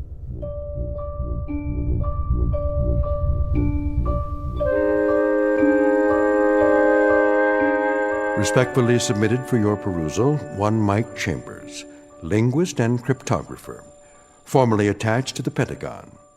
A highly educated individual who can break any code and decipher any language, at least on Earth. A man who shook hands, figuratively speaking, with a modern-day Christopher Columbus from another world. The height of this creature, a little over 9 feet, give or take a few millimeters. Weight, in the neighborhood of 350 pounds. Origin, unknown. Motives? Well now, therein lies the tale. And it's no ordinary one. You'd best hear the story from Mr. Chambers himself. Just remember, you're not on the Earth anymore. You're traveling at something close to light speed on a journey that will take you directly through the Twilight Zone.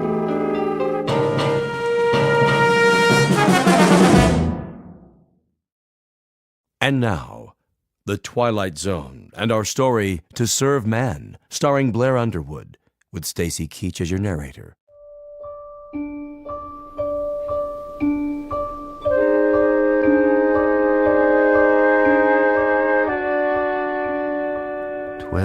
Noon.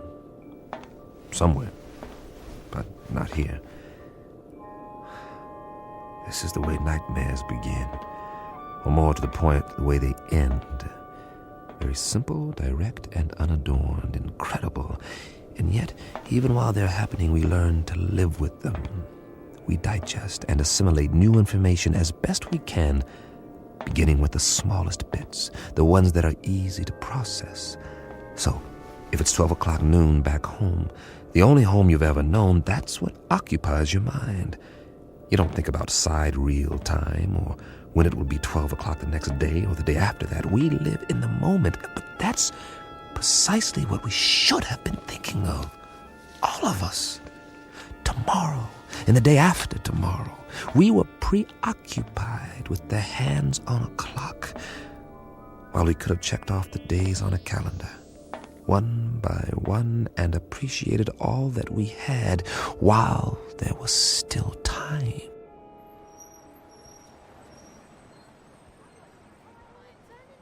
It started on an April day. It was noon then, too.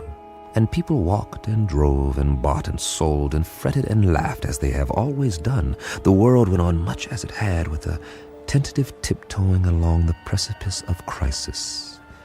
There was the economy to worry about, and wars, and the Middle East, and all the other myriad problems, major and minor, that had been with us for years, but they had somehow begun to lose their edge. I suppose because we had grown so accustomed to them. And that's when it happened. Mommy, what's that? Why, I don't know. Something flying over in the sky. It must be an airplane. But it's so bright. I know what it is. It's a flying saucer. Oh, it can't be. Look, it is.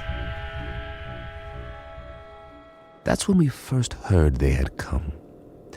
And that's when we should have prepared ourselves, but we didn't.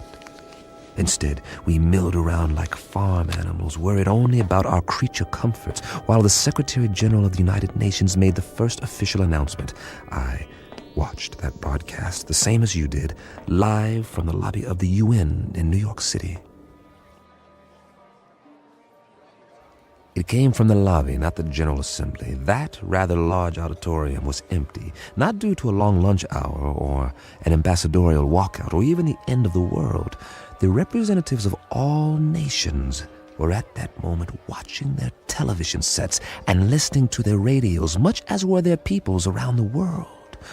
For, as it turned out, this would be a rather momentous afternoon. Ladies and gentlemen of the press, is this thing on? If you could move back, please, the Secretary General will answer all your questions. Move in. I'm trying. Get the shot. Where's the other mic? Take Evening News Remote. Take one. Get it now. This is live. Mr. Secretary, if we can have a shot of you. Look at the cameras, please. Please, ladies and gentlemen, may I have your attention? Quiet, please. No questions just yet. I have a prepared statement. I say I have a prepared statement. Would you give me your attention, please? I'll read it now, if I may. Ladies and gentlemen, I should like to recapitulate the events of the past 11 days. On the 14th of March, shortwave broadcasts were received in the principal capitals of the world. It was established that these transmissions did not originate on Earth. Rather, their origin was extraterrestrial. The first messages were merely announcements that there would soon be multiple landings at various points around the globe. We were assured that these landings would be peaceful and that there was no cause for alarm. Nevertheless, United Nations forces were put on alert. As you know, these broadcasts continued to grow in strength for several days. Is it true that they've landed? Please, no questions yet. At 11 this morning, Eastern Standard Time, the first landing took place in an area outside Newark, New Jersey. We have subsequent reports of additional landings in Russia, Norway, the southern coast of France, Rio de Janeiro, and several other locations. It is the position of the United Nations that it would be premature to assume hostile intent. Our recommendation is that the world's countries remain calm and make no show of force. All governments are being apprised of these events as they develop. The current situation at present is therefore... What do they look like? Yeah, what do they look like? Are they human? Or are they little green men? What do they want here anyway? As of this moment, we do not know who they are or the purpose of their arrival. We know only that several of their craft have touched down and that... Hold on, Mr. Secretary. Who's that? Looks like the guys from the Pentagon. What are they here for? Must be something big. Sir. Tell them that we have to do this. Are you sure? Quite sure. We've cleared it with the White House. All right. It seems that one of the craft has just landed a few blocks away. One of the representatives of the visitors is apparently on his way to this building. Now? All the wires are ready. Give me a direct feed, now. It appears that he has requested an audience with the General Assembly. That's correct. In a few moments, we'll reassemble in the... Good Lord.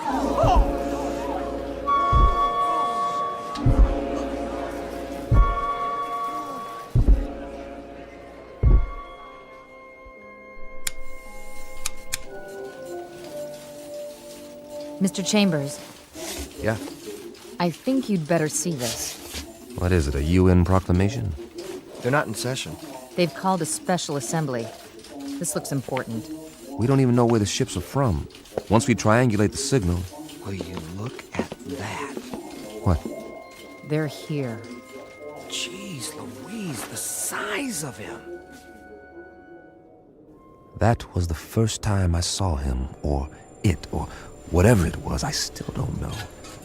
Judging by the Secretary General, it was at least 9 or 10 feet tall, and I stood there watching the TV screen like everyone else, and just like you, I didn't know quite what to think. Funny, I'd always imagined that first contact would be some kind of transcendent experience with special effects and a heavenly choir, the shock of finally seeing the other. Something not human, that's not from around here, definitely not. But to be honest, all I felt was a kind of detached scientific curiosity. Was it intelligent? Well, it had to be to travel this far. Did it talk? I was soon to find out. We all were. Oh, weren't we?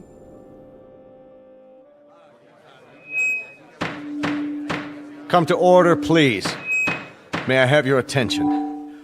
Not all of our member nations are here yet, but our visitor has requested an opportunity to address the assembly. So, for the moment, I would ask you all to be patient.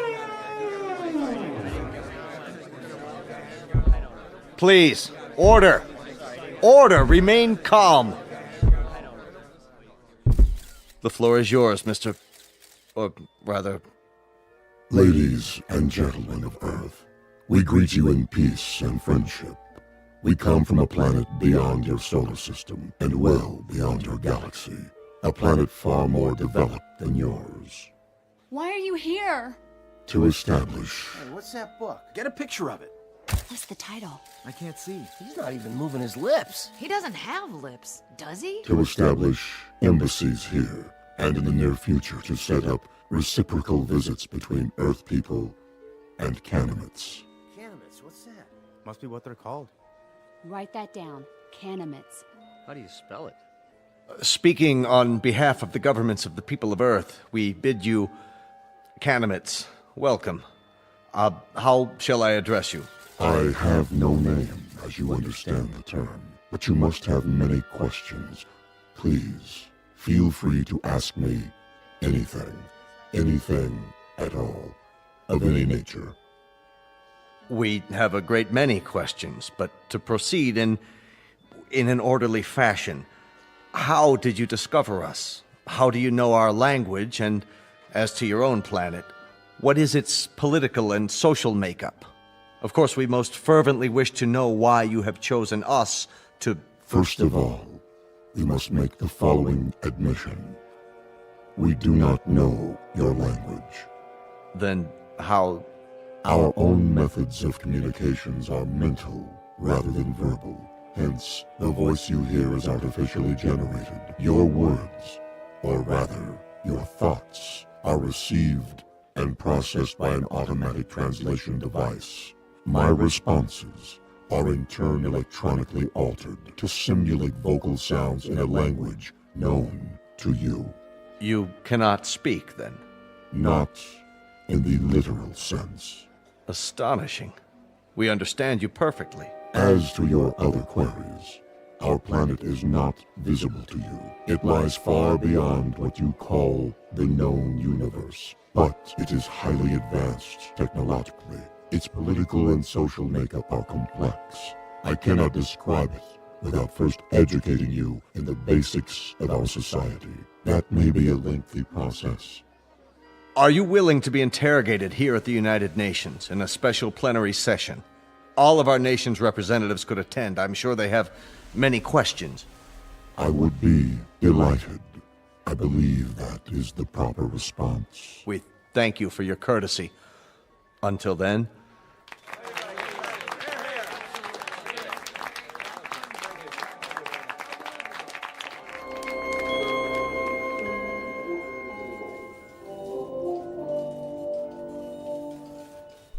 Well, that's it. For now. I can't get over the size of him. Are you sure they're not using trick photography? No way. It's a live feed on all the networks. What do you make of that little book? It only looks little in his hands. It's probably a perfectly normal hardcover. There's nothing normal about it if you brought it all this way. Maybe it's a dictionary. The most commonly used phrases. He wouldn't need a dictionary. He said they have an automatic translation machine. A guidebook, then. Protocols, that sort of thing. There's something printed on the cover. If we could just get a view of it. It's not in any language we know, that's for sure. No, maybe not, but any group of symbols can be deciphered. Even non-human symbols? That would be a tough one, all right. If he brings it with him next time, I can capture the image and try to enhance it. Do that, would you, Randall? This may be the challenge of a lifetime. I have got to know what it says.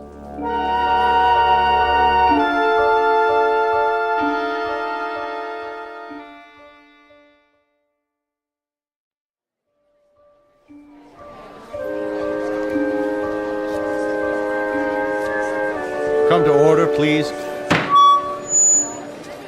Order. This meeting is now in session. Members of the General Assembly, our visitors, the Canamites, have graciously acceded to our request that their representative appear before us to answer further questions. The meeting is now called to order. We will proceed with the first inquiry. Senor Valdez of Argentina is recognized. Please use your microphone. You may remain seated. Why, may I ask, why exactly have you chosen our planet for this visit? It has come to our attention that Earth is plagued by many catastrophes, both natural and unnatural, all of which could be easily prevented. We are here to help you. Recognizing Dr. Denis Levesque, the representative from France. Your question, please. Monsieur Canamet, my government wishes me to ask you, what is the nature of your help? What form will it take? Indeed, if we should choose not to avail ourselves of this assistance you mentioned, your response would be? We will not force anything on you. You may accept only that which you choose. For example, on the morrow, tomorrow, that is, we will demonstrate an alternative power source, molecular in nature, which can supply a form of electricity to entire continents for the cost of a few dollars, or rubles, or pesos, or any other currency.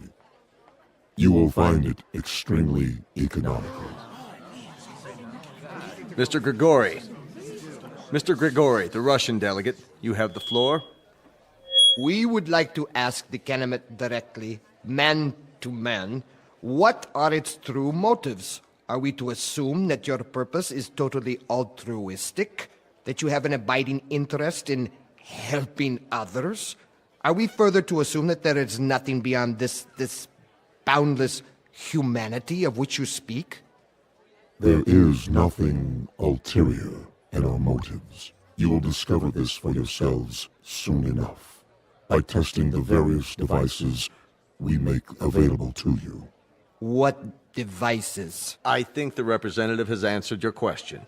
For example, we can show you a simple way to add nitrate to the soil and end famine on Earth. We can demonstrate the principles of a practical force field to cloak each nation with an invisible wall, impenetrable by bombs, missiles, or any other weapons. This will bring international peace for all time, if that is what you want. Of course it is what we want. Of course it is what we want. In return, we ask that you trust us. Only that you trust us.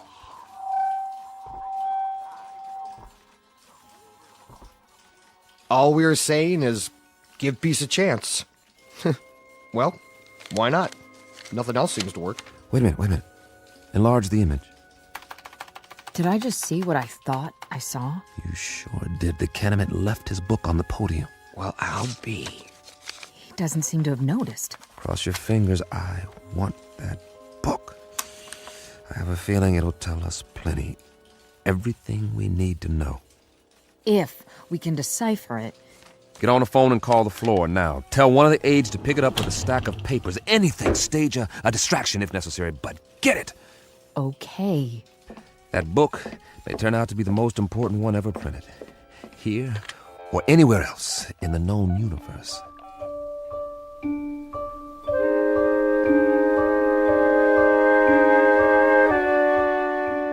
Now, cross-reference this code table with the first. Well, Chambers? I've almost got it, Colonel. What have you got? For starters, a migraine headache. And a bad case of eye strain. We're wasting our time. He can't lick it. Not in 8 hours, I can't, Colonel. It took almost a year to crack the Japanese code in World War II, and they had an army of experts working on it. This is the language of people from outer space, probably 500 times as intelligent as we are and 1,000 times more complex. You need help? All donations gratefully accepted. But, Colonel, I showed this book to everyone on my staff, and I've had a dozen people working on it since late last night. And? You must have some idea. See for yourself. We've tried pretty much everything. Single transposition, double transposition, every method of cryptography there is. Nothing seems to work on these pages. They're more like, they're more like hieroglyphs, but with no known pictographic references. Is that what they are? Hieroglyphs? They have certain things in common with ancient Egyptian writing, but much more complicated. And we have no Rosetta Stone to decode it, so I can't honestly say whether we're any closer now or if we're still a million miles away. So you can't decipher it? We can keep trying, that's all. Standard, reverse, direct, systematically mixed, keyword mixed, random mixed, reciprocal conjugate, every sequence we can come up with. But I can tell you something right now, Colonel, both of you. This is a tough nut. A real tough nut. If it weren't so important. It must be. That Kennemet, or whatever he calls himself, made reference to it every third line in his speech. The White House agrees. If we could understand this book, we might be able to decipher the Kennemets themselves. I'm beginning to wonder if they need deciphering. What? Well, they've done all right by us so far. You mean they're demonstrations? As parlor tricks? They don't seem like parlor tricks. That nitrate device they used in Argentina this morning. Now the soil has more vitamins in it than a health food store. That doesn't prove anything. I know that part of the country. It's as barren and fruitless as any place on Earth, and there are actually weeds growing in it now. 6 hours after the nitrate process. And the answer is in this book. It might be. And we might lick it or we might not, but I've got a strange feeling that... That what? That we're looking a gift horse in the mouth, and I've got another funny feeling, too. And that is? That if these Kennemets are as helpful as I think they are, you two boys will be out of a job, and so will I, in all probability. And very likely so will the whole UN. You won't need armies, or navies, or air forces, or security divisions, or world courts. They'll all be obsolete. Am I to assume, Mr. Chambers, that this is a scientific analysis, or just some Kentucky windage? I don't know what it is, Colonel, beyond an instinctive feeling. The same feeling tells me that when everyone on Earth gets enough to eat, when there aren't any more wars or diseases or famines, this world is going to be a Garden of Eden that stretches from pole to pole. Your optimism is refreshing, Mr. Chambers. But for the time being, I consider it a personal favor, not to mention a direct order from the Chief of Staff, that you continue your efforts regardless of how your feelings change.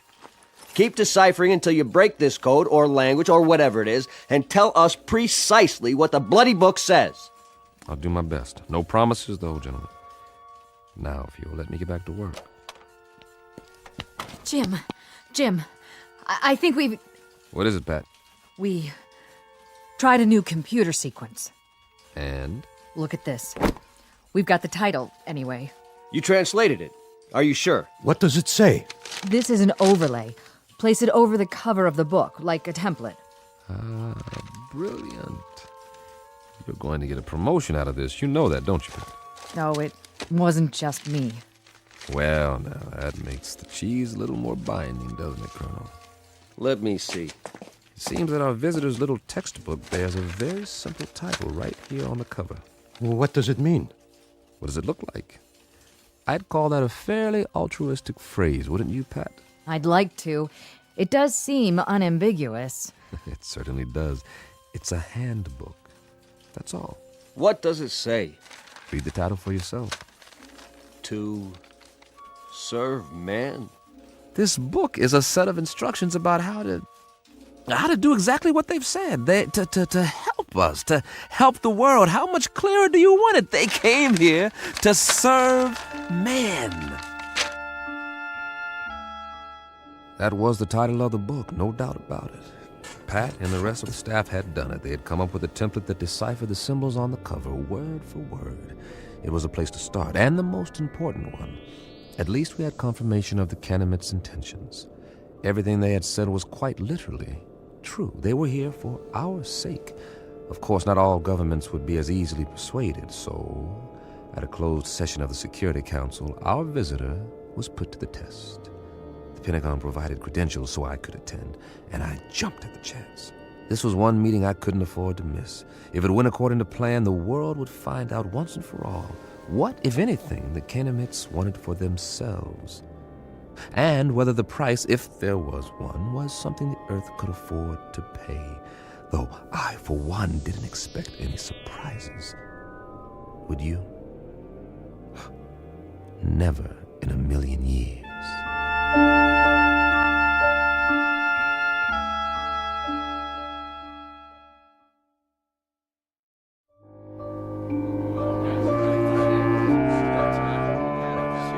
Gentlemen, let's begin. If you'll please be seated. The purpose of this meeting is to acquaint you with certain tests conducted over the past week. At the request of several delegates, and with the full consent of our guests, the Canamites, these tests were photographed and recorded. You may now view the results. The tests were conducted by members of the National Science Academy and witnessed by a team of experts. If you'll watch the monitor at the front of the room. Lights down, please. Begin the tape.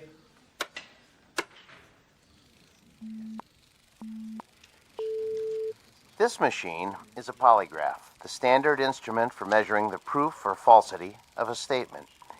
Since the physiology of the Canamites is unknown to us, our first objective is to determine whether they react to these measurements as human beings do.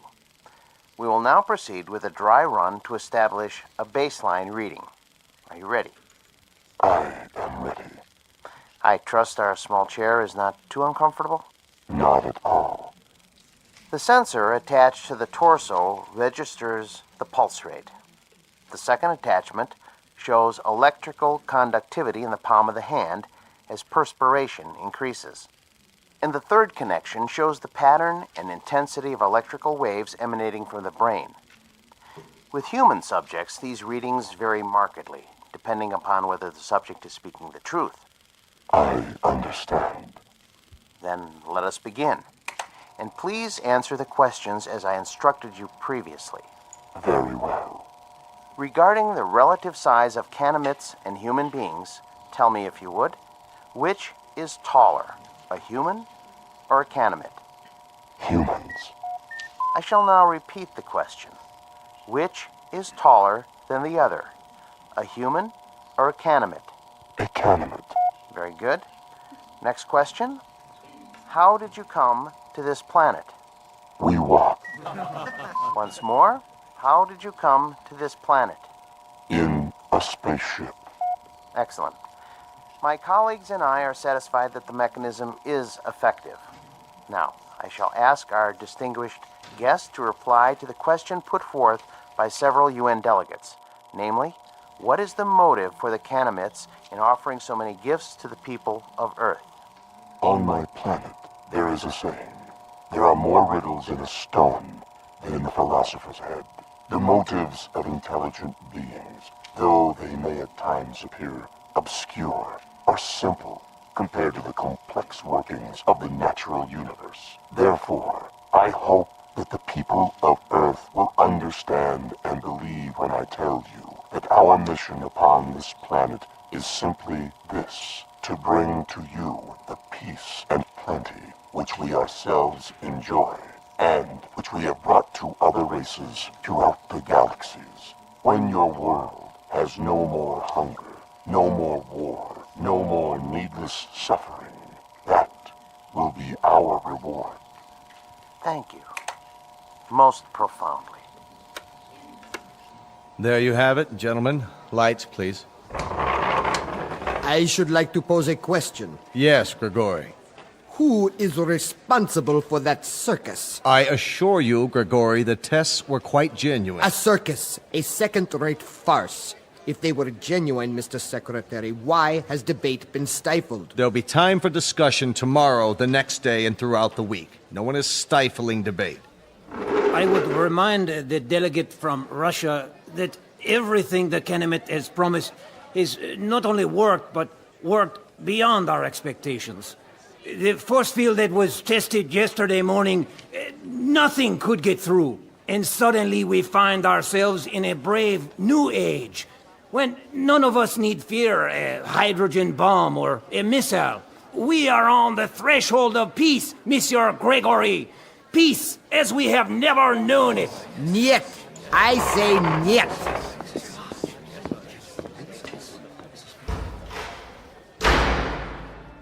After that, there was no stopping the Kenemets. They were everywhere, performing miracles of one sort or another around the world. Famine became a thing of the past as the fertility of arable land increased 100%. The force field proved impervious to any known weapons. Then came a cure for cancer, heart disease, what have you, and all from a simple injection. It's hard to say whether the Kenemets enjoyed their role as saviors. Their eyes were so wide apart and set so deep in those big, bland faces that you couldn't read much of an expression. With only a tiny circular hole for a mouth, one that never moved, it was impossible to know what they were thinking because they never spoke. They weren't stern faces, only controlled, placid, almost like kindly masks. And they all looked exactly alike. They sounded the same, two calm, mechanical voices that came out of the translation devices under their robes. And then, one day, we were all out of a job, just as I had predicted. The computers and fail-safe machines in the Pentagon sat idle, covered in plastic sheeting, because no one was needed to run them anymore. As for code breakers, I might as well have stayed home. But something kept me there, as if I was waiting for the other shoe to drop.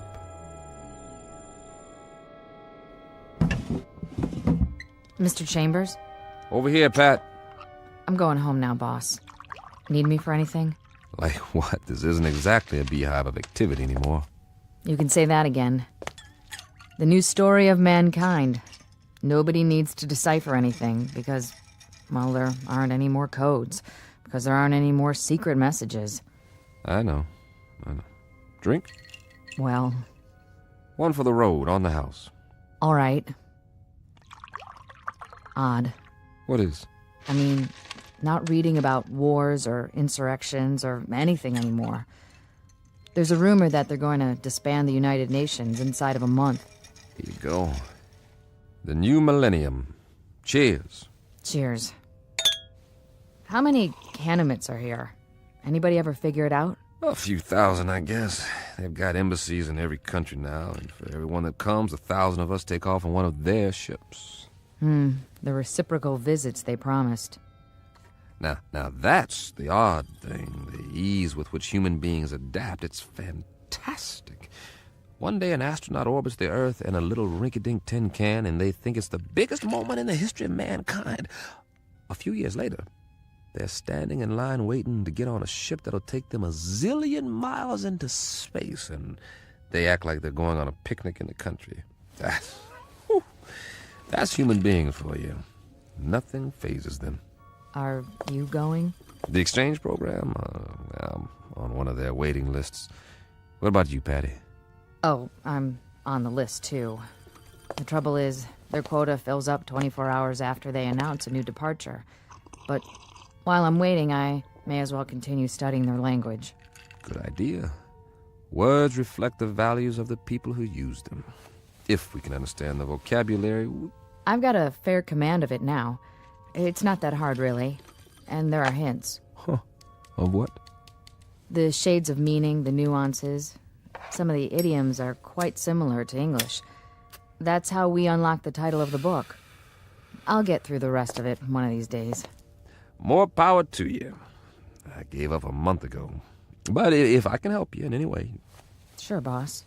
Did I say something? If you can help me. That was the phrase, wasn't it?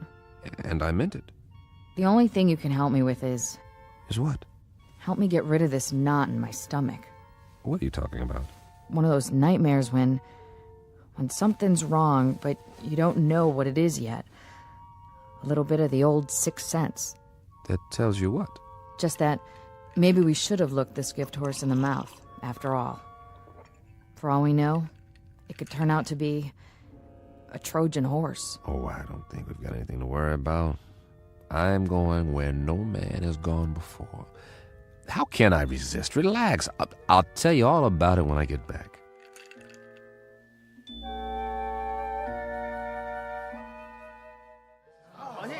Please, get in line. One piece of luggage per person. This way to the loading platform. I'm so excited. I can hardly wait. What do you think it's going to be like? They say they got an average temperature of 76 degrees on their planet, and the sun never goes down. Wouldn't that be something? And their clothing, it's metallic cloth, just beautiful. Kind of like spun gold. My sister has a brochure. The day you land, they take you on a shopping tour, and you can have as much of it as you want for free. It's just one big holiday when you get there. They've even got a form of baseball with leagues and everything. Man, I don't think I'll ever come back. And the whole trip, it's millions of miles, mind you, the whole trip only takes a few days. May I help you with your bag? Why, yes, you may. Oh, they're so polite. Please, keep the line moving. Watch your step. Take my arm. Can we sit together? Yes, you may sit together once you're inside. We're moving. Almost on board. This is going to be wonderful. Did you bring your camera? Look, they're opening the door to the spaceship. I hope there's going to be other kids my age there. Boarding pass, please. Yes, right here. Mr. Chambers, proceed. Thank you. Mr. Chambers? Mr. Chambers! Pat, hi. Jim, please. You are just in time to say goodbye. Don't get on. Are you kidding? I've been waiting for 6 weeks. You can refuse. There's still time. Well, don't say that too loud, or there'll be 1,000 people trampling over you to take my place. Get on board, please. Not yet. I'm begging you. What? Whoa, what's wrong with you, Pat? I finally deciphered the book. Hey, that's great. All of it.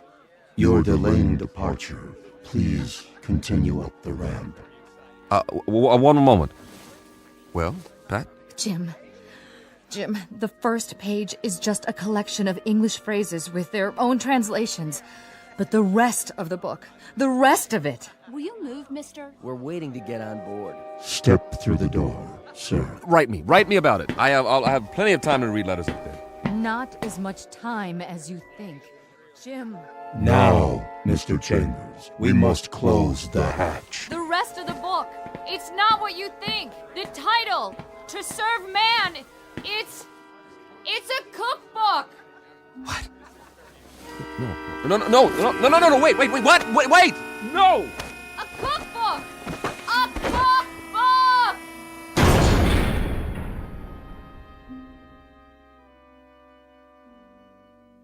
A very specific difference in points of view. To the wee ones, the little race of tourists known as humans, it's a marvelous adventure, a voyage to outer space, a chance to get away on the greatest vacation ever.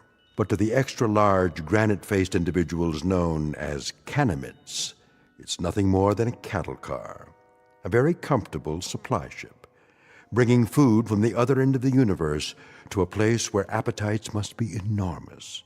As I say, it's all in the point of view, a lesson in language and semantics from the Twilight Zone.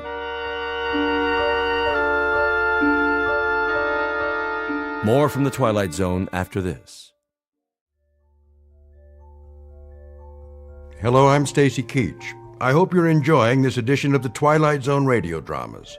To learn more about this series, be sure to log on to our official website at twilightzoneradio.com. You'll find special discounts on our Twilight Zone audio collections, listings of our radio stations, links to other websites, and a photo gallery of our recording studio and some of our stars in action. Plus ways to contact us with questions or comments about the show. And for a limited time, when you log on to twilightzoneradio.com, you can send in for a free CD of the show. So be sure to visit us at twilightzoneradio.com.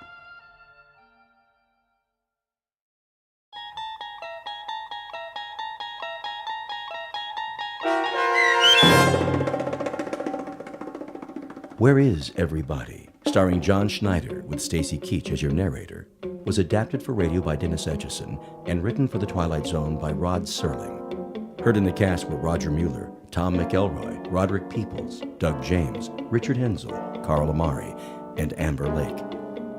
To learn more about the Twilight Zone radio dramas and to obtain audio cassettes and CDs of these programs, visit our website at twilightzoneradio.com.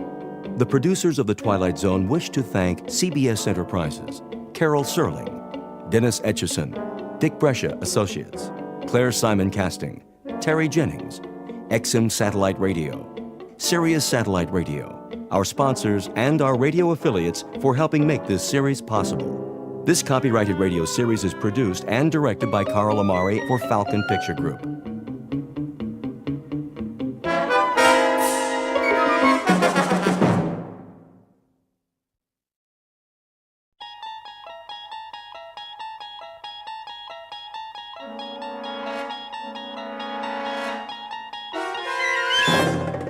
You unlock this door with the key of imagination. Beyond it is another dimension, a dimension of sound, a dimension of sight, a dimension of mind. You're moving into a land of both shadow and substance, of things and ideas. You've just crossed over into the Twilight Zone.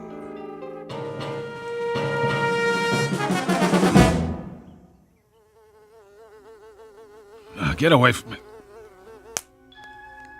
What? Where in the...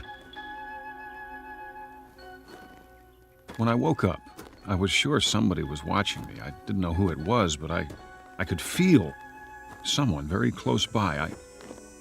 I thought I could feel breath on my face, too, but it was only a breeze and a fly buzzing around my nose. I brushed it off and got up. I was outdoors, in a field, morning. The sun wasn't very high yet. I felt okay, not too hot, not too chilly. The only problem was, where am I? How the heck did I get here? I must have been dreaming.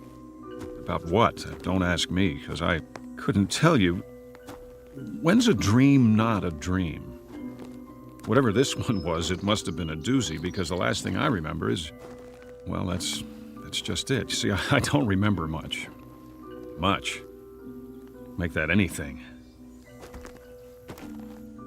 So, where to begin? As far as I can tell, this is the beginning. I mean, not the beginning, whenever that was, the Big Bang billions of years ago out in the middle of space or something, but it'll come back to me. It will, and all I have to do is give it some time.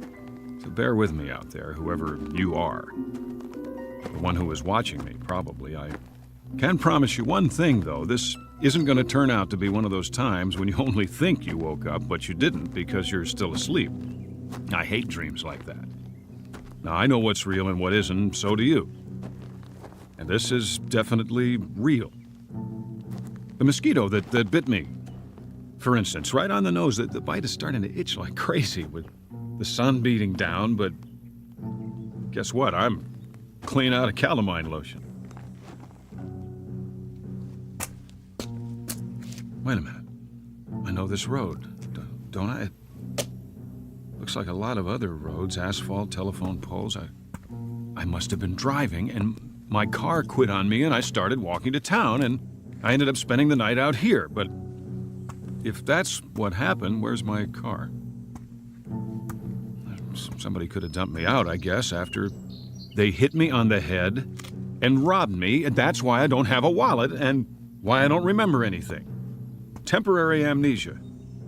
I hope I don't have a concussion. That could be why I've got this headache. Must be a sign along here somewhere. Pretty soon I'll see a house, a town, something. Or someone will come along. They have to. And when they do, I'll just stick out my thumb and hitch a ride. Don't have much of a choice. One thing, though, will somebody please tell me, where is everybody? A French philosopher once said, hell is other people. And for some, that may be true. Most of us need time alone, away from the pressure of everyday life. If you live in a city with noise and crowds and traffic, that's easy to understand. But what about the other side of the coin?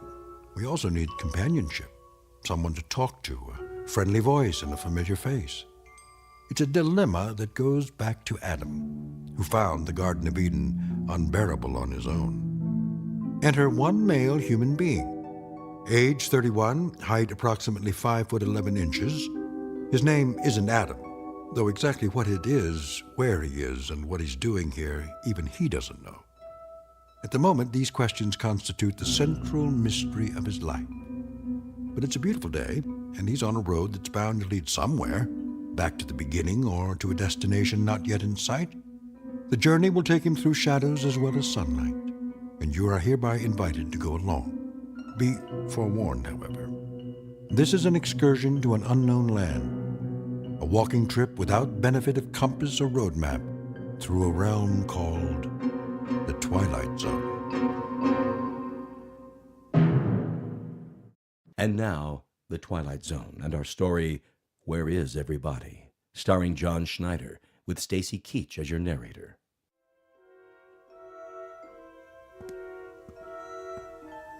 There we go. Roadside diner, just what I need. Well, what do you know? Still got a couple of dollar bills in my pocket. Some change, that ought to do it. Looks like I got the place to myself. Service here. Hey, is this jukebox loud enough for you? I mean, can you hear it all right? Hey, somebody want to turn this thing down a little over here?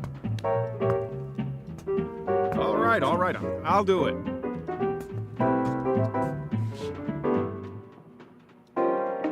Pretty early for this kind of noise.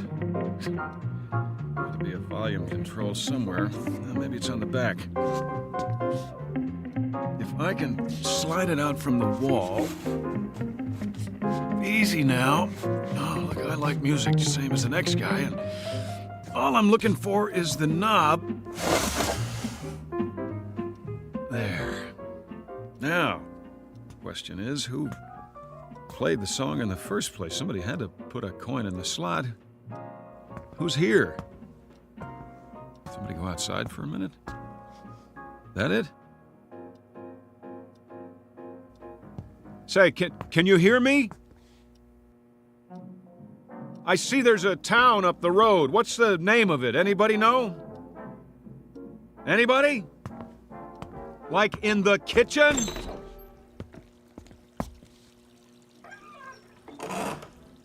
Hey, you in there, I asked you a question. What is the name of the town? Hello? Cook must be outside catching a smoke. Guess what? You got a customer out front. You hear me? Cash customer. Meanwhile, don't waste so much water. I think ham and eggs.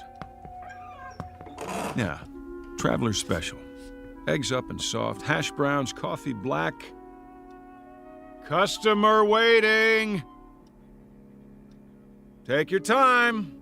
Me, I'm in no hurry. 1 cigarette left. Anybody got a light? I didn't think so.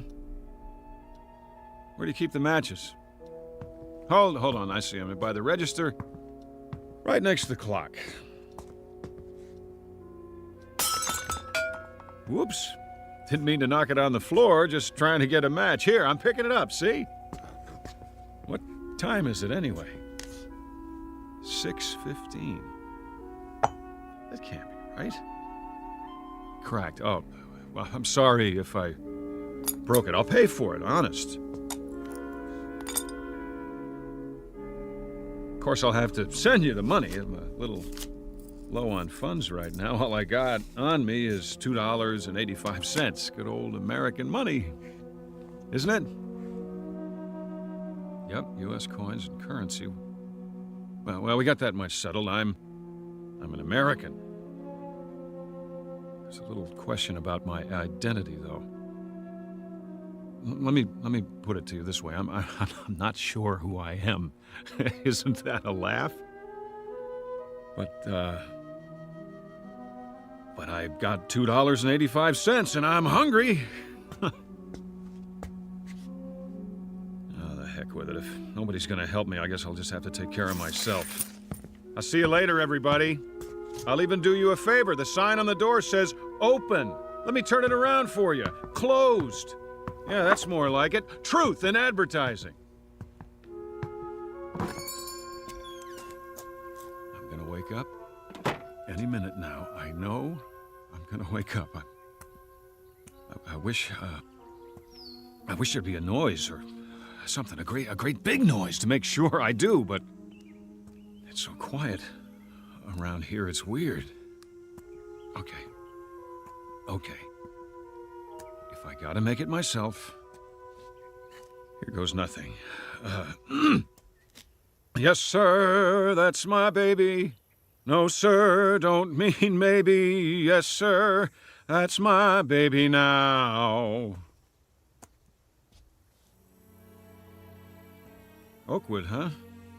It's a nice name for a town, real homey. The only question is, where is it and where's everybody who lives here? Gotta be quite a few. Every kind of store you could think of. Drugstore, grocery, soda shop, post office, courthouse. Looks like a regular town to me. There must be a school around here, too. Where's all the kids? What? Where's that coming from? Church. Over there! What'd I do? Imagine I heard it? No, it was real, all right, and that means somebody rang it. Knew I wasn't alone. I'll go to the church and... Wait a minute, what's that? You there. Miss, yeah, you in the truck. I'm over here. Thank God. Look, miss, I wonder if you could do me a favor, just a little one. You gotta help me now. I don't want you to think I'm nuts or anything. I mean, it's nothing like that. I don't seem to remember who I am. I know, but it's true. It's crazy, huh? I looked all over, but I haven't seen anybody around. Not anybody. I guess it's too early or something. There hasn't been a single solitary soul except you. Not one. It's a real oddball thing, but I woke up this morning. And, well, I didn't exactly wake up. Not in bed or anything. I just sort of found myself out there off the road. Real nice. You know what I mean? And now I got a sore back from sleeping on a rock. So listen, it's amnesia, right? Isn't that what they call it? Yeah, that's it. Amnesia. See, I don't remember a thing, and I couldn't find anybody to ask till now. You're the first person I've seen, the only one. Look, I don't want you to get spooked or anything, but could you tell me, is there a doctor around here? You know, just a regular doctor, so I can get a checkup and find out what's wrong, because I think I'm sick. Miss, what's the matter? Can't you hear me? You gotta be able to. The window's rolled down.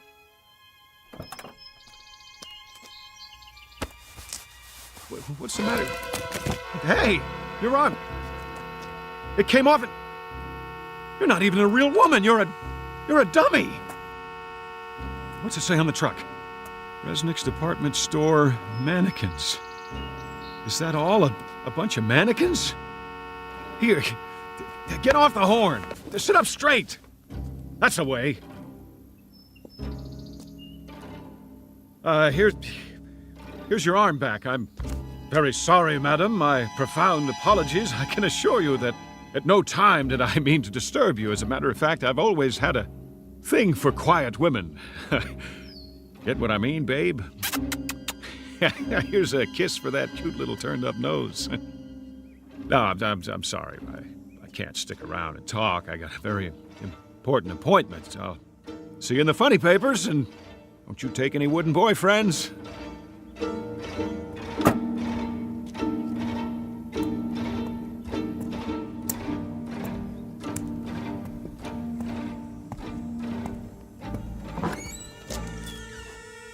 Is anybody here? A store with lots of clothes, store, but nobody to buy them. Only more dummies. Oh, I'm sorry, lady. I didn't mean to bump you like that. Say, was that your sister outside in the truck? I thought so. You know how I could tell? Because you look exactly alike. No, I can't use a new handbag today. No underwear either. Does this store even have a men's department? Sportswear? How about fishing poles? No? Too bad. See, I got nothing to do today, so I thought I'd go fishing. Well, I'll catch you later.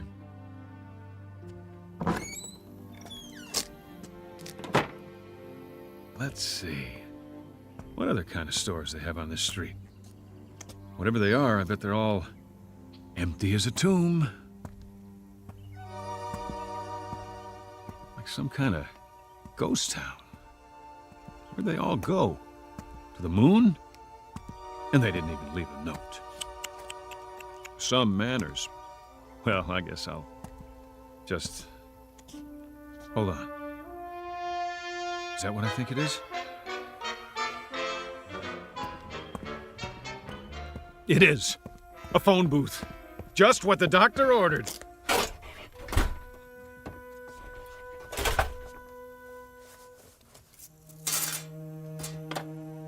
It even works. We're in business. Operator, you there? Come on. Operator. Hi, operator. Oh, you're beautiful. Let me tell you. Listen, I don't know who I am or where I am. Oakwood, yeah, that's it. I must be sick or something, and I need help fast. I want to call, what number? What is it now? I need a number. And I can't remember any. Get me anything. Anyone, anywhere. I don't care who it is. Get me your supervisor, all right? Please dial the number now. This is a recording. A recording? Oh, that's just great! Never mind, operator. I'll look in the phone book. Here, Abel, Adams, Ackerman, Albright, Allenby, Arnold. Where do you all live? Inside this book? Why aren't you on the street? Baker, Belden, Biltmore, Botsford, Bradbury. Tell me something, gang. Don't you ever go out for a stroll, shopping, work? You do have jobs, don't you? If you don't, then who's watching the store? For that matter, who's watching anything? How's that? Any number of them, any number at all. I'll take my chances. Just connect me with a real, live, human being. It can be in Timbuktu for all I care. Well, you want more coins, is that it? The number you have reached is out of order. Please make sure you are dialing correctly. Give me my coins back and I will. Hey, give me my money back. Give it to me! What kind of lousy phone company is this? Okay, all right, who's the wise guy? Who locked the door? Very funny. This is beautiful, trapped in a phone booth like a goldfish. Okay, You got me. Here I am. Everybody come see. That's it. Joke's over. Somebody want to give me a hand? How about it? No? And you asked for it. Oh! Oh, now I'm bleeding. Thanks a lot. For nothing. Some joke. I know you're out there watching me. I can feel your eyes. Well, whoever you are, I'm gonna find you. And when I do, you're gonna pay. You're all gonna pay, but good.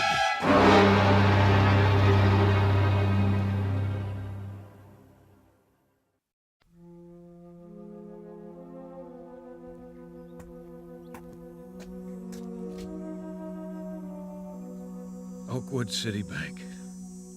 That's an idea. I feel like making a withdrawal. Hi! You got a customer out here? I'd like a loan. Yeah, that's it. About, 100,000. Maybe more. I don't know how long I'll be stuck in this jerkwater town. Better make it 5 or 6. How about $800,000? That ought to hold me for a while. What's the matter? Everybody on a lunch break? No sweat. I'll slip in behind the counter myself. Simple little transaction.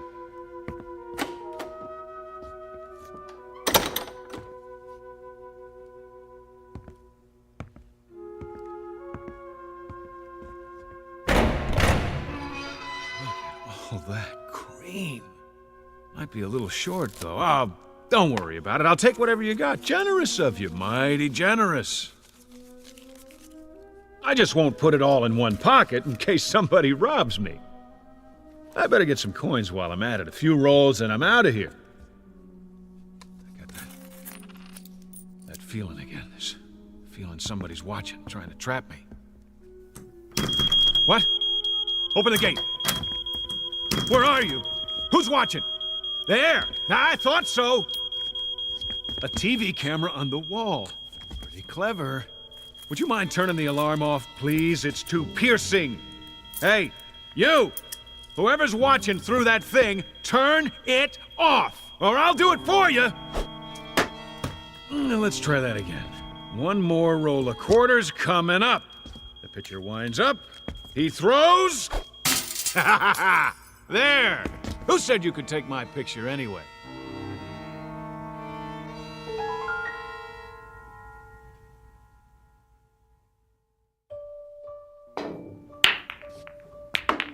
Nice. 2 balls on the break. Now all I gotta do is run the table. Piece of cake. 8 ball, anybody? I'll cover all bets. All right, that's enough. Time out. How about a cigar? They gotta have cigars around here. 2 for $1, huh? Pretty good. I always like an expensive cigar. Hey, how about the rest of you guys? Anybody want to smoke? Oh, I forgot. You're invisible. Well, I'll light up for you. You get the idea? Always wanted to do this. Light a cigar with a $100 bill. Now that's what I call great taste. No big deal. Hold on. Where can I get a drink around here? Hey, wait up, fellas. I'll be back in a minute. And nobody touch the cue ball.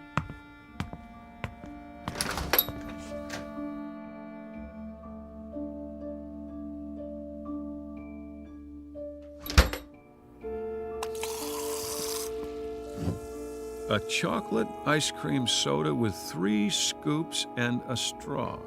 That's what I like. Anybody mind if I smoke in the drugstore? I didn't think so. Well, I'll just set it down on the counter. Oh, delicious. Okay, what else do I need? Sunglasses, magazines, books. Yeah, a book. Books are good. Pick up a paperback to read in case I get bored. The Last Man in the World, huh? I wonder what this one's about. An atomic war, maybe. Yeah, I think I read it before. Or did I? Better take it anyway. Here's for the soda and the book.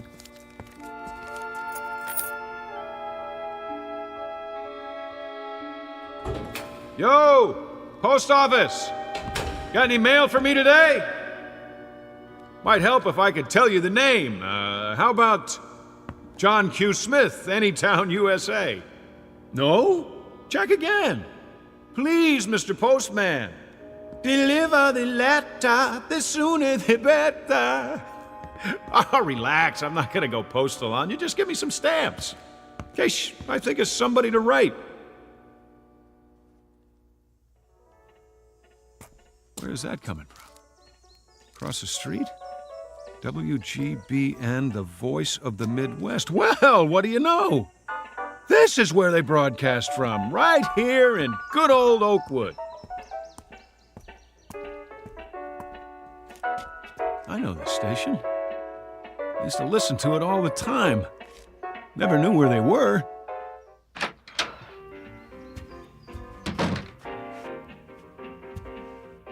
Do not enter when the red light is on.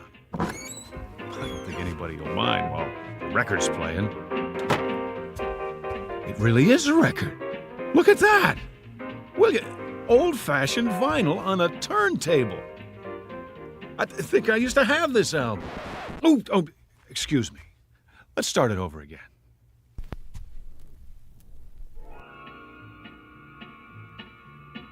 Somebody left a cigarette in the ashtray, still burning.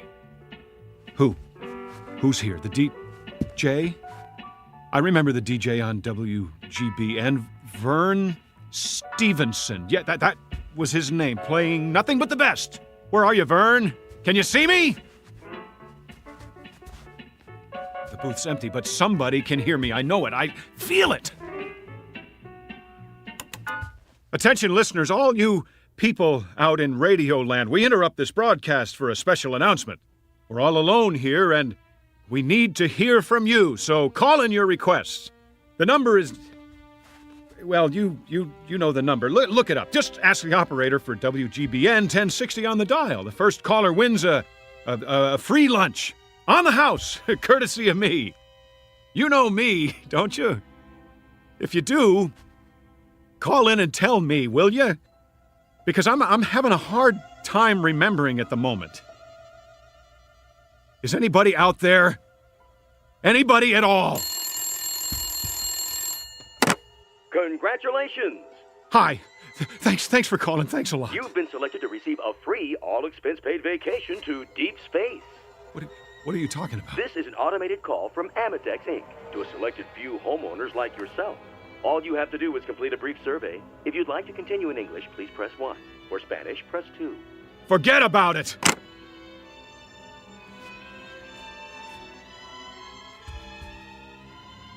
Wait a minute. The phone works. It works. All I need is a number. Any number.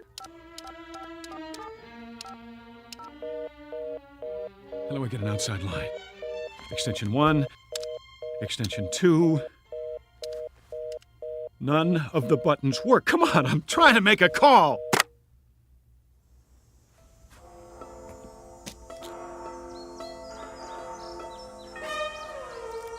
Three o'clock and still nothing. Feels like a Sunday, the longest one in history. I wonder if the movie theater's open. Why not? Maybe they got a matinee, a double feature, Pride of the Air Force and The Loner. Now that I gotta see.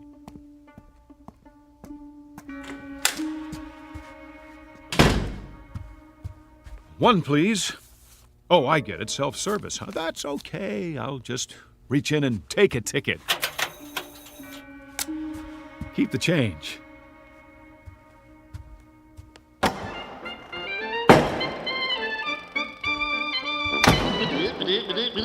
That's it, everybody. Good timing. Cartoon's over. Okay, Mr. Projectionist, you can roll the feature now. Ladies, please remove your hats. Shh. No talking. Anybody care if I put my feet up? That's what I thought. Look at those planes, will ya? U.S. Air Force, go!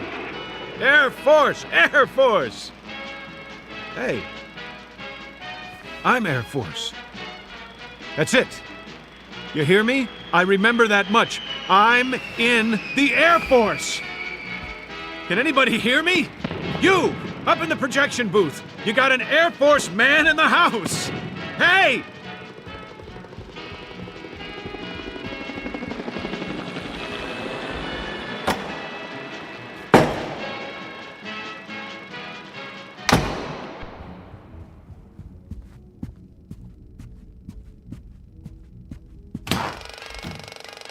Nobody here.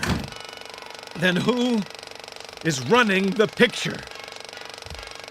At least I got the first part of it. I was in the Air Force. If I could just remember what happened after that. What was it? A war? A bomb? Or something? That must have been it. A bomb. But if there was, it would have destroyed everything, and everything's still here except for the people. What kind of sense does that make?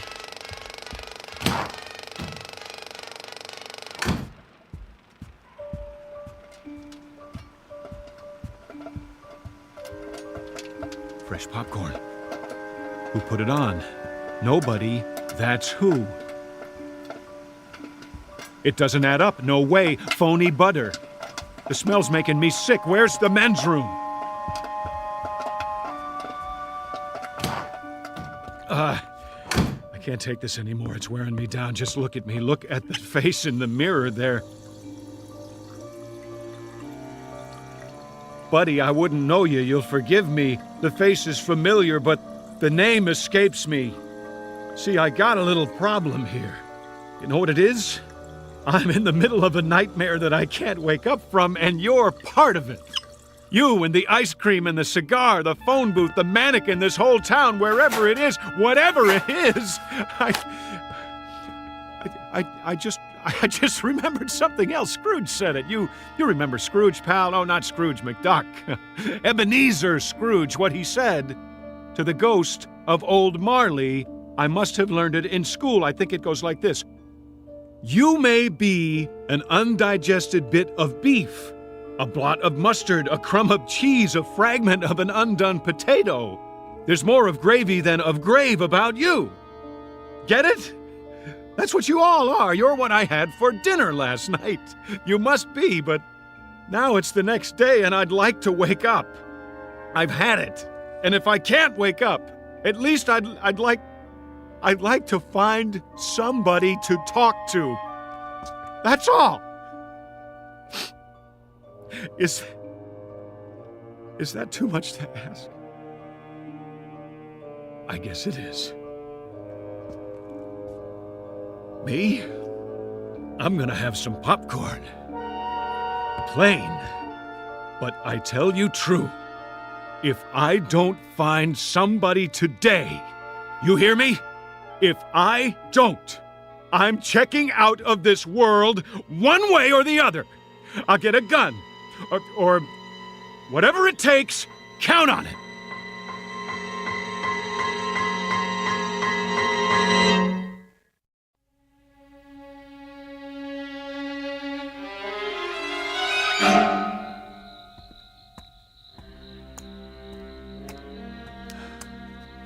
That's it then. I sat through both movies, but it didn't help. No more than the drugstore, the pool room, the radio station, none of it, all one big fat joke. Give me my money back. Here it goes. Give it to me. Oh! What a lousy phone company is this? I'm bleeding. Thanks a lot. Where are you? Who's watching? I'm in the middle of a nightmare that I can't wake up from. No! It's too much! Make it stop! Please! I need a gun. And one bullet. If nobody will help me, I'll have to do it. Where can I get a gun? The police station, that's it.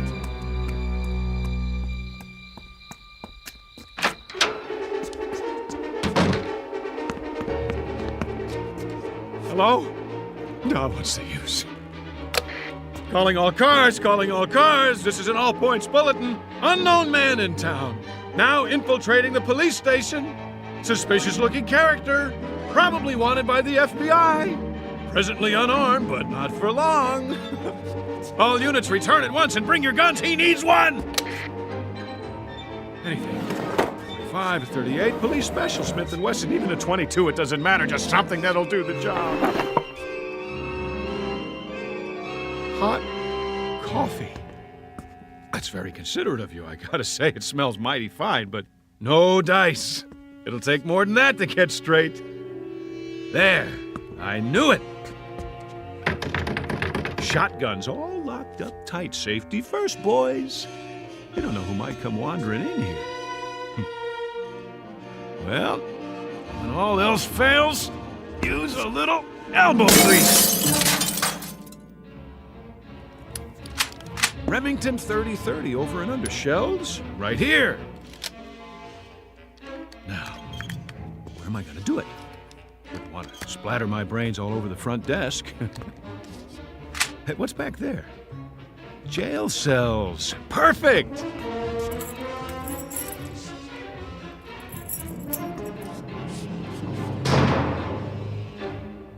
Sit right here on the cot and... How? I can't reach the trigger if I put the muzzle under my chin. Wait! Shoes off! I can reach it with my toe. This little piggy went to market. This little piggy cried, wee, wee, wee, all the way home. Oh, no. Wait a minute. You can't lock me in here. I can't stand to be locked up. I've got a thing about it. Wait. No. You can't do this to me. I'm trying to finish it for you. What more do you want? Give me a chance to do it my way, please. Please. Please. It's time to wake up. It's time to wake up. That's it. Are you sure? Help him. He's had it. All right, clock him and mark the time. Now get him out of there. Come on, release the subject. On the double. Yes, sir. Careful with the electrodes. Remove the tape from his forehead and chest. It's all right, Major. You're right. Get a stretcher. Medics, over here. Now watch his hand. He cut it on one of the dials inside. What?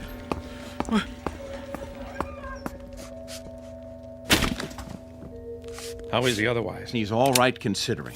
Delusions of some sort. I guess that's it. He's coming out of it now. Oh, fine. Did you get all your data recorded? Yes, sir. Every bit of it. Did you get him clocked? Yes, sir. All right, how long? 484 hours, 36 minutes. That long? I'll compile all the data for you. Yeah, good. And I'd like to have a look at his reaction chart, too, hour by hour. What about the press, sir? The press? You said you'd see them. They've been waiting in shifts. I'll have to cut it short. I want to talk to Ferris. Yes, sir.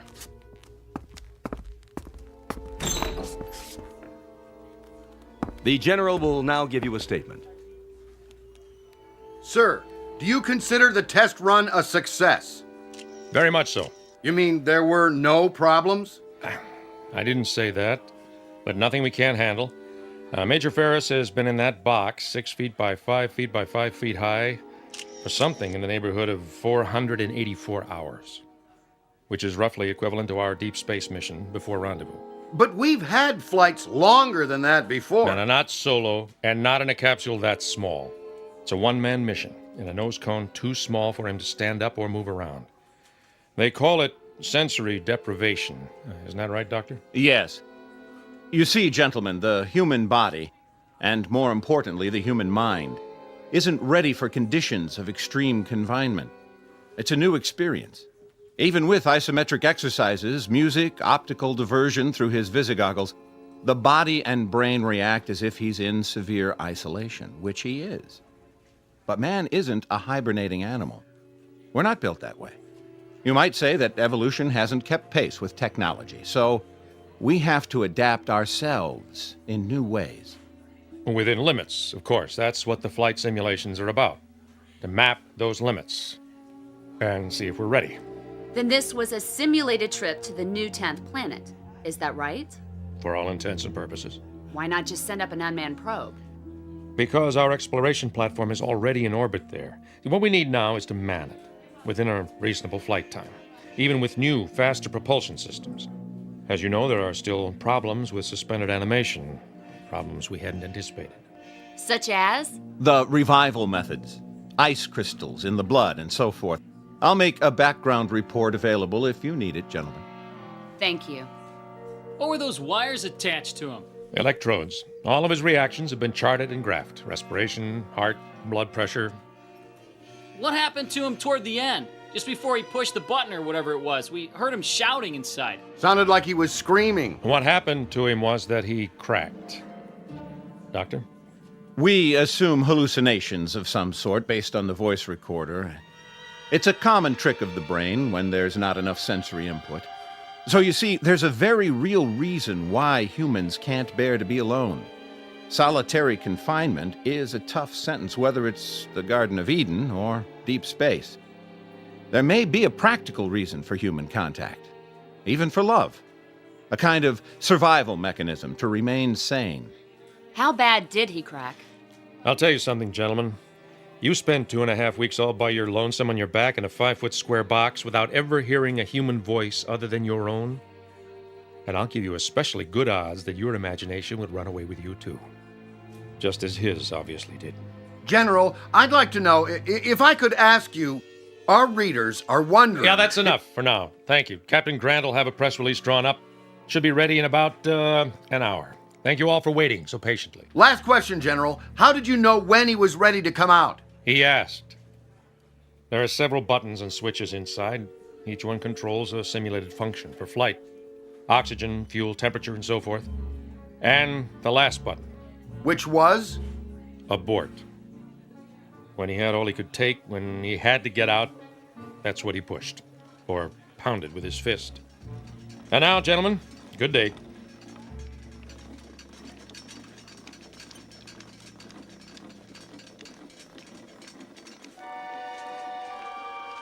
How do you feel, son?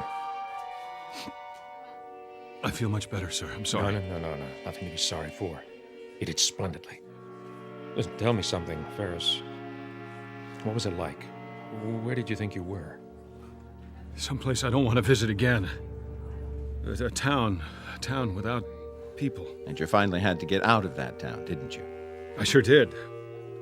What was the matter with me? I went off my rocker, huh? It's a kind of nightmare, Ferris, that your mind manufactured for you to explain what you were going through. Then we don't have it licked yet, the trip, I mean? Not today, we don't. And maybe not tomorrow, but we will. I'm sure of it. You see, Ferris, we can feed the stomach with concentrates, we can supply recreation for the eyes and ears, we can pump oxygen in, waste materials out, but there's one thing we can't simulate. A basic need. Man's hunger for companionship. That's the one barrier we haven't licked yet. The barrier of loneliness. I don't need this thing. Better get a thorough physical first. Okay, but I can walk the rest of the way. Next time it won't just be a box and a hanger, will it? No, Mike. Next time you'll really be alone. And tell the men up there. Tell them next time it won't be a dream. Next time it'll be real, and I'll be joining them, and so will a lot of others, one by one. Tell them to hang on for a while longer. Help is coming. It's on the way. What a remarkable young man. Yes, he is. Really quite remarkable. The barrier of loneliness. The desperate, palpable need of the human animal to be with his own. For up there, beyond the vastness of the sky, in the void that is space, is an enemy known as isolation. It sits among the silent stars, waiting with the patience of eons, in the Twilight Zone. We'll return to the Twilight Zone in just a moment. You are about to enter another dimension, a dimension not only of sight and sound, but of mind, a journey into a wondrous land of imagination. Next stop, the Twilight Zone. Hi, this is Stacy Keach. I'd like to take a moment to tell you about our Twilight Zone website at twilightzoneradio.com.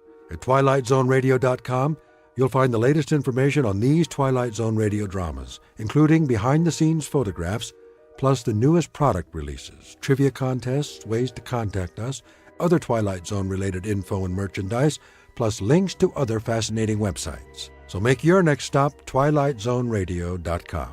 Visit TwilightZoneRadio.com to purchase these Twilight Zone radio dramas on cassette and CD, or call toll-free 1-866-989-ZONE. That's 1-866-989-9663.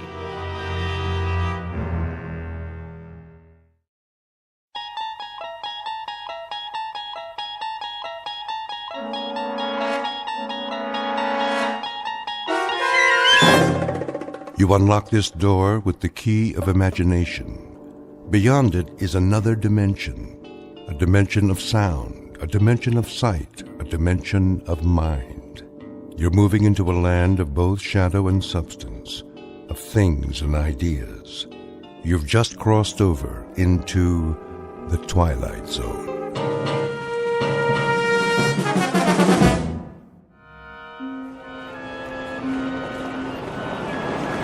Taxi cab? Who needs a taxi? Over here. There's a cab. Tell him to wait, Wilfred. Quickly, before someone else gets it. Junior, come along. I'm coming. At least carry your mother's suitcase. Her shoulder's bothering her. I got it. Evening, folks. I got your bags. Can you take 4? What's that? There are 4 of us. Sure. 3 in the back seat, 1 in the front. Where's Paula? Don't ask me. I thought she was with you. She's back there talking to somebody. Who? Who? A guy. Who do you think? Paula, come over here right now. Yes, Daddy. Hey, can I get your number? Now, I said. I heard you. And who was that? Who's who? That young man you were talking to. A college boy. In a fraternity. Come along, Paula. You can't go around talking to absolute strangers. Get in the cab. But he was nice. Oh, you think anything in trousers is nice. Ready, folks? Seems to be very busy tonight. Yes, sir. What's the occasion? Are you serious? Well, if I weren't, I wouldn't waste my breath. I asked you a simple question. Mardi Gras, sir. Oh, no, of all the wretched timing. Mardi Gras. Can we go, Daddy? Oh, please. We most certainly cannot. This is hardly a pleasure trip. What about me? You'll stay with us. But I'm old enough. Not another word, Junior. Come down on business, did you? That's right. Family business. My father-in-law is extremely ill. Oh, I'm sorry to hear that. What's the address? 1427 Wistria Lane. Do you know where that is? Sure do. That's in the Garden District. Some nice places around there. There are indeed. And this is one of the nicest. A very valuable piece of property. I'll bet. Can I ask a question? Ask away, son. What's the drinking age in New Orleans? Junior! I just asked. Driver, how do you turn the light on back here? Now what in the world do you need a light for? So I can see myself in the mirror? I have to fix my hair. Will you all please try to control yourselves? No one wants to be here. That's understood. But now that we are, we'll just have to make the best of it. Step on it, driver. We don't have all night. Yes, sir. Put on your seatbelts, please. I know a shortcut. Otherwise, we'll never get there. They don't call it Fat Tuesday for nothing. Meet the Harpers. Not your typical American family, perhaps, but people who belong together, like birds of a feather. First, there's Wilfred Harper, father and husband, a money-hungry, conniving sort with shifty, piggish eyes that reflect the contents of his soul. His wife, Emily, on the fading side of 45, with a petulant, mousy face and a voice to match, a thin-lipped hypochondriac. Then there's Wilfred Jr., with a face devoid of any suggestion of character. He has inherited much of his father's avarice and all of his mother's weakness. The combination gives him a half-hungry, half-cruel look that one usually finds on cornered animals. And his teenage sister, Paula, a vast desert with only one structure on it, a mirror. She is committed to her own appearance and nothing else on earth. These 4 received a phone call concerning the health of Emily's father, one Jason Foster, who lies dying in his mansion. Soon we'll meet Mr. Foster, a tired ancient who on this particular evening will leave the earth. But before departing, he has a few things to do, some services to perform, some debts to pay, and some justice to mete out. Because this is not only New Orleans at Mardi Gras time, it's also the Twilight Zone.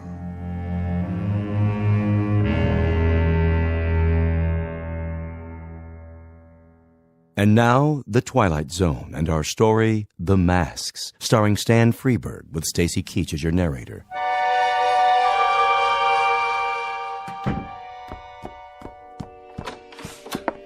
How do, Nola? Jeffrey? Give you a hand with that? Oh, thank you kindly. Crowded downtown? Yeah, the biggest Mardi Gras ever. At least that's what it looks like. I almost couldn't get a seat on the streetcar. Got everything, I see. Everything he asked for. How is he? He looks badly. And he's much weaker. Ever so much weaker. Can't say as I'm surprised. He wants to be advised when his relations arrive. Knowing his relations, I'm sure they'll make themselves known. You're right about that. The doctor still here? Mm-hmm. With him now. I'll get dinner started. You do that, Nola. You do that. Oh, my. A sad and mournful day.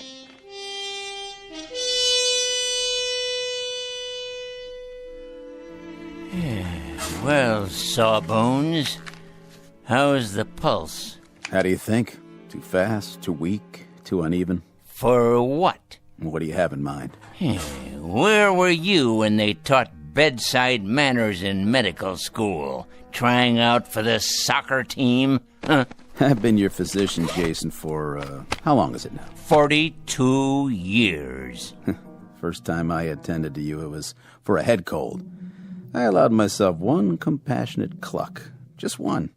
And you threw a lamp at me. That established the pattern right then and there. Yeah, that's why I've suffered your inept ministrations all these years. Your candor has been a refreshing departure from the modern medical norm. I ask you a straight and simple question, and you give me a straight and simple response. What is it, Jason? The oft-asked question of the condemned man. How long? Well, there's really no telling. How long have I, Sam? A week? A day and a half? Huh? Or is there no need to wind my watch to cover the exigencies of the next 4 hours? My guess is that you may now measure your life in moments. I think it could come at any time. That you've lasted this long, Jason, is a tribute to an inner strength most of us are not privileged to possess. Nonsense! It's a tribute to a streak of recalcitrant, cross-grained, unaccommodating orneriness. And the fact that there are one or two things left for me to do on this earth. That's why I must stay alive, at least until midnight. I hope I see you tomorrow, Doctor. I'm sure you shall, God willing.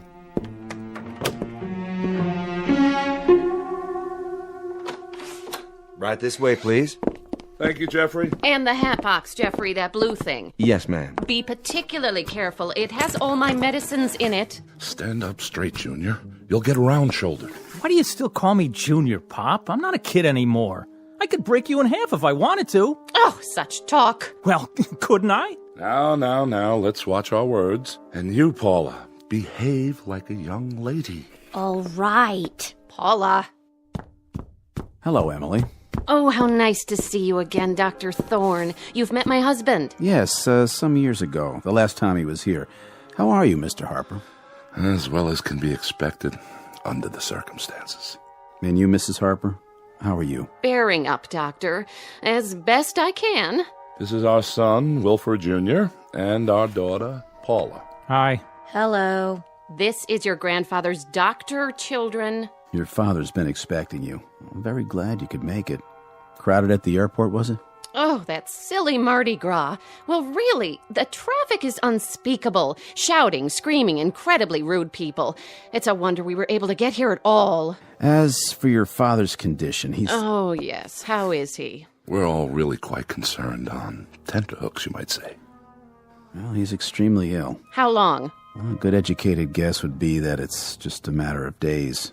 Days, you say? Hours, perhaps. Is that right? How simply awful. We've been expecting it, of course. Jeffrey, Yes, ma'am. our rooms, are they ready? Yes, ma'am. They're all prepared. I want to take a shower. Wait for the butler to show the way.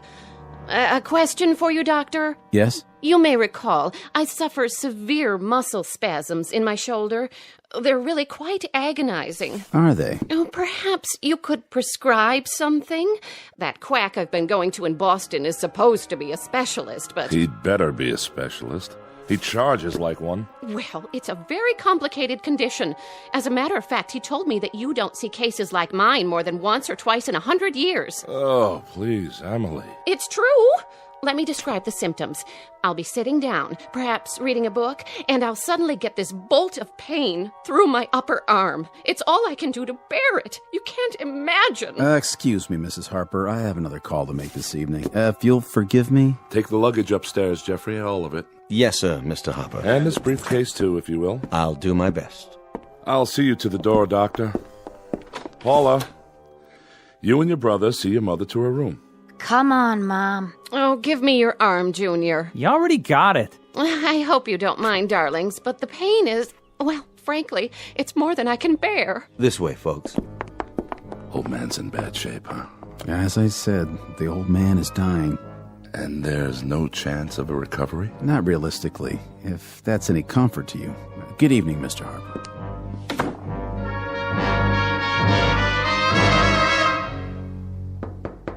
Father? Don't worry, I'm awake. Well, don't just stand there. You may as well come in, all of you. How are you, Emily?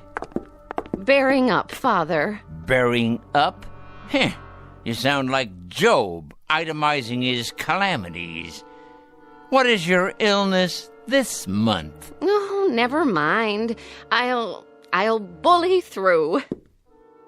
What are you doing there, Wilfred? Oh, just examining this piece of porcelain. Wedgwood, isn't it? Yes, and quite old. Say hello to your grandfather. Hello. Hello. I see Paula has found the mirror. It's my hair. I can't do anything with it. You are four of the most changeless people on Earth. Do you realize that, huh? Oh, I don't like being ill, if that's what you mean, Father. Don't you? Don't you indeed, Emily? That's hard to believe. It really is. Why, what do you mean? Considering that in the past 25 years, you've been at death's door so many times, it's a wonder you haven't worn a hole in the mat.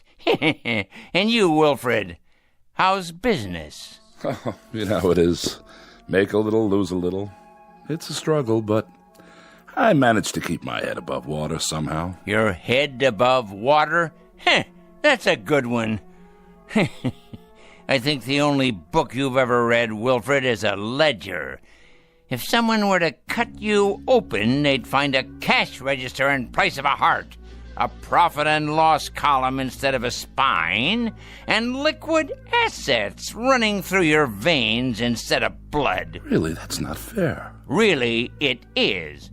And you there, Paula, putting on a fresh coat of lipstick before speaking further, I see?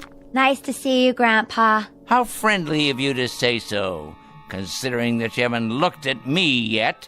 All you've seen is yourself in the mirror, which, in the final analysis, is all you ever see. That's not true. You're being mean, Grandpa. You shouldn't, you know. We've had such a miserable long trip, and Mother hasn't stopped complaining one instant. Oh, you hear that, Father? The younger generation. He jests at scars that never felt a wound. Emily, my dear, I understand that my troubles include hardening of the arteries and a weakening heart. But if you continue playing Sarah Bernhardt, I may well succumb to an intestinal affliction. What does that mean? It means you're in danger of making me sick to my stomach. And young Wilfred Jr. over there, looking as alert as usual. Willie, darling, tell Grandfather how nice it is to see him. It's very nice to see you, Grandfather. Looks like an English bull, talks like a parrot. How gracious and unselfish it was for you all to come and see me. Father dear, wild horses couldn't have kept us from you. Not even my own agony. Well, I hope you survive, Emily. You're to have an excellent dinner this evening. And then I've planned a surprise. But, Grandpa, it's Mardi Gras. I was hoping you'd know of some parties. We're having a party here, Paula. We are? Have you invited any boys? Better than that. We'll have a marvelous time. I've arranged for us all to wear masks. Masks? How droll, Jason, masks.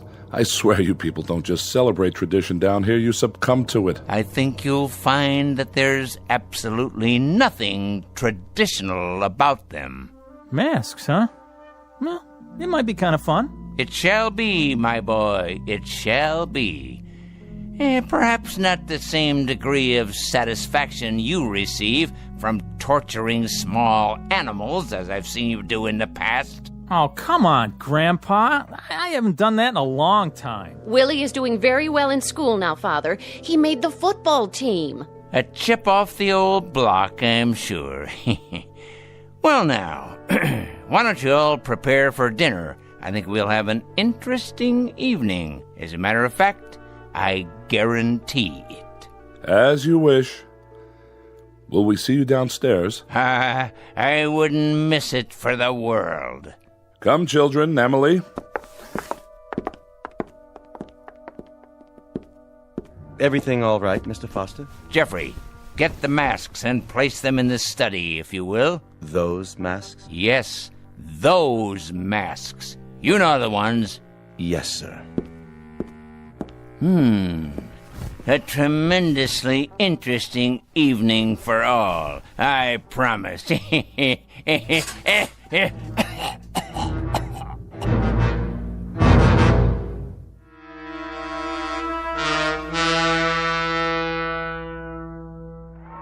away from the window, Paula. But look at all the fun they're having. You heard your father. I think it's disgraceful, the way those animals have invaded this part of town. It used to be just in the quarter, but now... I want to go with them. Paula! Well, why not? The most exciting night of the year, and we're stuck in this mausoleum. The whole city is out there dancing, and what do? We have a death watch for a crazy old man. Cool it, sis. Close the window right now. There's a draft on my bursitis. Great. What did you do in New Orleans, Paula? Did you go to Mardi Gras? Oh, yeah. We wore funny masks and sat around and stared at each other. Look at those stupid things. Don't touch the masks. I'm sure they're very old and valuable. Everything in this house is valuable. They are if Father bothered to collect them. Without question. Look at the chandelier, the furniture, and the paintings. I've never asked you, Emily, is that an actual Matisse in the hall? No, it's a Picasso. Oh, is that all? Here you are, Mr. Foster. Thank you, Jeffrey. That will be all. You sure, sir? I can take it from here. Yes, sir. Well, now, my loved ones, was your dinner satisfactory? Sumptuous, Jason. Really, truly excellent. Must have cost a pretty penny. Father, do you think it wise for you to be up like this? Wise? Probably not, but necessary, assuredly. Have you, examined your masks? Our masks? You must mean they're a gift.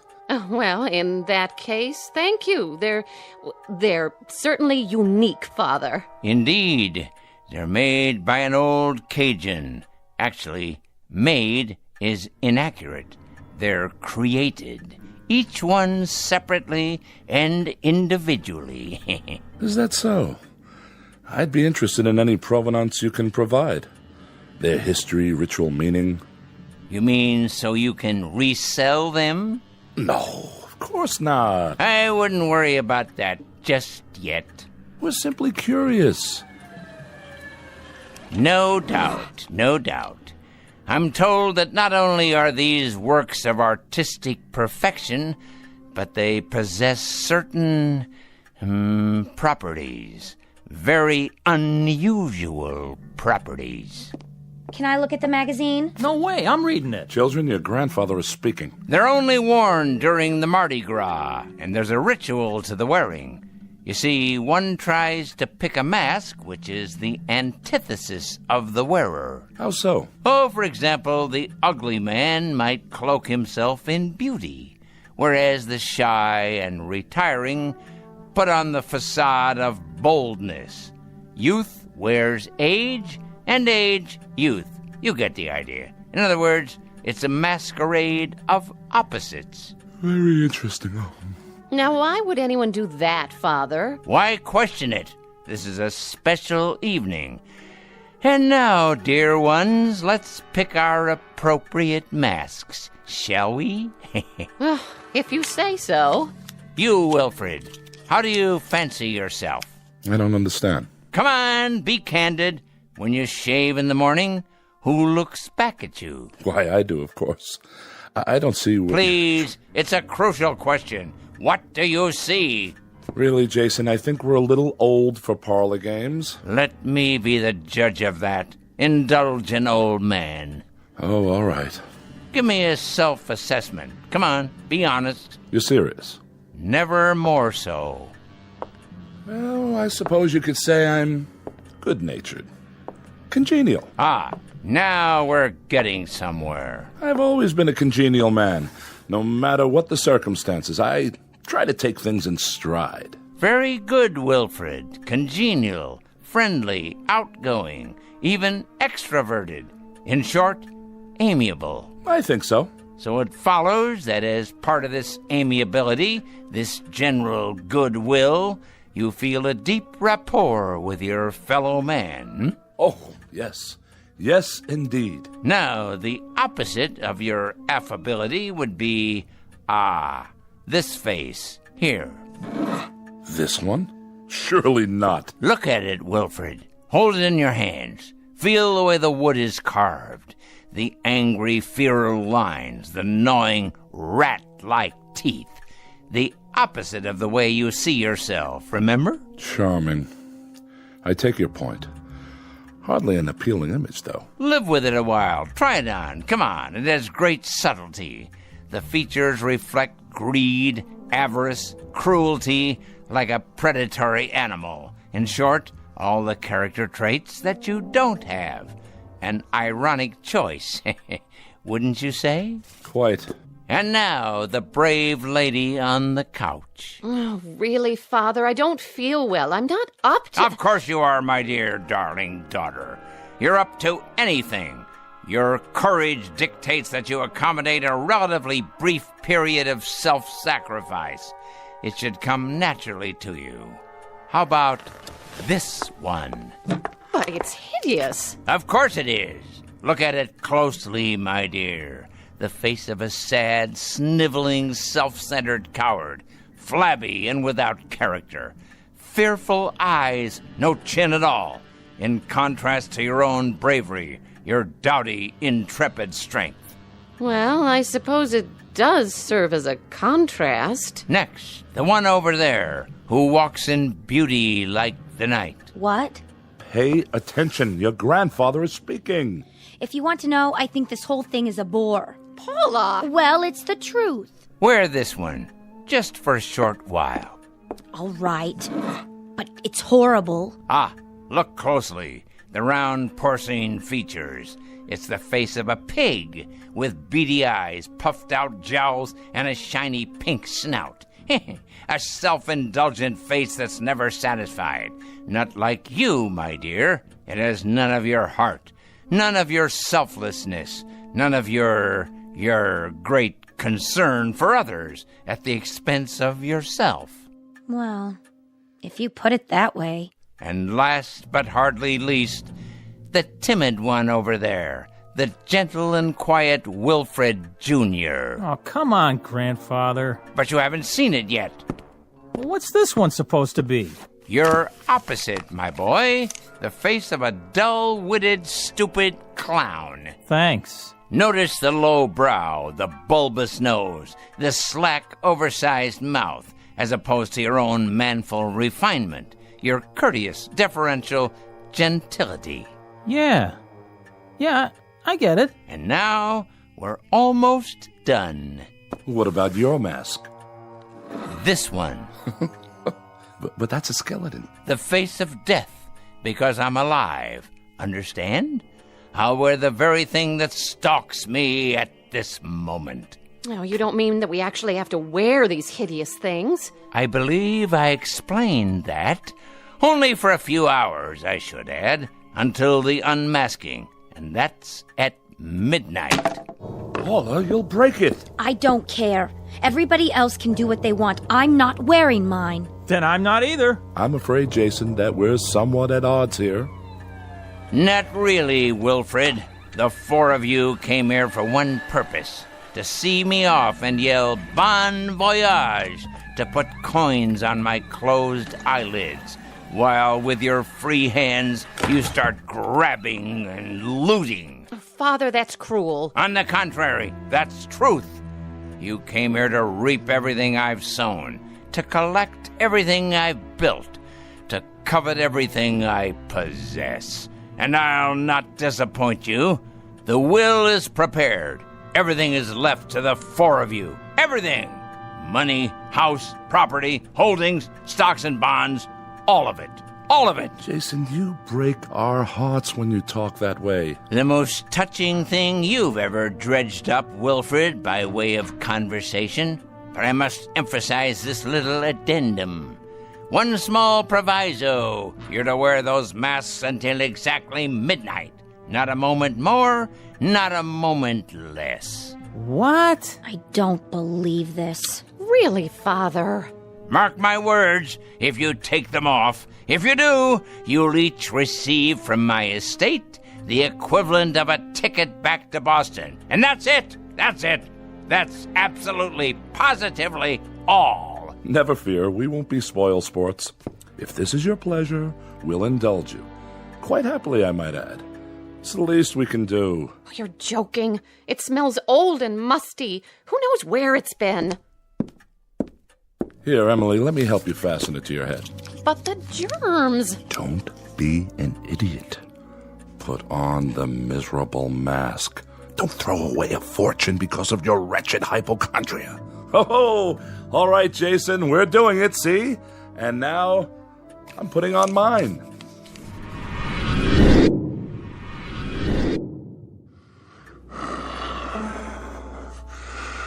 How do I look, everyone?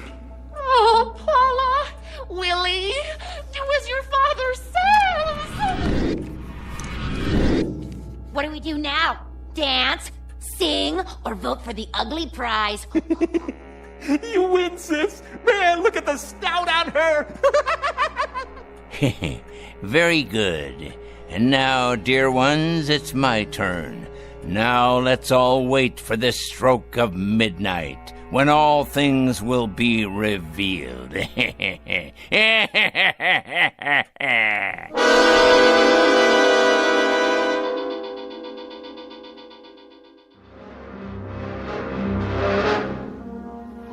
Evening, Jeffrey. Nola? How's Mr. Foster doing? He's up and around. He is? Mm-hmm. In his electric wheelchair. I took him into the study. That man. I reckon he wants to spend time with his relations. Well, they look like they don't want to spend time with him. Let me ask you something.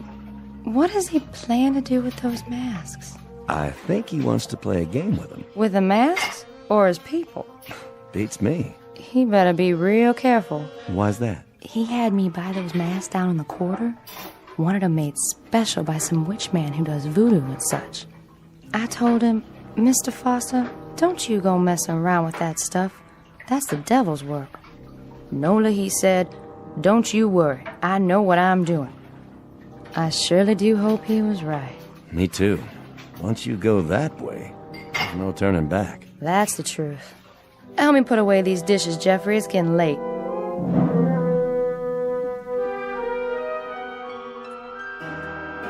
Oh, that's enough, Junior! Please! My head is splitting! All right, if you say so, Ma. At least it's music. Don't you even have a stereo, Grandpa? Sorry to disappoint you, fair one. Well, this is a blast and a half. I've already looked at every magazine, every creepy old antique. Not everything, Paula. There's no end of treasures in this room. Like what? These books, for example. How old they are, how rare. They're first editions, aren't they, Jason? All of them. All of them. Imagine that. They must have taken you years to collect. A lifetime. Freud, Audubon, William James. Who is this? Lovecraft. I see his autograph in one. The Shadow over Innsmouth. Very rare. You should read it sometime. About people who aren't what they appear to be. Pretty valuable, I suppose. Extremely. Of course, not as valuable as the oils. Hey, you might be surprised. Although the paintings have been appraised at several $1 million. That much? Oh, Father, is it close to 12 yet? Patience, Emily. Good things come to those who wait. I can hardly breathe behind this mask. I'm suffocating. It won't be long now, I promise. Where's the TV? You gotta have a TV. Sorry, no cartoons for you tonight. Oh, we don't need entertainment. Why would we? We're rocking out right here in this room. We're getting down, aren't we? Having a ball. We're raising the roof. Party on, everybody. Let's play charades. Spin the bottle. Post office. Let's go. Let's do it. Let's... Oh, look what you've done. I couldn't help it. Just lost my head, I guess. It was an accident, okay? Oh, I'll clean it up. The maid will take care of it. But the value, it must be irreplaceable. Not really. Just an early Ming Dynasty vase. Still plenty of them available. I'm taking this thing off my face. I can't stand it one more minute. Paula, don't be a fool. Oh, I don't blame her. I don't blame the child one bit. Nor do I. How could I? We each behave according to our natures. I told you it was an accident. This is cruel, Father. A cruel, heartless torture. I have to agree, Jason. Really, this has gone far enough. We've been in this room for 3 hours, regarding each other through these grotesque masks. There's a limit, and we've all reached it. I must tell you, as far as I'm concerned, this is nothing more nor less than madness. Junior, what are you doing? I've had it too. I am not a bozo. Oh, please, Father, please, let us take them off. Jason, we're waiting. Speak to us. Have you all had your say now? Anything more from you, Paula? Junior? Emily, the flower of my loins? Or you, Wilfred, the benevolent captain of industry? Is there anything else you have to tell me? Speak now or forever hold your peace. Only that I'm feeling buried alive. I agree with Dad. I think anybody who would do this is out of his mind. Please, Pop, let us take them off. I appeal to you, Jason, from the bottom of my heart, for the sake of my family, for all of our sakes. Open the window to the street for me, would you? One last time. If you like. But my Mercedes! Shut up, Emily. Ah, the sounds of the night. They come from far and wide to partake of pleasure. A joyous celebration of life, unlike you who are without joy. I don't think that's fair. Of course you don't, because you are the object of this particular jape. Listen to them out there. Do you hear whining, complaining, anger? I don't. I hear happiness, simple pleasures, food, drink, The joy of being together, of being alive, as if they know it's fleeting, precious. But those of us in this room, we have a different agenda, don't we? And what of you? What do you get out of it? Satisfaction. A kind of grand culmination. Close the window. What is it? It's what you've been waiting for, I believe. The anointed time when you can all dig deep into the treasury. You're feeling weaker, Father? Ah, at last. A note of hope in your voice, Emily. Why must you say such miserable, cruel things to me? To all of us. What have we ever done to you? Because you're a pitiful excuse for a family. That's why. This is the only language you understand. If only we could respond in kind. If only we could open up to you without restraint in the same way you speak to us. If only we could tell you what we think of you. Fine, Wilfred. Excellent. The truth at last. You've masked not only your faces, but your minds. Speak what's in you now. You're a twisted old man. Yes! Yes! Tell him, Daddy! You dangle us like puppets. You always have, taunting to get a response. You play with us as a cat does with mice.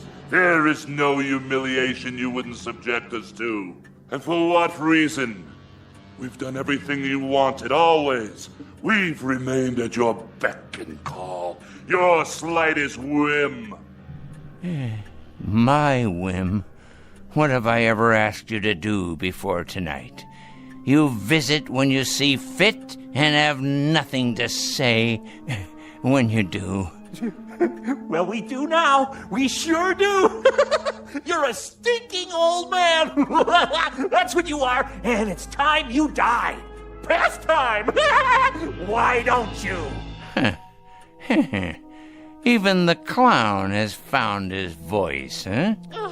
I agree with them. Do you hear me, Father? I agree. It's time you let go of your grip on us. My grip, indeed. I have no grip on you. I tried to hold you once, but none of you respond to love. You, Emily, you respond only to what your petty self-absorption dictates. That's enough, Jason. Wilfred responds only to things that have weight and bulk and value. He feels books with his hands. He doesn't read them. He appraises paintings. He doesn't seek out their truth or their beauty. And Paula there. Paula has lived her life lost in a mirror. The world is nothing to her but a reflection of herself and her brother. Humanity to him is a small animal caught in a trap to be tormented. His pleasure is the giving of pain, and from this he receives the same sense of fulfillment that most human beings get from a kiss or an embrace. So unfair, Father. You're caricatures, all of you, even without the masks. And this last note. I haven't held any of you here. You were always free to go. What's held you here has been my daughter's weakness, my son-in-law's greed, my granddaughter's vanity, and my grandson's cruel subhuman sadism. As soon as the clock chimes 12, you will all be very rich. It's as good as done. Now you own everything I have owned. You've kept your bargain. You've worn the masks. So now enjoy yourselves, my pretties. Live full lives. And may God have pity on you.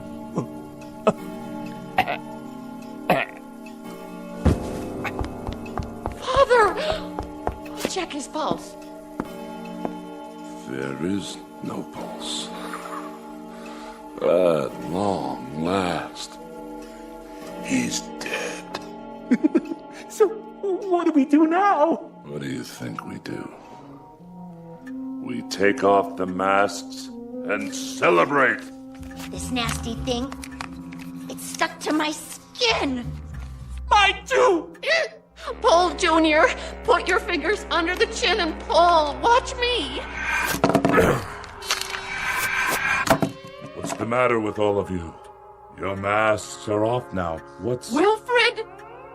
Your face, Wilfred. It's not your face anymore. It looks just like the mask. What are you talking about? Look in the mirror and then look at me. No. It can't be. But it is. What are we going to do? She's right. He did this. That old creep. If he weren't already dead, I'd kill him. No.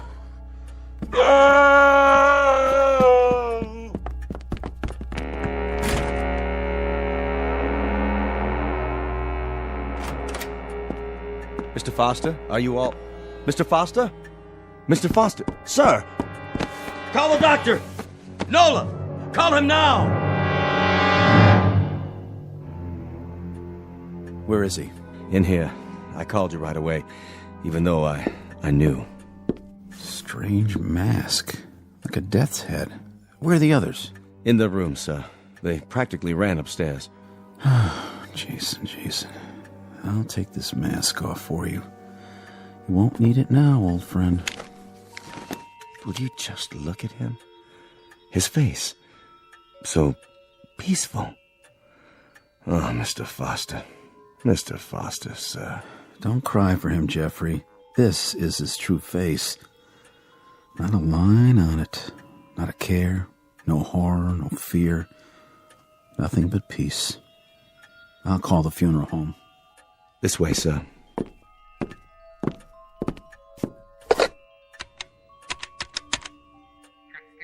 Yes, this is Dr. Sam Miller. I'm at the Foster home. Yes, that's right. Mr. Foster has passed away. Time of death, 12 midnight. Right, I'll fill out the death certificate. Someone will be here. His family.